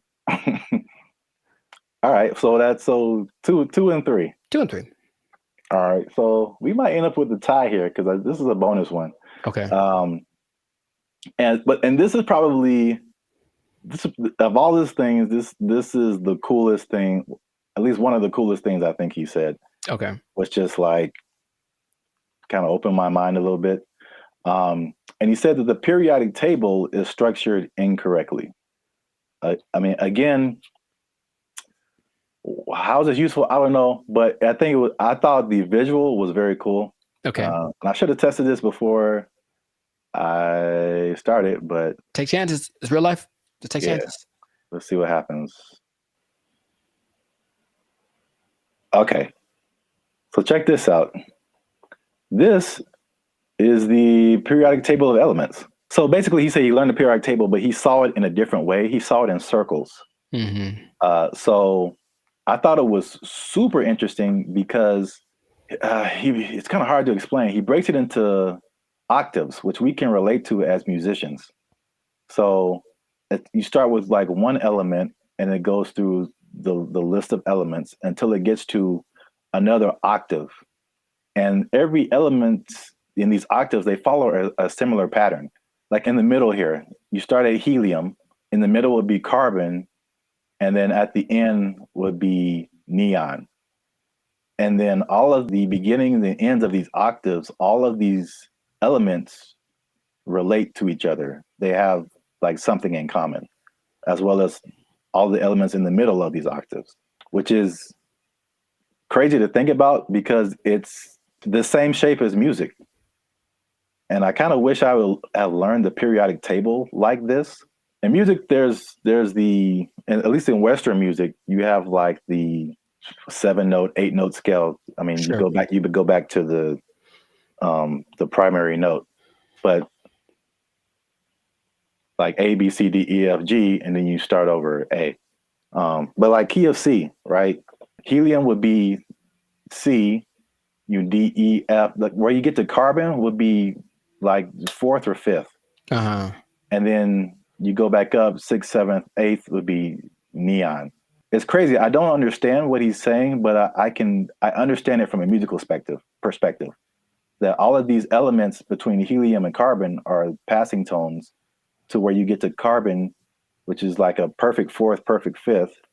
And then nitrogen, oxygen, these are all passing tones until you get to neon.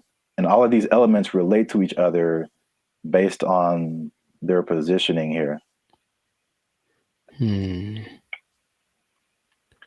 It kind of gives me vibes more of, or the way I'm trying to process my mind is more like the harmonic series. Yeah. Only in the sense that stuff's getting like kind of bigger as it goes higher or lower. Yes, it's the same thing. I mean, it's and that's what he's trying to say. Basically, it's like everything is interconnected. And so he even gave these. This is getting like super nerdy, but every note has a like a measurement to it, basically a measurement of vibration that we measure in hertz. So, the 100 hertz, there's 400 hertz, there's 800 hertz. And so each one of these elements, like he gives a hertz number to it. And he says it's the same thing with colors. These are all they have a color associated, they have a sound associated to it, there's a vibration associated to it.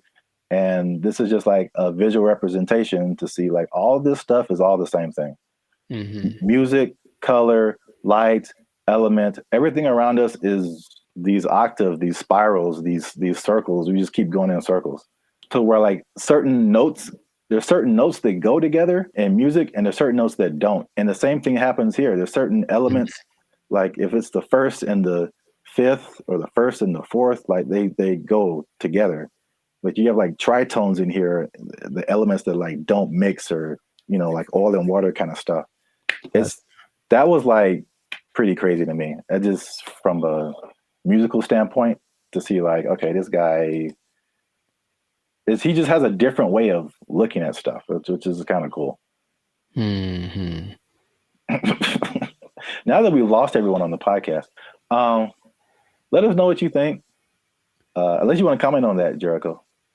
I'm 2 and 4. I understand it, and I didn't like it at all. I don't know what to tell you. It's really weird. The second you put it up there, my brain went ugh. So, maybe if it looked, I think it's more of an aesthetic thing. For some reason, the way that looked specifically made me go, I don't like that. Really? Yeah, I don't like it at all. I would have loved this in school because I can like, it was just music, and then I get it. I didn't really like science. Oh well, I never did. You have to learn the periodic table? Yeah, we had to memorize it. I don't think they cared that much in California because I think we kind of glossed over that. I remember we had to learn a couple, but not like the whole thing. All right. Well, let us know what you think. This has been another episode of the Laugh Circus podcast. Is Terrence Howard crazy or is he a genius? Is it somewhere in the middle? I forgot to talk about the beef. He has a beef with Neil deGrasse Tyson. I didn't bring that up, but it's the thing. Oh, are they gonna do like a Jake Paul, Mike Tyson thing? Man, I love this. But I should have brought that up because he basically selling the stuff to Neil deGrasse Tyson, and Neil deGrasse Tyson was like, "No." Basically, I would trust Neil deGrasse Tyson more than Terrence Howard for sure. So on the podcast, he said that Tyson attacked him by saying no, but it was probably the most polite diss track that could ever be put out because he just basically even complimented him in his rebuttal of his theories or whatever. But I'm sure he respects the fact that he's trying. I think that helps. Yeah. He like basically disagreed with everything, but he said like, yeah, this is cool. You have a certain level of whatever. It was very complimentary diss. So I don't know where he got the attack part from. But let us know what you think. Is he right? Is he wrong? Is this a cool way of thinking about stuff? Did you know all this stuff about Terrence Howard? 97 patents is crazy. Yeah, leave a comment. And 1 times 1 is me. Imagine. In a shirt. Yeah, let's just go with that. 1 times 1 is me, or 2, depending on who you are. Bye. They took our jobs! They took our jobs! As long as there's money, I'm getting there and there's money there, right? Like, yeah, let's go. Yeah. But if I'm like just dumping out my life savings to like take a picture with the elephant and then come back, bruh. For some people, they think that's worth it. They think it's well worth it. No way. You know, but I need to pay, son. What's up, everybody? I'm Jericho, and this is Zap. We are the now 8-time international award-winning pop hip hop duo Band of Future. We make clean, fun music that everyone can listen to with a sound that is uniquely Californian. And right now, you are tuned in to the Life's a Circus podcast, where we talk about things that are funny, interesting, and just straight ridiculous. So before we get into this, and this is going to be a very important topic. I think a lot of you will be interested in this. Make sure to like, subscribe, comment, and share this video with at least 2 people that are interested in becoming a digital nomad. We're going to talk about it. We're talking about work. We're talking about jobs. We're talking about moving. We're talking about all the things that seem so glamorous, but maybe there's a dark side to it. I don't know. We should get into that. But you got to stay tuned to the end to find out what that might be. So right away, digital nomads are one of the most, well, it peaked in 2021 right after the pandemic, but it's still one of the like professions, and that's an umbrella term, but professions that's growing the most in the last 10 years, right? I didn't know this. People started doing this as soon as like 1997. I guess once internet connection started to get decent, people were doing this. But around 2014, what happened?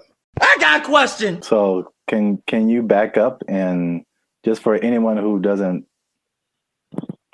like what is a digital nomad?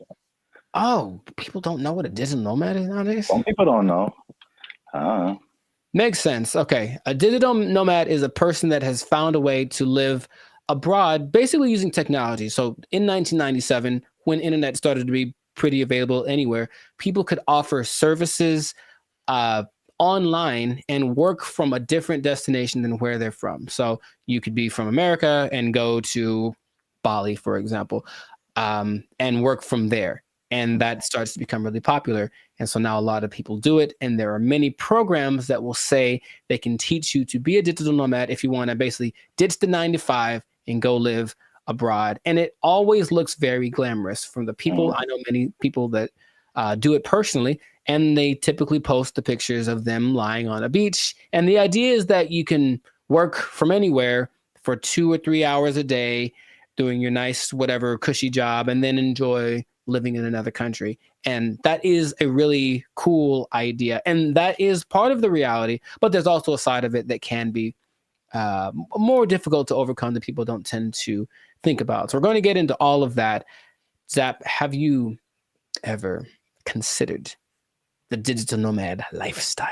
I don't know why I said it like that, but I know why you said it. Ooh, do it again. I have thought about famous, don't you? All right, never mind. What? Huh? I've thought about it for sure.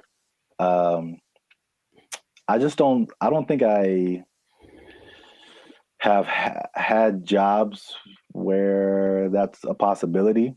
Sure. And also, I feel like those types of jobs wouldn't be the jobs that I would like. Mm-hmm. Because it's basically, digital is just you and a computer. Yes. So, a lot of what we do is not staring at a computer screen all day. Right. The typical idea of a digital nomad is somebody sitting in a coffee shop working for 8 hours a day or 6 hours a day or whatever.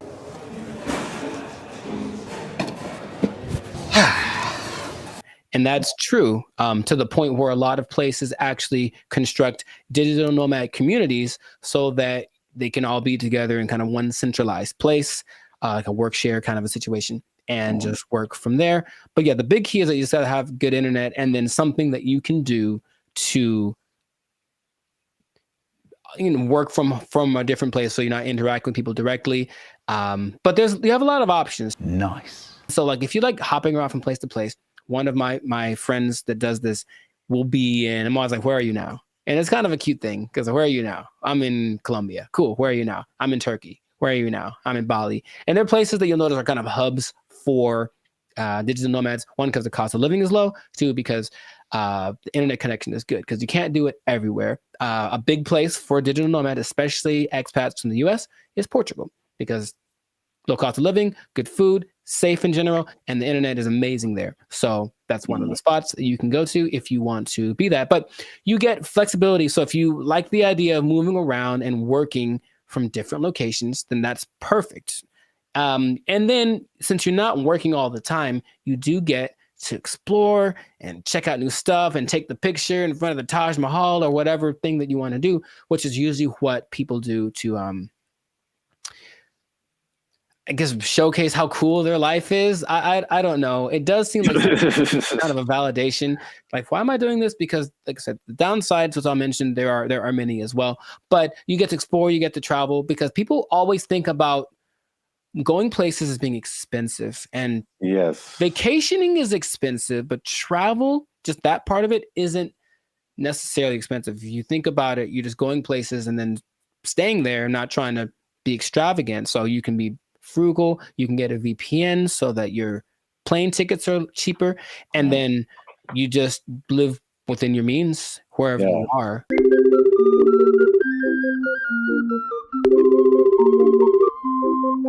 That's one thing about me. Like, I'm not a big traveler, but I feel like I feel like that Dos Equis guy. It's like I don't always drink. What is it? Beer. Yeah, but when I do, so like I don't always travel, but when I do, somebody else is paying for it.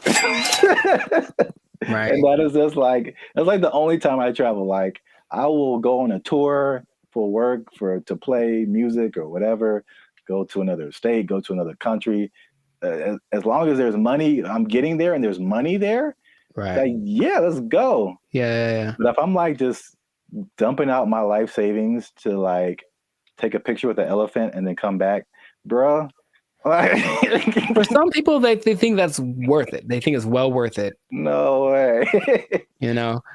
But I need to get paid, son. Listen, we finna get paid, girl. It did surge in popularity, of course, after the pandemic, as people were looking for things that they could do and they couldn't be around people. So, okay, this is perfect. But for some people, they really fell in love with it and they said, I'm going to keep doing this. So a lot of the more well-established digital nomads have been doing it since then, or maybe a little bit before then, so like 4 or 5 years. There rarely are people that have been doing it more than a decade because it does kind of wear on you just moving around and doing all that kind of stuff. But you do get choice over your work-life balance. And I think that idea, easier said than done for sure, but you don't have to clock in an office at 8 a.m. You could sleep in theoretically and then go hang out at the beach or snorkel or something. I think what people do overlook is the idea that you still have to work and you really should do it on a consistent basis. And if you don't do that, then I don't think your digital nomad life is going to last very long. But you have a lot of things that you can grow with as well, because people have great stories when they do it. And when people I've talked to, I was in Cambodia, blah, blah, blah, and a tiger almost ate me. The tiger bit the man in the head, and everybody's mad at the tiger. There's also, you get to choose where you live, because if where you live is expensive, you can just go someplace that's a lot cheaper. So I think that's why Bali tops the list for a lot of people, because it's not very expensive to live there from a month-to-month basis. So if you find a way to get income from where you're from, be it the United States, England, something like that, and you can generate that money while you're living in Bali, then you're living like I heard for like $1,000 a month, you can have servants. Wow. Literally. I'm gonna take a nap.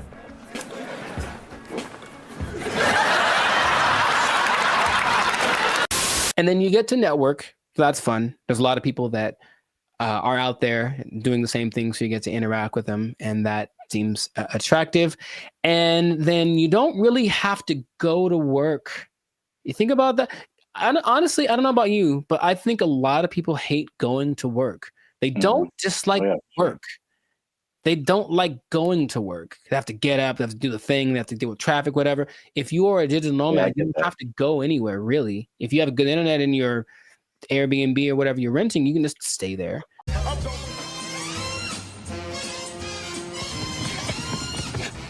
shitter, son of a ass! You, I just. Yeah, bro. Like just putting on, like I look at the, especially when I used to live in downtown LA and seeing the people who like worked in corporate offices and they had to wear suits and ties, stuff like that. Just the thought of like getting up every single morning and putting on an entire suit, dude. Like it's a challenge. So I could sit at a desk and then come home and then take it all off. Like if I can go to work and still be in my pajamas, like, dude, where do I sign up? Yeah. I get the appeal for sure. Very cool. We love it, Will. Thank you.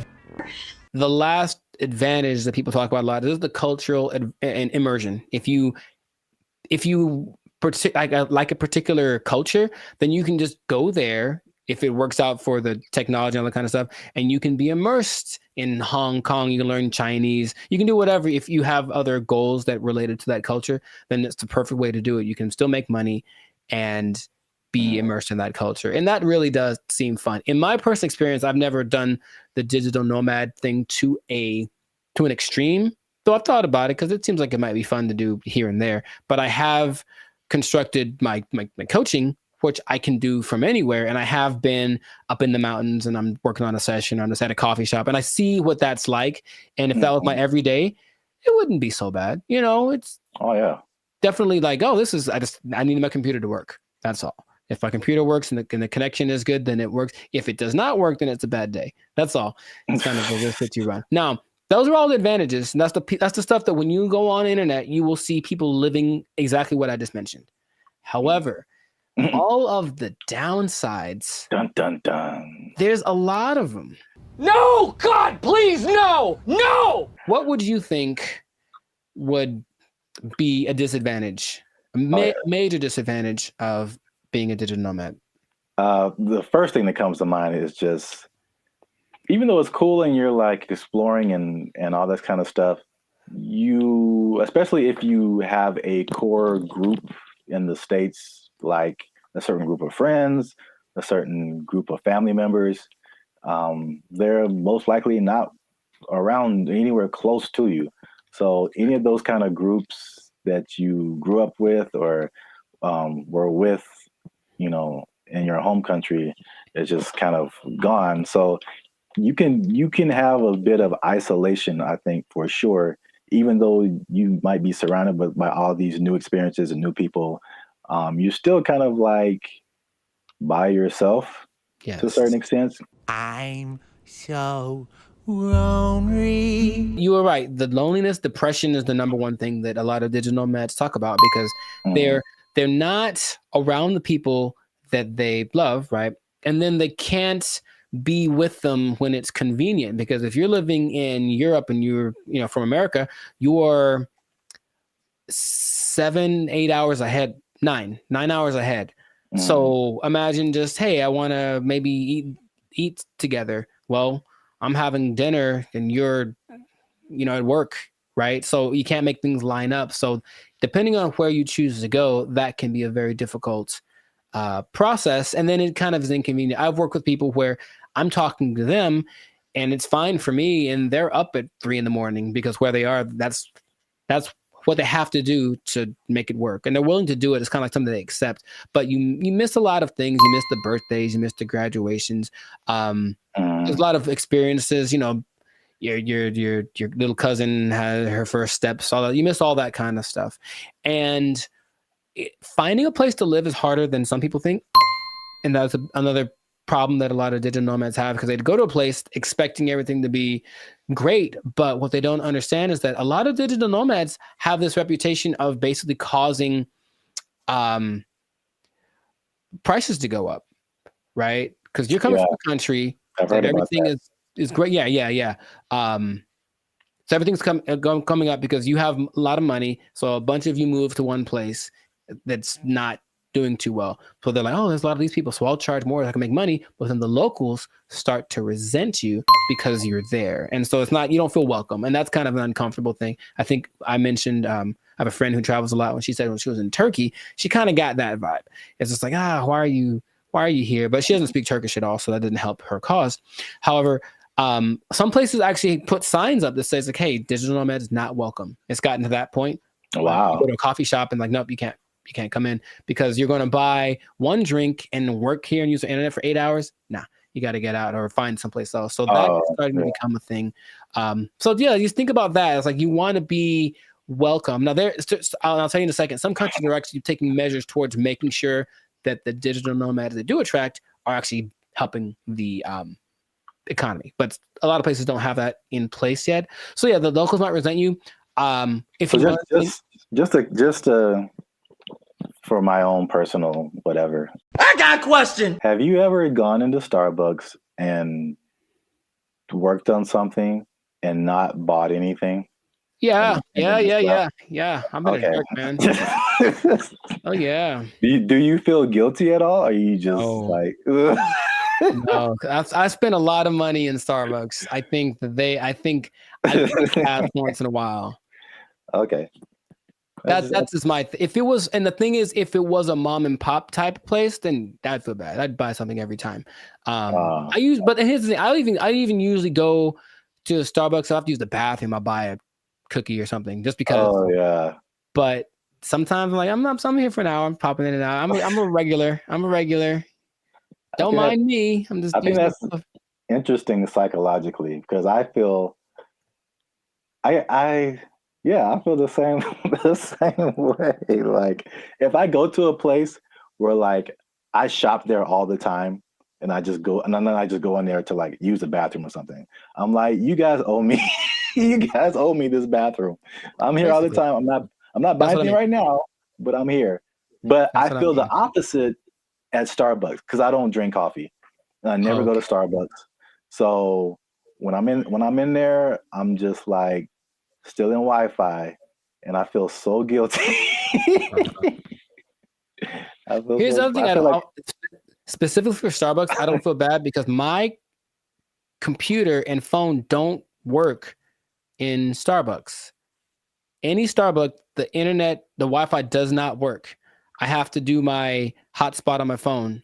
For only Starbucks. I don't understand. Apple. No. It's just because Mr. Starbucks doesn't like me. And that's Android, PC, Android. Really, I don't know if anyone's understanding what you're saying there, sir. Right. Anyway. Long COVID. Sorry. Continue. Wow, what else was I going to mention? That besides, the locals resenting you, someplace not wanting you to be there, if you have a medical emergency, it's a big deal because you don't have a safety net. Your insurance might be more expensive for one, and then transferring it over, sometimes it's a tricky thing. It depends on the country you're in. When I went to Spain, I met up with a friend who got sick on her flight. And so from the plane, they took her in an ambulance to the hospital, gave her the treatment, whatever. Now, if that had happened in the US, that would have probably cost her about $5 million. But because it was Spain, and as soon as you're in Spain territory, you're one of us, it cost her like $100. So that was cool, but it does depend. So you really have to be careful just about that. Just think, all these things are things that you want to think about before you do it, because it doesn't look that difficult if you only pay attention to the people that post about it. Because they just posting the good stuff. Once in a while, there's a sob story about no, someone kicked me off of a bus. I think I saw that recently because they weren't from there and they got kicked out the bus and they felt so sad. I was like, well, life is hard, bro. I don't know what to tell you. It's really hard to find romance for these people for sure, because you're not going to be there very long. And so no one wants to get involved with you unless you choose to be. So that's just another side to it. What I was going to mention earlier is that some places like Indonesia are starting to put in measures where they welcome digital nomads that have X amount of money in their bank account, and they allow them to actually have a visa, a second home visa is what it's called. And then they can live there for up to 10 years. But they want people to come and, of course, do something related to the Indonesian economic system. So they're telling people, come on over. And so in that case, if you have it like that, then you can move one place. You're going to stay there, and it still implies you're making money based off of where you're from, and you're just living kind of more permanently in a new place. And that seems to be okay if you want to maybe uproot, start someplace else. Then you can find love, and no one has a problem with that. But you won't find many people that are willing to, be with you for just a couple months, like for something serious, if they know you're going to leave, or if you have a hard time being committed to one thing. So there's a lot of things to take into consideration. I know traveling. Have you ever planned a trip? It takes a lot. So imagine doing that regularly every couple months. I got to plan my stay. All that stuff is kind of a hassle. The idea of living out of a suitcase, some people don't like that. And that's why I think it lends itself to like a younger demographic, like someone in college, fresh out of college. Because I think at the end of the day, I think the internet has shown us that we need some kind of physical community, some kind of grounding. And if you don't have that, you just kind of like, you just kind of out there, and there's some, like you said, there's some negative effects to just kind of being on your own. So right, that's interesting. And the interesting thing about that too, what you just mentioned, is that the idea of nomads in general were nomadic people, meaning they were tribes. So there were people that wandered around, but they were all together, and so that feels so bad. We're all doing this, and now it's like I'm just by myself, me against the world. Hoping for the best by myself in this new place. So lonely inside, real wrong. The best case situation that I've seen work out pretty good is when couples decide to do it. And that's not so bad. That actually seems to be really the way to go. Like it's kind of hard to find someone that's aligned with that vision, but if you're both in it, let's both go X place and move around and whatnot. That seems to be, because that'll get you through the hard times. Listen, we finna get paid, girl. I can't even imagine traveling alone. I know a lot of people do it. Very fun. That's just crazy to me. Like I need at least one other person who knows where I am, what's happening. I didn't get kidnapped today. Like I'm not in a ditch somewhere. Like buddy system. Yes. All right. It's easy. It's easy. Just you can follow the Jericho Law patented make friends method. I didn't just make this up, but I've thought about it. Like this is what I've done many times, and it works every time. It literally works every single time. Okay, here's what you do. All right, pay attention. Pen and paper out, everybody. This is a learning moment. You get a bottle of alcohol or something else that people. So you lost me already. I know.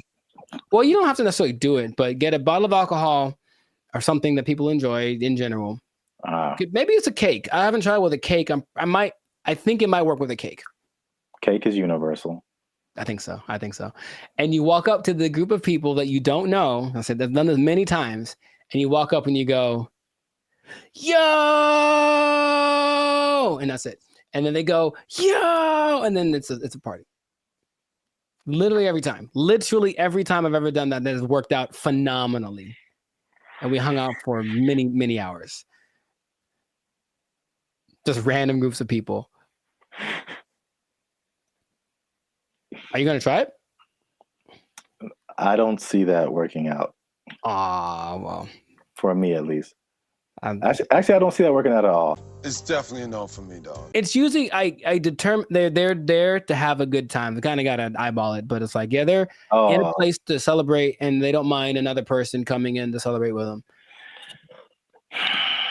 Try it, man. Anyways, what I was going to say, the last thing that people tend to forget about is that I think it's important to have a routine in life, because you're just freelancing and freestyling everything. So you need a routine, and in a new place, it's hard to develop one because things are always kind of up and down. Your money flow would be up and down. If you're not working for a big business, if it's just you, then some months are better than others. So that side of it, that inconsistent income, can be kind of nerve-wracking also. Or it might make it so you can't keep doing it, right? If you don't make enough money. So you really want to have a good savings before that all comes under this. Now that you say that, it's all under the same umbrella. Like if you wanted to put all of that in one word, it's stability. Yeah. So your home community, it's stability. Your routine, it's stability. your money situation, it's stability. It's like, I think we as humans were created to like want some level of stability and to be a nomad, you know, even digitally. It's just like you're just kind of, you're unstable to a certain extent. Right. So you can't link into things that are stable, like other people, and have relationships and romantic relationships and all this kind of stuff. And yeah, I feel like that sums up everything that you're saying. It's just the downside is just a lack of stability in a laundry list of different areas. Yeah.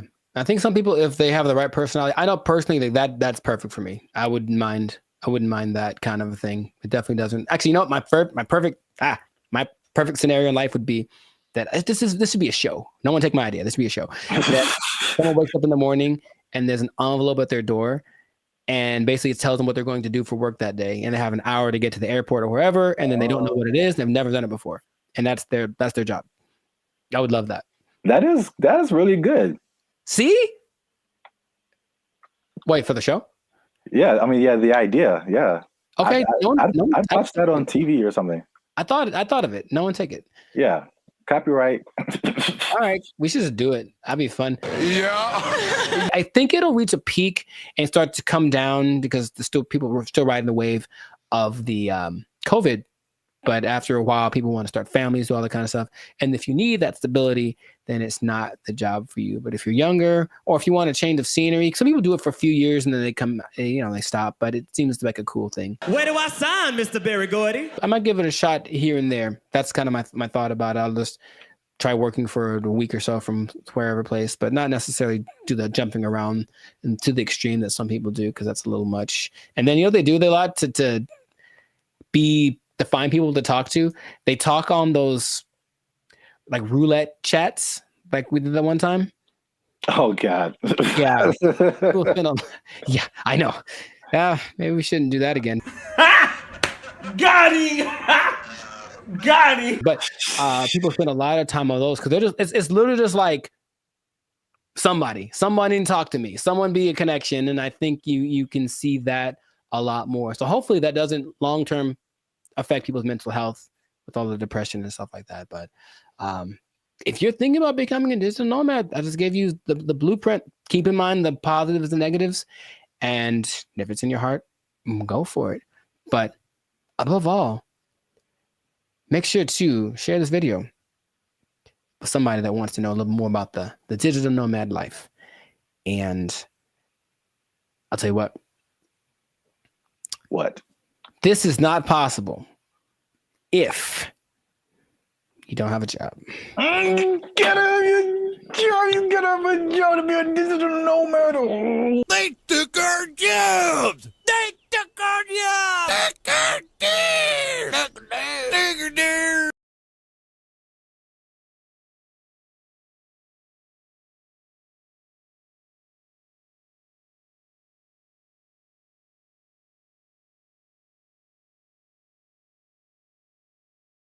All I'm saying is this is a sign. Let's not put them in control. Let's not make them faster. Let's not make them responsible for more people at one time. Let's not make it so they can fly. Let's not do any of that stuff. Let's kill it now. Let's kill it now.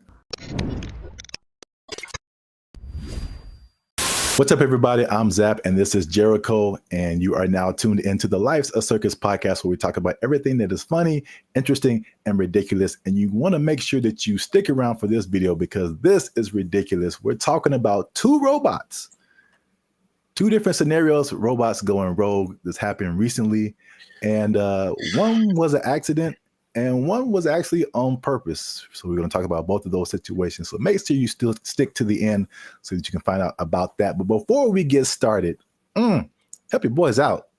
All right. It's 2025. I'm trying to get some cheese on my Whopper. That's what I'm saying. You're going to pay $8 for a Whopper? Yeah. It's now $8 just for the sandwich. No fries, no drink. $8 is where we start. And then it goes up. I'm furious. Breaking stuff. I like it. hit that subscribe button, man. That helps the channel, helps us to grow. And while you're down there, hit that like button because that lets the YouTube algorithm guys know that Bandit Future is dope and more people should see them. All right. Intro. Boom. Done. So I'm going to start off with the question. No. Because I got a couple of videos to show you. The answer is no. No. I'm so mad about this. So stop. Who can I tell? Elon walks in, like, stop it. Stop doing it. This isn't Elon. It's some other people. I feel like he's always there. But Elon. All right. What you got? What you got? So question. How do you feel? Well, puberty. How? And the Rockets, red flag. I'll make up for it now. How do you feel about driverless cars? I don't like it. And here's what the thing is. I don't like any. I don't want to be the old fogey, man. It doesn't feel good, like in my soul. Like when I've been next to them in Hollywood because there's a few, and it's a trip. Because you look over and the first thing you're like, oh, there's no driver in that car.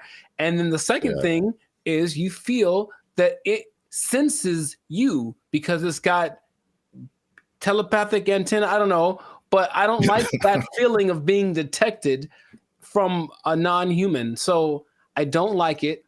I don't like it. That's all I have to say. I mean, there's cameras everywhere. They detect humans and stuff. They don't have wheels on them. They don't have the ability to go 80 miles an hour and crash into your face if they feel like it. It's okay. I don't want to get too emotional off the bat, but go for it. What do you have to say? Okay. Well, I'm going to show you a video of an incident that happened not too long ago. And let's see if it has any effect. I'm in a Waymo car. Connected to rider support. This call may be recorded for quality assurance. This car is just going in circles. Hi there, Mike. This is Gab. I'm calling from Waymo support. I'm just calling because I received a notification that your car might be experiencing some routing issue. Please bear with me while I am. Yeah, I got a flight to catch. Why is this thing going in a circle? I'm getting dizzy. Look at what it's doing. I understand. I'm really, really sorry, Mike. We're currently working with the situation in the vehicle. Is it circling around a parking lot, right? It's circling around a parking lot. If you have your app pulled up, I need you to tap My Trip in the lower left corner of your app. Can't you just do it? You should be able to handle it. Take over the car. You don't need my phone. I don't have an option to control the car. I'm really so sorry about this. Well, can you stop this car? I am trying to pull it over right now. Apologies.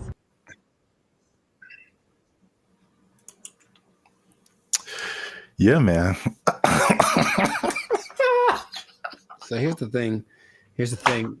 All right, to his discredit, the car is not going that fast. He can just jump out, I think, unless they can't unlock the door. But what he mentioned was like, there should be some kind of an override thing for these things.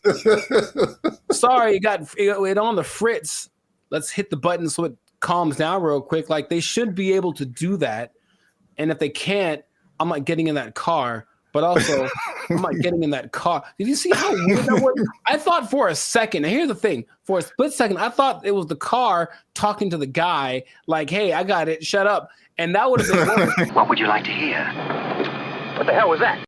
I realized that he was just, at the mercy of this car and you know what's weird about this? Everything repeats. I remember this actually being, honestly, a faulty, not a default, but it was a problem that certain cars had back in the 80s. I don't know why I remember this, but I remember seeing like a car going around this roundabout and it wouldn't stop and they couldn't turn it off. Wow. A defect. It was like a defect. So, I mean, maybe cars like to go in circles. I don't know. Yeah, I got a flight to catch. Why is this thing going in a circle? I'm getting dizzy. All I'm saying is this is a sign. Let's not put them in control. Let's not make them faster. Let's not make them responsible for more people at one time. Let's not make it so they can fly. Let's not do any of that stuff. Let's kill it now. Let's kill it now. That's easy. It's very damageable now. I'll be back. I don't want to see this happening to more people. And I feel like it's going to happen to more people. Okay, your points are valid. Thank you. I'm trying to stay calm. So let's I want to break down what exactly happened. So the guy in the car, his name is Michael Johns, who ironically works in tech. So he was inside of one of these Waymo cars, which I'm seeing more and more now. Yep. This was in Phoenix, and the car the car did 8 circles in the parking lot. Oh wow, this is fantastic. It did 8 circles. As you can see in the video, he said he was getting dizzy, and probably the same thing that jumped out at me was like, the lady literally said, "I don't have an option to control the car." Right, and that's the problem. That's a big problem. That's such a big problem. This thing has been out for years. It blows my mind that they can't control the car. Like if something like this happens. Right. Trust me. They said a software update is what fixed the car, which is like, I don't like that either. I don't like that either. I know. I me either. Because like a software update on my computer or my phone, it's fine. Like a software update on my car made it do this? No, man. You know, my computer does sometimes. Hey, y'all, come look at this. Sometimes my computer, okay, Team Apple, but sometimes it just literally goes like, and turns off. Literally, it sighs and gives up the ghost. And I'm like, well, that's already inconvenient. But if it was like a vehicle carrying people with responsible for their lives and it did that, sorry. And then I got a tragedy. I know you have a burning question. Has this happened before? And the answer is yes. So, this is crazy. In 2021, the car was confused by puddles on the street. So it didn't really recognize what puddles were. Okay. And it was braking for no reason, basically, while people were inside the car. In 2024, they experienced several recalls, February 2024, when 2 vehicles hit the same truck.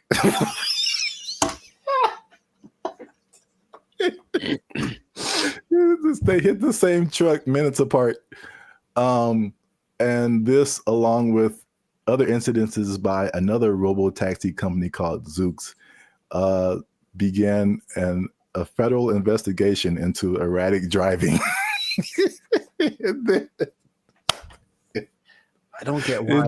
I don't get it. In June of 2024, they recalled almost 700 Waymo cars to make them, and I quote, less likely to drive into poles. That's not something I would have made public knowledge. I'll be honest. That doesn't sound positive or uplifting or reassuring or anything like that. Oh my God. But yet people are voluntarily just getting into these things. I mean, well, this is an interesting thing too. Do you know who owns Waymo? I do not. It's Google. I'm not surprised. Yeah, I didn't even know that until I started looking this up. But it's ironic because I don't know if you remember, like the very beginning of Gmail, people had to invite you to have a Gmail account. Yeah. Do you even remember that? Mm-hmm. Okay. So it's the same thing with Waymo. I don't know if they're kind of like rollout marketing strategy or whatever. Maybe it's like, it's like the club that you can't get in, so it just makes you want to be in it more. But like that one thing that was big during the pandemic, that one like. Oh yeah. What was that called? That's crazy. You can't even remember the name of it. What is your name? I told you. It doesn't matter what your name is. Yeah, it's the same way with Waymo. You have to be invited. So I'm like, why don't I see a whole lot of people doing this? You have to be invited to try Waymo. So yeah. So That's their marketing strategy is tell all the people you don't like to try this thing out, and if they die, you didn't like them anyway. So that was a crazy story. Well, I thought it was a crazy story until I saw this. No, don't.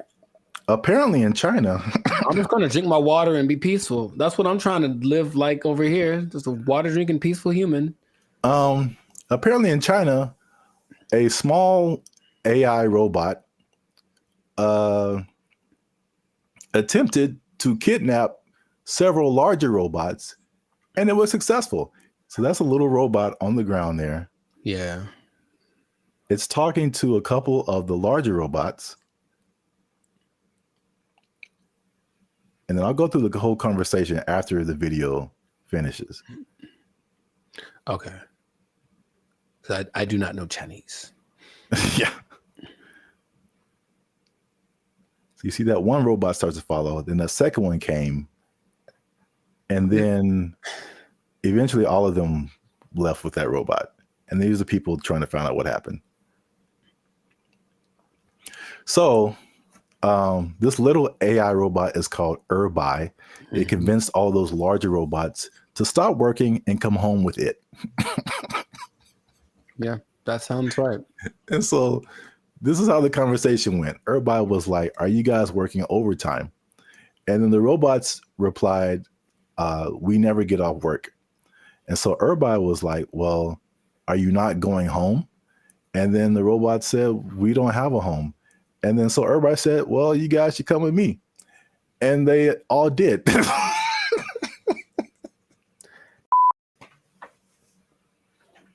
I don't have any more water to drink and be peaceful. I can't be peaceful anymore. That's I have to. So crazy. It's not. It's not crazy. It's exactly what happens in every movie. In every movie. Do you remember there was a movie about a toaster? I forget what it's called, but it's a little toaster. The Brave Little Toaster? There we go. That's what he did. He talked to his buddies and they went over. Don't you remember? That's exactly what happened. That was like 20 plus years ago. I don't remember the movie. Long time ago. And he had a cape or something. I don't know, whatever. All I'm saying is that nothing should surprise these people from what they're doing. They're trying to give these things the capacity to reason and make decisions that we have without expecting them to do the things that we would do if you gave us the capacity to make decisions. Shut up! Yes or no? You want to die? Yes or no? I got the job done. What the hell do you want? Didn't answer the question. It's what's going to happen. It's what and the Chinese. I have love for the Chinese people. Uh-oh. Be careful now. Yeah, I know. Stop it. Stop now. Stop eating that You know how it tastes. I've seen videos that are because they have like the ones that have the arms and legs that are crazy, that can walk around. They have the ones that can dance. They have this big ball thing that can roll and basically is like a police attack vehicle on steroids that doesn't matter about terrain or heat. It's resistant to attacks. All this stuff. They're making all these things. They have them now. Wow. And what do you think is going to happen when one of those decides, hey, are you guys working right now? Come on with me. Or let's go blow up some stuff because we got guns, right? It's fun to shoot guns at the stuff we're supposed to. What if we shoot guns at stuff we're not supposed to? Oh, let's find out. And then they go and do it. And then we have a tragedy. And then I got a tragedy. And then everyone blames, I don't know who to blame. Elon Musk. Well, he seems to be the guy to blame for most things right now. I would agree. But the thing is, do you not see it as clearly as I do? To the people that develop these technologies, that's what's going to happen all the time. Your Uber is going to take you home, and then halfway it's going to be like, oh, you know what? I have other things to do, and just take you off to the desert to meet up with its group of friends. So the thing is, you didn't really have to explain that, You can kind of get it's kind of like a Mr. Bean thing, just with like little gestures and whatever. It kind of like it had like a nod thing going on, and then you just take it, and then it. Yeah. I could. Well, here's the caveat to this second video. Okay. The Waymo car was an accident. This second video, well, first of all, it went viral on social media. Sure. So I mean, apparently, with AI and all kinds of things now, you're like, did this really happen?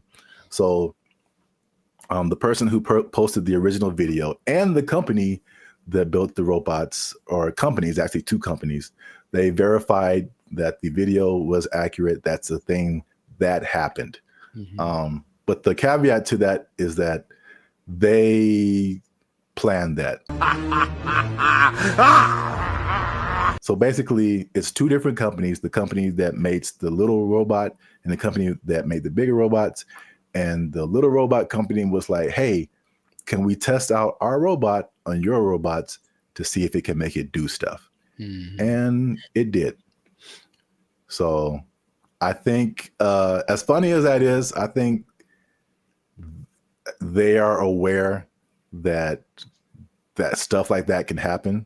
So they are testing it. I don't think they are. That's the thing. It feels like as much as they say that, I don't care what you say. What are you doing? And in this case, they're doing things that tell me the contrary of what. Well, they're testing out the capabilities of these things. So, I mean, eventually it's going to be like, okay, let's program it to not do this. Start kidnapping people. That's one of my mission parameters. So yeah, fun times. This has been another episode of the Lives of Circus podcast. I don't like it. If you like this episode, make sure you hit that like button. That helps us out. And don't keep it to yourself. Don't be greedy now. Share this with at least 2 people that you think might find this interesting. And because the robots, man, they're coming, man. You need to hold on to everything you got. I mean, they're here. Hide your wives, hide your kids. So y'all need to hide your kids, hide your wife. Hold on to your job. Hold on to your job, because you're going to need a little job. And the robot's going to take it over. They're going to kidnap everybody out. They took our jobs. They took our jobs. Crime is next level in San Francisco. It is stupid. Next level. It is stupid. People are parking their cars and leaving their windows rolled down and the their trunks hatches open. Yeah. Because they don't want to get smashed. It doesn't matter what time of day, and it doesn't matter who's around. Doesn't matter who's around. No one's stopping anybody from doing anything. It's crazy. Last year I had a break-in and they took like $100. But to replace the window, it cost like $200. So I was like, man, I wish they would have just took the $100 and then just left my window. Because windows are expensive to replace and repair. They are, yeah. So like that's how bad it is. And then what I've also saw was that everything was. What's up, everybody? I'm Zap, and this is Jericho, and you are now tuned into the Lives of Circus podcast, where we talk about everything that's funny, interesting, and ridiculous. And you want to stay for this episode because we're talking about something that's really ridiculous, something that I recently saw in person myself, and I can confirm it. Ooh, talking about San Francisco, man. Ew, it's going down. It's not in a good way. All right, not the young jock way. It's going down, bro. So make sure you stick to the end, because there's at least 5 reasons that I can point out for this. And as usual, come on now, over 400 videos, over I think 200, almost 250,000 watch hours. Come on, we've been putting in work, boy. Your boy's been putting in work. All right, we need your support. Hit that subscribe button. All right, that helps us to grow, helps our channel to continue to do more videos. Hit that like button. That lets the YouTube algorithm know that there's more people should see this video, and we're gonna start promoting it now. Because let me take the glasses off. Let me take the glasses off. Talk to the people. Can I talk right into the camera, man? Talk to the people. I'm gonna be honest with y'all. We have almost 2,500 subscribers, and we have 1 member right now. That sounds like a 2,500 to 1 ratio. And God bless her heart. I'm gonna send her something really soon. but she's been a member. She has been our lone faithful member for a whole year now. Here's her 1 year anniversary. I'm not gonna say her name, but you know her. Her screen name is Reigning Goddess. Thank you. But shout out to her. Thanks, but Queen. Look, well, we need I'm gonna put the goal out there. 10 members, man. 10 members. Easy to do. All you have to do is after you subscribe, you'll see a join button at the bottom of the videos. All right, hit that join button. Memberships as low as $3.99. $3.99, man. That's not even a tank of gas. You can help your boys out with the tank of gas. All right. It's not even a tank of gas. That's I said I wasn't gonna go Marvin Sapp, man. I might have the ushers lock the doors, man. If y'all ain't supporting your supporting your voice. I said close them doors. Ushers, close the doors. Close the doors. So yeah, San Francisco. I could just say don't go there and then end the video, but we could talk about something. Yeah. I was recently there a couple of weeks ago, and it's bad, man. Okay, let's rewind the tape. We've hinted at something that we've never really fully talked about on this channel, and that was our trip to San Francisco. Sure. It was like what, a couple of years ago? It's like a repressed memory by now. I don't like to bring it and up. I will publicly take the L on that one. That was a good part my fault, because this is what happened. We were looking for hotels. I'm like, man, this hotel is really cheap. I'm like, we're gonna save a lot of money. And then we got there and we found out why. It was, yes, go on.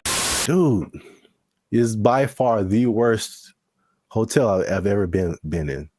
Like, I still feel bad to this day for putting you in that situation. That's okay. Just don't let it happen again. We won't let it happen again, Mr. Mackey, okay? Okay, that's fine. What was happening, you ask? Yeah, I'm glad you. All the things. Yes. All the bad things were happening all at once, and it was a lot to take in. You care to share any? Okay, look, I didn't sleep under the mattress. Okay, that's one. I did not sleep under the mattress because I was afraid of catching all of it. Or under the sheets. Oh well, I didn't want to do either one. I didn't want to touch it.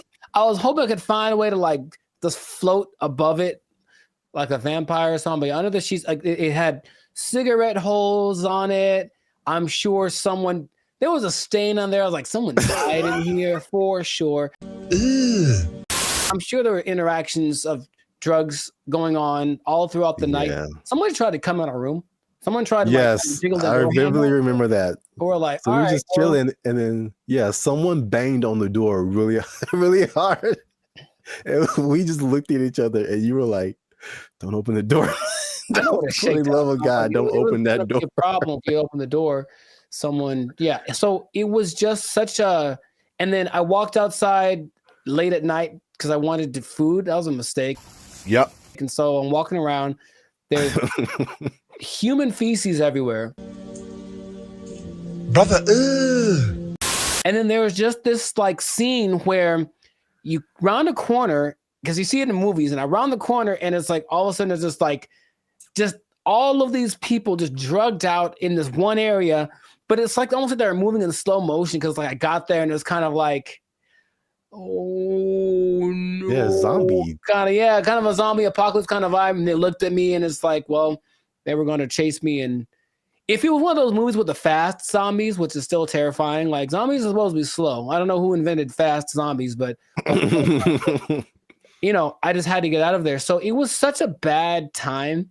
Such a bad time, and everyone that lives there is yeah, we know. French fry when you pizza, you're gonna have a bad time.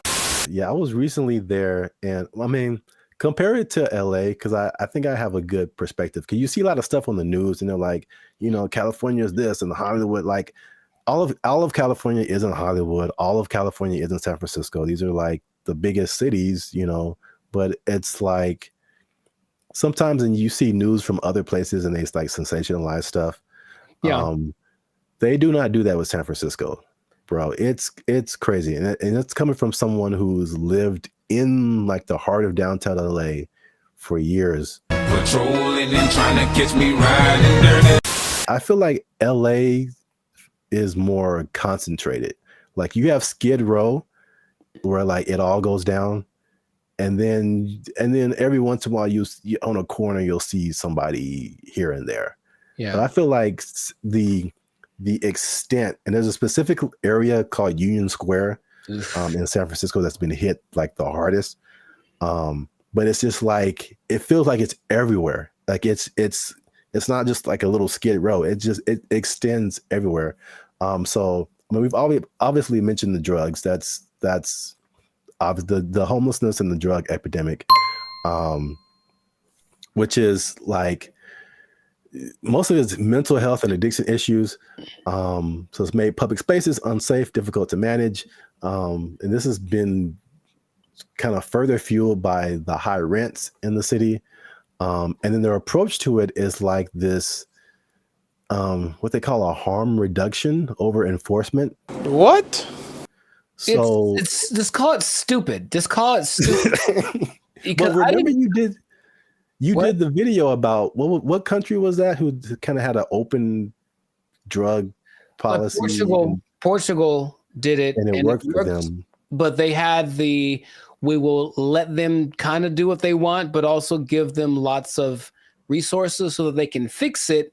And clinics and all that kind of stuff, they can get clean. So it's kind of like they had a method to their madness. And this one's kind of like, I remember watching a video about they're interviewing people in San Francisco, like, what can we do about this? And it's like, they think the big problem is that approach. They're just kind of giving away needles and stuff like that. Just like, here, just make sure your needles are clean. It's like, well, they're going to just take advantage of it. And it's not working. You know, if the goal is to fix it, now the question is, are they trying to fix it?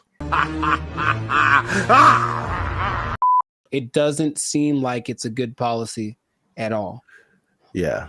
And what makes me nervous is like, I feel like San Francisco is the prototype and it's kind of trying to make its way to LA. Like I feel I can see LA turning into that. Because even recently, I've been taking like the metro more, the trains and stuff. It's just been kind of helpful for me. And literally, I got off on a stop, and they have all these different people, ambassadors for the metro, whatever. And this lady made an announcement, and she was promoting this app that you can get on your phone to like report incidences on the metro and help you whatever. And she literally said, like, oh, yeah, we've been having a lot of drug overdoses on the train. So we don't want anybody to die. So make sure you get this app. And I'm just like, I'm just trying to get to work. And I'm just like, what? What? A little too chill for me. A little too common. This is the discussion that we're having. Like, it was just really weird, man. That's suspicious. That's weird. I was driving the other day and I was in like out by Venice, I think. And I saw like 3 homeless guys in a row. I felt like, oh, good. Tic-tac-toe for me. And because I almost hit them all because they all just kind of like, they did that thing again, maybe fast zombies are becoming a thing where they're like kind of standing still. So I see them and I don't think they're moving. And then as soon as I start driving, they start moving really fast in the direction of where I'm about to drive. So I was like, all right, well, that sucked. And that happened 3 times in a row. I don't know if they planned it. Maybe it's a weird kind of choreography that got going on. Maybe flash, those flash, whatever things are coming back. Flash mobs. I would imagine that happening all the time in San Francisco because it's just much more concentrated, like you said. So in certain places, that might happen 10 times in a row. And then they're going to get hit by way more cars. It's going to be a whole thing. You know what I mean? So like, I don't know why they aren't doing what they did. We talked about this before in another episode too, where there was like a summit in San Francisco for some world leader organization, right? And they're like, well, we can't have all these homeless guys around everywhere. So for like a week or two, they kind of made them all go away. Right. What did they? I don't remember like what they did, but all of a sudden, like, oh, we don't have a problem. And then they went back to normal after all those leaders left. So it's like, why don't you just do that all the time? Well, yeah, that was really weird. Suspicious. Well, obviously that's a big problem. That's one thing. Number two, again, and I said it was kind of connected, is the cost of living. So San Francisco has some of the highest housing costs in the U.S. It's driven by strict zoning laws, limited new development, and high demand from tech workers. So there's an affordability crisis, and it's pushing middle-class residents and families out of the city. And again, this is like firsthand experience. Like I was just up there, and before I even did this episode, I was like, it felt like there were just two classes of people.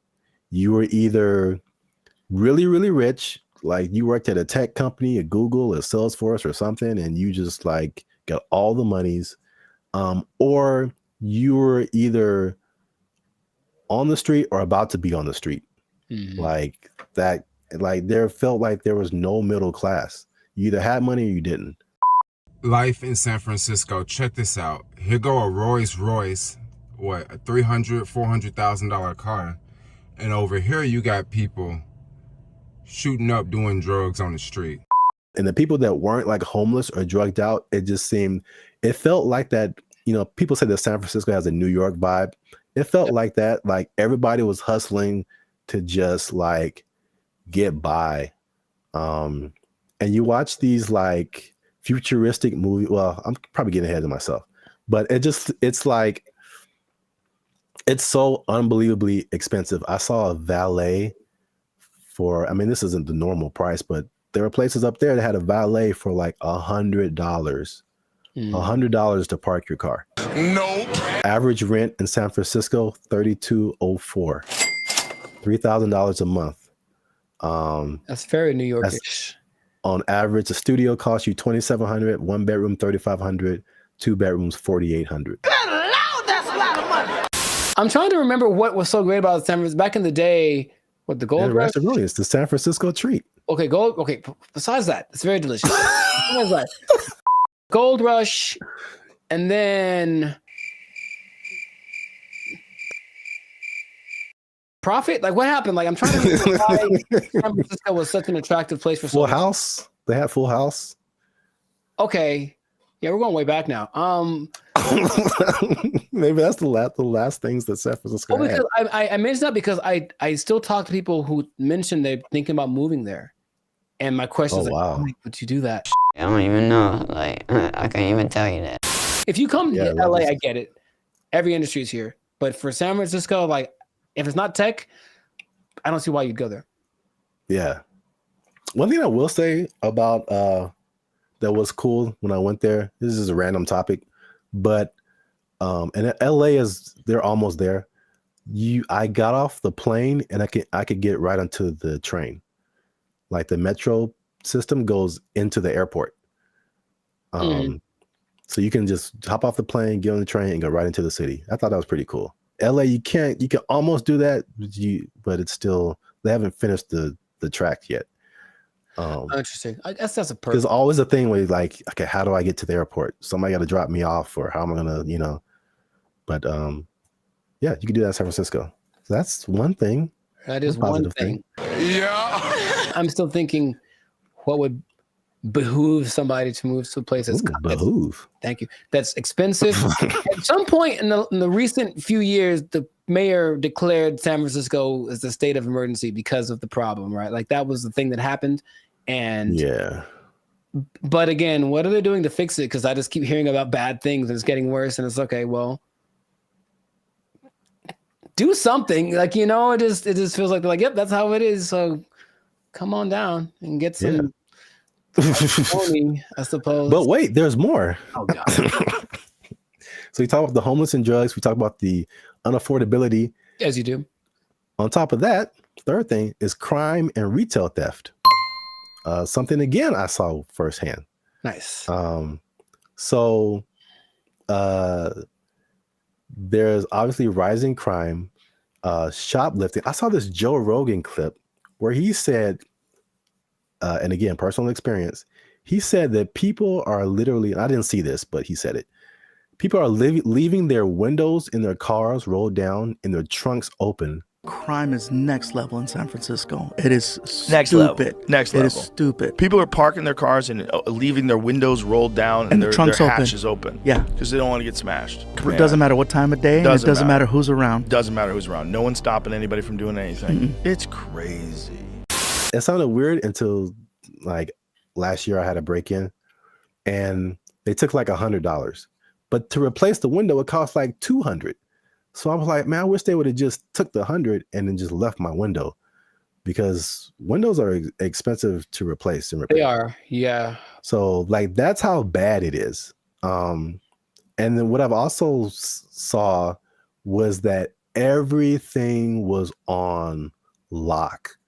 I went to like a CVS, I went to a Target, and it was like everything was under lock and key. Ironically, I went to buy a lock and key. Yeah, they had like these lockers, but I didn't have a lock for it. So I was like, let me go to CVS and get a lock.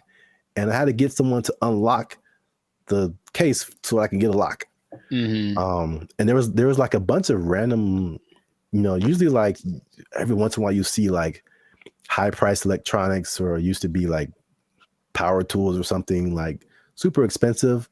But it's like everything was locked up, and you had to press a button and you had to call somebody to go get the thing that you wanted. And it just like, from a person who doesn't steal, it was just like psychologically, it was just like, this sucks, man. It's like the shopping experience. I couldn't like, because you go into a store, the benefits of going to a physical store, you can pick the item up, you can feel it, you can read the back, and it's like, I can't even see what I'm really getting. And if I don't want it, I got to call the person back and have them put it like, but it's because a few people just keep taking stuff. Like everybody suffers. And it's just like, it was really, if I could use a word to describe my experience there, it was just uncomfortable. I didn't feel unsafe, like I'm a big dude. I could take care of myself, but it just felt like, it could go down anytime, basically. Well, I just didn't want to be there. Like, I don't want to be here. Like, this is not, it's not inviting. I think that's a good word. It just wasn't inviting. Wait. Since 2019, 47% of businesses in that Union Square area have left. Yeah, that makes a lot of sense. I think all of them, all of them leave to turn into like a park, or call it hobo land. Make it like that. Remember during the pandemic, no one talks about this, but during the pandemic, there was this one time in Seattle that just said this part of like, Seattle. It was like, you know what? It's ours. So F the police and everything. And they just like kind of took it for like months. Like, it was kind of their area. And it's like a long. Yeah, I remember that. Yeah. Remember that? They should just do that and let it go, and then maybe burn it. I don't know. But let's let it, count your losses and just let it go. Because why maintain such a volatile area, But it's crazy. I mean, I don't like to make videos about, crapping on other people's cities, man. But it's just like, especially after we went like a few years ago, and then coming back to it now and seeing like it's worse. And I talked to some people there, and they were like, or I talked to some people who live there, and I talked to some people who used to live there and then came back for the thing I was doing. And they were saying like, yeah, man, it didn't used to be like this. And it's just like, it's just bad. But we're out of time. So let us know what you think in the comments. Have you been to San Francisco? Like, do you just read the stuff on the news and like kind of, I don't know, hypothesize what's going on, how to fix it? Do they need policy changes? Is it like an economic thing?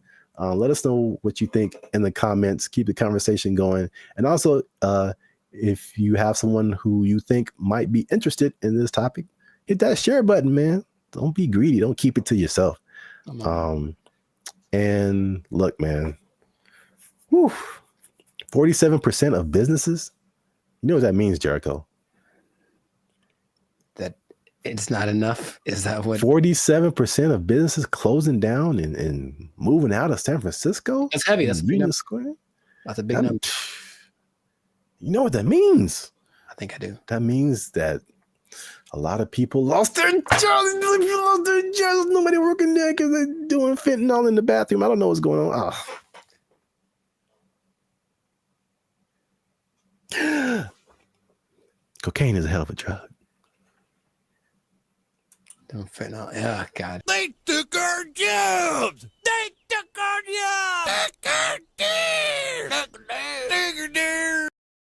That was their whole identity. Yeah, you're right. And we trusted them. Not anymore.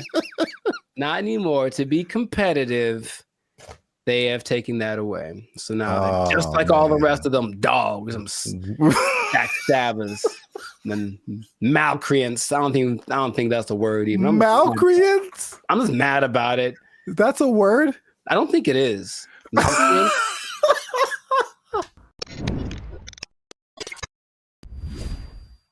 What's going on, everybody? I'm Jericho, and this is Zap, and you are now tuned into the Life of Circus podcast, where we talk about things that are funny, interesting, and ridiculous. And you want to pay attention to this episode because it just hit the fan. Something went down that's just crazy. We were betrayed. All of us were betrayed. We were betrayed by someone we trusted, by someone we loved, by someone we confided in. And I can't believe this happened. It just happened. When did it happen? Yesterday. So,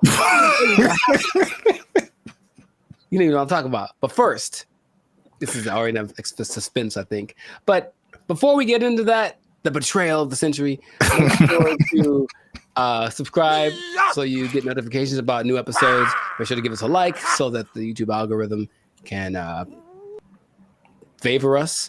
And we're not monetized, and we do have membership options for as low as $3.99. You can be part of the BFFs, and you can get a lot of really cool behind the scenes content and just some cool perks. So check that out. Check out the Band of Future membership option. It'd be great for you. Now back to the betrayal. So, brother, it just happened. I can't believe it. We were all let down by our best friend. And by our best friend, for people who like to travel, our best friend has been for a long time Southwest Airlines. Because Southwest Airlines refused to follow the mask. Why did you refused to denigrate itself when others decided to stab us in the back. Southwest Airlines. Southwest Airlines was our ally in times of need. If I needed to get to San Diego, I said, no problem, $29. Put it on the counter, cash, and you will get there. And guess what? We ain't gonna charge you for that bag you got neither. That's what they said. That's shameful. What they said. Until yesterday. That was the fact that betrayed us, and now you have to pay for checking bags on Southwest Airlines. I can't believe this day. I can't believe outraged. I just read about this. I just read about this. Boycott, riots in the streets, protests, signs, wonders. Signs ahead of wonder. I'm mad about this, bro. I can't believe it. They were my best friend. I was so ready for it. Signs and wonders. Look, their motto was bags fly free. That was their whole identity. Yeah, you're right. We trusted them. Not anymore. Not anymore. To be competitive, they have taken that away. So now, just like all the rest of them dogs, them backstabbers, and malcreants. I don't think that's the word even. Malcreants? I'm just mad about it. That's a word? I don't think it is. I'm so mad about this. It's like your grandma saying that I'm charging you rent if you want to hug me. I can't believe it. Like, it's just such betrayal. Judas. Who betrayed Caesar? That guy. Brutus. Brutus. Brutus. Yeah. Et tu, Brute. Yeah, Brutus, right? Yeah. Is it coincidence that Brutus and Judas rhyme? I don't think so. And now Brutus, Judas, Southwestist. Yeah. Southwest. You're on one today. I can't believe it, man. Anyway, how do you feel about this news before I get into some? Oh, man. As I wipe the tears away from my eyes. I was mad about it, honestly. You said you were upset, but good Lord. I just can't believe it. That's all.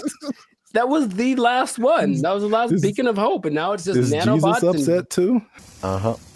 Yeah, I heard about that. I feel like I heard about it coming, and then I didn't know like yesterday was the day where they were like, yeah, oh, dang man, yeah, yesterday. So I should answer your question, but so did people just pull up and be like, hey, got my free bag, and they were like, nope. For flights booked on or after May 28th. Hey, guess what day this is?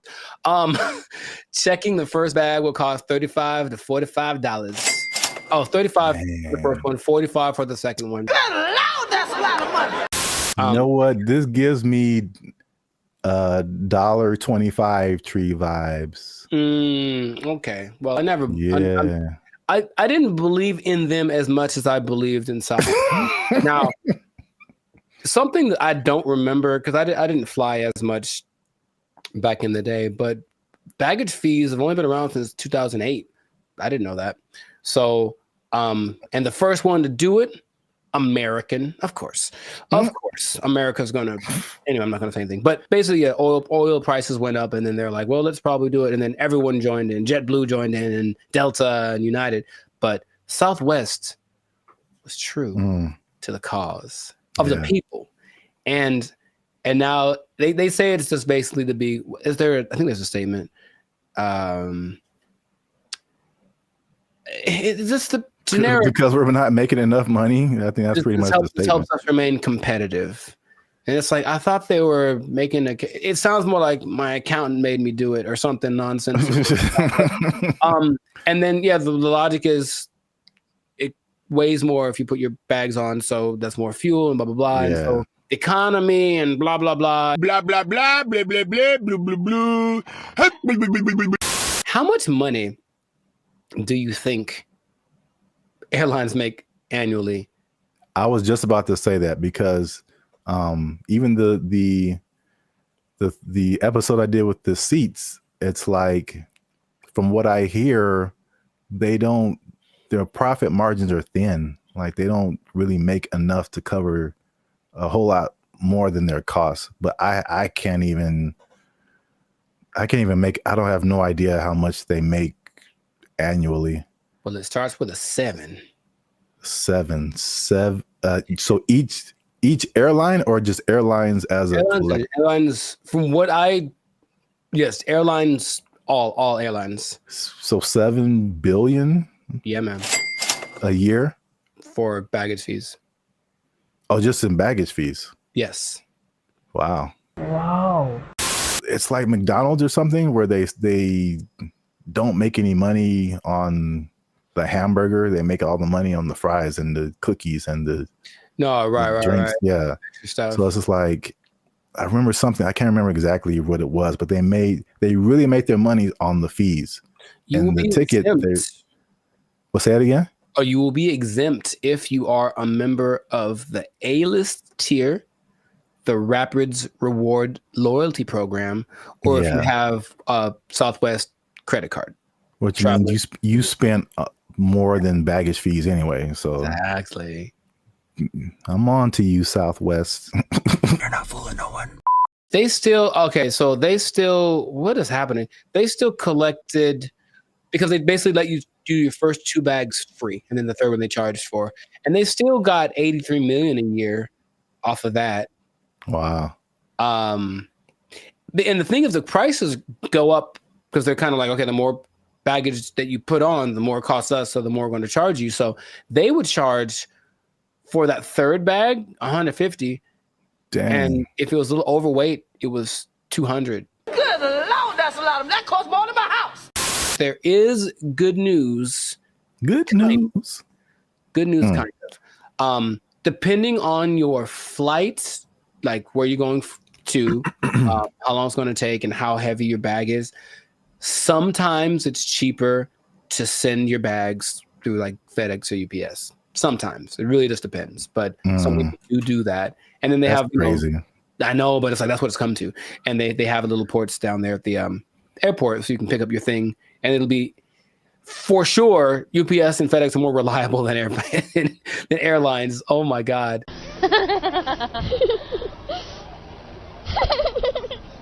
I don't know, man.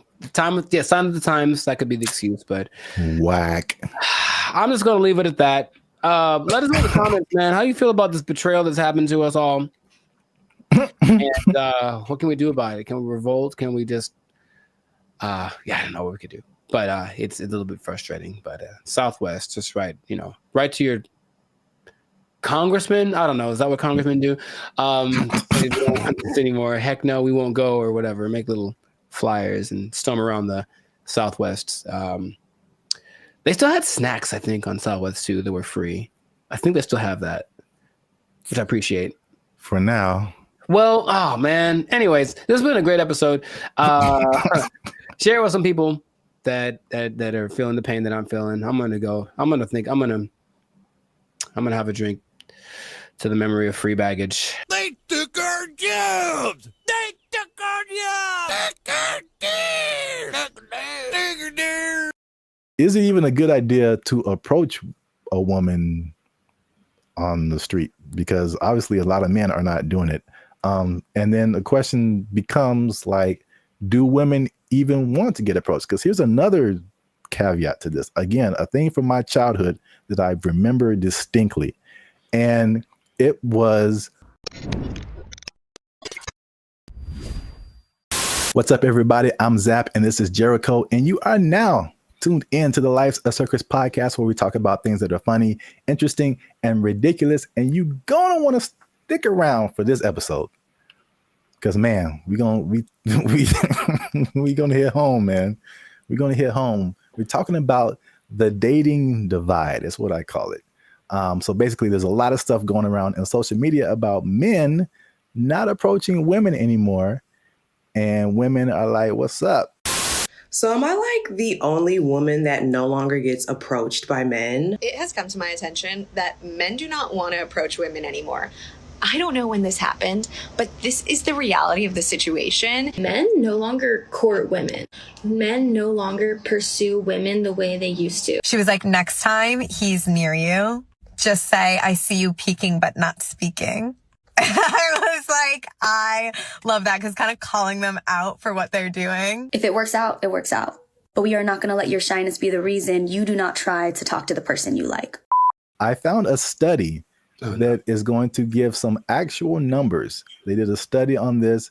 We're going to talk about why men may or may not be approaching women anymore, if approaching women like that even works, and if women even still want to be approached by men just on the street like that. So there's a lot about to go down in this episode. You don't want to miss that. Stick to the end. But before we get started, you can help your boys out. Come on, you know what it is. Every episode, we need you to hit that subscribe button. If you haven't already, hit that like button, because that helps our channel grow. More people see our videos. And if you really want to help your boys out, come on now. Once you hit that subscribe button, you'll see something that says join. You can join our membership, because unfortunately, we are not fully monetized by YouTube. They don't give us a penny. We don't get nothing, man. So all these free videos, bro. I'm laughing on the outside, crying on the inside.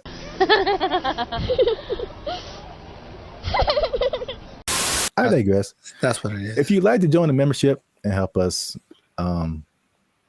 make more videos, takes a lot of time, takes a lot of money, resources. You can hit that join button, and that'll help our channel grow. So now let's back up. Have you heard this or seen this kind of just floating around the interwebs about like men and women just like dating just not happening anymore? The thing I've seen the most is women. It's mostly like street interviewers, if you will, who basically approach women and say, "Hey, what's your ideal guy?" And then when she just describes this guy, and the person who's interviewing tells her the probability of that person existing and choosing her, and it's usually like, it's crazy. Minimum height 6 feet. Yeah, that's where they get you. Minimum income. So I'm gonna say at least 200. 200 grand? You can be 30 years Oh old and my make goodness. Take a guess at what percentage of men fit this criteria? 2%? Much lower. It's 0.049%. All right, is this going on the TV?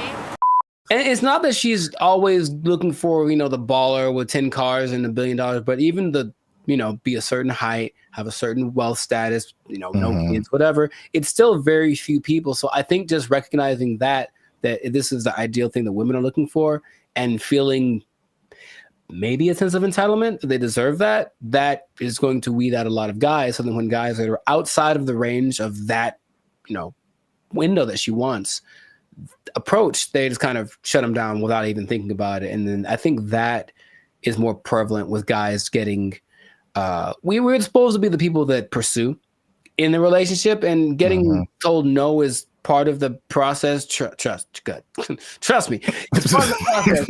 But personal experience. If you put that down time after time after time, and it's not really seeming like it's getting any better, you kind of like, what's the point after a while? So that's more of the trend I've sort of observed. Emotional, damn it. That's part of what I'm talking about here today. So basically, I found a study. Who knows how legit it is, but let's just go with it and say like this is representative of what's really happening, because you have like the stuff that's in the media and social media, and you're like, is this for real, or are we just like putting the people who are in those situations in front of our faces so much, but then like in real life it's a little different. So I think like this study, if these numbers are like correct, is very eye-opening. Wow! The study is from a site called datepsychology.com. And just first off, it said that 59% of men between 18 and 25 have not approached a woman in the past year. So according to that number, the women on social media are right. Like men are just like, nah. Nope. Thank you, Draymond. 48% of men in the 26 to 40 age group. So that's roughly us millennials. So that's 50% of men are like, nah. It's definitely a no for me, dog. That 18 to 25, they call them Zoomers now, which like, all right. Sure. All right. That's kind of cool. You got boomers and then you got Zoomers. But 81.81% of them and almost 75% of millennials have not approached a woman in the past month. Wait a minute. Something ain't right. So at least according to that study, at least in that respect, the women are right. Like the men are not, like, at least in the sense of like approaching someone, in real life on the street, whatever. I see you peeking but not speaking. Obviously, a lot of different questions come after that, right? But just as like a fun to the side, if you feel like sharing. Emotional, damn it. Because you spoke about like the difficulties of just men just fear rejection, stuff like that, approaching women. Do you remember your first attempt at approaching a woman? Oh yeah, dude, I was like 4, bro. Like I was 4? You were 4 years old? Her name was Laura, I remember. And that doesn't count. Like, hey girl, we gotta go hang out by the slide or something. Like I was couldn't all even about spell it. your name. Accurate. But I was all about it. But I mean, honestly, that it is true. But no, man, I for real. Like I always had what? Okay. There was this girl in high school as a freshman. She was a sophomore, and I was like, yeah, I'm gonna write her a song and sing it to her because I just was going to do it. So I did it, and then she was kind of like, "Oh, that's different." And I said, "Okay." So that's such a dramatic approach. That wasn't the what I was hoping for. But then later that day, I remember standing with my 2 of my friends, and we're all just like looking at her, and then they were like, "Man, you ain't gonna talk to her," and I was like, "Yeah, I am." And they're like, "No, you ain't." I was like, "Yeah." And I went over and talked to her, and I'm just like quaking in my boots. But I said, "You want to go out with me?" And she was like, "Oh, so sweet." She tried to say no without saying no directly because she didn't want to hurt because she liked the song or whatever. But That was probably the first time where I was like, okay, this is kind of a thing. But I think I just figured early on that it was something that you have to accept. Like this, there's a risk involved in this. It's never going to be just you lock eyes and the hearts form like the cartoons, and then you are together forever. See, sometimes you gotta take the pussy like Pepe. Like, no. Me personally, I never really had a problem with the idea of being rejected. What did happen later was like I didn't like the way rejection started to show up. Mostly, what I mean is instead of like just a girl saying no thanks or whatever, it's more just like the ghosting thing or the never saying no exactly, but not really wanting to hurt your feelings. That's the part I don't like, the kind of watered down thing. When it was just like, I've gotten no so hard, like just absolutely not never in your life. And I was like, ooh, for like 3 seconds. And then it was all right, next, because I think that's what I was preparing myself for. However, I think that a lot of guys, especially younger guys, aren't built like that. And so they don't want to take the risk. What can't you do? I can do it. I can do anything. And not only that, it's not the no so much anymore, but with social media and everything being recorded, whatever, now there's a lot of instances where people are getting like, they're just trying to be nice and say something, compliment someone to kind of measure the waters, and then they get accused of harassment or something like right off the bat.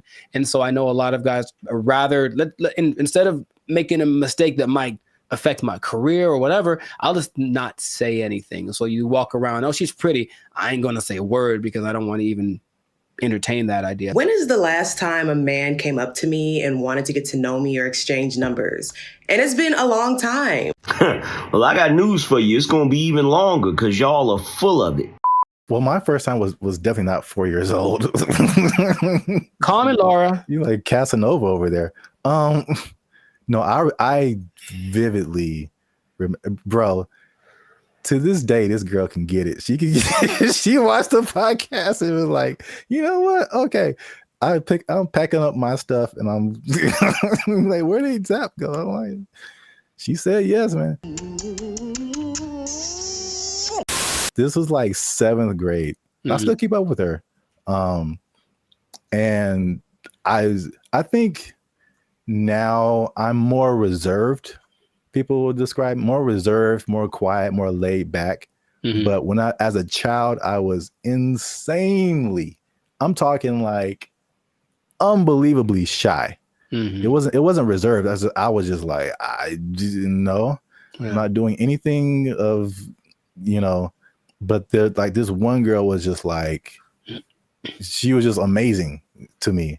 And it was like a movie where I was like, I get close to her and I'd be like,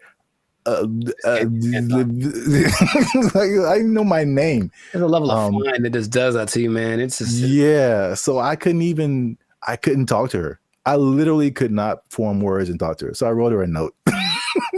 Come on now, dog. Come on, man. That was pre-social media, so I think that'd be the equivalent of me like sliding into her DMs. Basically, I wrote her a note and I was like, "Yo, what's up?" And the same thing. She was like, "No," but she was like super. She was so, and she wrote me a note back, and it was just like a page of just amazing things, and I was like, ah. Wow, nice. So you're right. Like the way, if it's no, the way that no happens is very important. Yes. Men's psyche. But okay, so just moving on. So now the question becomes, all those, flash forward to back to where we were talking about. Is it even a good idea to approach a woman on the street? Because obviously a lot of men are not doing it. And then the question becomes like, do women even want to get approached? Because here's another caveat to this. Again, a thing from my childhood that I remember distinctly. And it was the songs that came out. And every time you heard of a song from a man about a woman, it was like, "Oh, baby, I love you. I'm trying to get with you. You're my everything, whatever." And then after a while, like it felt like every song that came out from a woman was like, "Man ain't this," and "He broke my heart," and "He is trash." And there was 2 instances I remember: TLC, sure, No Scrubs, and everybody was just like vibing to that song. I'm just like, I can't get with Chili if I ain't got my own. Hanging out the passenger side of his best friend's ride. If you live at home with your mama, oh yes, I'm talking to you. And I'm like, man, I'm like a teenager. I'm like, man, I love my mama. I don't have a chance. So it was that song, and then it was Destiny's Child, and I think Beyonce has a few songs where she's like, man, she does. Yeah, she lets man. That's not how she really feels. What was that? The Bills one? Yeah, can't pay my bills, pay my automobiles, pay my telephone bills, and then you think you got it, and then she's like, nah, then maybe we can chill. We can chill, like, bro, I just paid all your bills. Yeah. You my wife now. Like, what happened? No, that's just something you just do now. No, you just do that now. That's just a new thing you do until you and your shitty ankle both die. There were songs like that, and I was just like, man. And then like that, and like the Me Too kind of thing, and like some of the stuff you hinted at. Right, yeah, that's why it's like, okay, maybe I shouldn't say anything. So I don't want to get. I think there's the question of like, do women just like not be like being approached? So this study has said 74% of women aged 25 and below actually want to be approached more. 77 in the 18 to 30, 68 in the 68% and 30 to 40. So basically 3 out of 4 women are like, I want men to approach me. Why isn't it happening? I think the thing that I get from this listening to like interviews with women is that yes, they want men to approach them, but they want it to magically be the kind of guy that they like. Yeah. So there's a caveat to it. It's like if you walk, I've seen the look in women's face. If I walk up to them and they wait. Last week, I was in Tampa doing my thing, and I walk up to a girl, and all I was going to ask was about, it was a bunch of girls dressed the same. I wanted to ask why they were dressed the same. And I know for a fact that women, because I've seen many posts about this, have a voice that they do when they're talking to a guy they're not interested in. It's something that sounds like they're bored or whatever. It's kind of an ew, go away voice. That's suspicious. And so she does it to me right away as very innocently. Hey, what you guys doing tonight? Oh, it's just a bachelorette party. We're just here to celebrate. That's the bride over there. You know, I'm like, hey, you go away, because I wasn't what she wanted, physically, anything like that. Like I didn't fit. If I had, her tone would have been different. So a person like her will say, yeah, I want more guys to approach me, but not the guy who just talked to me. I want it to be the guy that I fantasized about. So how do you know if you're that guy? You really don't until you try. But you'll know right away if you're not. That's my Hated it. All right. So just to wrap it up here. So the big question, men are approaching women. Women want men to approach them. So now, why aren't men approaching them? So 4 things I found in the article, nothing new. Fear of rejection, fear of social consequences. A shockingly high number to me of just not finding people that they're attracted to. And then smaller, but still there is fear of like some kind of consequence. They'll tell on you to HR or if you work with them, that's a whole different thing. Yeah. Get it. So I was kind of with you too. It's like the fear of rejection, all that. I mean, we're older, like we've been through that. But like, this is the thing that gets me. Why I personally rarely do this. And Hey, y'all, come look at this. the one time I jumped back in, and you were there, it happened. Bro, what are you talking about, man? Anyway, yeah. I see. This is why I don't, because it rarely works, at least for me. And then it also showed that in the study, depending on what you want. So I thought it was kind of cool the way it broke it down, because it went from approaching a woman to long-term relationship. Sure. So, and then the steps in between that. So you have to go from point A to point B, but it's a bunch of stuff in between. So it showed that when the guy approached a woman, 80% of the time it led to some kind of contact, meaning like friend zone. Here's my Instagram. Okay, whatever. You got a 4 or 5 chance of hitting that. And then from there, 60% of the time it led to an actual date. 47% of the time it led to sex, which was kind of high, surprisingly high to me. Sure. Like you got a 50% chance of every 2 women, one of them is that seemed kind of high. But 28% chance it led to a actual relationship that was like at least 2 months.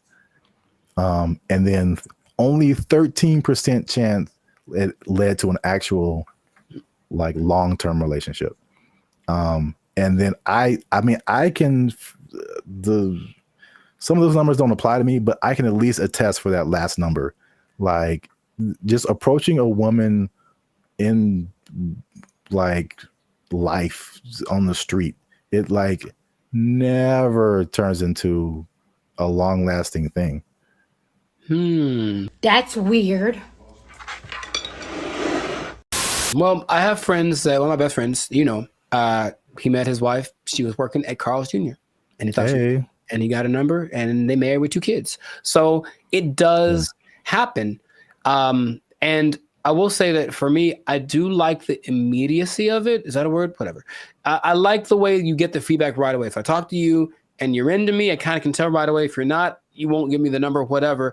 Whereas people that are going more of the dating online route, they'll get drug along for weeks and months and it might not go anywhere, but you wasted that much time. It makes, I don't remember how many people I've just walked up to and said, because it happens so fast. And if it worked out, great. If it didn't, okay, whatever. It's just such a short amount of time. But when these now people are kind of getting friend zoned and are the women leading them on, they don't know, but it's going on for months and they're writing and, hey, what if you send me a little money or maybe you can come over?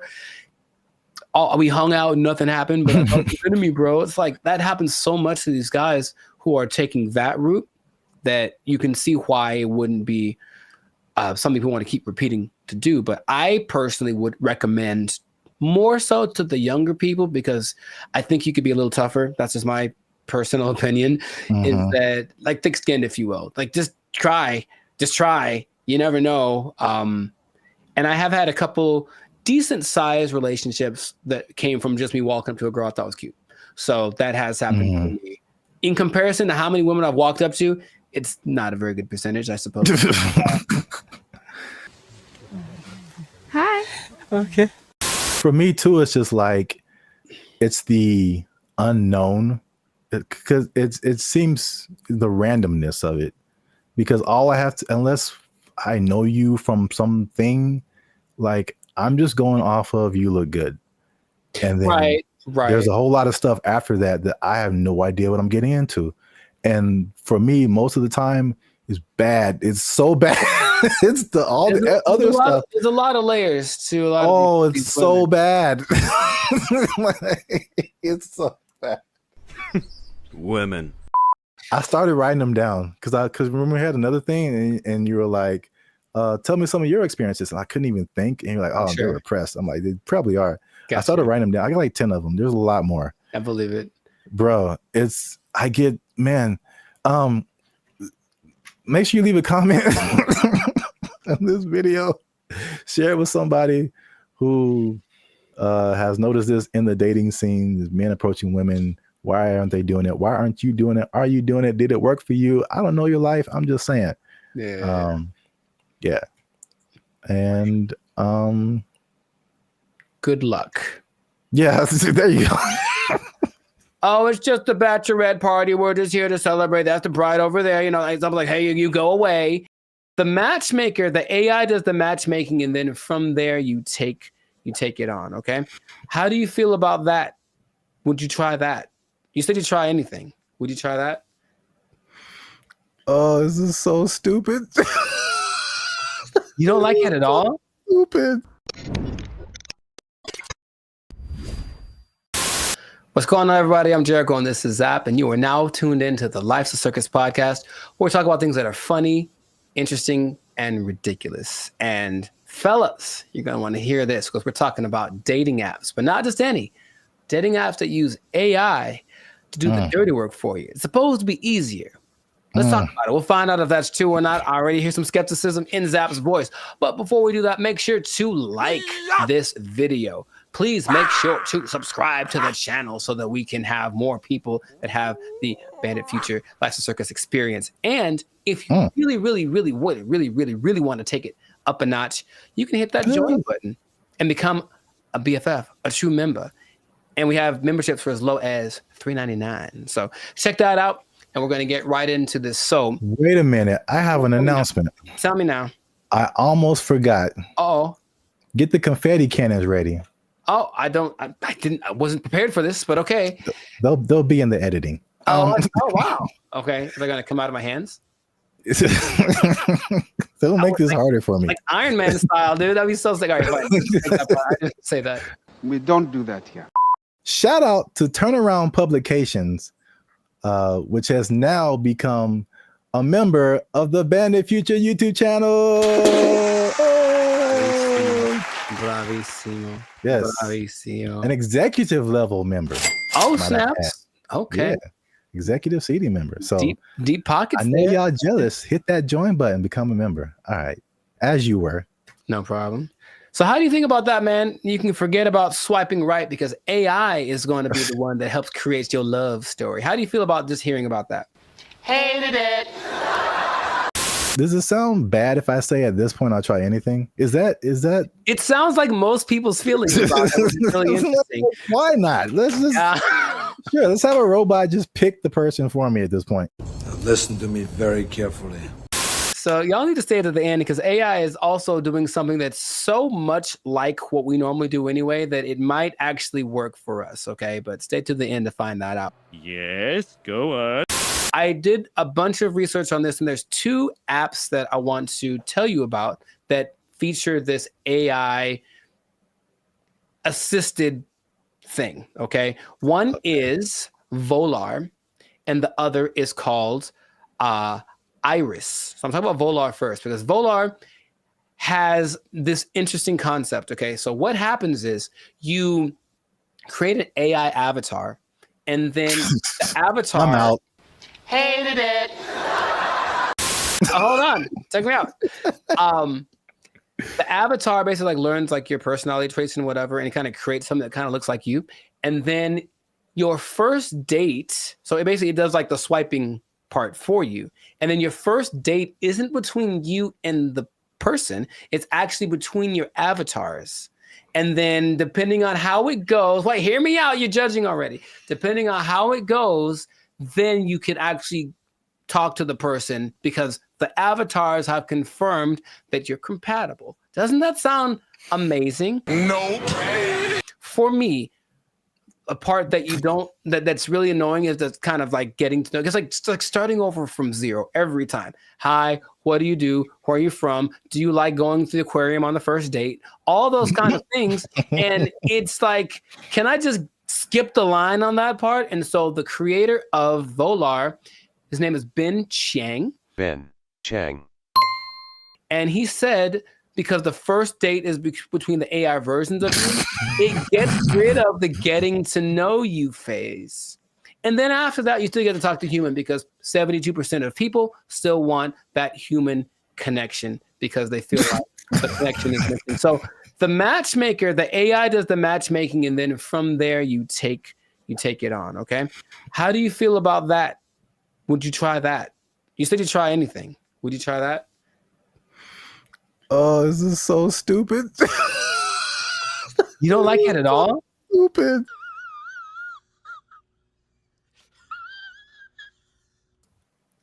Ben Shang, he did this for you. He did it for you. This is so stuck in. Hold on, here's more. But wait, there's more.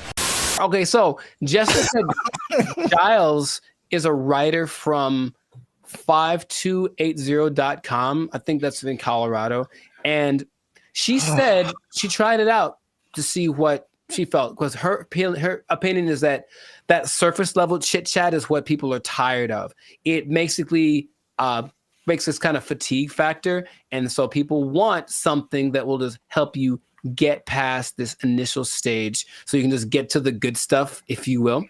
And in a study organized by Singles Reports, they found that 80% of participants ages 18 to 54, they reported feeling some degree of emotional burnout because of every time, like I said, it's starting over. So at the very least, once you put your information in, the AI is doing the work for you. And when you receive a match, there has been someone that went for you like the best wingman in the world saying, hey, this girl is good for you. Good night, girl. I'll see you tomorrow.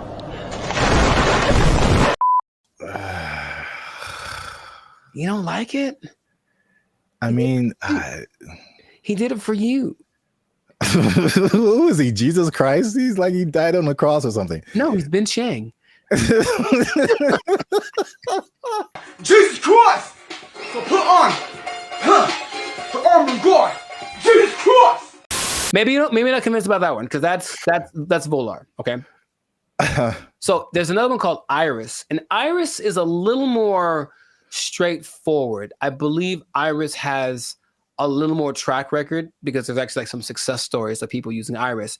And so Iris has a different philosophy, and I like it more. It says physical attraction is more important than anything for people, or for guys. Let's just say that.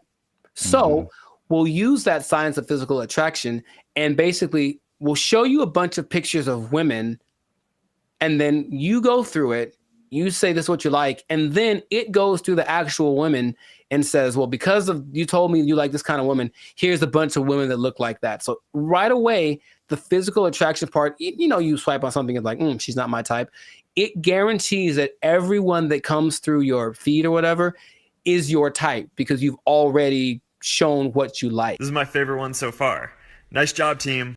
Off of that, they have people that say, oh, in a week there's one couple that say within a week we were dating and then we got married and they have kids and all that. Oh, of course they did. I mean, can I prove it? I can't prove it. You're not fooling no one. And there's other apps that do similar things like Riz AI, Blush, Teaser AI, AIMI.ai, and Quiver without the ER.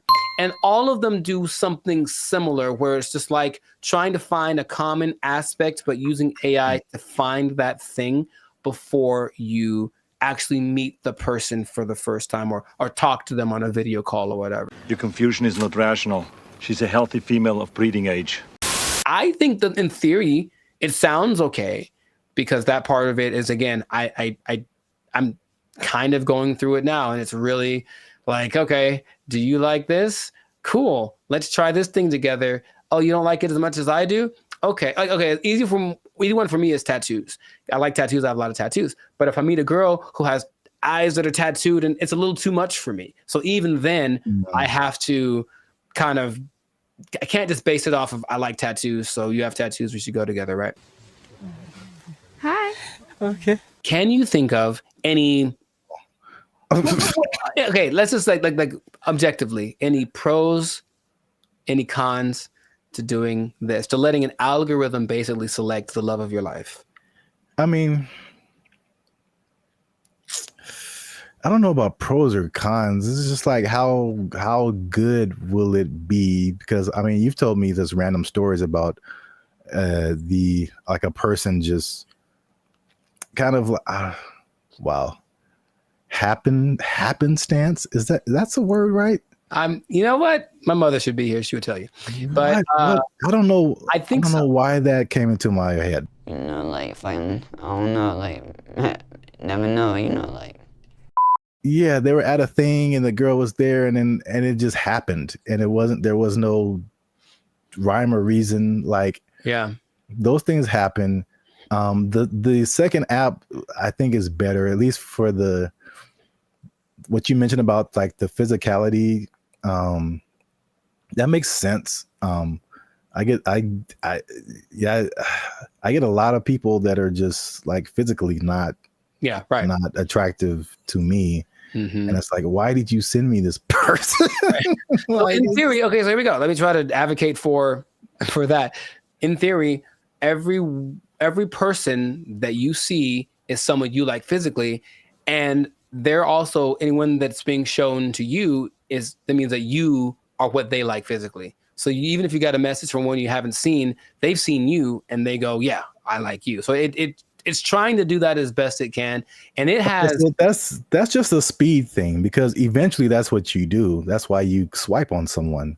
Yes. So like, that's a speed thing, but does that make the relationship better? Not necessarily. It's just going off of the idea that maybe attraction is anytime I've ever talked to a girl is on the streets because I said, oh, she's pretty, let me go talk to her. And then who knows what happens. So just a foot in the door, maybe. But here's the interesting thing. Okay, so I mentioned you got to stay tuned to the end because it's doing something, the AI doing something that you would imagine any person would do. Hey, y'all, come look at this. The specific one is the Volar one. And so it can create unique and interesting personas based on like what you put into it. But what starts to happen is that after a while, the AI realizes I'm basically trying to be a wingman for a really boring person or a really unattractive person or something. So the AI starts lying for you. And in your profile, it will fabricate information or even make your avatar look more attractive than you actually are. I'm here to tell you right now, we don't care. Let me tell you. We don't care. You might get someone who you think is, some girl posted a picture of a guy. He looks good. And then she found an actual full size picture of him. And he was a little person and she's not into that. So she, I guess she said, nope, she canceled their date or whatever.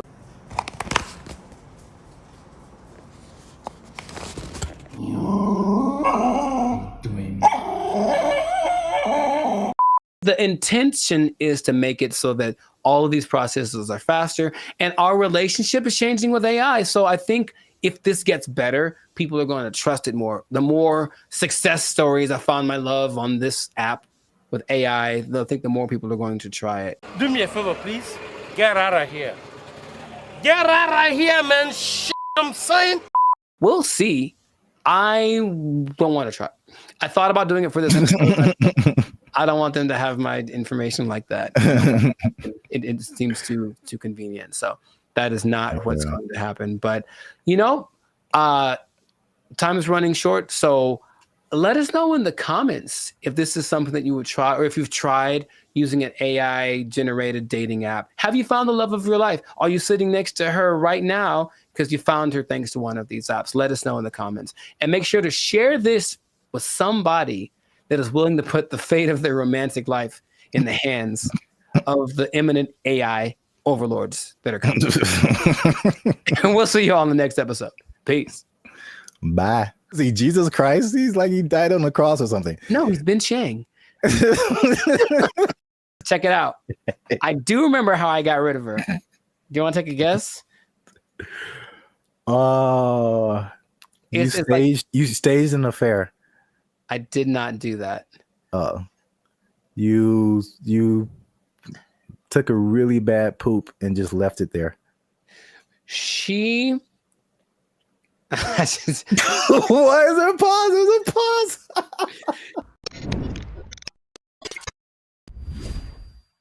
moving in with the lady or letting her move in with you, because they always say it that way. I'm moving in with my girl, but no, sometimes it's the other way around. Sometimes the woman moves in with the guy. Is it a good idea? Is it not? I want to ask you first because I have a story.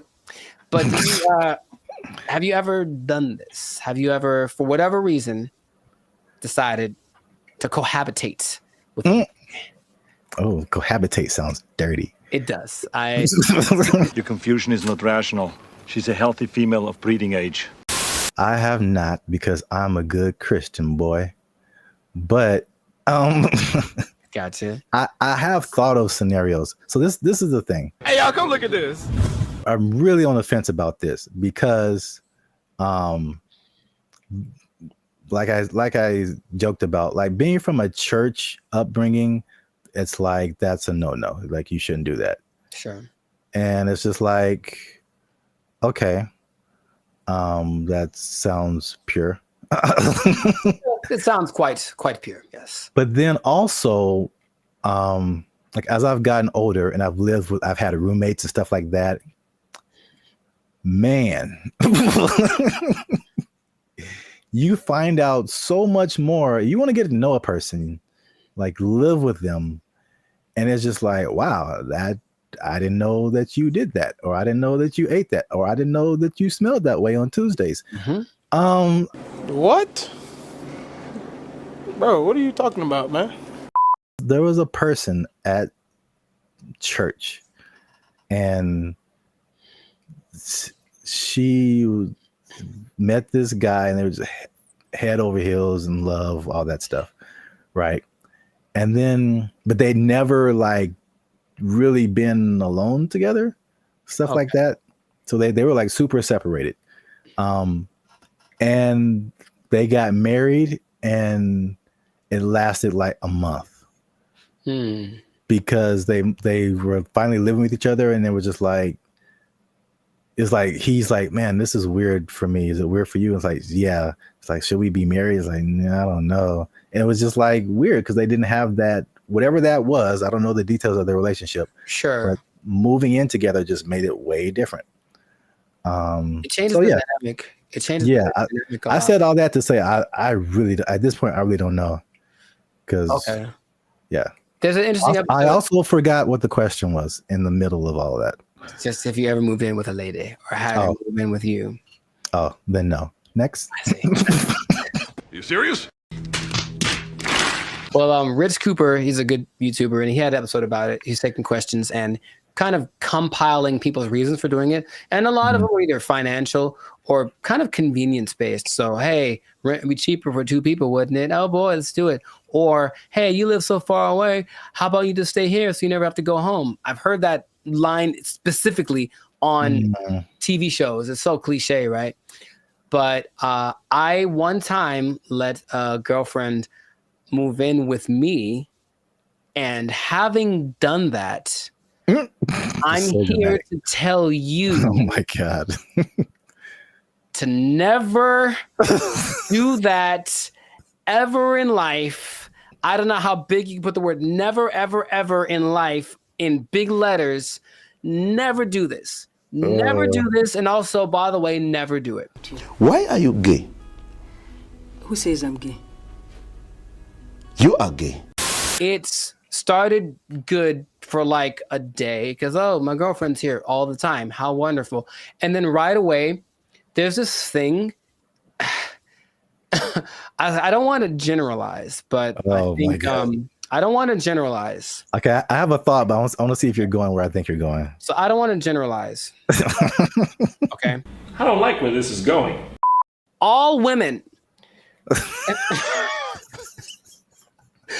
do this thing where they kind of like judge everything you do, sometimes to you, but when they're observing you, they're not just thinking nothing. They're literally making calculated things about you that they may or may not ask you about. Why is it that when you walk in the room, you look around before you sit down? What kind of question is that? Like, but like, it's always the little things. What is he doing? He's beginning to believe. All these things you never think of when you're by yourself. And it's like, okay, I guess let's talk about it since that's what you want to talk about. But I think for me, when that started, it's like being watched. I never felt like I was just existing. I was being monitored.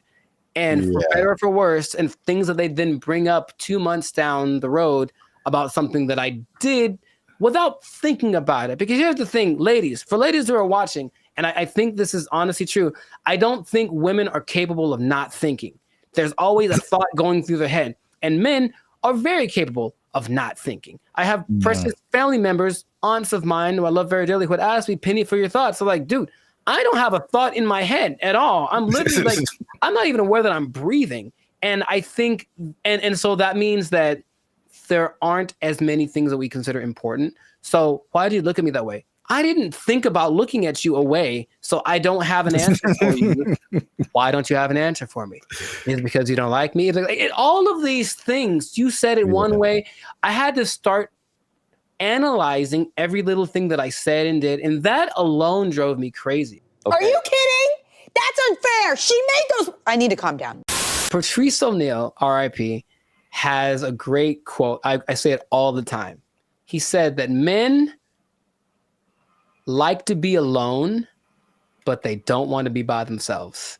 And I was like, yeah, I get that 100%. Because like, I just want you somewhere around that I know, but don't be just here doing this like surveillance thing on me 24/7. Just kind of go do your own thing and let it be okay that when you're not around, even if we're in the same dwelling, I'm not thinking about you because I'm thinking about something else. And they are knitting me socks out of their own hair because they miss me when I'm not around. And I'm like, that's a bit extreme.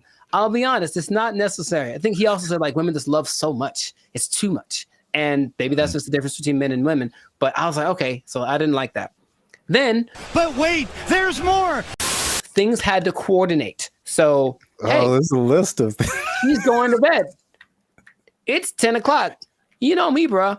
I wake up at 10 o'clock. Like it's like 10 p.m. Like it's okay, time to get the day started. And she's like, hey, we should go to bed.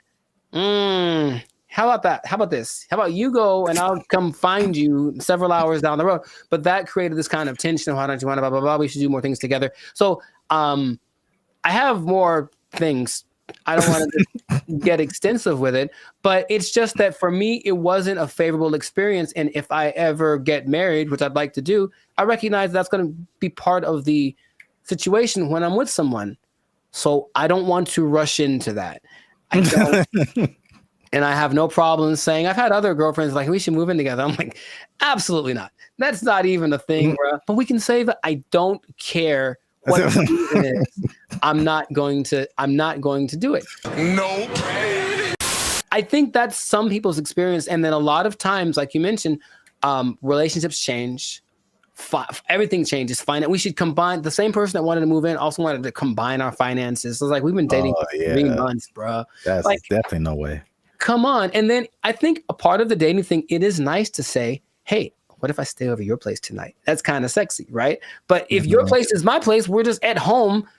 We're like, middle-aged and bored. It's kind of not as exciting. Nothing new, nothing changed, same old shit. I can't forget when I was out with a friend and I kept getting calls about when I was going to be home. And I don't know why, but I definitely stayed out extra long because I didn't want to go home anymore. And it's like, that's so lame. So I need my space. And I would just tell anyone who's ever thought about it to reconsider. This is a public service announcement. Well, because there's an episode of Steve Harvey who's like taking questions from the audience, and this one lovely lady is saying, hey, I'm thinking of moving in with my boyfriend. I think she talked like that. I'm thinking of moving in with my boyfriend. And every woman is like, no, don't do it. Don't do it. Because even they recognize that it's not the most advantageous situation. That's a great answer. That's good.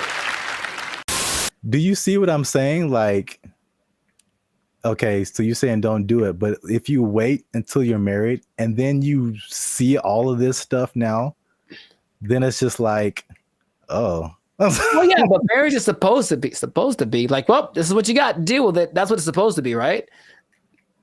Supposed to? I mean, that's a pretty way to paint it, but I mean, it's not pretty, I know. Maybe, here's the thing. Have you thought about this? Gen Z and everybody? Just ask more questions. Just ask a lot more questions. I want to know about, so what's your like morning routine like? What do you do in the morning? Like if someone just like, just something kind of innocent. They snore. It's great to know that they snore before you move in with them. It's good to know. Do you snore? Question. So, I don't think so. What do your roommates think about that? You know what I mean? Do some investigating, do some digging, ask their mom, ask their family. The way that you treat me, we've talked about. Let me speak! Yeah, that's actually good advice. I thought you were going to go the route of like them taking over your space. Like you walk into the bathroom and then now you can't see your sink because there's curling irons and eyelashes and hairspray and all kind of stuff. And you don't know where anything is anymore. That actually didn't happen, which is interesting. I don't think she had a lot of stuff like that. She wasn't as into that. Maybe it was just kind of a rarity, but yeah, she didn't have a whole lot of products and things. I could see that happening too. And if that had happened, this was like in my 20s, I totally would have let it happen. And she would have walked all over me and put Frou bunnies on all my brushes and everything. Yeah. Come home and everything is pink. A surprise. It's like, oh, I did some redecorating. Hope you like it. If you don't, it doesn't matter because I live here now. Yay. Exactly. Hi. Okay. I'm trying to remember how I got rid of her.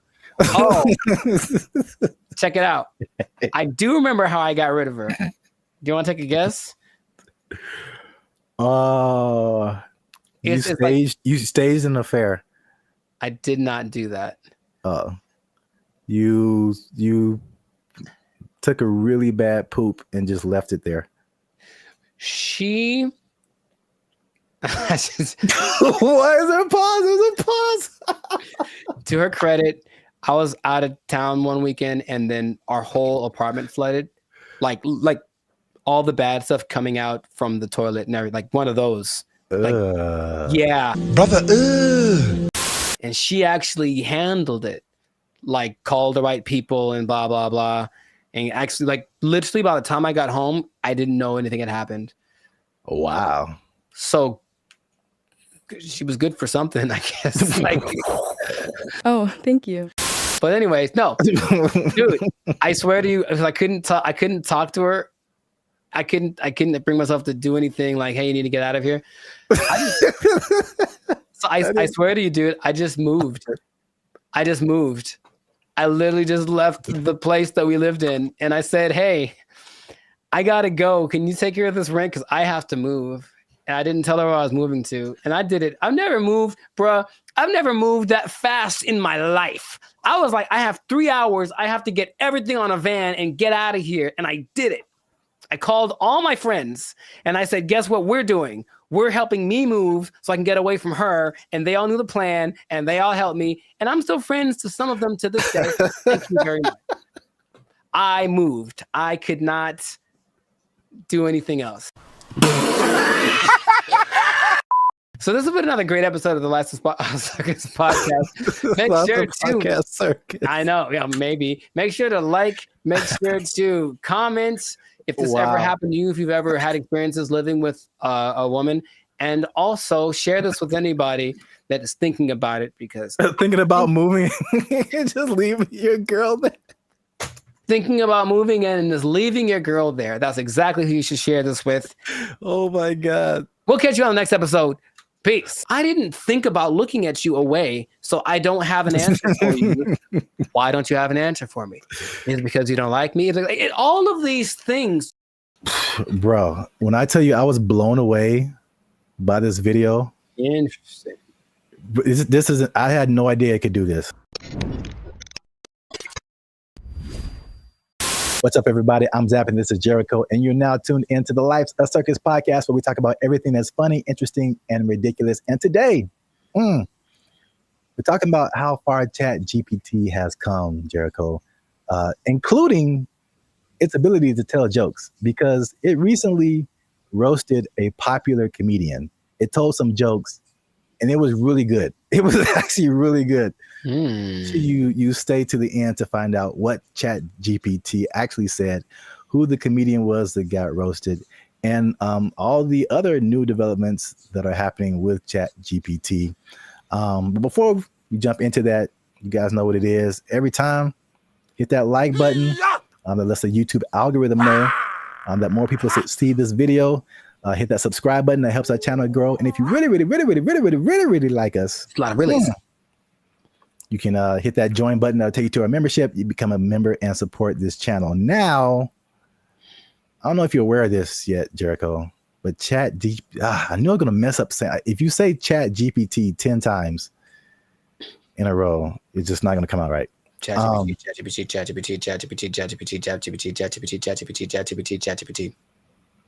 We'll edit that out. Anyway, Chat GPT now has voices. Are you aware of that? I was not aware of that. Yeah. Do tell. You can now talk to Chat GPT like you're talking to a regular person. Do me a favor, please. Get out of here. Get out of here, man. I'm saying. We'll let the cat out the bag right at the beginning of the episode here. The comedian that got roasted was Kev on stage. Okay. So Kev on stage, if you don't know him, is a popular comedian who really got his start on the internet. I think now you see him on TV here and then, but he's real popular on the internet. I watch a lot of his stuff. I think he's funny. I think his whole crew is funny. Really kind of like self-built. He has like he did a lot of stuff for the All Deaf platform, and then he built his own Kev on Stage studio. He does tours, all that kind of stuff. Yes, go on. He has this podcast segment. I think it's called, like, I saw this on the internet or something. Yeah. Him and a bunch of his comedian friends just talk about stuff, and they were talking about Chat GPT, and this is the moment where they introduced it to Kev. And this is where he found out that it could actually talk. I had went on a really bad date, right? And I thought I was tripping. And I was going to chat. I was like, I told the Chat GPT the scenario. And he broke it down. He was like, you ain't tripping. You a beautiful queen. And you deserve X, Y, and Z. Wasn't talking like that. Right. Where'd you get yours from? Be a New York Chat GPT. It was like, cool, you heard? He's Black British, right? You're in it. He was mad sweet, and he broke it down, and he gave me such upliftment, and I was like, hold up. What you doing later? I live in your phone. Hey, when you're in that conversation mode with it, it really be talking to you like a person. Because like I put the audio on. Yeah, you can have a conversation. Like you can say, so you're hearing it. You can. Oh, I didn't even know this was a You can set it up so you can talk to it. Like, 'cause I had a thing where we did a mock interview with it. It was like, oh, totally. Let me know if you want to run some more. Like, let me know if you want to run some more scenarios. And be like, yeah, I'd love to run some more. Okay, well, here's a scenario where it talks just like that. What, bro? I didn't even know this was a possibility, bro. Wait till it gets a body. It ain't. Is that right now? Yeah, hold on. Let me see. Hold on. I said, Chat GPT, smashed. can you tell my friends hi? Absolutely. Hey, friends. You put that nigga voice on says it. hi, and if you don't know, you know that hi is just the beginning of something dope, hilarious, or legendary. This nigga trying to fuck. Hey, yo! He trying to. He's awful. Graphic for you. That nigga said legendary. So yeah. That's wild. Also, I can't let it slide that the lady there said the word upliftment. But, I'm guilty of making up words all the time, so maybe that's just part of her thing, or maybe I don't know something she knows, but I don't think that's a word.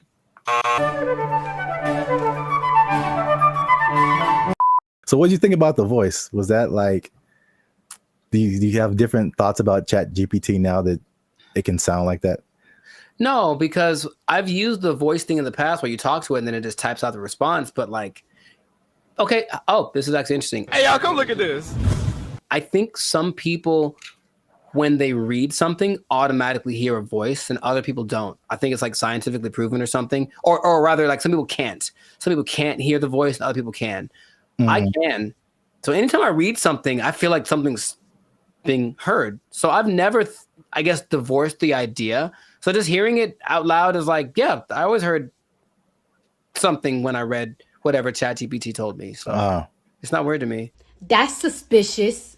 I think the cool thing about it, and then you'll hear it later when it tells jokes, was like the personalization, right? That's not like a brother, man. Like, I know, and I'm sure like you hear Siri and you hear Alexa. We've had that for like so many years, and then the Chat GPT is like, hey man, just want to say hi to you guys, and it's like, what? What? I've seen it coming forever because I've gotten this. It's like a voiceover company in LA, and they send me emails all the time, and they're like, "Hey, we're looking. They'll pay, I don't know, $2,000, but they need someone that sounds like this voice sample, and that's like a real voice sample, and it could be a Puerto Rican guy or a black guy from New York or whatever. But I know they're accumulating all that information so that they can make stuff like this." What is he doing? He's beginning to believe. Have you ever used ChatGPT to like do something creative, like tell jokes? I've used it to try to get tones. Like if I did something for like my coaching on Instagram, and it says after it writes out, give me an idea for this. Do you want the tone to be more personal, more funny, more humor, whatever? I'll use it like that, and it gets it pretty right most of the time. It changes the length, like the way that the words are being expressed. So in that sense, yes, but strictly creative. I guess I've asked it for song lyrics before in the past when it definitely wasn't great at it. Maybe it's better by now, but not recently. It's definitely a no for me, dog. Yeah, I was gonna say that because I've used it for song lyrics, and I still don't think it's great. I really don't. But it isn't great. Let me put it like this: it isn't great for just like it spits out a thing, and then you can just take it immediately. Right. Yeah. It's great for generating ideas. It comes up with things that I wouldn't have necessarily thought of, like right off the bat, and then I just take pieces of it that I think are cool. Wow, nice. And I feel like I've tried it before also with some kind of humorous thing or some kind of joke, and it was just like super corny, and it just wasn't because these are like we're talking about things that like make us human. You know what I'm saying? Like it's not just input and output. It's the details, and like to be a musician or to be a comedian, you have to like have a certain command over language and kind of know like what goes together, what is actually funny to people, stuff like that. And man, bro, when I tell you I was blown away by this video. Interesting. This isn't, I had no idea it could do this. He has like a kind of like a gist of who you are. Let's say after today I was like, hey chat, Kev be having mad jokes on me about wearing Timberlands. Give me some jokes that I can... Would it? Tell it. See what he says. I got you, Lou. Hey, I'm you gonna promise to free me after this? So basically... All right, what's some right, she's because these comedians, they're good at like roasting each other, like going back and forth, stuff like that. And so basically she's probably putting in like what she just said, like Kev gets on me about XYZ, and then like, can you get him back? And it searches the internet, so it knows who Kev on stage is. It knows like what types of jokes that they would tell. And once you listen to this, you can hear Ebonics. It isn't like, again, it's not like Siri or Alexa. Like listen to the words that it used in addition to like just too personal. I see why people I literally are, did not know this was a thing. Crashing out over this. Kev's always roasting folks in love and lace fronts, so it's only fair he gets a little heat back. Here are some playful roast-style jokes you can toss Kev's way. Where'd you get those titties from? Kev be dressing like he just got out of a youth pastor escape room. Dang. Congratulations, Kev. You found the key under the scripture and unlocked this corduroy jacket. Dang. 2, Kev built like he keep a Bluetooth headset on just in case that's somebody needs prayer and a business strategy. Okay, hey, come on. Kev looked like he organizes the church potluck and the security team Okay, at the nigga. same time. Y'all brought the baked mac and cheese? Cool. Now let me see what's in that bag, though. Kev's hairline out here doing the mannequin challenge. Oh, wow. Still silent, never moving forward. Wow. 5, Kev always got that face like he's about to tell you why the Lord don't like astrology. Kev got that married for 20 years energy. Even his hoodie be like, let's just stay home and watch something nice. Every time Kev wears a turtleneck, it looked like his chin trying to file for witness protection. Wow. Want a few clean ones to say on stage or on camera with him? Wow. Clean options? A little spicy next round? Jesus Christ. Jesus Christ. I like how he was like, oh, you need some? Here's 30. What? That was brutal. Yeah. That was brutal. That was insane. He just destroyed him. And like, you could tell it was like they were all trying to hold back. Yeah. Because every joke was just like on point. Yeah. Yeah. So now, okay. Now, of course, it wouldn't work the same with someone that wasn't as famous. I would assume. I mean, would it? I don't even know. Like, I can't even tell you that. Like, it does whatever you prompt it to do. Yeah, sure. And it has the entire internet. So if you have anything on the internet, I assume it would know. It would not be as personal, but I'm sure it could come up with that style of jokes, just for like a general person. But yeah, but like you said, like you're saying, because he is famous, like it can make some like really personal jokes. I mean, dude, turtleneck, neck in a witness protection program. That's great. Yeah. It joked about his weight. It joked about his hairline. It joked about his Christian background. Like it went in on him. Bro. And the delivery is so like dry. Also, that like really helps. Yeah. And you heard the ebonics. Oh yeah. Like it, and that's a thing too that just it's part of the delivery, especially with like black comedians. It's like you can't deliver it straight. It has to have some flavor to it, or like some like almost a hood aspect sometimes for the joke to like really hit. Like someone from another culture could tell the same joke and it's just not the same. Of course, right. They don't have that. So like, bro, that's like one of the wildest things I've ever seen. The voice thing, because of course, if it just writes you jokes, then that's one thing. But to add that aspect of it with the voice and the ebonics, like you mentioned, and the tone and the delivery and everything, and the personalization of it. All right, ChatGPT. All right. Yeah. So let us know what you think. Did you know that ChatGPT could do all this stuff? And by the way, that's not all. ChatGPT can now generate images. It can connect to other apps. It can schedule tasks for you. The same company produces Sora, which is like the AI video generation. It can fill out forms and upload files and get answers. Like ChatGPT, it can have a memory. So you can be like, hey, remember that thing we were talking about 2 weeks ago? Let's talk about that again. It'll remember what conversation you had. Like, dude. Yeah. Oh my God. Wow. Let us know what you think in the comments. And then if you like this video, share it with someone that you think might also like it. And look, Jericho, I haven't done this in a while. Mm-hmm.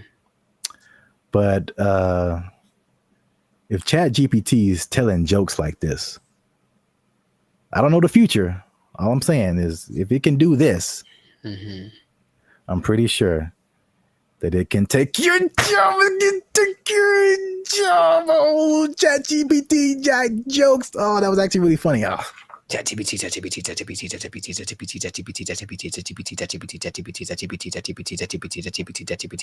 They took our jobs. They took our jobs. And number 3, what are edges and what happens to them? Like, why is that an insult? It's like that.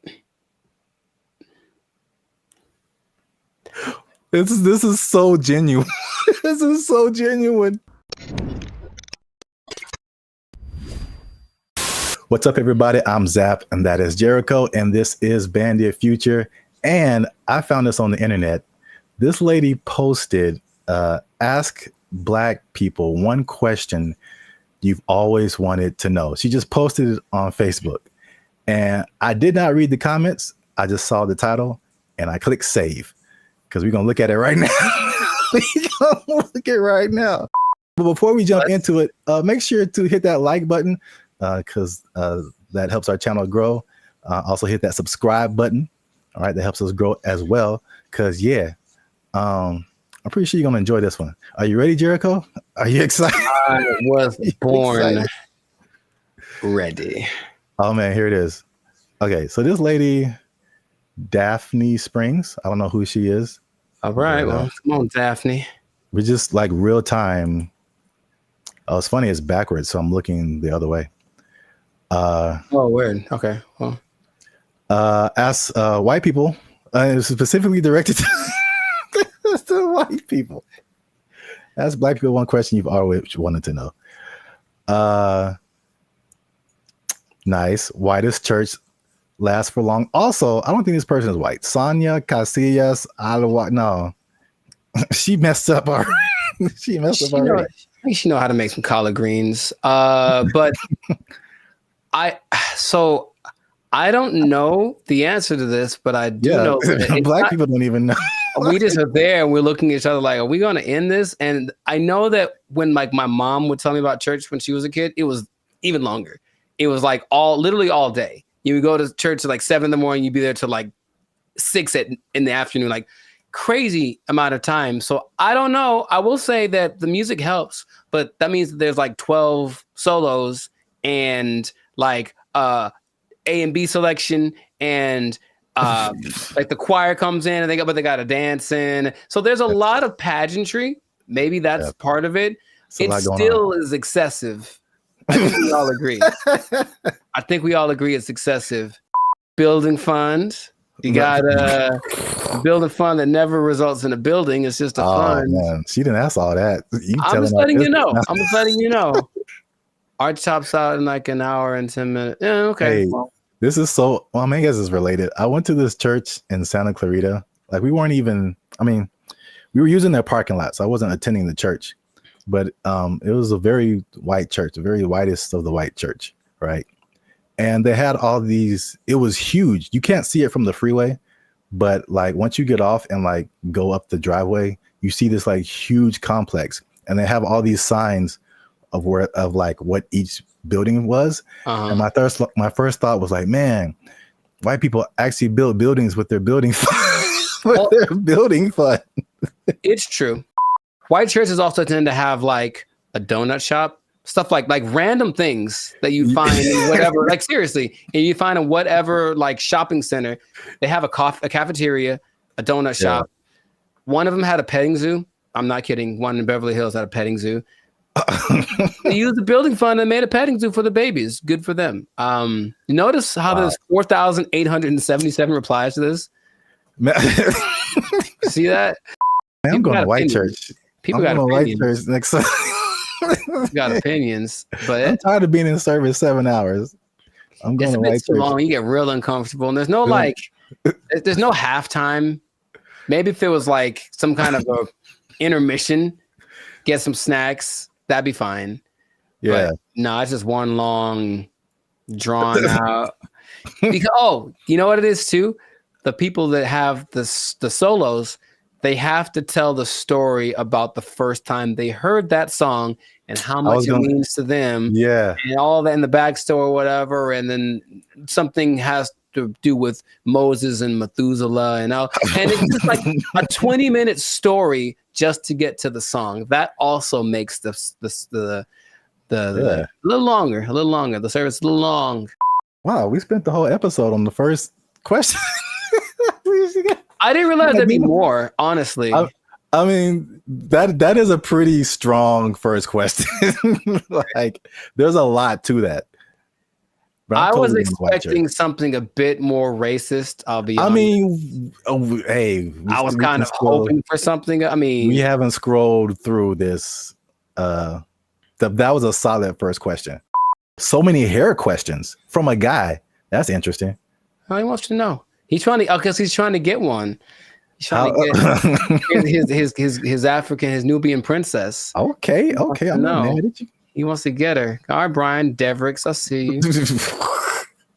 How long does it take to do the long braids? I see. 10 hours. Yeah, forever. It takes literally. It takes 10 hours. Did I ever tell you that I used to have braids? I feel like I would have remembered that. I went through that phase in high school. Like, I'm gonna be gangster now, and I got braids for like the first time. I think I had them for like maybe a couple of months, and after that, I was like, no, not anymore. Because you have to make them tight so that they stay. Yeah, and it's like pulling your brain back when you get them done. It hurts so much. I had them for a week. It was pulled so tight, and I was so it was just for a wedding I was going to. I wanted to look fly, I guess, and I just looked. Ah, man, I was gonna be racist. I'm not gonna say it, but I looked. And number 3, what are edges and what happens to them? Like, why is that an insult? It's like that. This is so genuine. This is so genuine. That's more of like a female thing, I think. Yeah, I mean, he's asking for females too. Yes, because I mean, he wants go to ahead. know. He wants to know how much he's going to be paying for her edges to get done, and it's a lot, brother. It's a lot, Brian. I'm letting you know. It's gonna cost a lot because it's got to look tight. If it looks bad, people will talk about her, and then she's gonna cry to you. Yeah, that's what I'm getting from like the where people talk about it. Yeah, I feel like people talk about it more with women. I mean, they with men, it's just more like a receding hairline kind of thing, and I think that's universal. But women have like the baby hair thing that they do. Yeah, all this stuff, and it's a fine line between doing it right and doing it so wrong. Wow, this is as funny as I thought it'd be. I don't know if I should say this. Yeah, you should. Yeah, you should. That's always the answer.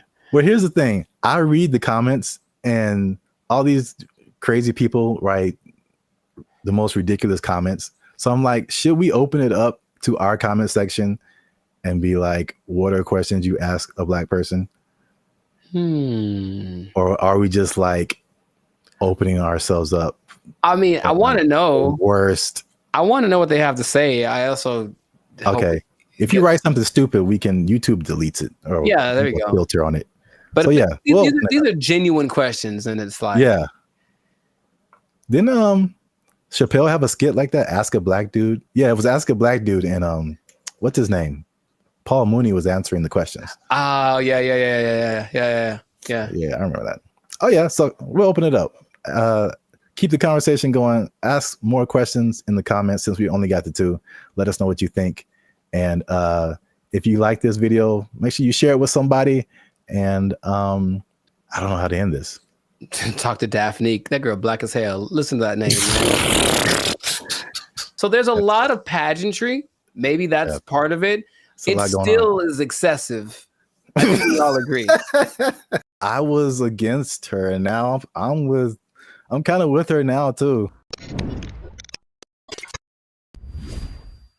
What's up, everybody? I'm Zap, and that's Jericho, and this is Bandit Future. And I found this on the internet. Apparently, Jericho, this woman blocked a man over. This woman blocked this man because he took her on a dinner date at the aquarium.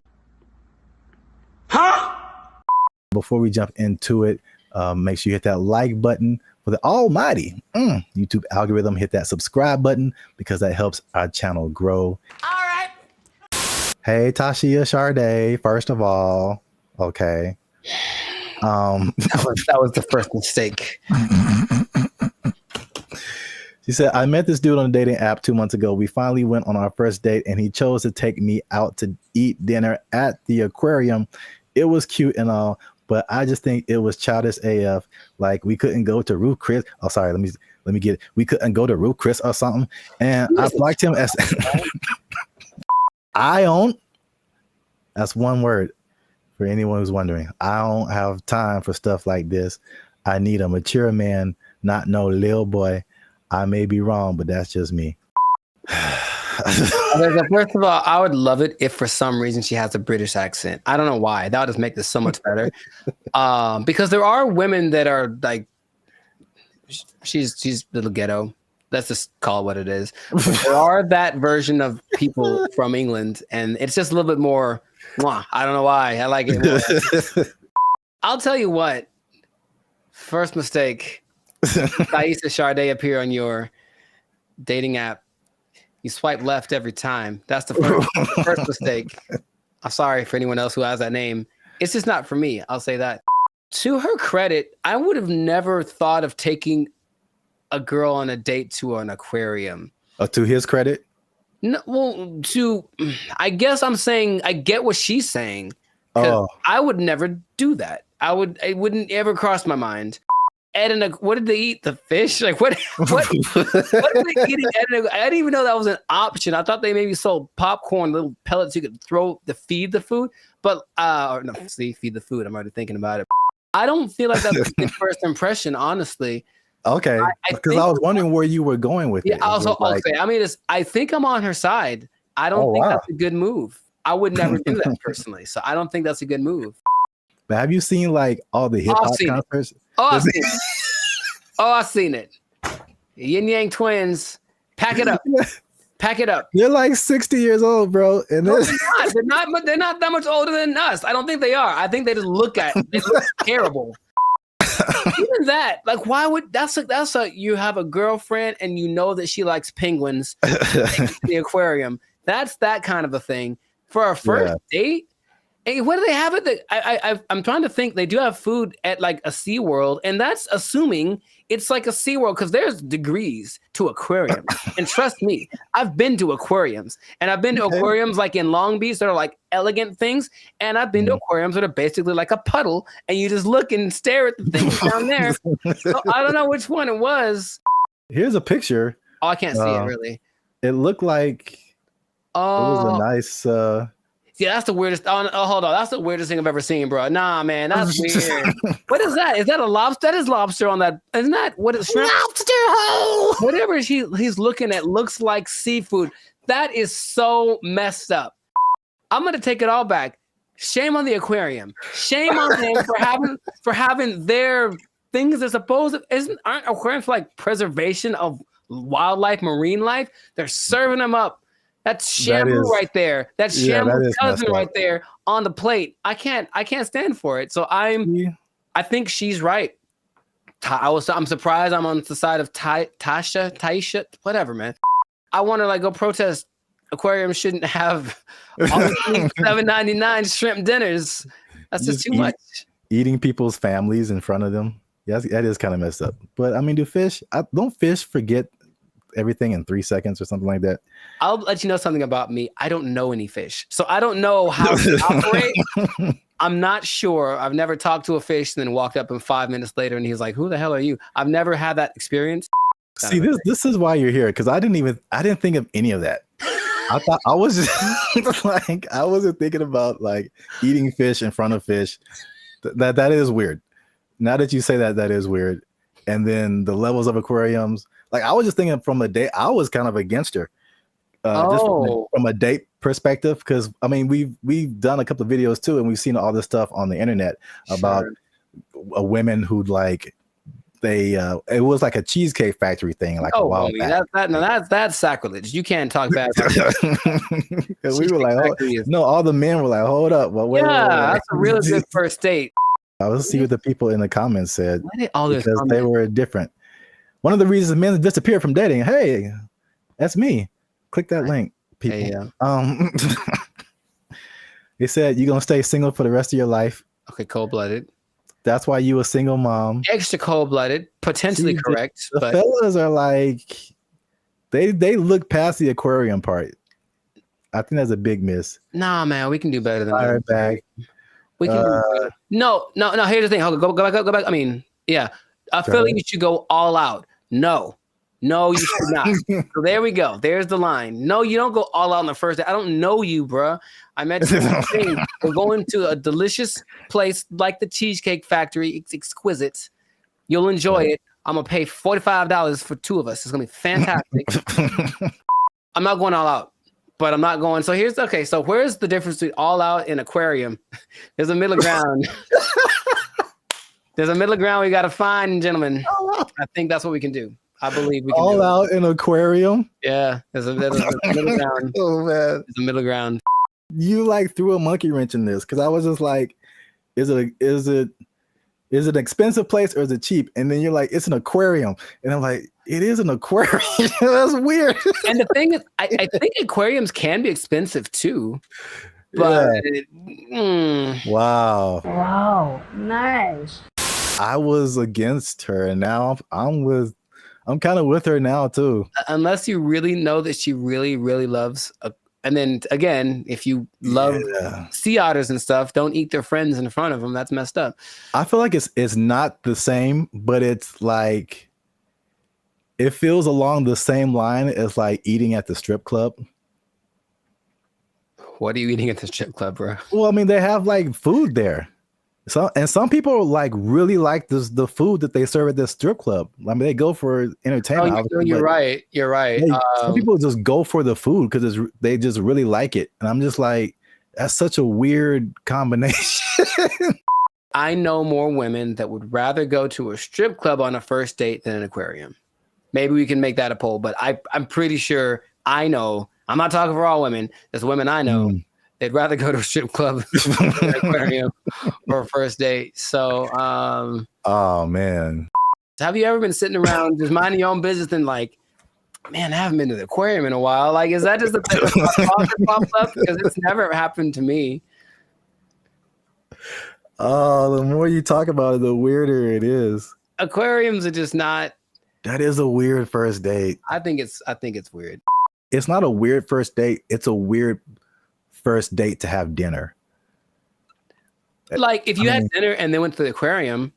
Yeah. I can see that. That doesn't feel as bad. No, it doesn't. It doesn't. But if you like, we just going to the aquarium to eat. What if it's like you pick out the one you want in the I know it is. I know it is. Did you see the South Park where it was like Honey Boo Boo and she was like picking out a pig to I don't know if it was a pet or to eat or something. I don't remember that one. She was like picking out a pig and there's this country farmer. He's like, which one you want? This one right here? She's like, yeah, I want this one. He looked at me funny. I want this one right here. Yep. But I mean, it's hard to tell if a fish is looking at you. I don't think their eyes can move and they can't blink, right? So, oh my but God. in any case, you see what I'm saying is just, I think, I honestly think that I'm in favor of that point that she made. Not the go all out point, but the aquarium to eat. Yes, let's put that in there. Aquarium to eat. Gotta miss me with that. That's kind of strange. We put a whole nother level on this. Kind of strange. So the right thing. Keep the conversation going in the comments. Is it like he should have taken her to a better place or not? Or he should have taken her to an aquarium or not? Once again, this is Band and Future. Leave a comment if you like this video. Share it with somebody who likes to have dinner at aquariums. I don't know, man. I don't know what's going on right now. There's at least one guy who does. There's at least one guy we know who does. We trying something new, man. Internet, we out. First mistake. Thaisa Sade appear on your dating app. You swipe left every time. That's the first mistake. This person falls on the stairs. See, like, that's really messed up to say, though. Like, I didn't mean to say that, dude. That's the crazy thing about that. That came out so natural. If laughter is your thing, my thing is like, where the hell did that come from? That's concerning, I'll be honest. What's up, everybody? I'm Zap. That's Jericho, and this is Bandit Future. And I found this on the internet. Say hello, Jericho, to your new robot butler. I don't know why they get the accent, but it does. Humanoid robot Neo has a new AI model that's unlocking new capabilities as it's being tested in the homes of 1X employees. The robot's new abilities include... Doesn't this look not creepy at all? Here's the thing. Let's say what the future. I said what the, put another word F in there. Man, oh my God. I hate this so much. Whole body control, improved coordination, running, multi-directional walking, stairs, and more. Neo's new stair mode uses the robot's onboard cameras to estimate the height of the surrounding floor, without the use of LiDAR sensors, which are commonly used by competing robotics companies for the same purpose. Video from 1X also shows Neo stepping sideways downstairs, stumbling a bit over the last step, and catching itself.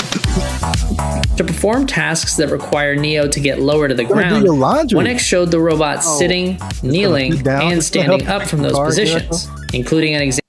Come on, Jericho, look at you. Man. It's going to help you fix your car. It's going to do your laundry. Man. It's going to go running with you. It's too big, man. It's too big. It's too coordinated. It looks like it's got like a fencing suit on. Nah, man, it's got like arms are kind of buff. Like it's kind of swole. I mean, I guess so it can lift Can it lift the car off the guy if it falls on him? Like, I don't know what's going on here. Even the color, I feel like it's too normal. It's just a regular color that anyone wears. Like, make it like neon purple, something that makes it like a spectacle. Don't just let it just. I don't even, man. If I wasn't paying attention, like if I was distracted, like let's say I'm walking down the stairs because I got like chicken in my hands and I'm excited about the chicken, and that thing walks up the stairs past me, I don't even know if I look twice because it's not that. Oh my God! It's just kind of like, hey, what's up? Is it a guy with a motorcycle helmet on? I don't know. From a distance, it looks like a person. I don't like this so much. Look at it kneeling down. Very comfortable. The G1s you were talking about, the flexion, like look at its feet and how the back very stable. Looks very stable. It looks like it has ankles and toes, and like the only thing that gives away is the arms are kind of wonky, but I think the rest of the body looks like an actual person. I don't like you could put like a robe on him and a hat, and you just walking down the street chilling, like, man, they're blending in. They're good for them. The robot is also shown pivoting and walking backwards, as well as sidestepping, which could be useful in navigating tight spaces often found in homes. These demos are part of 1X's rollout of its new Redwood AI, which the company says runs completely on Neo's onboard GPU. The company also shared updates on its 1X World model, which is designed to help bridge the gap between the robot's training simulations and real-world action. The model is trained on video inputs, observations from the robot, and input action trajectory, allowing the robot to simulate various potential future actions from a given starting point. Examples on 1X's website show this in action, where a slider moves between generated imagery and real-world imagery from the robot's POV, doing laundry, opening a door, and cleaning.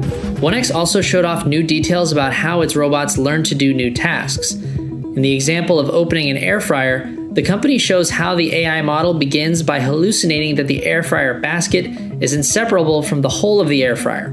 After the robot has had some experience with the air fryer, the data gathered is then added to the mix, and the simulated air fryer interaction becomes much closer to the real thing. See, like, I think you caught that. Like, that part is really crazy. One person in the comments said it was like similar to visualizing something. Like, how does this thing work? And then you kind of like, as you keep trying to do it, you figure it out. And then and then it's just like, that's crazy. You know how back in the day they're like, oh, in the future we're gonna have flying cars, and then that never happened. We're having future stuff happening now all the time. Like, the future is so now, it's crazy. So that's cool. But also, this guy, he looks polite. He looks like I'm going to walk down the street, and he's like, oh, excuse me. And I'm like, was that a robot? I won't know. And then later I found out he took my girlfriend. And then, like, I'm mad. So I can't. I have so many feelings about this, but they're mostly not great. When will this be affordable to where like everybody has this in their home? Not long. And then it's just like, think of the people who do like a house cleaning and stuff like that. There's people who do laundry for you, like all that stuff. Your robot's just gonna do it. Yeah. I'm sure it's gonna be able to like cut your lawn, wash your dishes, fold your clothes. Like, anybody who's in the like that kind of, whoa, what if they have them at hotels? You get a knock on your door, it's like housekeeping. No, that's the thing. It's gonna sound normal. It's gonna have a normal voice. It's gonna be like, I'm Greg. I'm like, what the hell, Greg? For future generations, it's just going to be extra normal. I grew up with a robot delivered me from my mother's room, and now I just have the special place in my heart for all robots. Like, yeah, that's where we're at. I don't think it's as doom and gloom as some of the other stuff we talked about. This is the more, I think I'm saying this right. Like, dystopian is kind of negative and utopian is positive, right? Are those words related? I believe you, whatever you said, because I'm not sure. Go with that. But there's like the dystopian or negative AI, like the Matrix. Right. That's a negative version of our future and robots and AI and all that kind of stuff. But then you have, you know what this reminds me of? is the Jetsons. Where right, that was the future. Oh, flying cars, blah blah, in 1950. Yeah. You know, but now it's like this is actually happening. But you remember they had that robot named Rosie. Yep. And she was basically this. Yeah. And it didn't seem she was like really part of the family. She was part of the family. It was like she had jokes. Wasn't she cracking jokes on Jetson? Oh, she cracked mad jokes, bro. But didn't she like sometimes wouldn't she sometimes throw like George down the trash chute? I don't really remember a whole lot of the Jetsons. I like remember something like that would happen because she would get mad because I remember her eyes would light up. And so here, okay. Bad thing. Yeah. She had bad things, okay? These robots are definitely able to learn, which is advantageous. But what if they're in an environment, they have a person who's a high-strung individual, and so they're always popping off and losing their temper and beating stuff and whatever. If this robot's around, I feel like it could learn that behavior and at least be capable of it because it absorbed it. And then over time, the more human these things become, they'll be like impregnable. Yeah. Impregnable child or whatever. And I'm mad. And then now it's beating stuff up because it learned it from its owner. Like I could see all that happening. And that's what I do not like, among other things, but I don't like it. Greg. His name is Greg. It has to be. Let us know what you think in the comments. Are you ready for your robot butler? I don't know. I'm not too. I want to at least try it out, man. I want to at least try it out. 7 thumbs down. Just make it affordable, man. I might get me a robot butler, and I'm just not even gonna tell you. You're just gonna come by one day and walk right out. And it's gonna answer the door. Take his power supply. I'm gonna walk right out. You starving to death, Greg. Let us know what you think. Share this video with somebody you think would find it enjoyable as I have. And that's it, man. We found this on the internet. We out. Doesn't this look not creepy at all? Here's the thing. Let's say what the future. I said put another word F in there. Man, I hate this so much. Dumb, but it stayed on its feet. That was crazy. Okay. I guess I'll just save all the comments for the.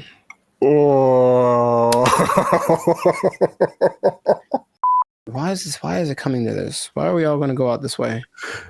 I didn't think it'd go out this way. I would watch this. I feel like it. Okay, well, we can get through this. All right. Oh, it's recording. Oh man. Okay, bring it back.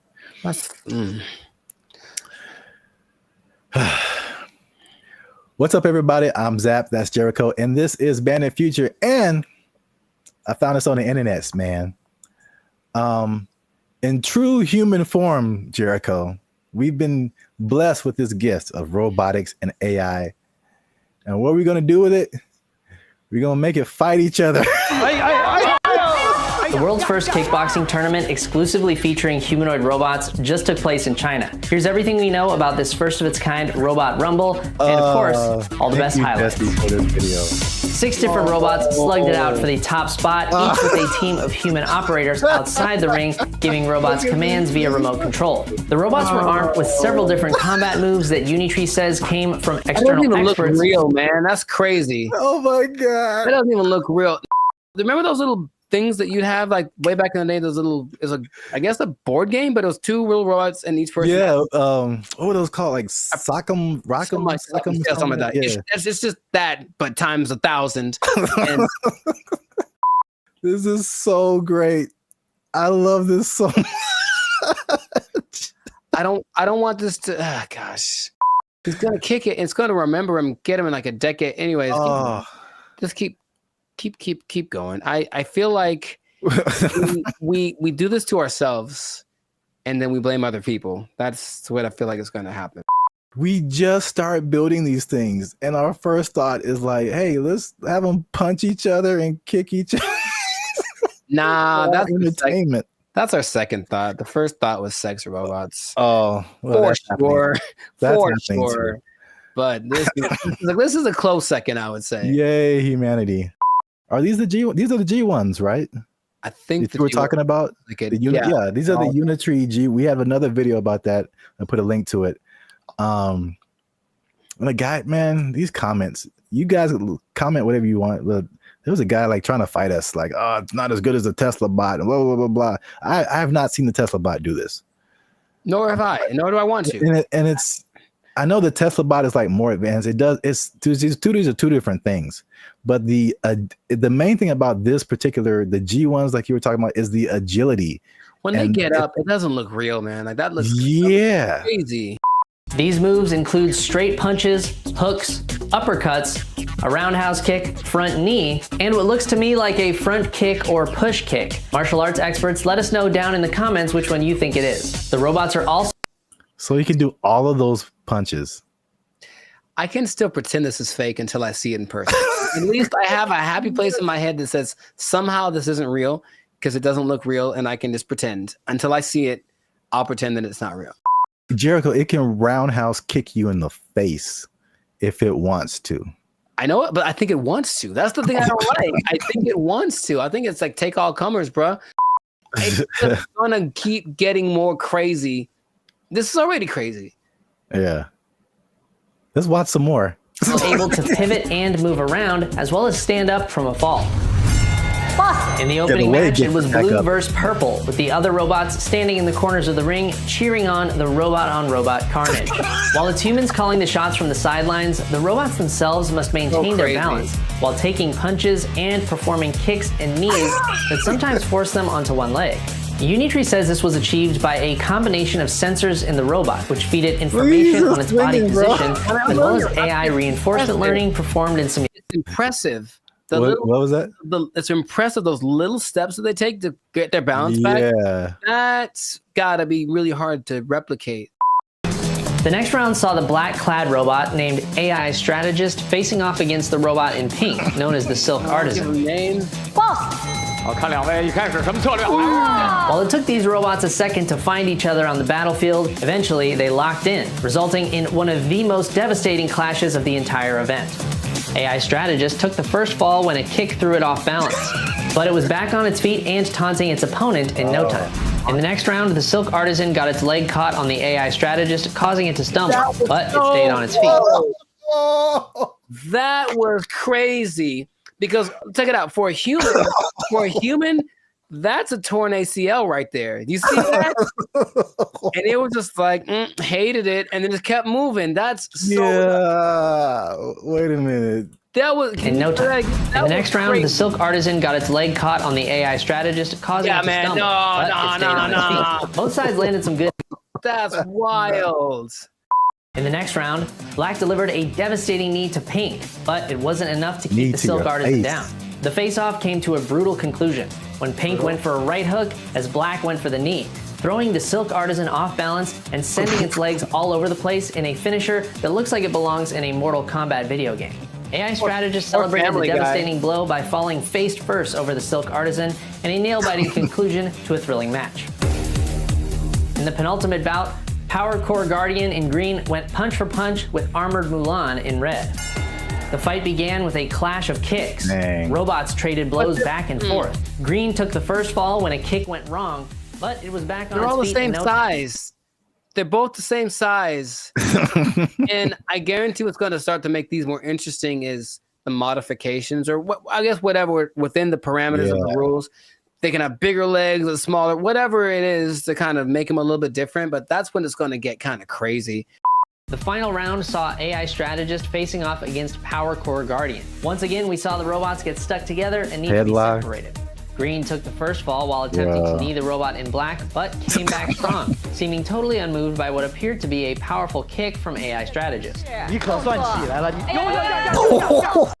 For this, I feel like it's going to be more similar to like MMA or boxing, where like they're the same weight and size, and then but you can train them to, because right now it looks like they have like, I don't know, 6-7 moves that they can do. Yeah. But what if you train it to like where it has all these different combinations. It's like a video game, a live action. I just want to know if those controllers are the same as like Street Fighter, like down, down, up, up, roundhouse, like something. And then I hope so. AI strategist took home the top prize at the China Media Group World Robot Tournament, Nice. Mecha Combat Arena. The G1 humanoid robot comes in several different models, and So whoa, what's that? That's a little bit extra. Like they're not doing that. The intro? No, just right there. That robot that just did like this World Robot jumping Tournament, spinning kick. Mecha Combat Arena. Yeah. The G1 humanoid robot comes in several different I don't models, like and that. for this competition, Yeah, man, it's getting real. These guys, oh my goodness, they can't jump. Seems not yet, not great, but they'll be able to. Yeah, I don't think I've seen any of them jump. I've seen videos of robots that can jump, but it seems like they're just jumping back and forth. But like, imagine these things being able to jump and do like. There's nothing that'll stop them from being able to jump 20 feet in the air. Like, you know what I mean? Like, it's going to be impressive. For the spectacle of it, is it worth our safety? Is it? Internet? Is it? I mean, well, if someone just programs a bunch, like 10 of these to just come to your house. Yeah, man. That's going to be a problem. Yeah. Can't take all. For now, yay, look, it's fun. Yeah. Let us know what you think in the comments. The first ever humanoid robot kickboxing tournament. I can't believe that's a sentence that I'm saying. That's a sentence that I'm saying in the year of our Lord 2025. Share this video with anyone you think might find it interesting. And I don't know what to say, y'all. I just found this on the internet. We out. I think that's my catchphrase. I think that's it. I see you. I don't know what to tell you. I just found it on the internet.